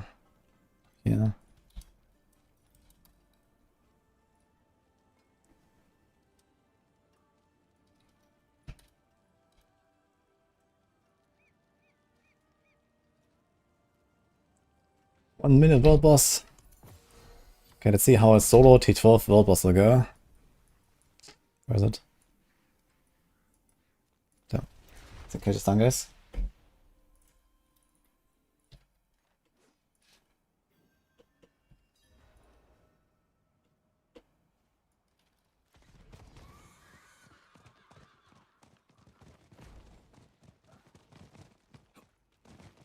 You see me.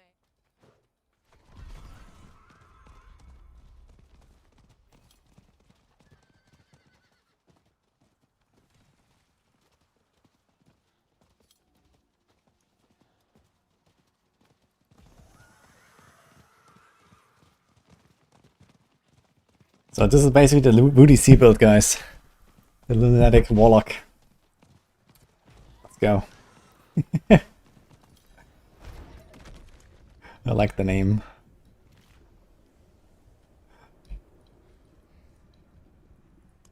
Okay, let's see how this will go. Yeah, T12 world boss. I predict, let's say 1.5 min.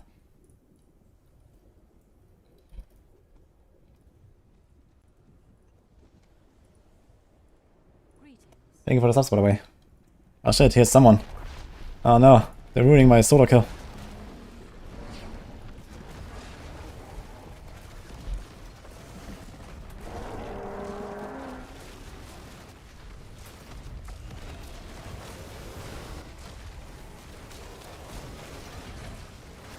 Ah well.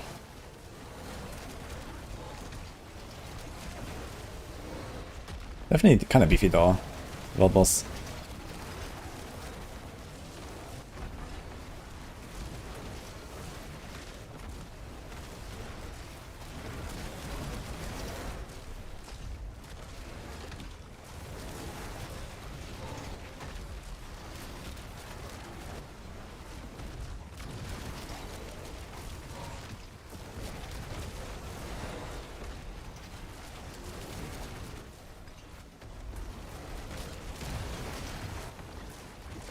I should get the 200 kills relatively frequently here for the free casts. Dude, the Eviscerate build is gonna feel pretty decent like this actually. Because it just gets so many kills all the time.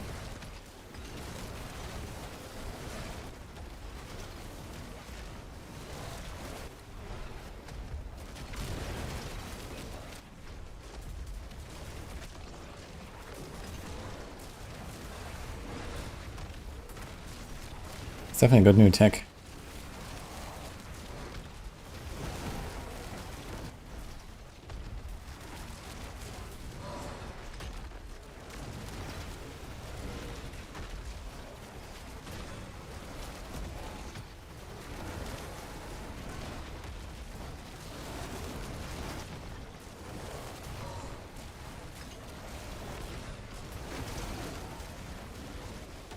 Okay, 1.5 minutes was a bit optimistic. It's 2 minutes of the Stalk here. We'll show how much damage the Stalk does.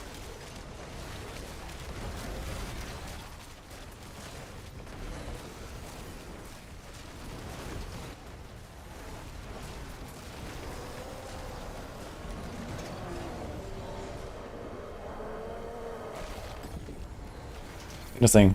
You can emote as a demon, but it doesn't say anything. It has no voice line or something. Not even text. Oh, boss.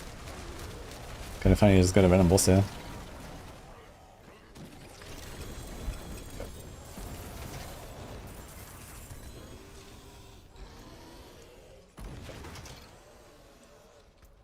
Anyway, I started blasting.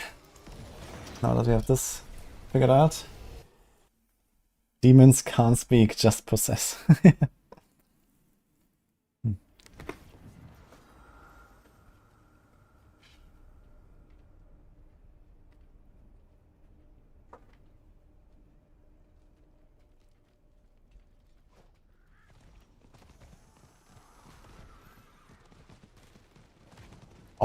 Did I forget to remove Scorching Heat?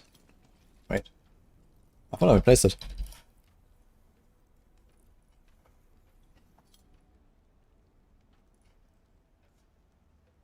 Yeah, it's not in the guide. Okay, so if you're just randomly asking about Scorching Heat, you can look at your resists here. And here it says you have I have 82% fire res, you get 80% of that. So that's around 64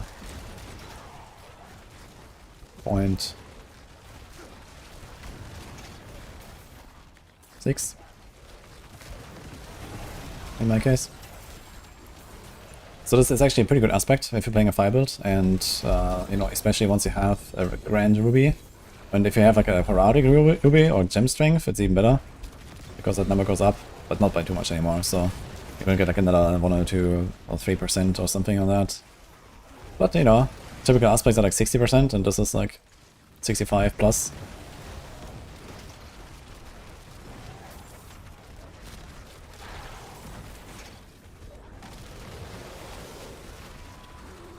Oh, I need to, oops.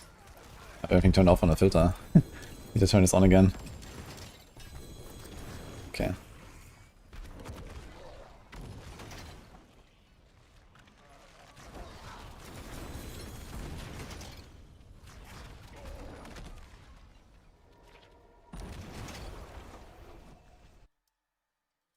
I have not gotten to the car level. I'm not really in the mood to do like a 10-hour quest line.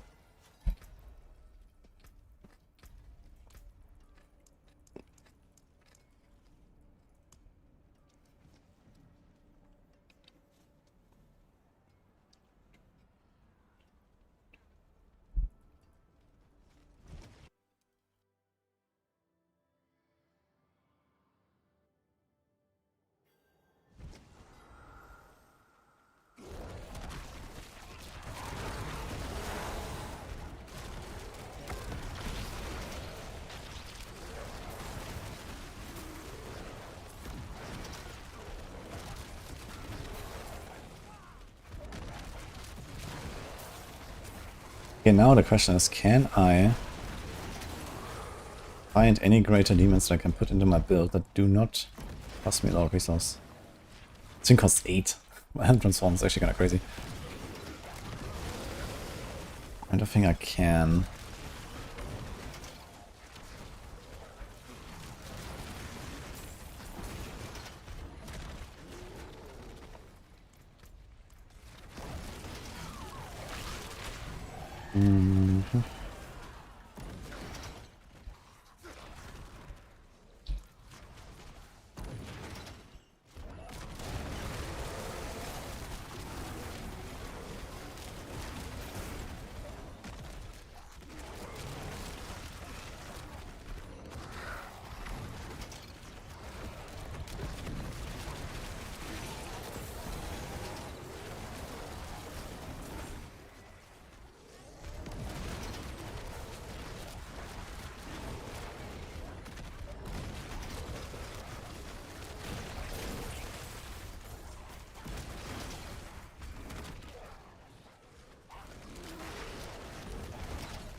I tried Mephisto with this build.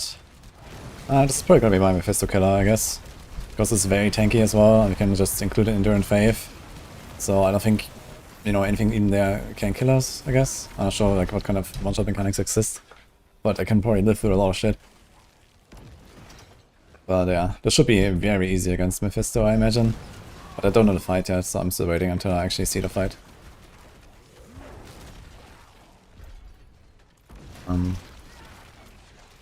That's fine. There's the chests. Okay, here people are doing like carries for Mephisto with Draclaw. If you can do that, then this build is gonna like blast the boss, I guess.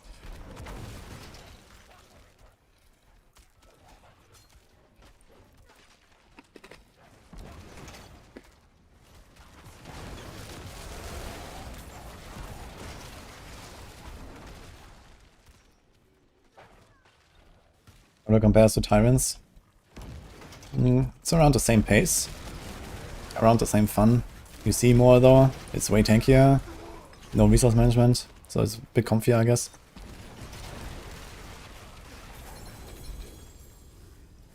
And this build is insane, it just works and we blast.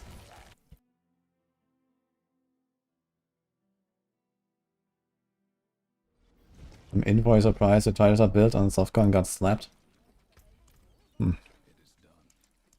have no plans of getting slapped right now. So we'll see.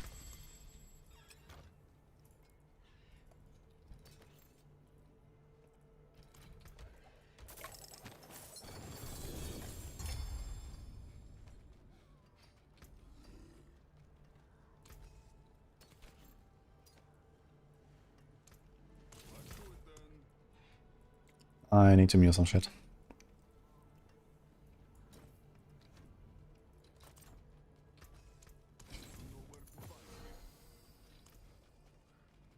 Okay. Oh, we got a crux. Another one.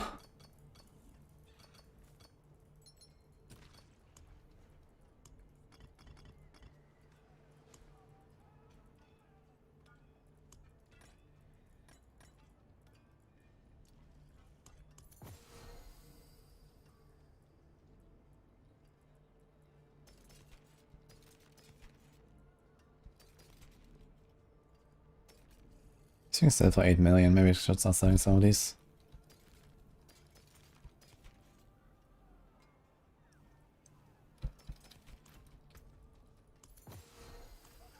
Care for a game of chance? Oh, we were just getting warmed up.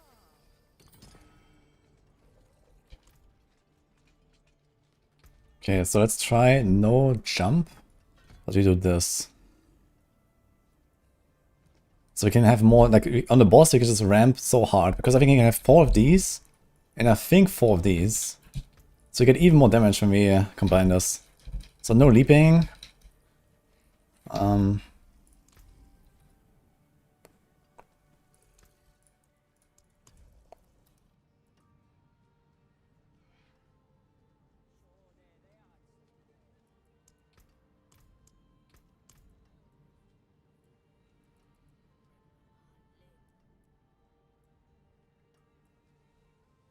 What the fuck?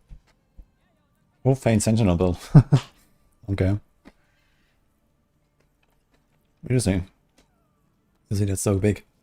Oh, we got some big gems, man. Holy. Poison and fire. And lightning. There's no auras. Holy.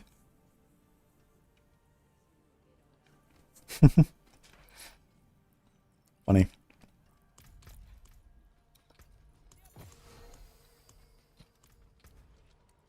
Send 122, maybe.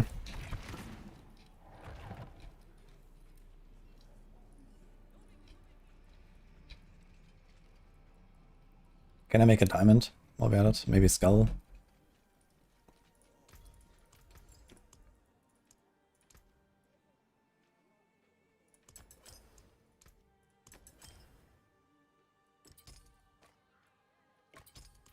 It's a whole 2% more. Wow.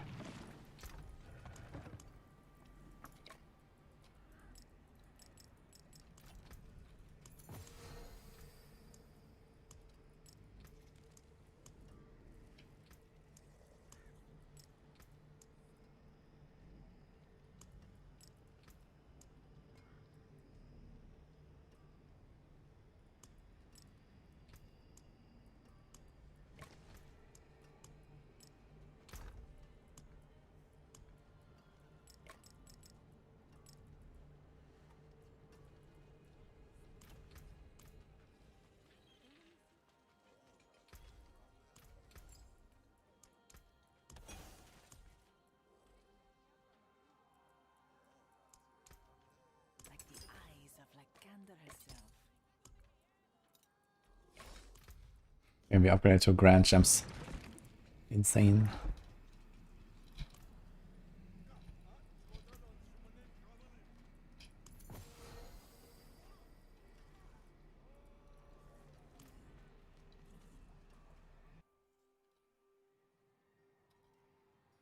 Thanks, what's up? I'll do cave.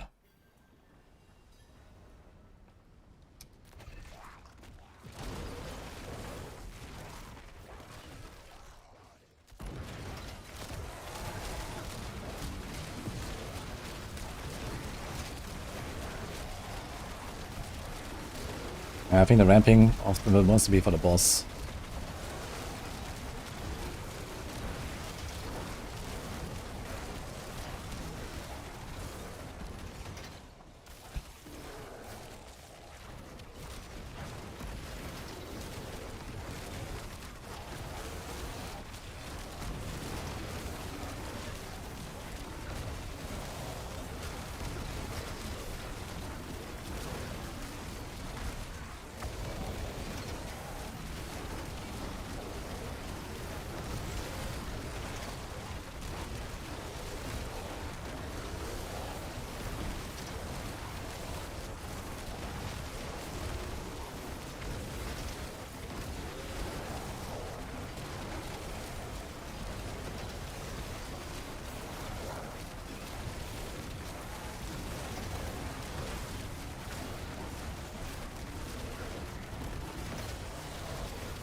We need Relax. It kinda hurt actually.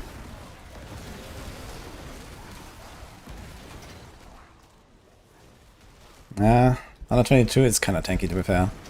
Maybe try the 121.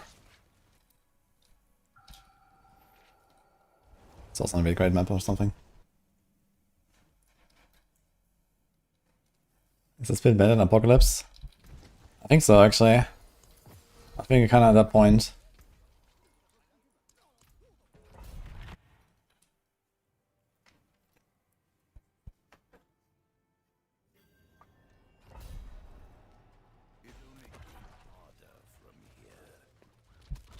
It's just like way tankier, comfier, faster. And you know, you can do T12 stuff, no problem. And it will push pretty much the same tiers as Apocalypse in the high tiers.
Wait, am I taunting the goblin? I think the goblin is taunted. Wow. Okay. That is insane.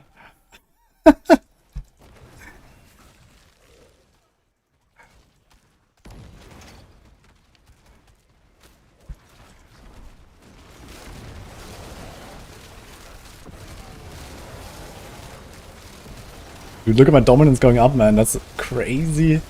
Okay.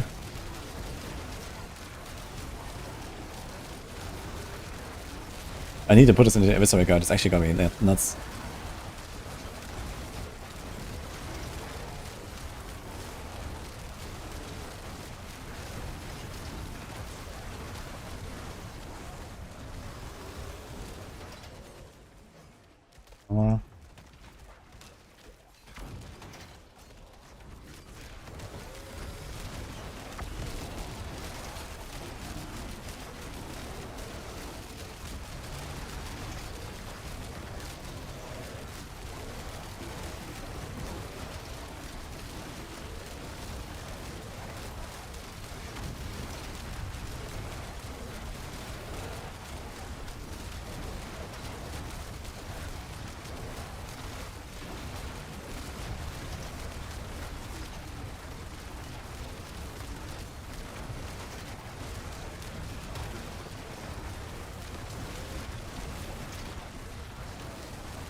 Okay, but let's see.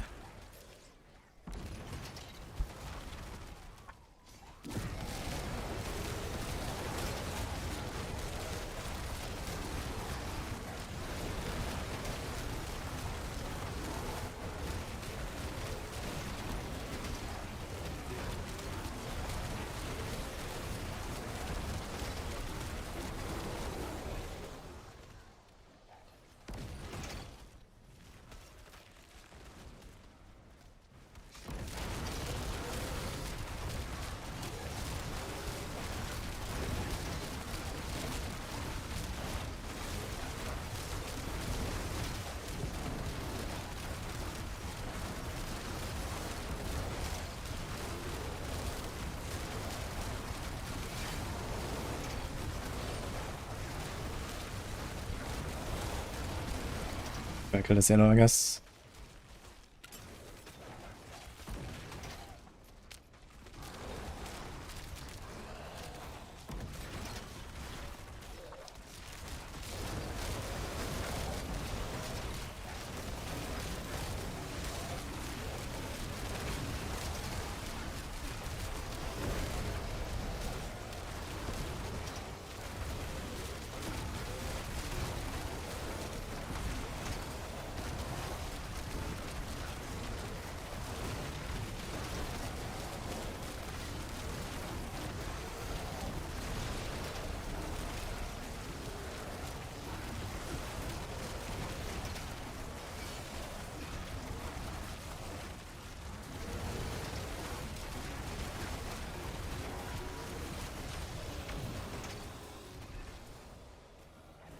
Wow, where's all the stress?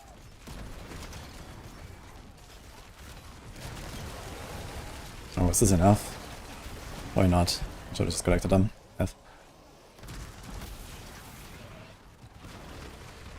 Okay, fuck it. It's gonna do it here.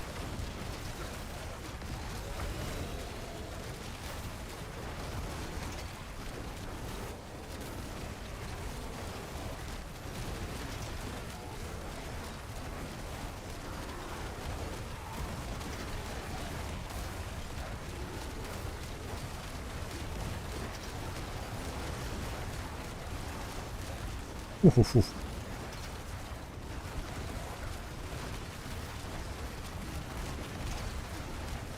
Don't see anything at all, man. I don't know what he does.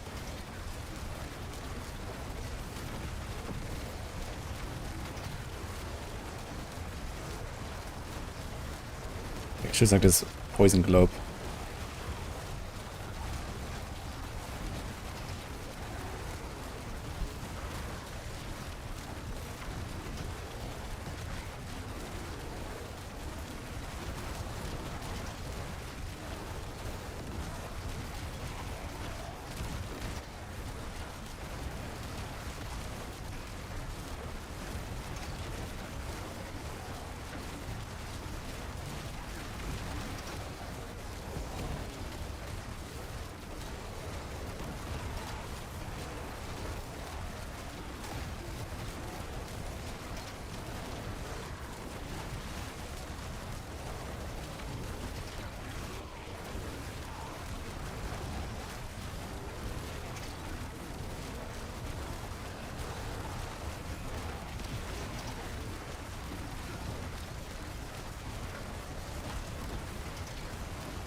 Okay, it's like a 2-minute something boss fight. Okay.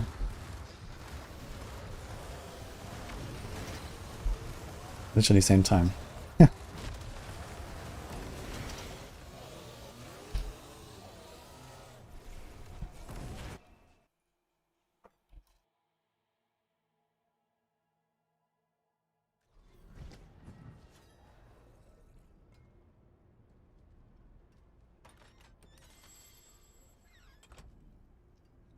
Celebratory tomato. Salami cheese. Stick. And of course,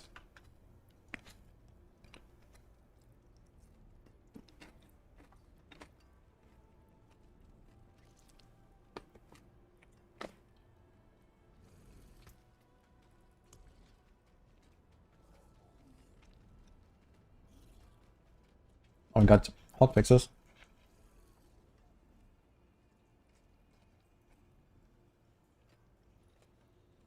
Uh-oh.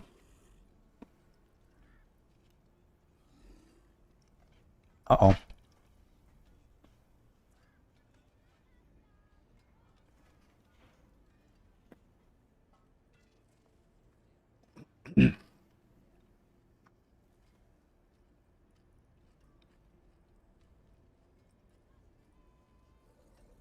Out of the cold and dark of Master of War plan. What the fuck? This is the Beast in the Eyes and Aster of something in Nightmare Dungeons apparently. Mm-hmm.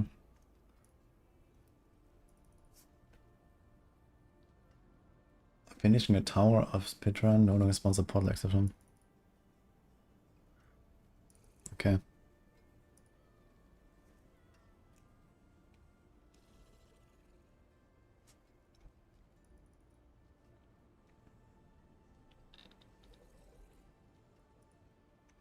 Okay.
Yeah, still hotfixing stuff, so I was hoping I would actually like do like a real big patch. But I guess next Tuesday we're gonna have a big patch. It's like the 2-week patch.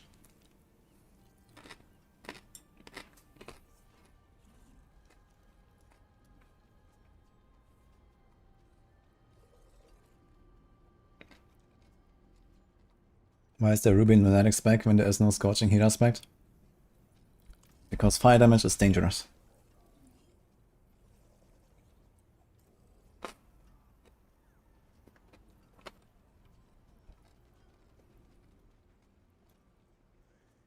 And they have a case study to prove it.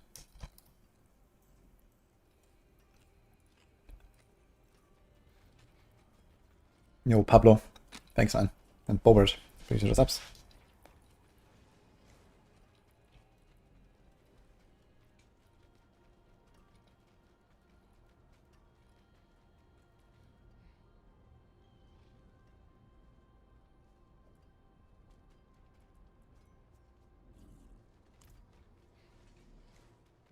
Okay.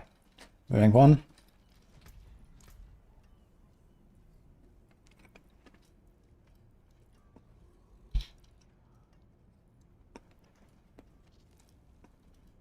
Dude, seems so dead. 106. That's the top 5 maybe.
beast.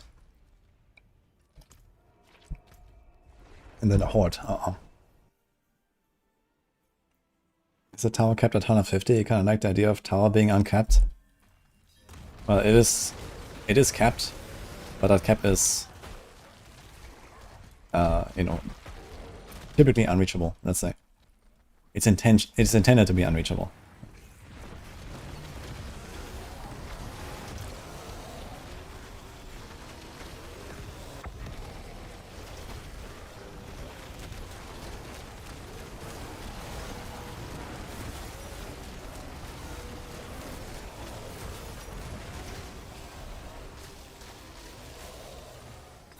What about Doom, Helm, Charm? I'm not sure if we can charm it, but not for this build. Like I want to make a Doom build, or at least something that has Doom, but I'm not really sure if that's really gonna work out. But we'll see. I'm not gonna get a key now, it's fine, let's go.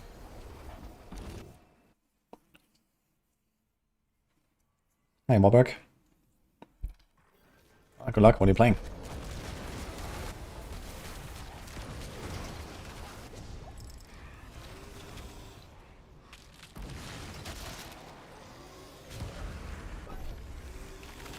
So a bunch of 150 on Rouge leaderboard. Yeah, it's because there's some bug going on. Like, normal road builds are like a ton of 30 something.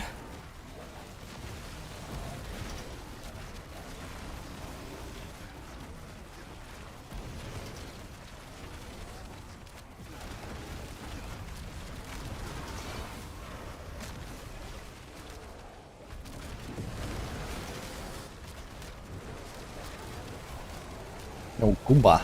Kingman.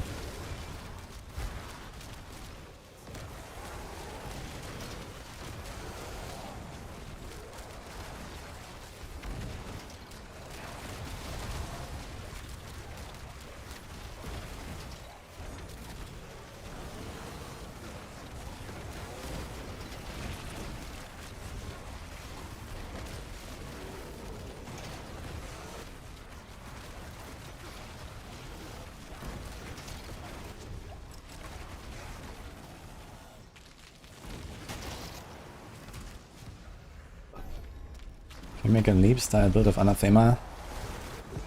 I mean, you can leap infinitely with Anathema, but the leap itself is not good enough as a carry, I'd say. It does have relatively high weapon damage, but it's I mean, there's a ring that gives it a lot of damage.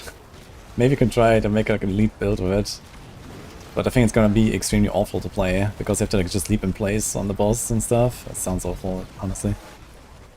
But I don't know. The ring is pretty strong. And then it becomes bigger and bigger. It could kind of work. It could work. Maybe not for T12, but maybe.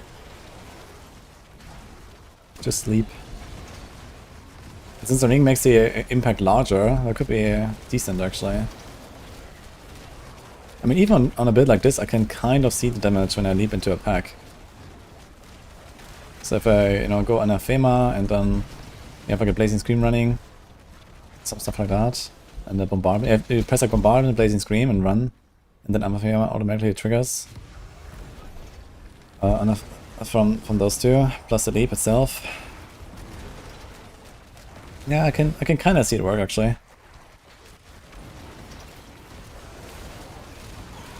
But it's probably not extremely strong.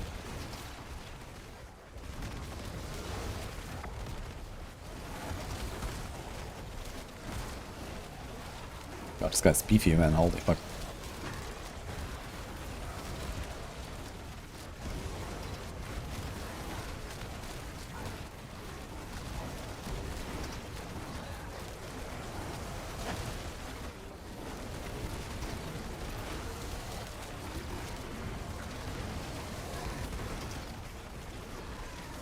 Kind of funny that you can execute bosses. Can you also like regularly execute? Like even with just the aspect? There's an aspect to execute as well. I guess you can.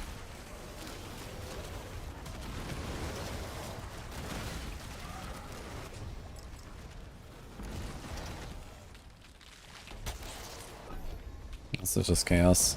Chaos is the only way to win in a 6 wave. Oh, let's go.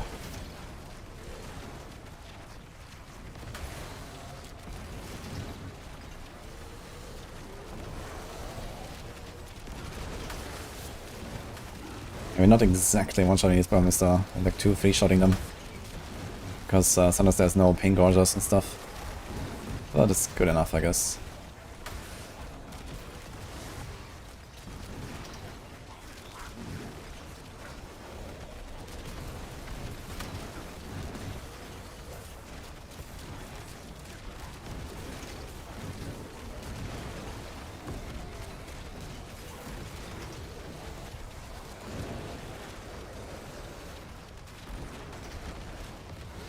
Why is that random yellow?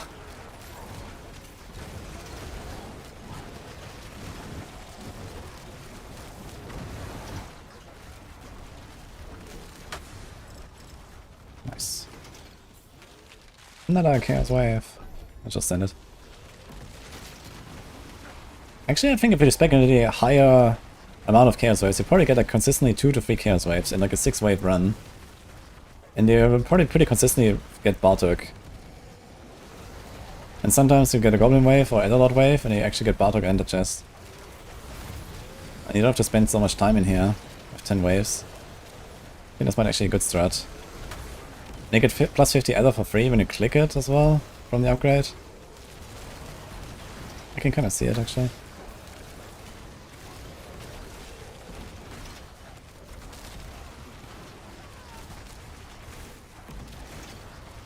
Goblins drop sometimes yellow items. Kind of funny, but it's like one item. You know, all these goblins dropped one item somehow, so it's kind of strange how that happened. We tried a Wall of Agony type build. Yeah, I'm not really convinced of that. There's like the pants for it. And then there's the set, what is it called, Mephis set, that can create these Wall of Agony dudes. But I don't really believe in it, to be honest. I think if anything you need to get the other pants that cap your life at 65%.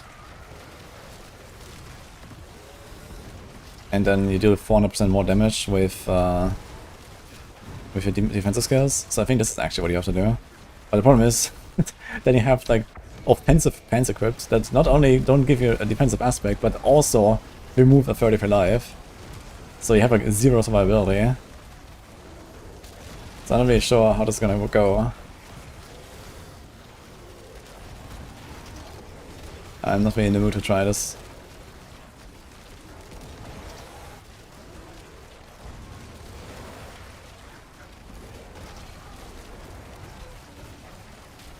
Yeah, you can't do too many pants. The pants are the unique is the pants, so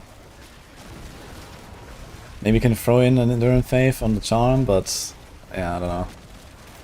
It's scuffed for sure. You know, normal builds have a defensive pants and 100% life, and here you have no defensive pants and you have 65% life. What's it called? Sashes of the Wretched, I think.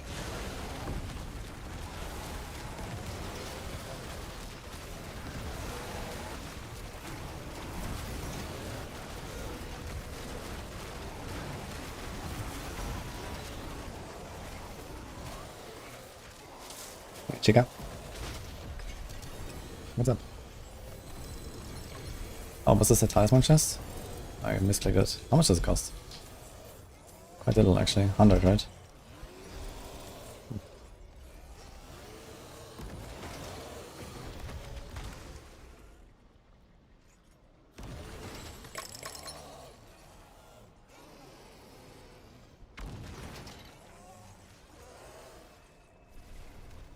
Speed crit multi, okay. You can try Belial, by the way, for the Hammered Stone.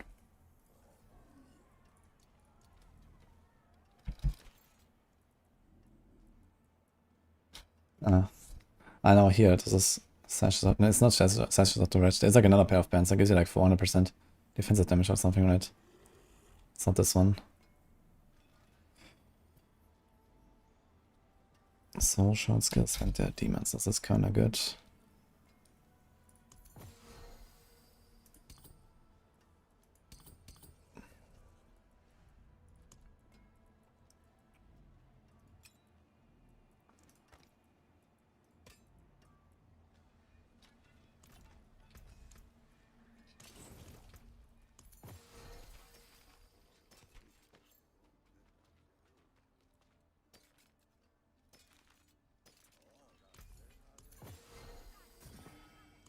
Mainlanders had a sense of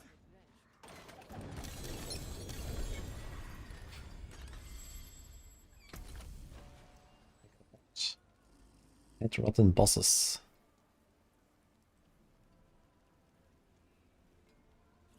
Always top and waste by cash. Let's try it.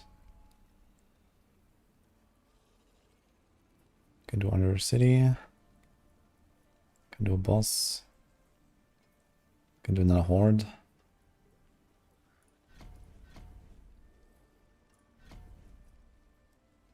There's another point here as well. Not sure what you would get though.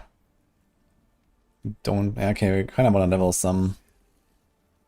Show us a drop one progress orb. All progress orbs are ground experience. Okay, so actually we're gonna do this.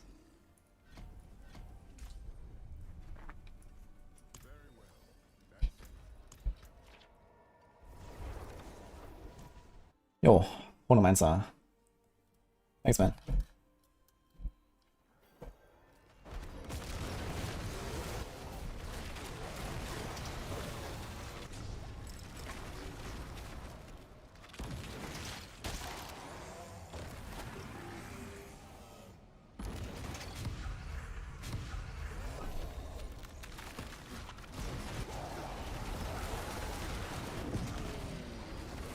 Had more chests in the reward room. I mean, you only want 1000 Ella. That's quite a lot. And then with the talisman chest, you want 1100. And then there's the other chest where I think you can spend 1000. So you want 2100. And 2100 never happens unless you get goblins, basically. And even then, you need to be blasting those goblins.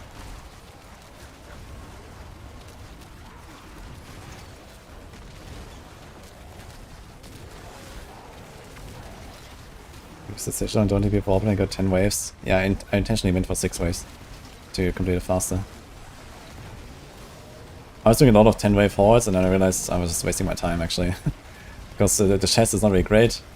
I mean, it's okay to get some random gear, but I don't care about random gear. I just wanna, like, you know, do more warplan stuff, get a few points, and that's it.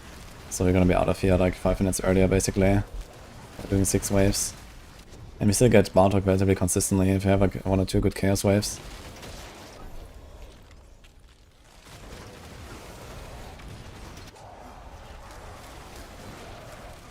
The Ender Fiend wave is not it, man. Thanks, Morgan.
Bloodwave Necro is more fun than Zork.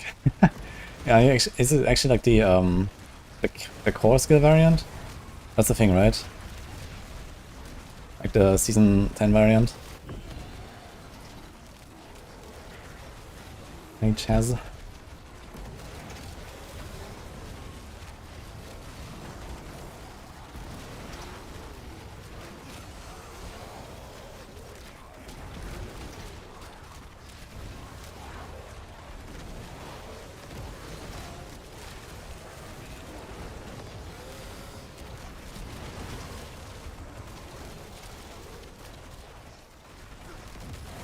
Double mythic from Bartok. I don't think I've gotten a single mythic from Bartok this entire season. I've done so many hordes. Huh? Double is crazy. I'm not sure if he has like the mythic drop bonus that like their bosses have, but I guess he is a their boss technically. At least he's like in the Belial pool. He has his own like unique pool and stuff. So I guess he's kind of like a Davos. But I guess he can't get a Nemesis layer here, right? Okay, we got Elder Lords. Let's go. Maybe this run will be saved with Elder Lords. Kinda beefy though.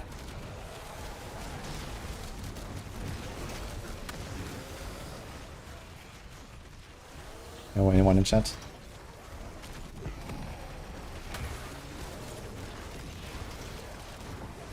Just 5 seconds of nothing. Randomly.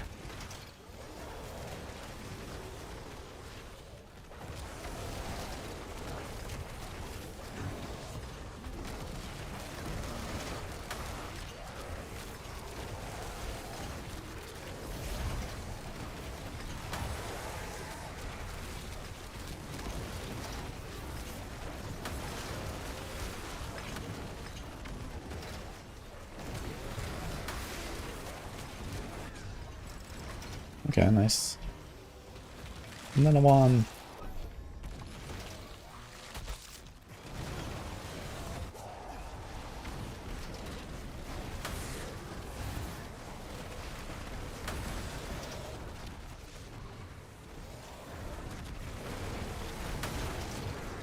Should probably revise my exclamation mark hordes command.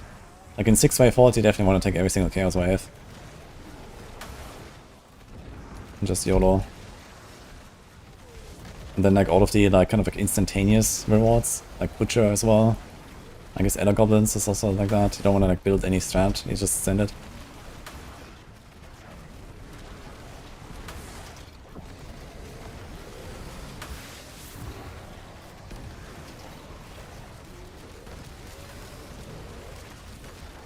Can we get him? 10 seconds. Oh man, these waves actually hurt. We can't. He's actually too tanky, man. This Burning Butcher's insane. He's tanking than Bartok. Like, why?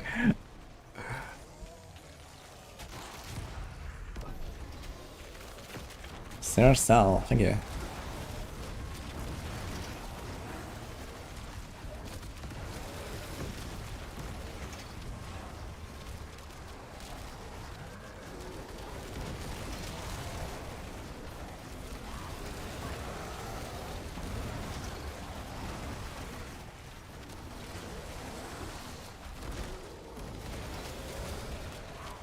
And Infernal Butcher is crazy, man.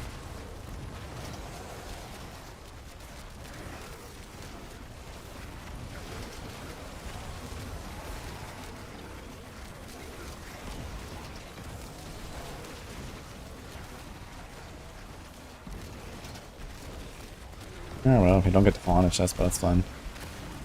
We don't really care about Scroll of Restoration. Like, Scroll of Restoration is like not a bottleneck at all, they just like give you so much. So, you mostly want Bartok.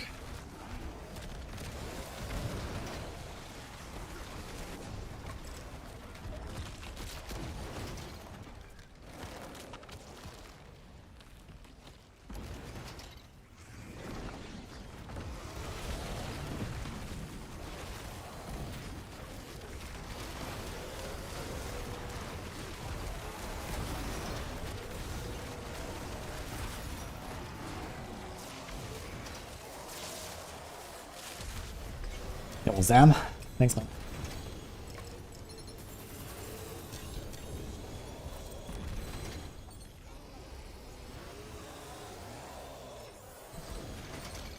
Legendary seals, huh? And some resin.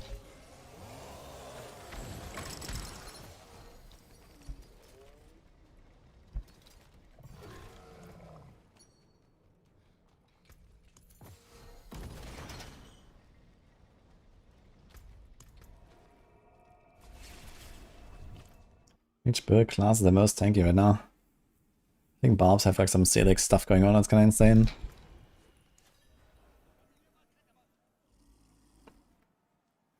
I'm not sure if there's an update on the community thing yet. But I would imagine it's actually gonna be completed very soon. We'll see.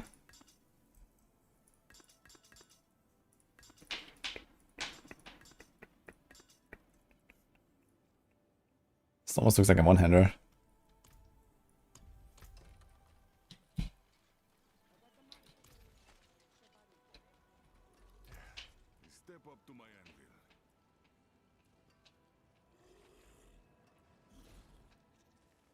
Mm-hmm.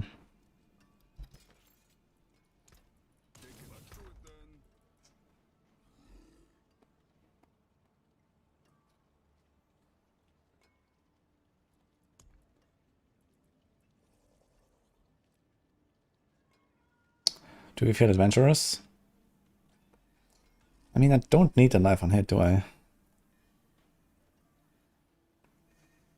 I don't think I should need it. We don't be spending our life anymore. We have 45. We have a lot of 45.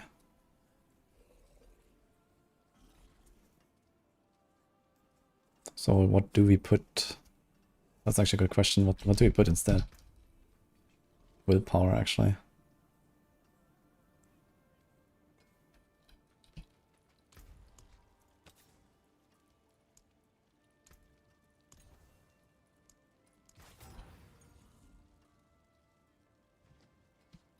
What brings you to the ancient isles?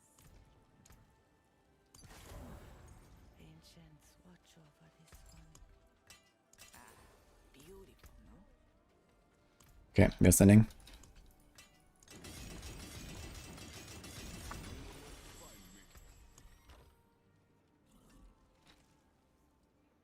Plus 690 DPS.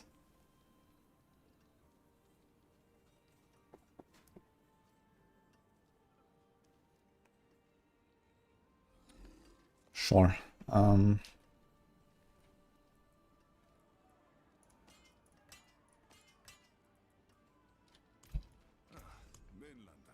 what brings you?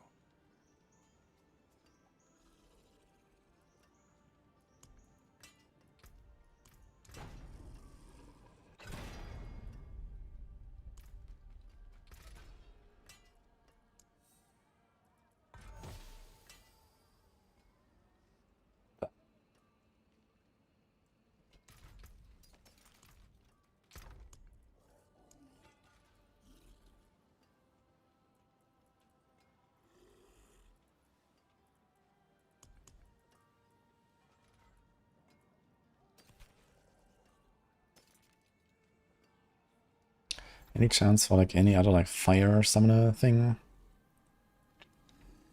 Well, one of these could be useful.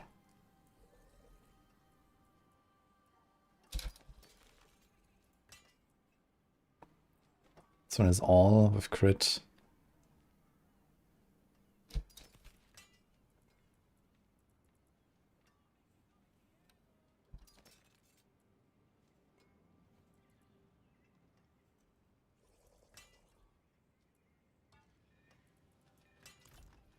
That's a bit of crafting.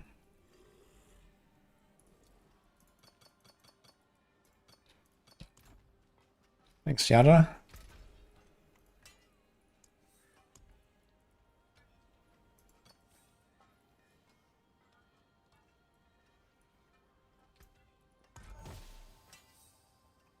Nice. Okay, it's 50-50 for... Ah shit, actually we want another offensive, right? Okay. So in that case, chances are actually pretty good for weapon damage, I think. We got dot multi. Okay.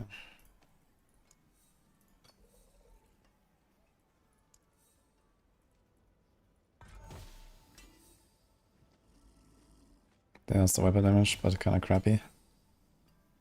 Crit multi. Dude, super high dot multi, super high crit multi. Fuck. I was considering to try some crit stuff here.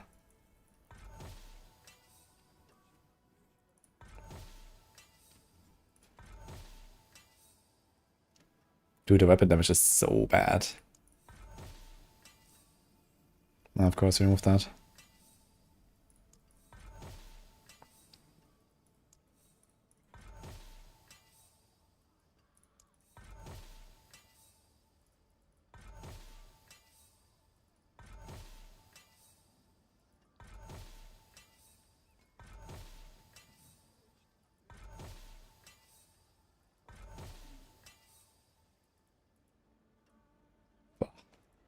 Okay, we just send it.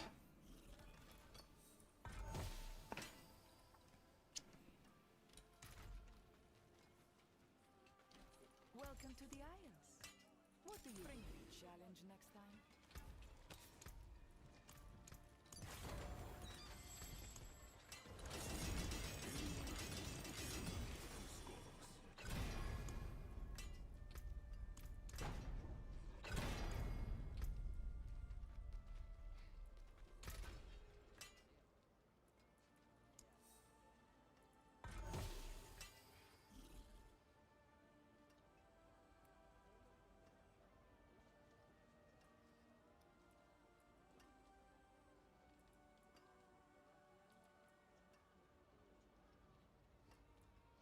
I mean, at very minimum, we can try it and see. It has the extra weapon damage.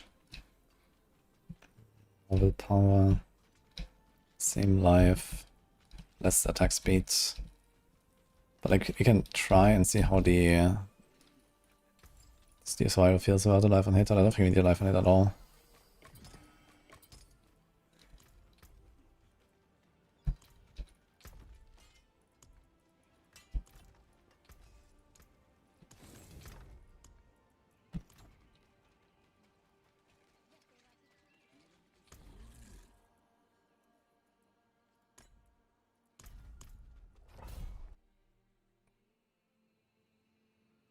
Get 25 from quality from Masterwork and add 26 from Transfigure.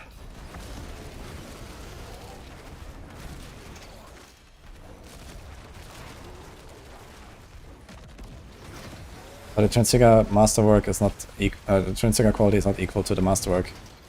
Masterwork also raises DPS and the Transfiguration does not.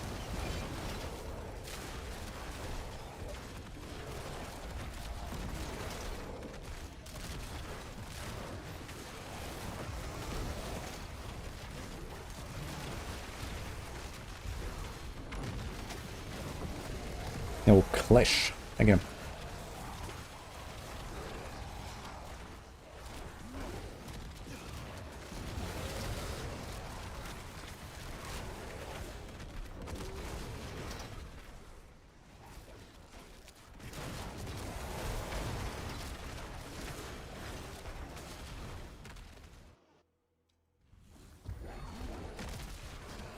Oh, we did not get the progress. It showed the animation, but it did not get it. Okay.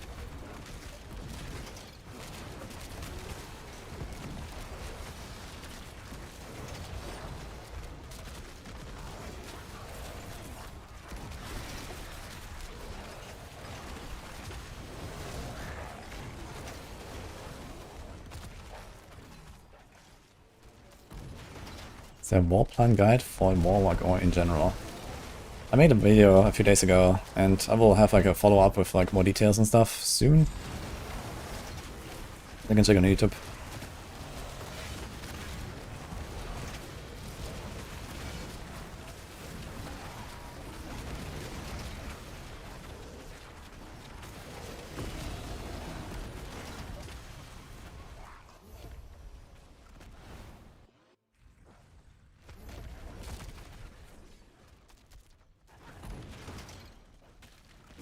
Slugs. That's funny.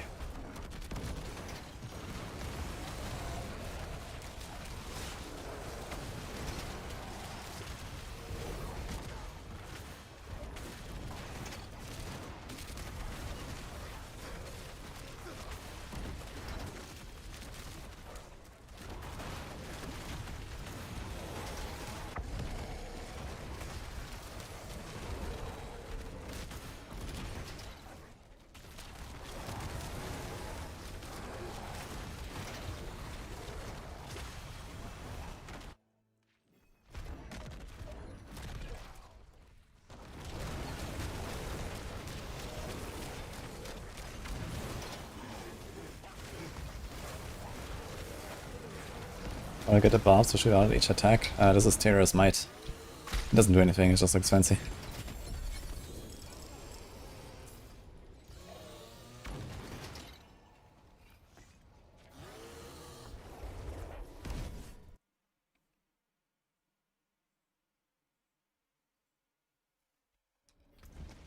I have a lot of videos every day. So the Warplans video was a few days ago. I have to scroll back a bit, I guess, on YouTube. tight time.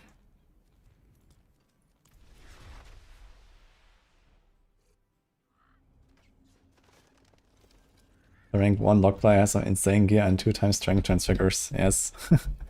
I mean, there were a bunch of exploits to farm ridiculous amounts of gear and materials, so it's not really surprising. And then on top of that, some R&D or so to get the gems and whatever, you know. There you go. Good combo. Oh shit.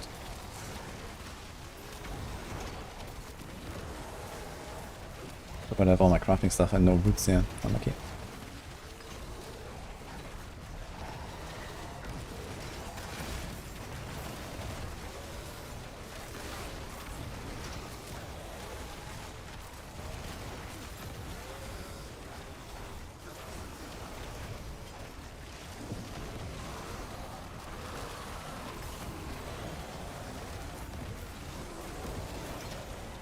And I'm excellent.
And the top line is also advertising R&T community with their names.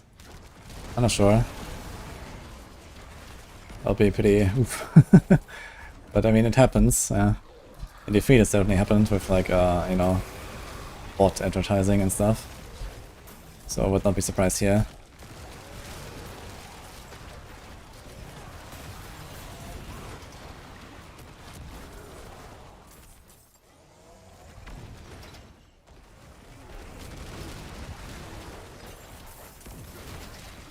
Dude, this build was so much fun yesterday, and now it's so much better. I can't stop playing this, actually. I'm kind of tempted to just level another Warlock to do other builds. Fuck.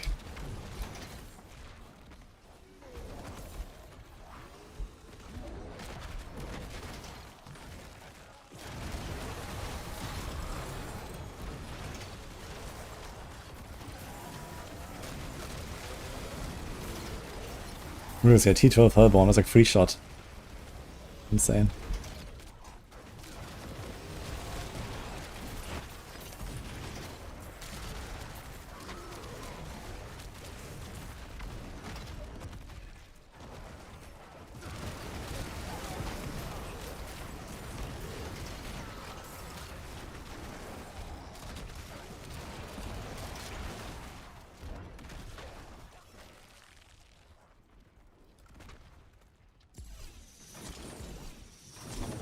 Let's see if we can do a Blood Maiden. Oh. Darth Pickle, thank you.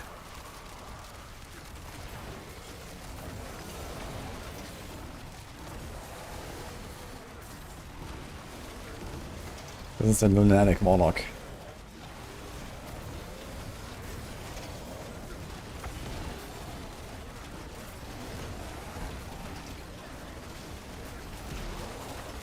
Oh, okay, no problem at all.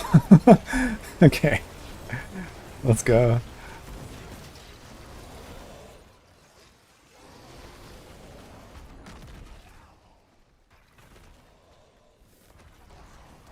Oh, DM, fun, bro. Thank you too.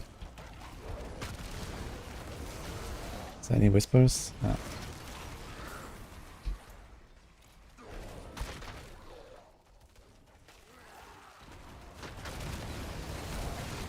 Yo, Boon DJ.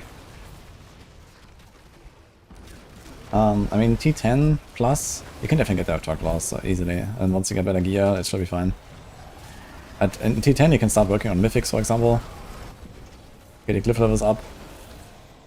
Oh, Crux.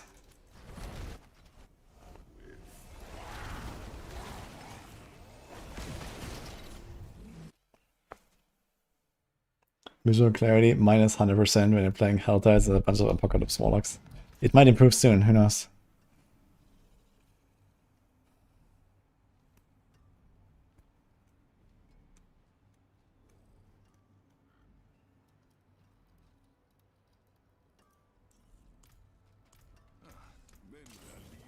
Swinging away. It is done.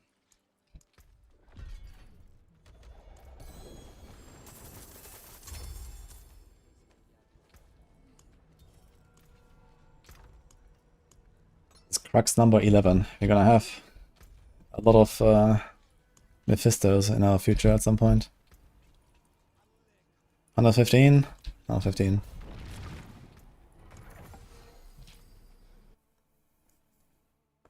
You could found T9 if you fawn party, but struggle to kill Lilith.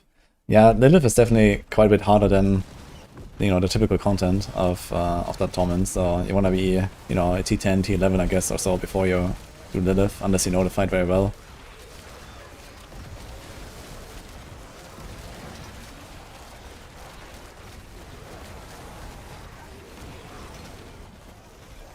Do I have the thing? Yeah. Wait, we're in the tower. Oops.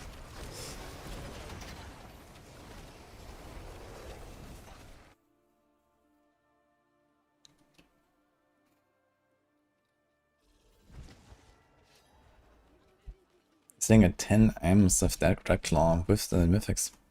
Seems a bit surprising.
Thanks, Marty.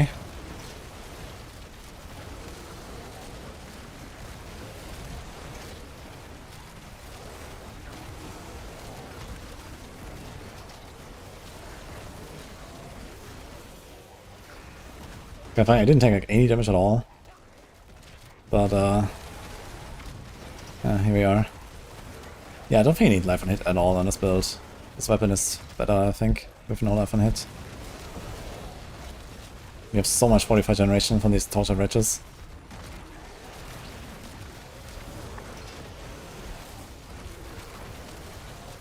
I'm gonna try to take some damage here and stuff. See how it is.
think. Oof.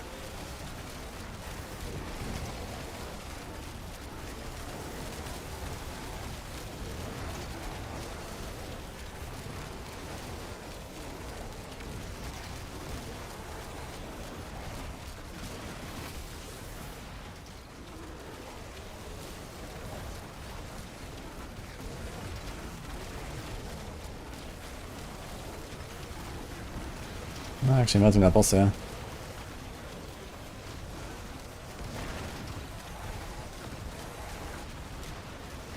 What the hell are these mobs doing?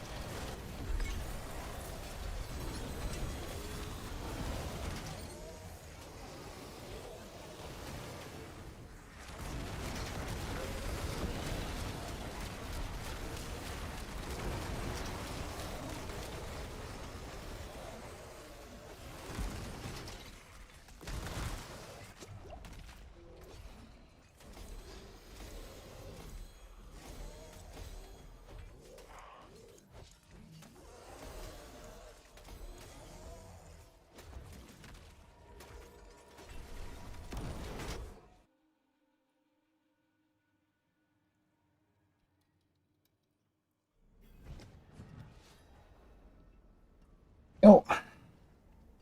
Thanks us up, by the way. Gildan Shadow Slayer.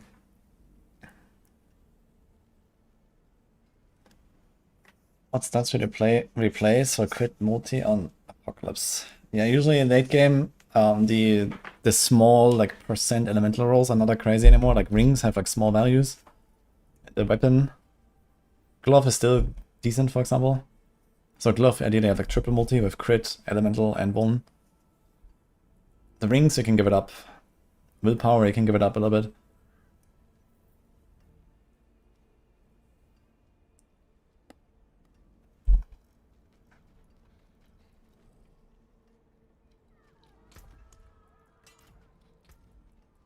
Okay.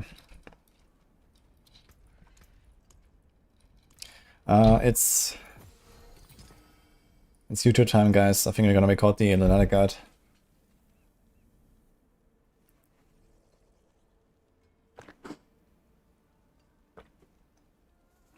Is LUNATIC more powerful?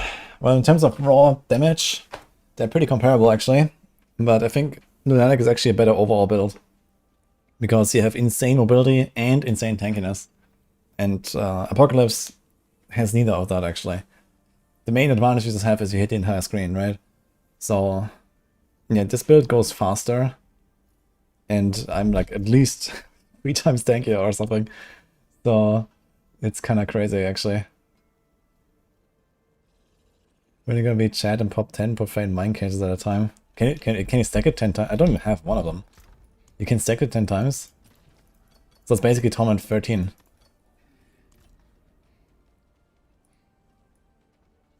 We're talking about LUNATIC build, yeah, the one I'm playing. I'll be making a guide now. Yeah, in the past I could stack profane mind cage 3 times, I remember that. This is more consistent. Yeah, it has a bit of ramping, but it is, you know, it just works basically. And then the ramp is kind of helpful on the bosses.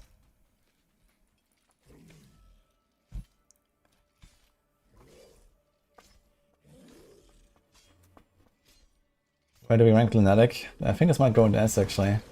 I think I want to put this above Apocalypse actually on the overall tier list. Because the push potential of this is also like 130 or something, which is, you know, what Apocalypse is doing. I'm destroying everything in T12 on hardcore. I mean, what else do you want? So it's kind of insane.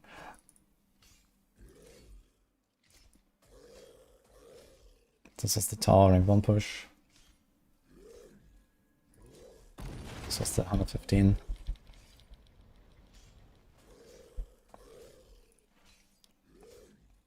Okay, we're recording. Hi YouTube. Okay.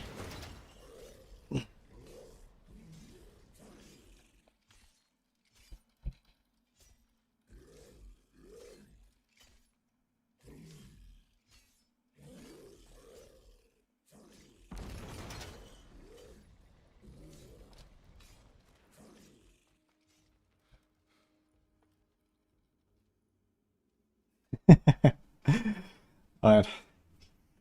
Hi everyone and welcome to my Lunatic Warlock guide. This is a build I've been cooking for the last few days and it is absolutely insane. In fact, I believe this is actually an overall better build than Apocalypse. It pushes roughly the same tiers, somewhere up to the 130 range, and it destroys everything in Torment 12, even on my hardcore soul self-found character. It is tanky, highly mobile, it just works, and it's a blast to play. This is my favorite build so far of this season. So it's a basic skill build. You don't manage any resources here. You have, the leaping as much as you want effectively. And it's very simple, in fact. And you can transform into a lunatic and go boom sometimes. So I'm going to show you what this is all about. I just published the max roll guide for this, so I'm going to walk you through it. But yeah, I can easily blast like something like 2.5 minutes, pit 110s of this, and easily go beyond that. I also just cleared the rank 1 hardcore earlier with this, with 121 in 9 minutes. And this is with not the craziest gear. So I don't have any crazy transfigurations, I don't have any crazy heraldic gems, and just kind of like stuff that I managed to grind up on the way, basically. So how does this build work? Well, you hold right click. And well, that's pretty much it. So there's a few things that you have to keep up here. So there is, for example, the command Agrom, which gives you a buff for 10 seconds when you press it from the Horizon set. This is the demon, army set, basically. You have a bunch of these extra soul shard demons. And also this guy spits out a bunch of smaller dudes here. So there's crawlers there. They don't really do much, but you just press this button every 10 seconds to get the buff, and you get all of these demons. They give you a bunch of little effects, and they're just kind of nice to have. So try to get this set here if you don't have it yet, and this is really powerful.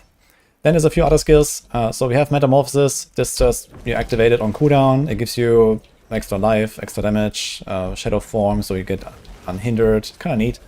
And yeah, that's pretty much about it. It's just a damage cooldown. Try to have it ready for the boss if you do a run. We have Leap, Rampage. You can just leap a lot, actually, as you can see here. You can do like 4 or 5 leaps in a row. And you also generate dominance pretty fast. So I'm going to show this a little bit in action. When you attack with Command Fallen, there is a side upgrade that gives you dominance. From every 15 hits you gain 1. This sounds pretty bad, but in large density this is actually quite fast. If you look at my dominance here right now, it does go up. It in chunks, actually. And the bigger the pack, the faster it goes up. So you can leap from pack to pack to pack and just constantly generate your dominance again. Keep an eye on it again, how fast it goes up. So yeah, you can just spam all of your demon skills as much as you want. And when you are fighting, especially in higher tiers or for example bosses, you have the Tortured Wretch. I was a pretty firm non-believer in this skill, but it turns out it's actually really good in this setup in particular. So Tortured Wretch is a defensive skill. You put this guy down and he absorbs up to 30% of your life. And you can have, I think, 4 of them out at the same time. So it looks like this here. And you kind of just stand in the circle and here you are protected. When they die, they also fortify you, so you have giga healing from that. You don't even need life on hit on your build. And on top of this, you can make them last forever with the Sigil of Summons.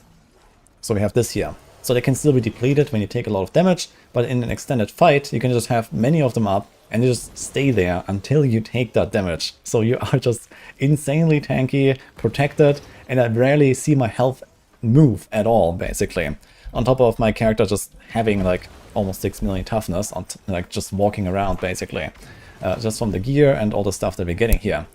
So yeah, this is as tanky as it gets for Warlock standards, I must say. Certainly a lot tankier than Apocalypse, which is probably like 3 times squishier than this.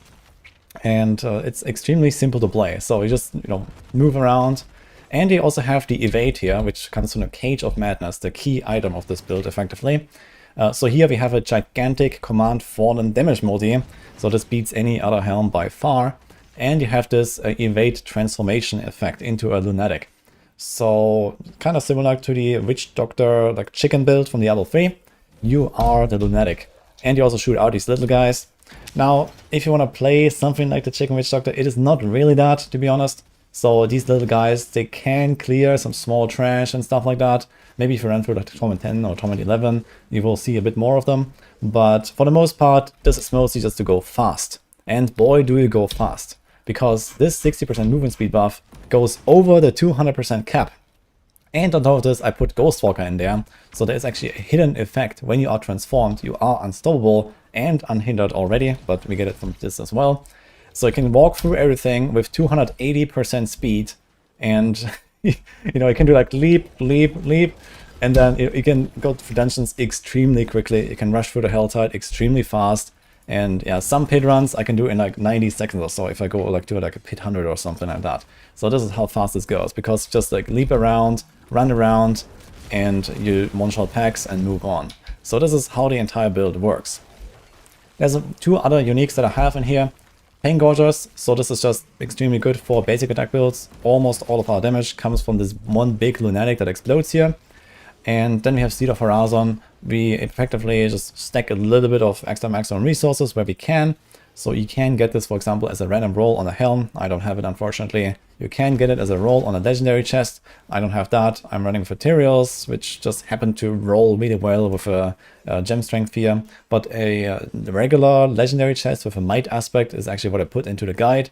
And you can have resources there to scale this a little bit. You can have willpower there too. Kind of nice. So I actually do recommend no mythic for this build. I just happen to have this here. And yeah, the rest is just legendaries. So I just try to get a bunch of defensive rolls here. Maybe command Fallen on the pants. It's kind of neat.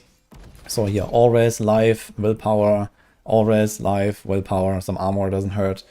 And for the offensive stats, we have physical damage, vulnerable damage. This is not a crit build, so we stack a bit of attack speed as well. We actually reach pretty much attack speed cap with this build. We have a really high attack rate.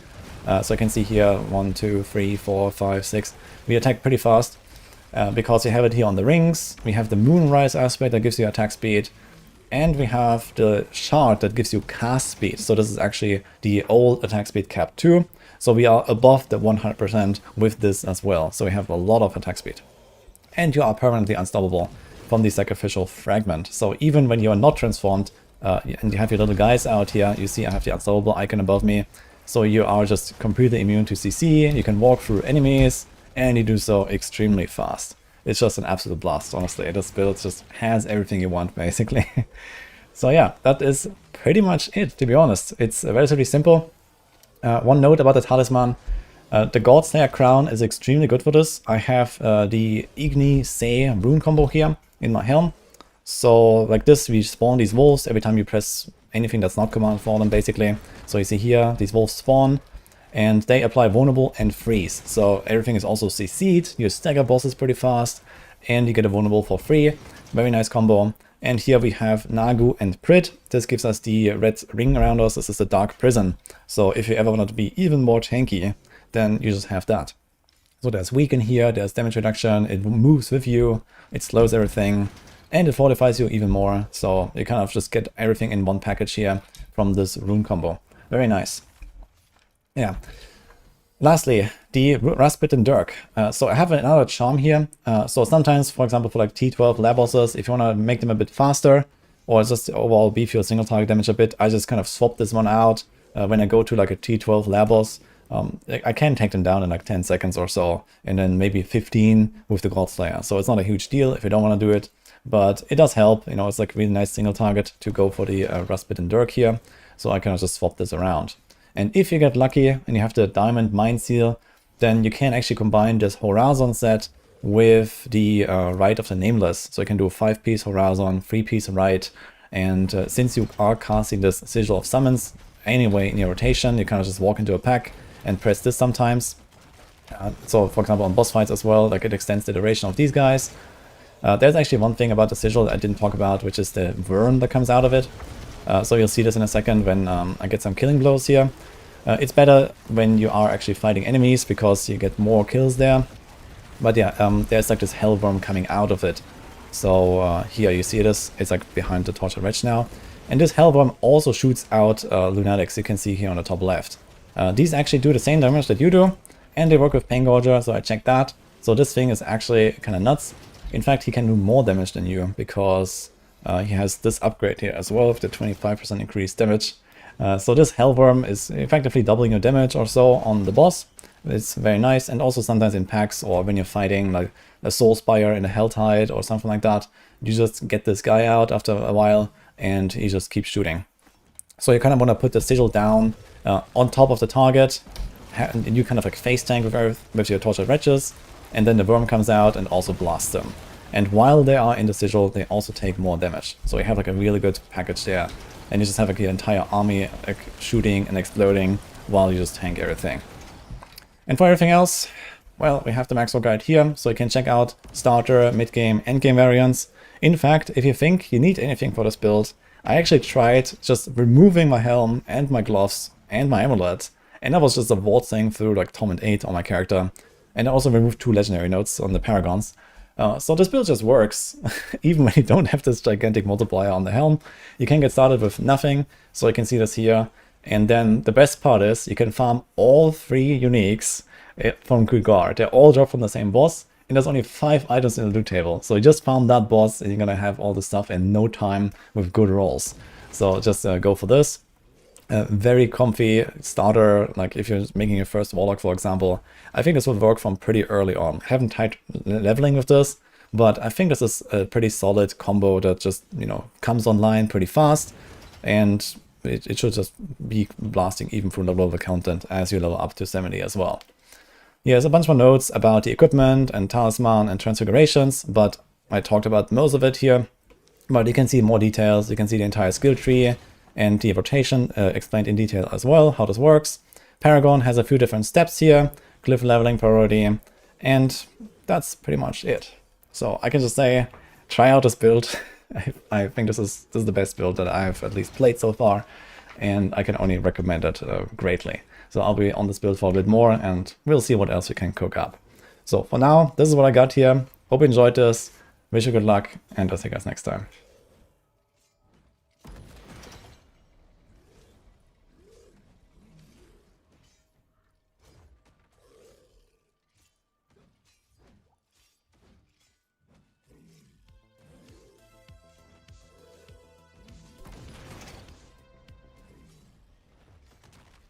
Okay.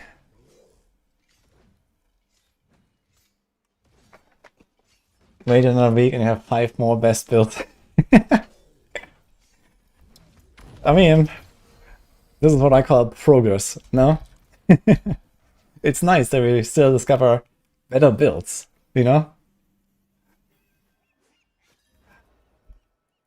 Yo, thanks guys. Appreciate the subs, what I.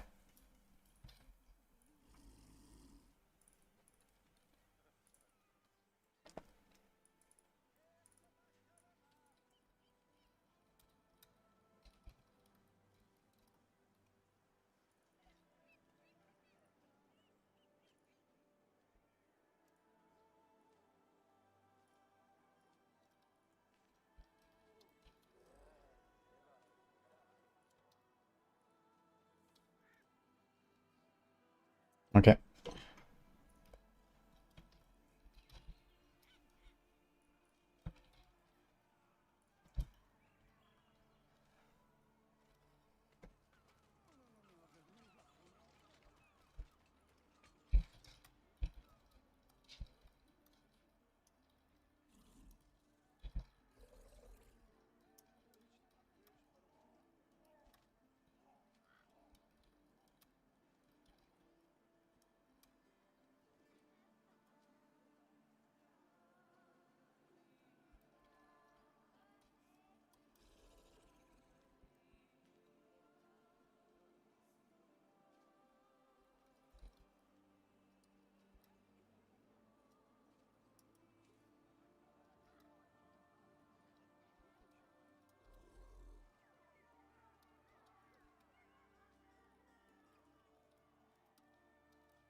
Um,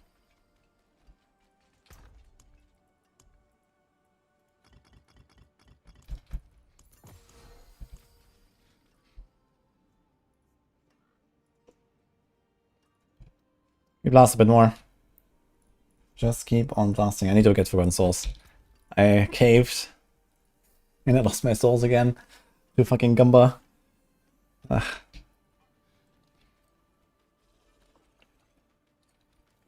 Poor druids are thirsty for a great build.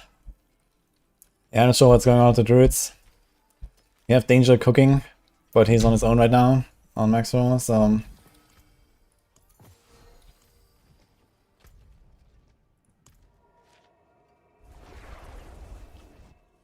Yo, Big Ear, Jordan's Peace Freak, Psycho Pinguino, Shenbai, Shazzy, Frosty, Morphia, thanks for the subs, guys. Appreciate that.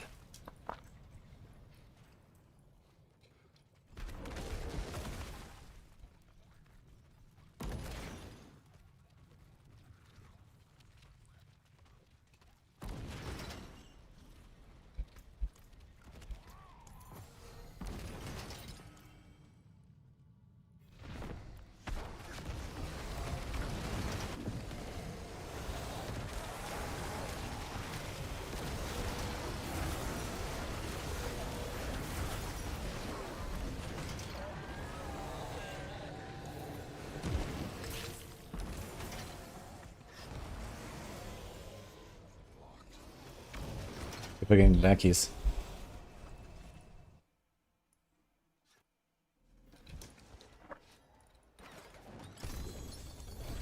Yes, move.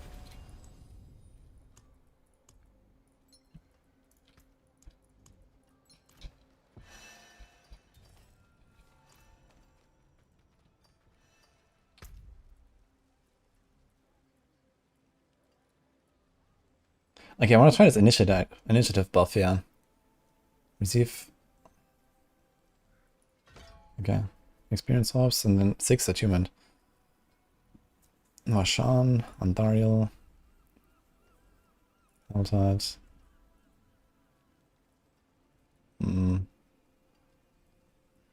Sure, let's add dungeons, I guess. Oh, this goes straight back. Yo, 5 subs from Anonymous. 6 even. Thank you, guys.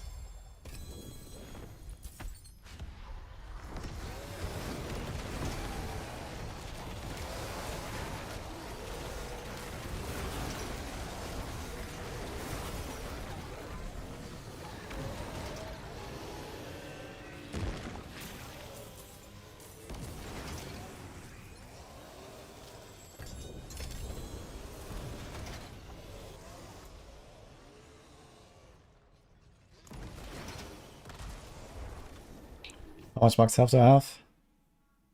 I think I have like 70k in demon form and like 60 without or something. 66k. 72k. You have 30k souls. I think what you're doing right is you don't try to corrupt like 50 different weapons. Crucible. GG.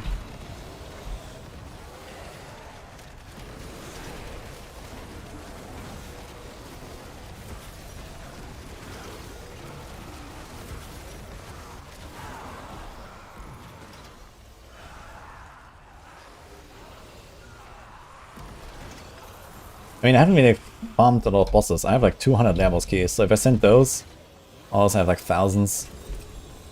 I just haven't done it. Shit, I guess.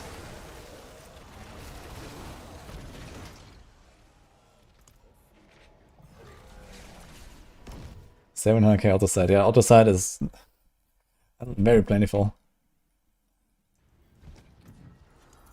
That's a you problem. Yeah, I mean, I wanted to get that gem strength, man, but it's just not happening. Kinda sad. But I guess I keep trying at some point.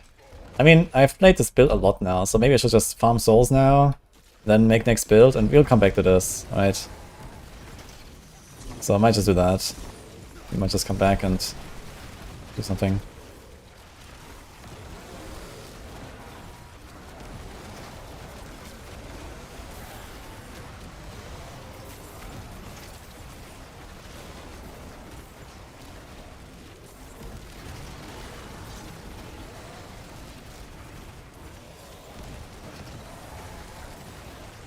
What's next? So I wanted to try to cook something with Doom. Plus maybe Umbral Chains, so it might be like some sort of combo. We'll see. Then I wanted to try something with Abodian and Vladish. Separate builds.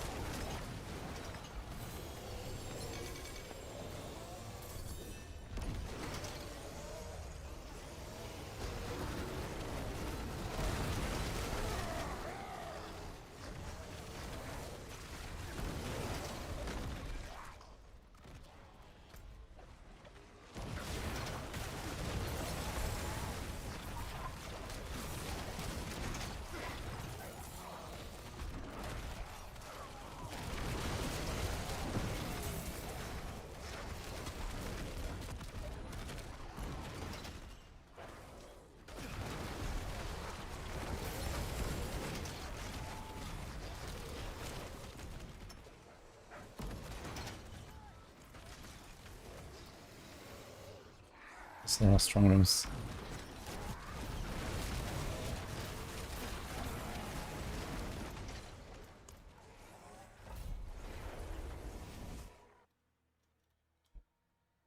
Would you fit a grandfather stars into Epoch build? You can do that, and some people do that, but I'm not really a believer. It's kind of like a cycle, right, to be honest. There's like different ways to get 100% crit chance and then to benefit from it. And grandfather is certainly one of the ways. But I tried it and didn't really feel like an upgrade, but I think I'll put it in the guide anyway, because there is at least a defensive upside that is undeniable. So grandfather just has even more HP than a weapon, like a normal weapon, and you don't waste your souls. Like, it's actually probably easier. Oh, got scroll. Log in. Probably easier to get a grandfather of gem strength than like a normal weapon of gem strength at this point. I don't know, because you don't have to craft it and stuff. I think at some point it's gonna run out of crafting mods if you get unlucky. Grandfathers, you can print them if you want.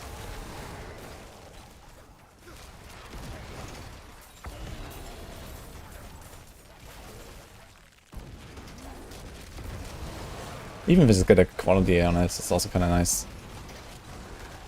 Yeah, I think grandfather becomes better and better the better your gear is. Because you rely less and less on the, like, you know, crit multi and the fire multi stats on your weapon. Because you already get, like, you know, insane values from your glove and your amulet, for example. And then the rings and so on. So the better these other pieces are, the less the loss of a normal weapon matters, and the better grandfather becomes, I'd say. So that's probably how it works. So yeah, I guess endgame it's actually grandfather, but I'm not really a believer in starters. I like just going calamity. I feel like trying to stack to 100% crit chance is too much. Starters offers much less than a normal ring can. And with what I just said, you know, grandfather is good when you have a lot of these multiplier stats from your other gear. And with starters, you miss one of the rings, so you basically have just the glove, one ring, and the neck. And it's very hard to get a really good neck that has like no triple multi. So I think I'm gonna put grandfather, but no starters in the guide, and go with the calamity thing and the doom contagion stuff that I was doing.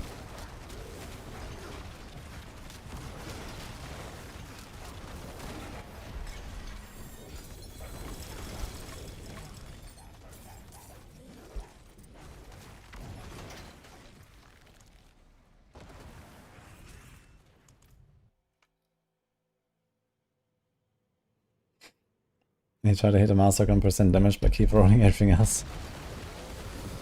If you're playing with Silic, then grandfather is probably not the way. Because he has a lot of life and you want to avoid that.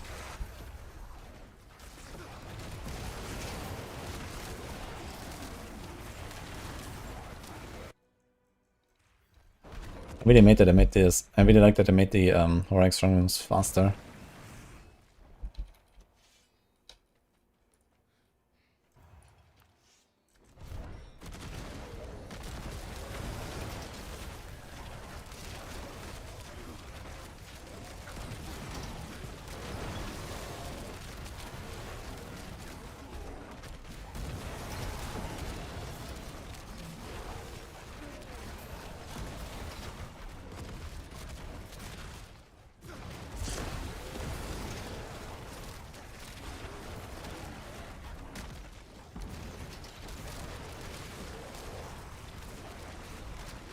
Yeah, I was just talking about, like, what I just talked about was a grandfather and Apocalypse build. So once you have like really insane gear and stuff, grandfather is good, I think.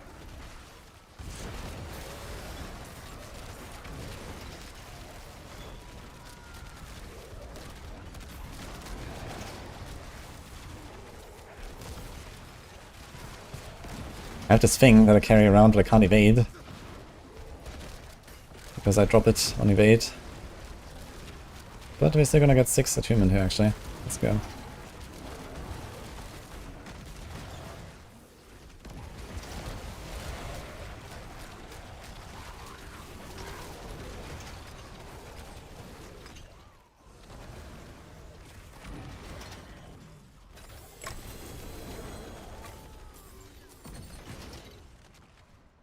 Oh, there's actually a bunch of seals and stuff dropping here from the strong rooms. I guess that makes sense. Horonic strong rooms, drop Horonic stuff. Kinda makes sense.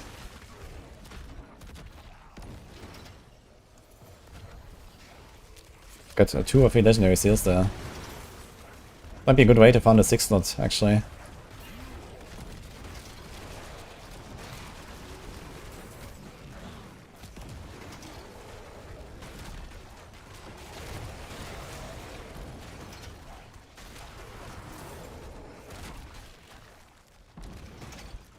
Love me some forwards and upgrades on your glyphs. Well, even with 4%, you get almost an upgrade every 2 runs.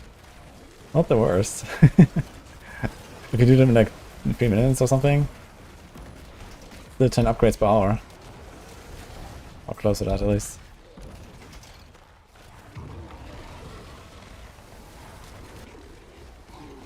This boss is really beefy, man. He's like an air boss. Almost. Without the barriers, I guess.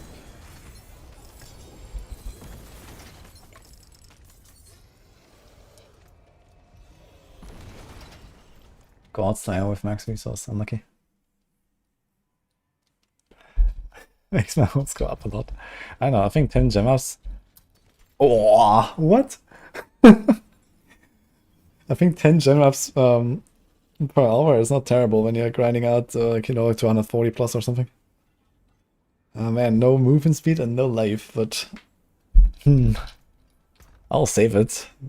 That might come in handy somewhere.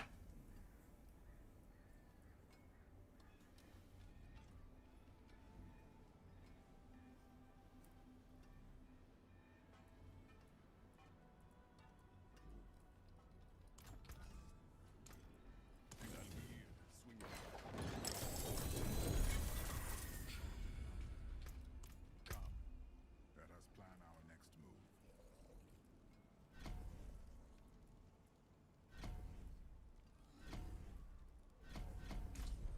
May the light go with you. Another 9 dungeon. Oh. It is done.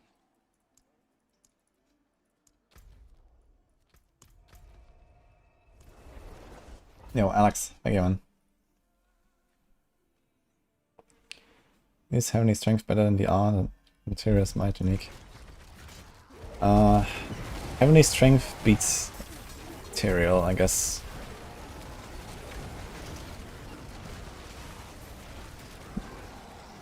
Might aspect, I'm like, in my guide I have Might aspect that would replace Materials here. And I got a Materials that has a GA on the damage reduction, so that's kinda nice. But in the guide, I actually recommend just a Might chest. But if you have an insane Tyrios, you can equip it.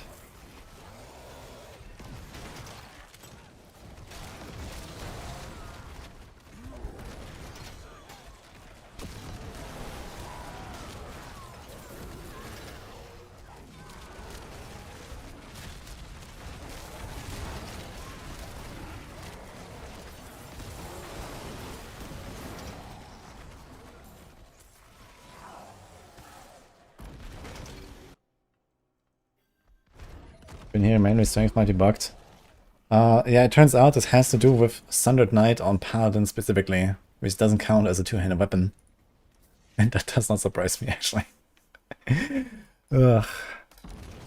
So, Sundered Knight is like a shield in disguise, so this is probably why it's bugged.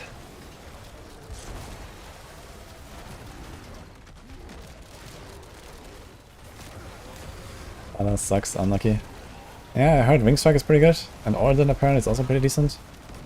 Not sure what else they're doing. I want to try some Zeal. Kind of in the mood for some Zeal.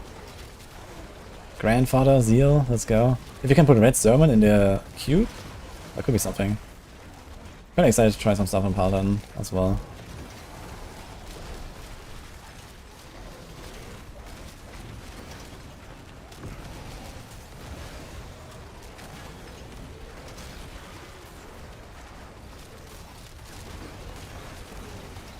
Exile Subgift.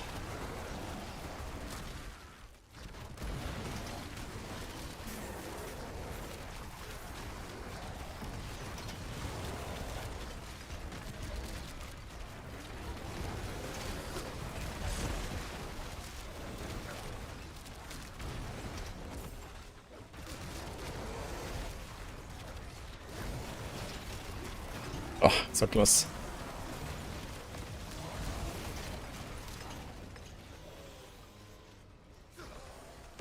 You can't put red 7 as talisman. Okay, so equip red 7, no grandfather. But okay. It's still 2-handed build. I kinda wanna do some 2-handed zeal action. And block has been nerfed as far as I know, so 2-handers should catch up for paladins.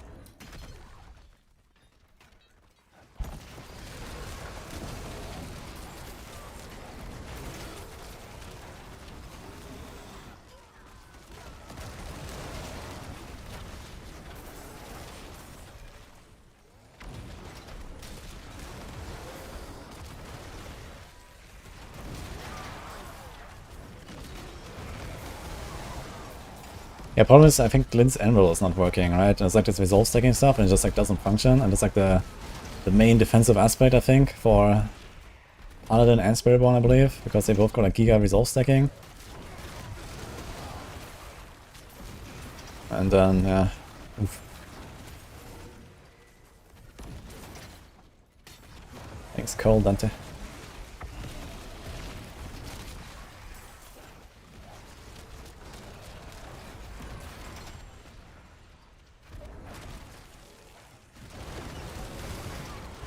Anything capable of downing tier 10 meth without too much screaming. I mean, take any of the S tier builds and I guess you're gonna have a decent time.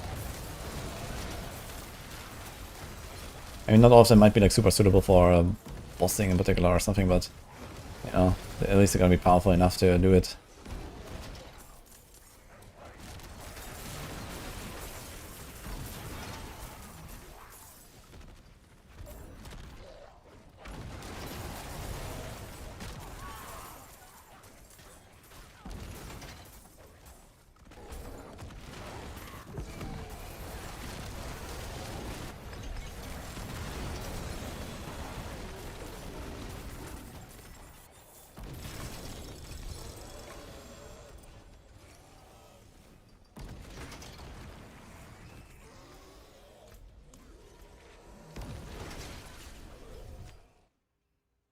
Genau.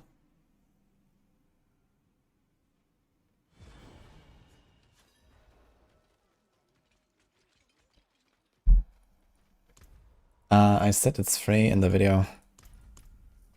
You're correct, you can't just go and kill the boss without a key. So you have to open the chest from the original boss.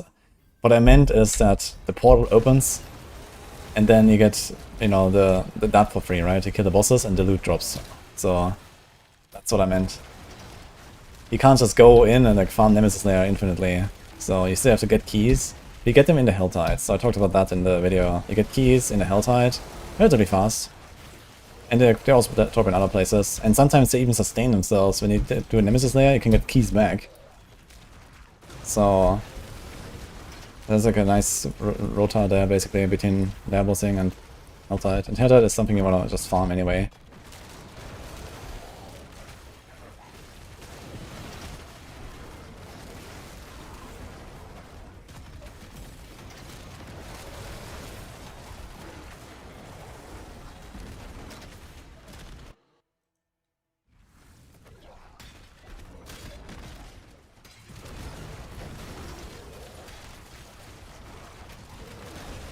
Where's the butcher disappear? I heard it has to do with stealth.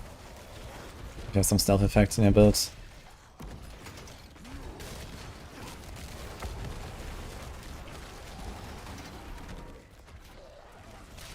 How does this extra human thing work now? Time bonus?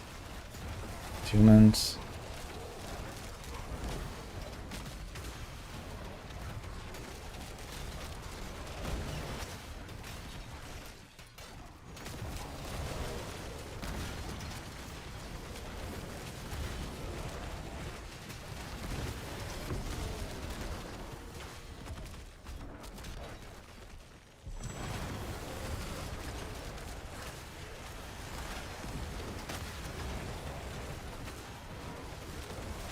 What tier is this build? Yeah, I think this goes into S.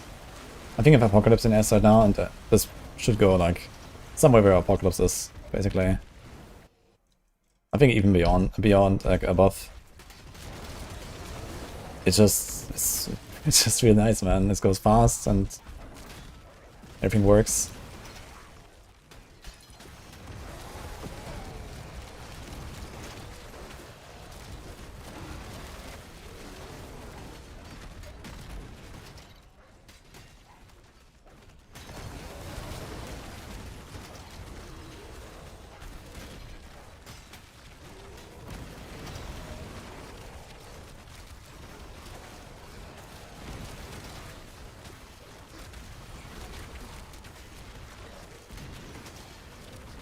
Okay, so someone said there's like an extra bar with like the 6 attunement, but I don't see it. I just see the 4. What's going on?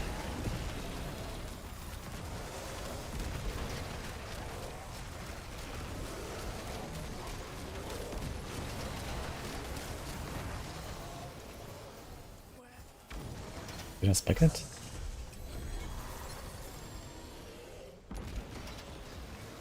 Say the district was if active, you receive 2 new rewards.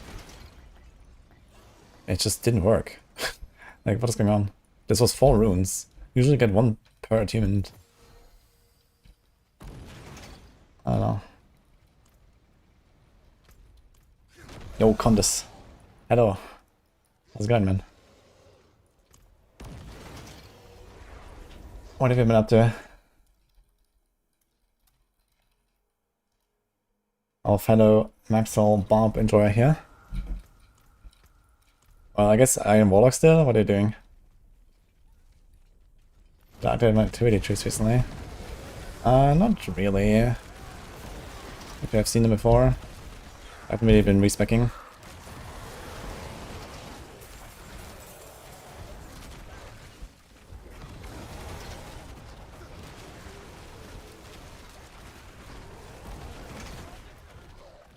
Season is too good, can't stop playing.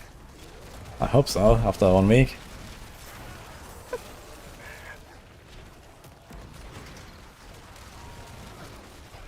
But yeah, it's super fun, man. I'm having a blast. I'm still on Warlock and cooking builds, and I'm having a blast at this one. This is so fun. The LUNATIC build. I just finished the planner, the guide, and everything a little while ago.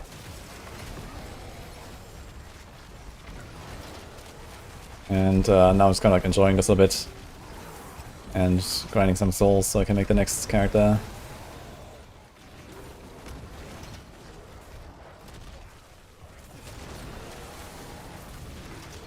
And this is S. This is a very good build.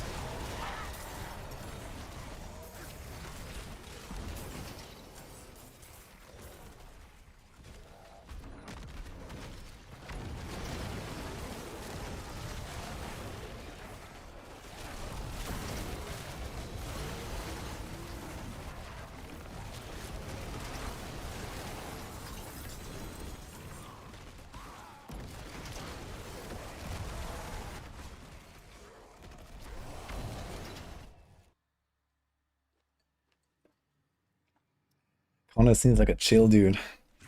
Yeah, check him out. Give him a follow. But he's a Polish streamer. He's generally streaming in Polish. So for all the Polish folks, you go to Condis for sure.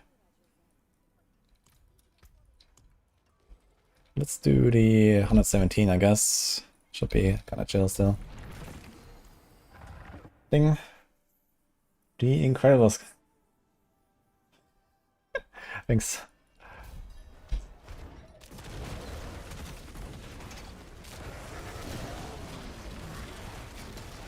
I'll let you clip the war plans after this. Maybe you make a command.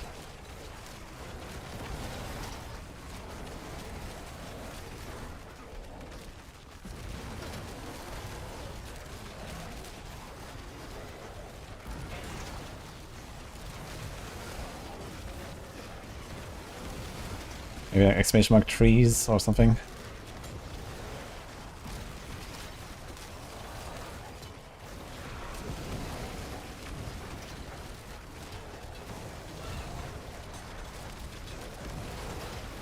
What as I transmit to LUNATIC? It's the Cage of Manda sound.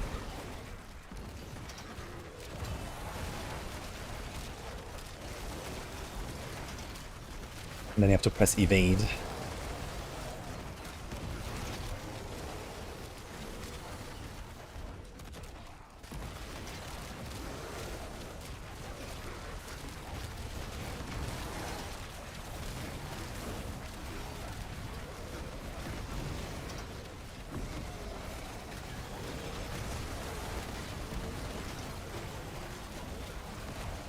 Oh, this guy with... Wait, how does he have this shield? Where's that shield coming from? Like, his entire health bar is a barrier. But from what? It's not from a mod. This is just the monster. He just gives himself like a full HP shield or something. What the hell?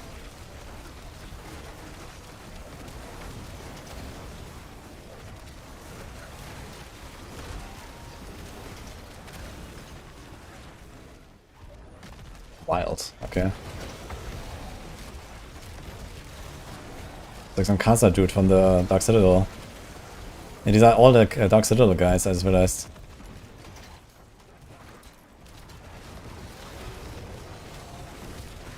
It's like a special map, I suppose. You know, it's not just like the full maggots or something.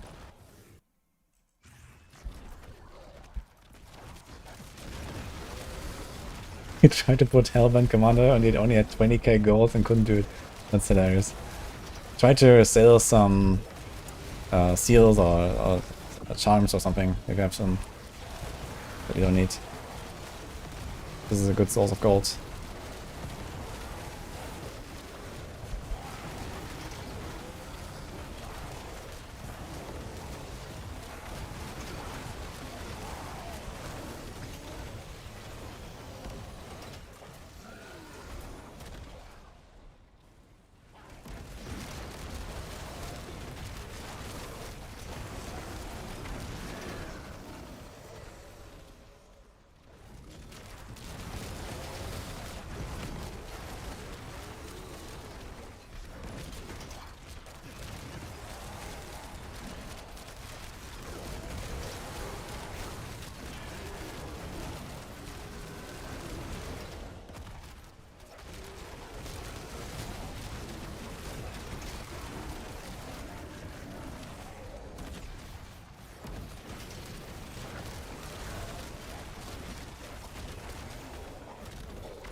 For legendary seals, try there's tributes for.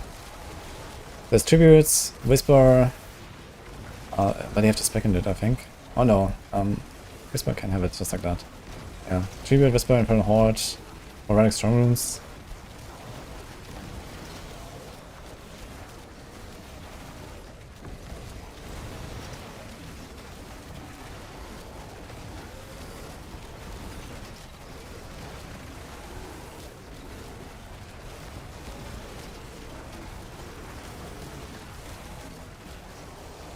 Can't really tell what she's doing. Just these orbs though. I guess.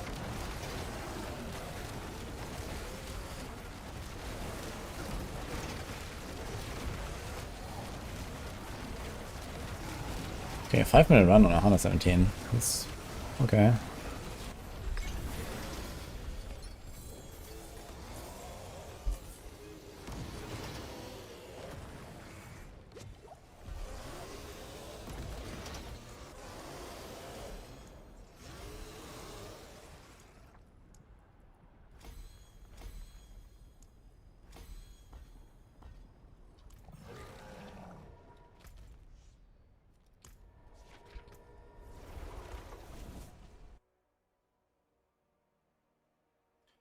Which level would I recommend to transition of Warlock in endgame?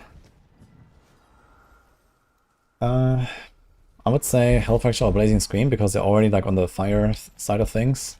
And you can actually play Apocalypse on level 34 if you want. You can just basically take the endgame tree and go.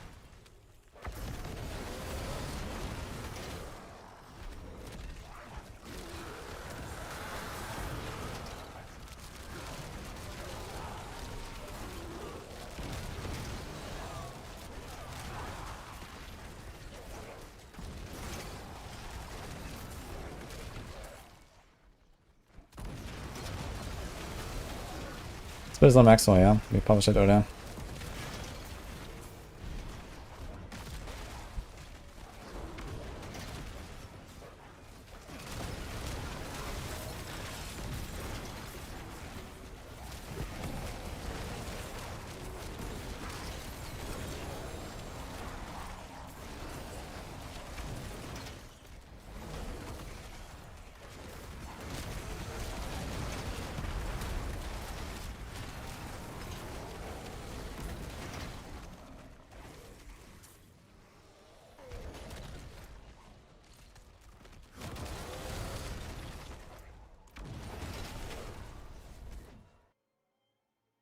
I have not gotten a Goblin Rift actually this entire time. And now when I do these high tiers, it's gonna be kind of monka. Because they're probably gonna run away. They're gonna be beefy. Yeah.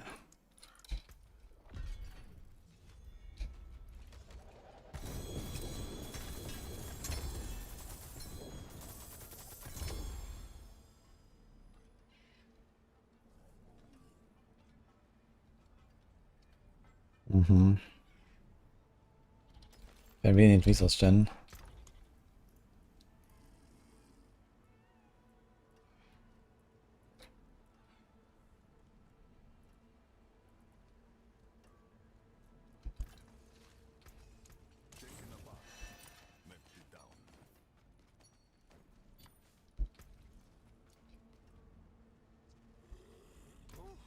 What is a waitress, isn't it? Damn. Damn good ring there.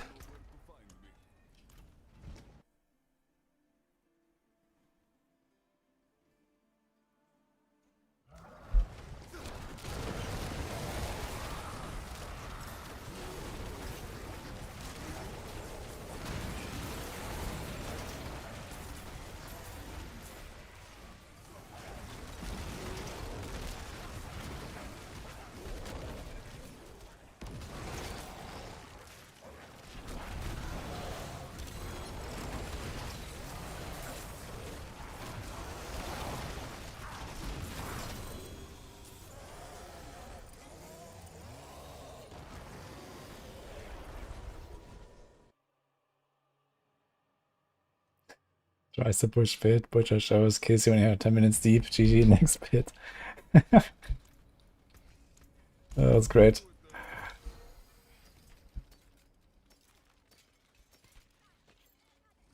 We want to save this probably, yeah.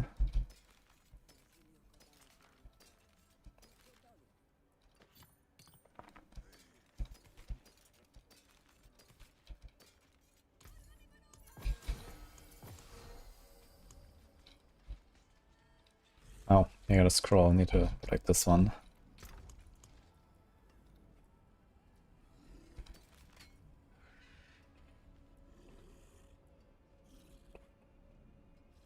What the hell is this?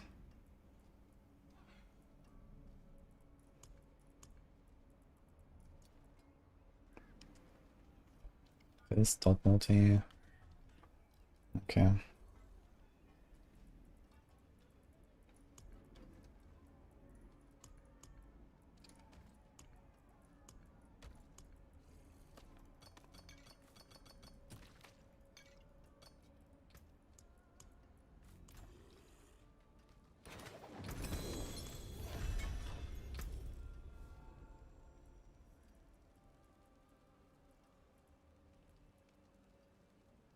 We can almost get a new point there, and then we're almost at rank 8.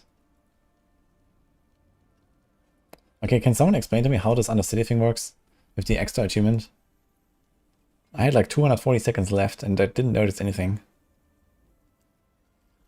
How much time do I need to have? I'll find a server again initiative above.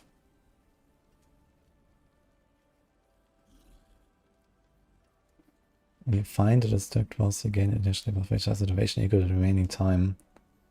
Initiative is lost upon death. If you say this sort of initiative active. Ah, so okay, I just need to have any time left at all. And then it ticks down. Okay, so that's, like TLDR, this is super easy, right? Ah, it's on a buff part. Okay, yeah. So like, you just need to have any time left at all, I guess. Alright.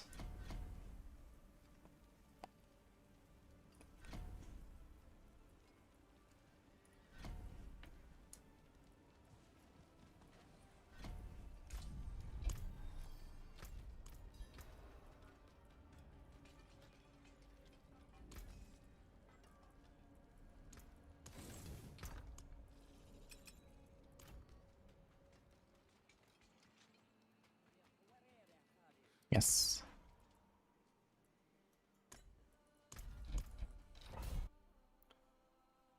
Thanks, guys. Danton and still center.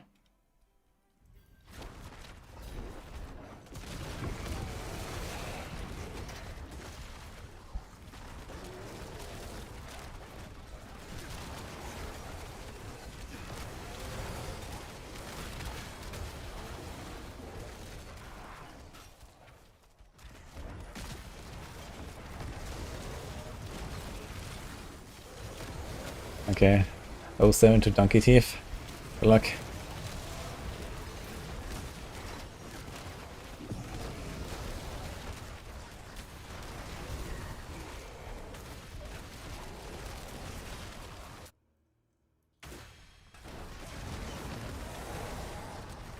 There's an achievement for doing 5 of the same activity in a row in wall plants.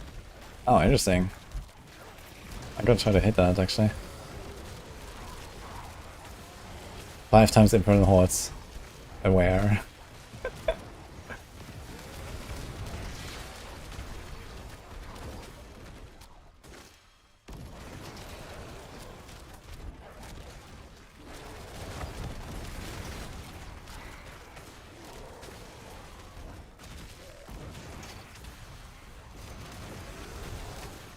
Thanks, Grotsk.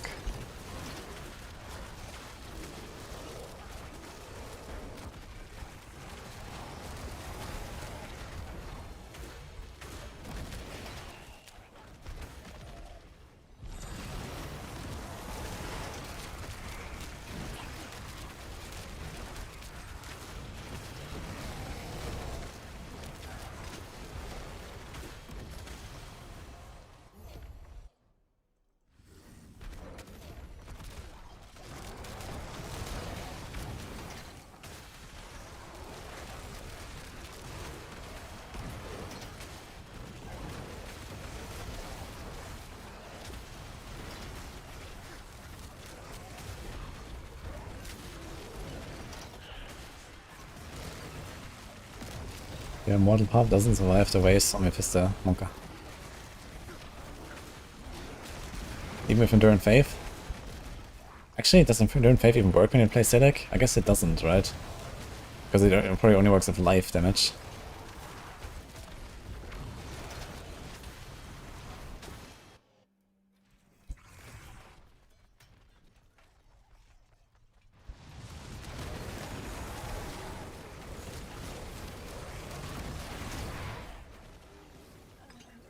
Kill it on the story boss before this expires.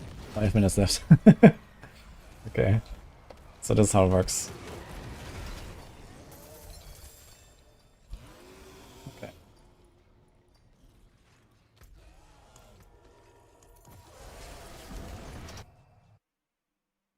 Bloodmade idle instead of Enduring Faith. So you wanna go from the item that makes it 5 times tankier to the item that makes you 3 times squishier. I'm not sure, man. I'm not sure.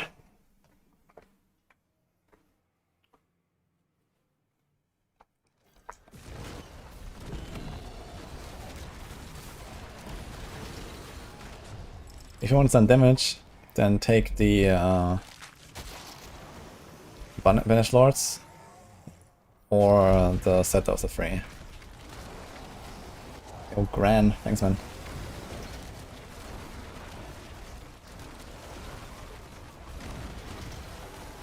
Ah shit, Monkas, you want to make the clip, right? Okay. Are you here?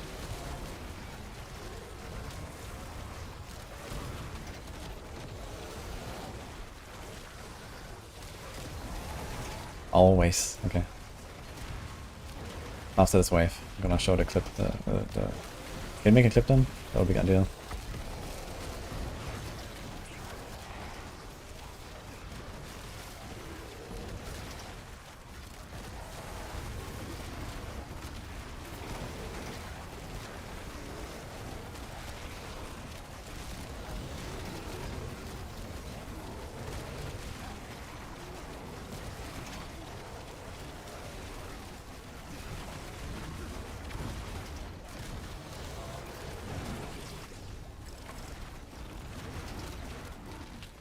Yeah.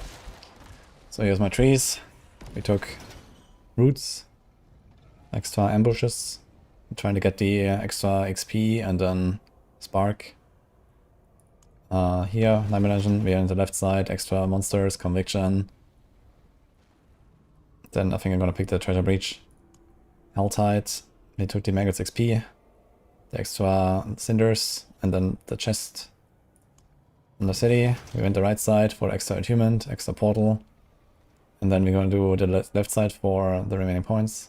Infernal Hordes is mostly just here to get extra Warplane's rank. I'm going the left side, I'm trying this right now. Middle is kind of okay for big runs.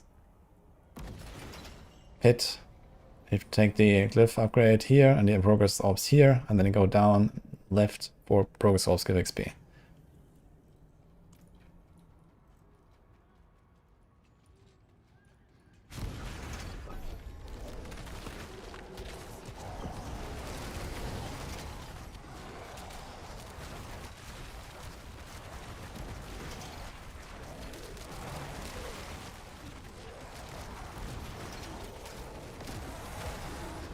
Hi YouTube. Maybe we can make it a short actually. This might be worth a short.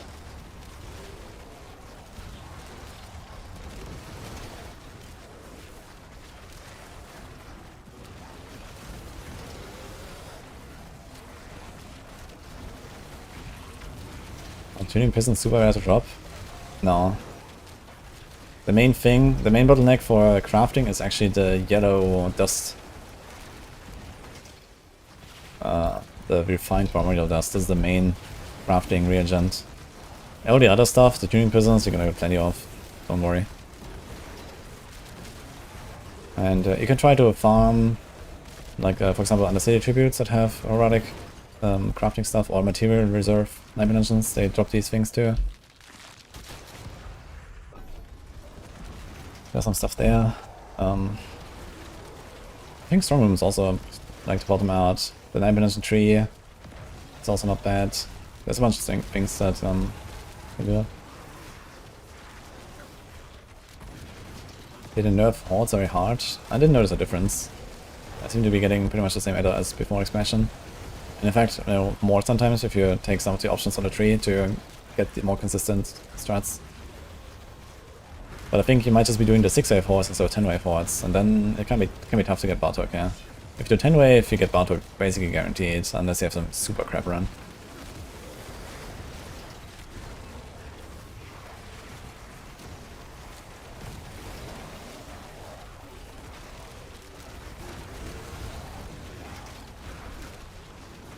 Legendary Undercity give me like 80% when selecting bargains. Yeah, I'm still hesitant to do this. I tried this like in the early days of the season, and then, like, I don't know, all the bargains I ever selected just kind of killed the entire tribute, and I got nothing. And now I'm like, do I really want to do this? But maybe I'll try again a little bit, now that we actually have gold materials and whatever, and we don't really have to worry. Yo, goblin time.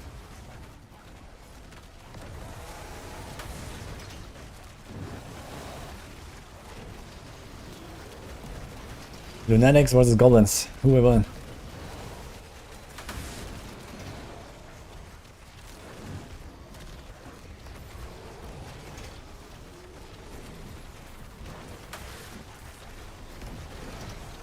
Kind of the goblins actually. It's hard to catch them. I don't one-shot them there exactly, and I can't really get pain gorges up. It's a bit of a struggle. But we get 1k.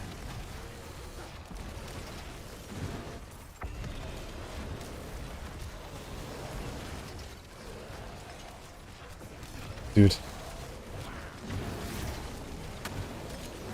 Oh, that was a super juicy gods there.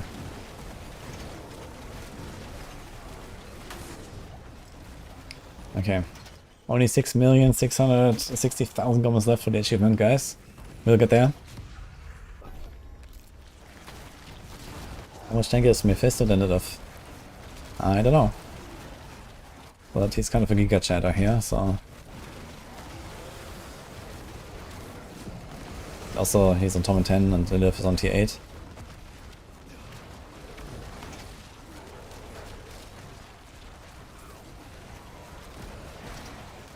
Yeah, I had goblins.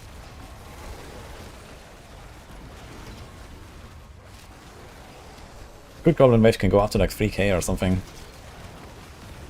But this is, like, I'm a bit too weak to one-shot all of the goblins all the time. And also don't really have that coverage for the goblin wave. You need something like lightning spear, so then you're blasting. Is lightning spear a thing?